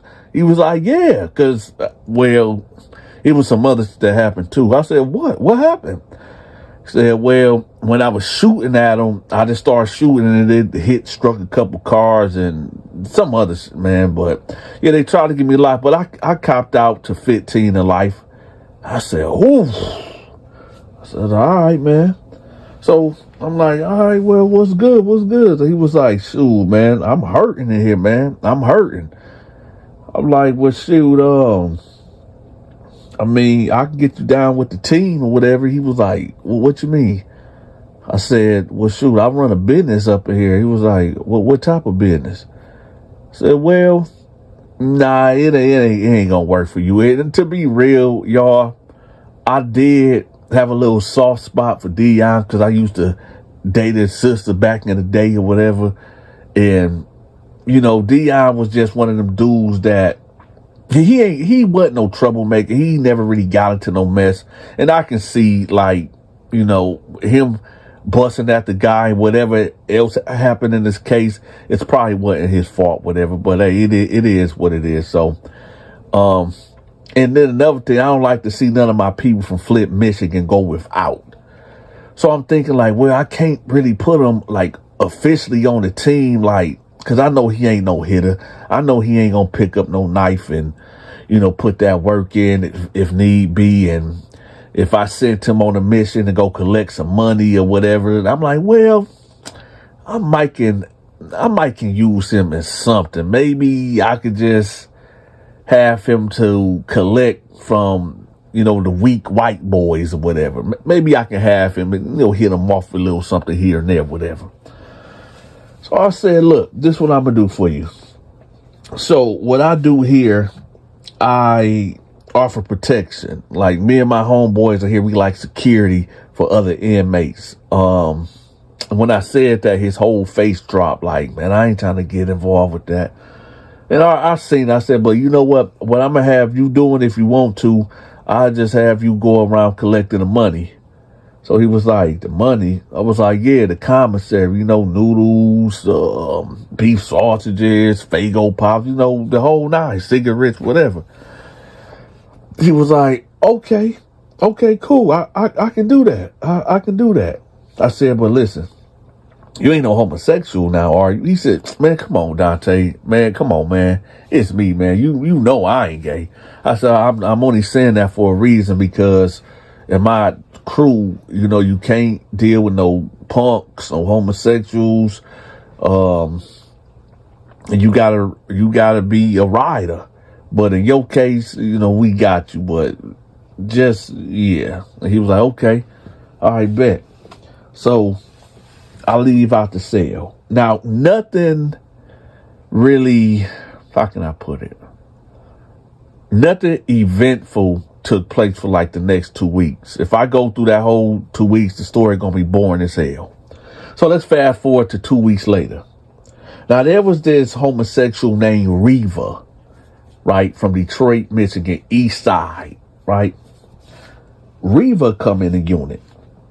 Now, when Reva came in the unit, me and Dion was over here doing push-ups, right? Push-up and burpees. So we over here getting our workout on, whatever. And when Reva come in, he stopped, right? He right in the middle of his burpee, he stopped and he zoom in and then he just get up and he like, hey, Donta, I'll be back right quick. So he get up and he just walk off fast to his cell. So I'm like, what? What the hell? What is he doing? So I look over there to the door and I seen two white boys, a black dude, and I seen Reva. So it didn't really dawn on me like, okay, this is the person that, why he acting strange, why he got up and left because of the homosexual, whatever. I'm like, okay, all right, whatever. Because we had maybe about 3 open, known homosexuals that act like females in the unit already. So it wasn't, a shock to see Reva come through. So I'm like, all right, whatever. So Reva ended up going upstairs to his cell, right? So I guess Reva got the cell assignment to go in the cell with Dion, right? So they up there, and I'm doing my pull-ups on under the stairs. You know, Dante getting his workout on, getting my triceps and biceps on, right? So I'm doing my pull-ups, and I see Dion come out. And Dion like, all right, let's get back to it. So I said, hey, what cell did that gay guy go into? He was like, oh, you talking about Reva? I said, I guess. He was like, oh, they put him in my cell. I said, come again? He was like, yeah, they put him in my cell. I said, so I stopped, doing my pull-ups, and I jumped down. I said, you know you can't be in the cell with him, right? He was like, oh, why not? I said, what you mean, why not? He was like, oh, we in prison. I ain't gay or nothing. I said, listen. You are a part of my program. And that right there is a cardinal sin. You can't be in the cell with homeboy. Tell him he got to go. He was like, all right, man, all right. But I know him. I said, you know him? He was like, yeah, I knew him from the streets or whatever, from Detroit. I said, and how do you know him again? He was like, he just been around my family, whatever. Like, he like a friend of the family type of deal. I said, listen, I don't give a fuck if that's your brother. You ain't been in the cell with him. And he was like, all right, I got you. So he go back upstairs or whatever, and they talking or whatever. And then he come out, he said he ain't going. He ain't leaving. So I said, all right, I see how this shit going. So I bail up the stairs real fast, and I go up in the cell. Now, Reva at this time, maybe about 5'6", 5'7", skinny dude, maybe about 130 pounds or whatever. So I bail up in there, and at this time, y'all, Dante about 6 foot, 225, all muscle, right? So I bail up in the cell. I said, hey, man, you got to get your shit and get up out of here. And he was like, what? I said, you got to get your shit and get up out of here. And he was like, who is you? I said, I'm Dante, and I'm telling you, get the fuck out this cell. And he was like, all right, okay, big boy, you ain't gotta get all tough with me. I get it. I get the point. So he started packing his stuff back out, and I walk out, right? So he go downstairs, he go to the control booth, and he point right at me. Right? The guard come over there, he like, hey, Dante, you threatening him, telling him he can't be in that cell or whatever? I said, I ain't threatening him. I just told him he can't be in the cell. So the guard was like, hey, listen, man, either he going back in that cell or he going in the cell with you. I said, what? He was like, either he's going back in that cell or he going in the cell with you or you going to the hole. I ain't got time for your foolishness. I said, all right, man. Yeah, man. Fuck, he can stay in there, man. Whatever, man. Right? So Reva walked off and was like, I thought so. And kept walking. And I said, man, this got some attitude. So he go upstairs or whatever. And I'm like, hey, Dion, hey, listen, man. You gonna have to get up out that cell, man. Matter of fact, you gonna get in the cell with me. So he was like, all right, I'll go holler at the guard. So we both go over there, to the control booth. We talk to the guard, like, listen, he can't be in the cell. I don't want to be in the cell. Dante ain't got no cellmate. Can I go in there with him? So the guard like, you agree to that, Dante? I'm like, yeah. So Dion go up there, he get his stuff or whatever, right? Bam, boom. Now he's in the cell with me. For the next 2 weeks, you will see Dion over there talking to him, talking to Reva. Now, the guys in my crew, they asked me like, yo, what's up with your boy? What's up with Dion, right? Because everybody know the rules. You don't supposed to be over there conversation and and kiki and with no damn gay guy up in here. If you doing business with them, do the business and move on, right? So they asked me, I'm like, man, dude, he talking about he know him from the city or whatever, and, that's his people or whatever. They like, well, Donta, you know the rules. I said, I know, I'm the one that invented the rules. I'll holler at him, right? So I bailed over there, and I'm like, hey, Dion, let me talk to you, because he talking to Reva. So he like, what's up? I said, hey, you gonna have to tone that down, talking to homeboy like that. And he was like, what's the problem? I said, I told you what's the problem from the get-go. I said, hey, I ain't gonna keep explaining to you why you can't be sitting up there talking to this dude. So he was like, all right, man, all right. So I walk off and I go hit the yard, right? Let's fast forward 3 days later. I'm laying on my bunk. Now, this is where it's finna get crazy, y'all. I'm laying on my bunk, right? And Al, like, hey, Donta, get up, man, get up. I'm like, what's up? He like, listen, I just got done talking to Reva, and you won't believe what he told me. I said, what'd he tell you? He was like, man, he said in a county jail, him and Dion was having sex. I said, what? He said, yeah. And he told me, like, that's his man. I said, what? He was like, yeah. He said, that's his man. I said, how the fuck?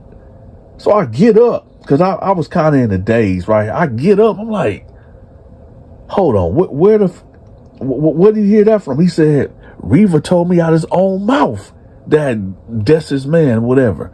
And I guess they getting into it or whatever.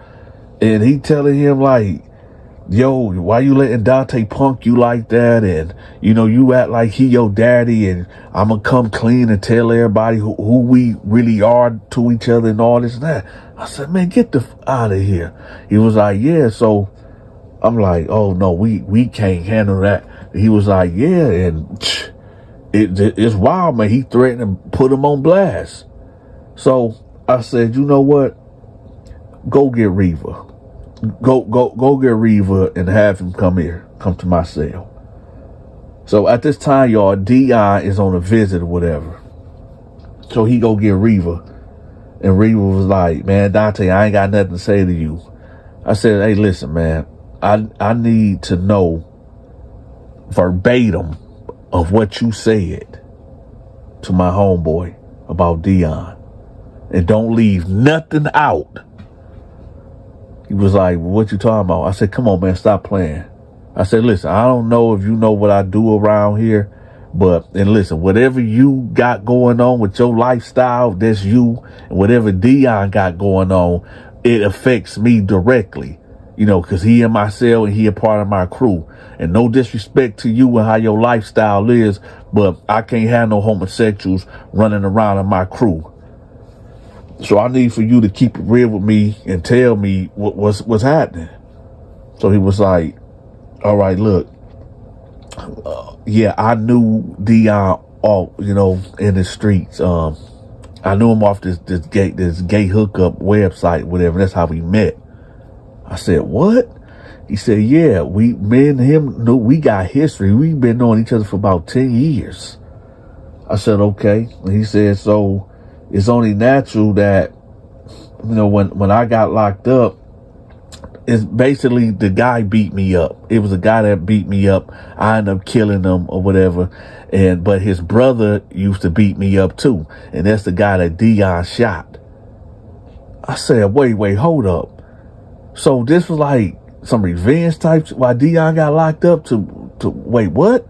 He said, yeah, there was a guy I used to mess with, right? Dion, the guy used to beat me up. Dion basically came as my knight in shining armor. And I ended up shooting the guy, killing him. But then his brother wanted to do something to me. So Dion ended up killing his brother. I said, wait a minute. Dion said that he was getting robbed. And that's how he said, no, man, no. Dion shot his brother a couple years later. And that's the truth. That's what happened. I said, what? So basically Dion got locked up. Dion got locked up to be in here with you? He was like, yeah. And basically, he keep telling me, you keep telling him he can't be around me and stuff. And it's killing me, Donta. It's killing me. I said, nah, this hell no, this ain't gonna work. So I said, listen, I'm finna go have somebody go get Dion. And I'm gonna give him a choice. Either he gonna get out the organization today, right now, this minute, or something gonna have to happen. And he was like, what you mean something gonna have to? I said, because I don't play games like that. So he was like, okay. So I sent Al out to go get Dion, right? So when Al went to go get Dion, Al went to go get Torty, Homicide, Dino, and J-Rock. This was J-Rock before we found out that he was playing military mind games. So we all bunched up in the cell, and then Dion walked in, and he see Reva right there. So he was like, well, what's going on, y'all? I said, Dion, who is this to you? He was like, what you mean? I said, who is Reva to you? He was like, man, just somebody I knew from the streets. So Reva was like, let's tell him the truth, man. I already told him who we are, what we be doing. And he was like, he just sat there for a minute. He dropped his head. He was like, man, Donta, I apologize, man. I apologize. Yeah, I know him. I know him more than I know him more than I told you that I know him. I said, Reva, leave out the cell. Right? So as Reva leaving out, he like, y'all don't hurt him. Please don't hurt him. I said, get out the cell. So he get out, right? So I jump up off the bed. I told Al, give me the knife, right? So when Al gave me the knife, Dion was like, come on, Donta, don't do this, man. Please, man, don't do this, man. I swear to God, man, I'll get out the unit. I'll go to the hole, man. I promise to God, man, I'm sorry. I'm sorry, bro. I'm sorry. I'm sorry. So I told him, hold him, y'all. So they grabbed Dion, right? They put him in the full Nelson. So he like, please, Donta, please don't do this to me. Please don't do this to me. I said, Dion, I told you from the get-go, from day one, didn't I tell you that my golden rule is that you can't be involved in homosexuality because that's going to make my crew look bad and put a stain on my reputation? He was like, yeah, man, I know. I said, so why should I show you any mercy when you just tried to compromise my whole organization? Huh? What that look like if I don't do nothing to you? So he was like, come on, Donta, man, I apologize, man. I'm sorry, man. I promise to God, man, I'll leave the unit. I said, you going to leave the unit. You definitely going to leave the unit. So I said, hey, y'all, bring him back in here. Tell Reva to come back in there. So they grabbed Reva and brought Reva back in. I gave Reva the knife. I said, this was going to happen, Reva. I want you to give him $150 across his face. And he was like, what? I said, you going to give him $150 across his face. Reva like, well, what is that? I said, I want you to cut him from his ear down to his jaw. And he was like, I'm not going to do that. I said, either you do that or I'm going to kill both of you fools right now. He was like, wait, what do you mean? I said, either you cut him now or I'm going to kill both of you fools right now. So he was like, oh okay. I'm sorry, Dion. And he slashed him. Bam! Dion was like, right? So I had my homeboy cover Dion's mouth, whatever. So he laying there like shaking. I said, listen, you gonna go down there? You gonna tell the guards, I don't know who, somebody cut me. Somebody cut me on a tear, and you don't know who it was. So he was like, okay. I said, let me tell you something, Dion. If you tell that we did this to you, it don't matter where you go, what prison you transfer to. I got homies that'll ride with me in every prison that will do something to you if you snitch. Now go down there and go tell the guards what I just said. So he got up holding his face, right? we get rid of the knife. And I told Reva, like, listen, you better keep your mouth closed too. So Reva leave out, right? He come down there leaking. The guards hit the code. Everybody go to your cells, go to your cells, go to your cells. They did a little investigation, whatever. But we was locked down for about 5 days. They shook us down, tore up all the cells or whatever, looking for knives or whatever. I had this one guy, this white cat that owed me a little something. I had him put 2 knives in his cell and a couple drugs or whatever so he can take the whole rap for everything. He didn't go down for that. They just wanted something. When they do these shakedowns, they want something or they just gonna do the most for a whole month or two. So you always got to have a fall guy or whatever. But he didn't get blamed for the stabbing.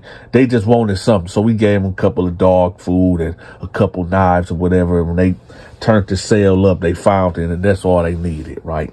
To appease them. Reva shortly after wrote a kite and said that he feared for his life. And they ended up getting Reva up out of there too. The next time I would see Dion was actually 2 years ago. I was at Kroger, right, in Flint, Michigan, going down the cereal aisle, right, getting some Frosted Flakes. And I see him coming down the aisle. Now, I know he aged a little bit, got a little weight on him, just a little bit or whatever. But he looked at the same. And he had that scar right there on his face. And he looked at me, it's like he seen a ghost, right? I looked at him, he looked at me. We just kept it moving. Y'all make sure y'all subscribe to my movie and my gaming channel. I'm going to have that link pinned at the top of the comment section. Also, y'all subscribe to Stacy's Storytime. She's tell phenomenal stories just like myself. And if y'all feeling generous, make sure y'all leave me a tip. I'm accepting Cash App, Zelle, and PayPal. Until next time, y'all take care. I'm gone.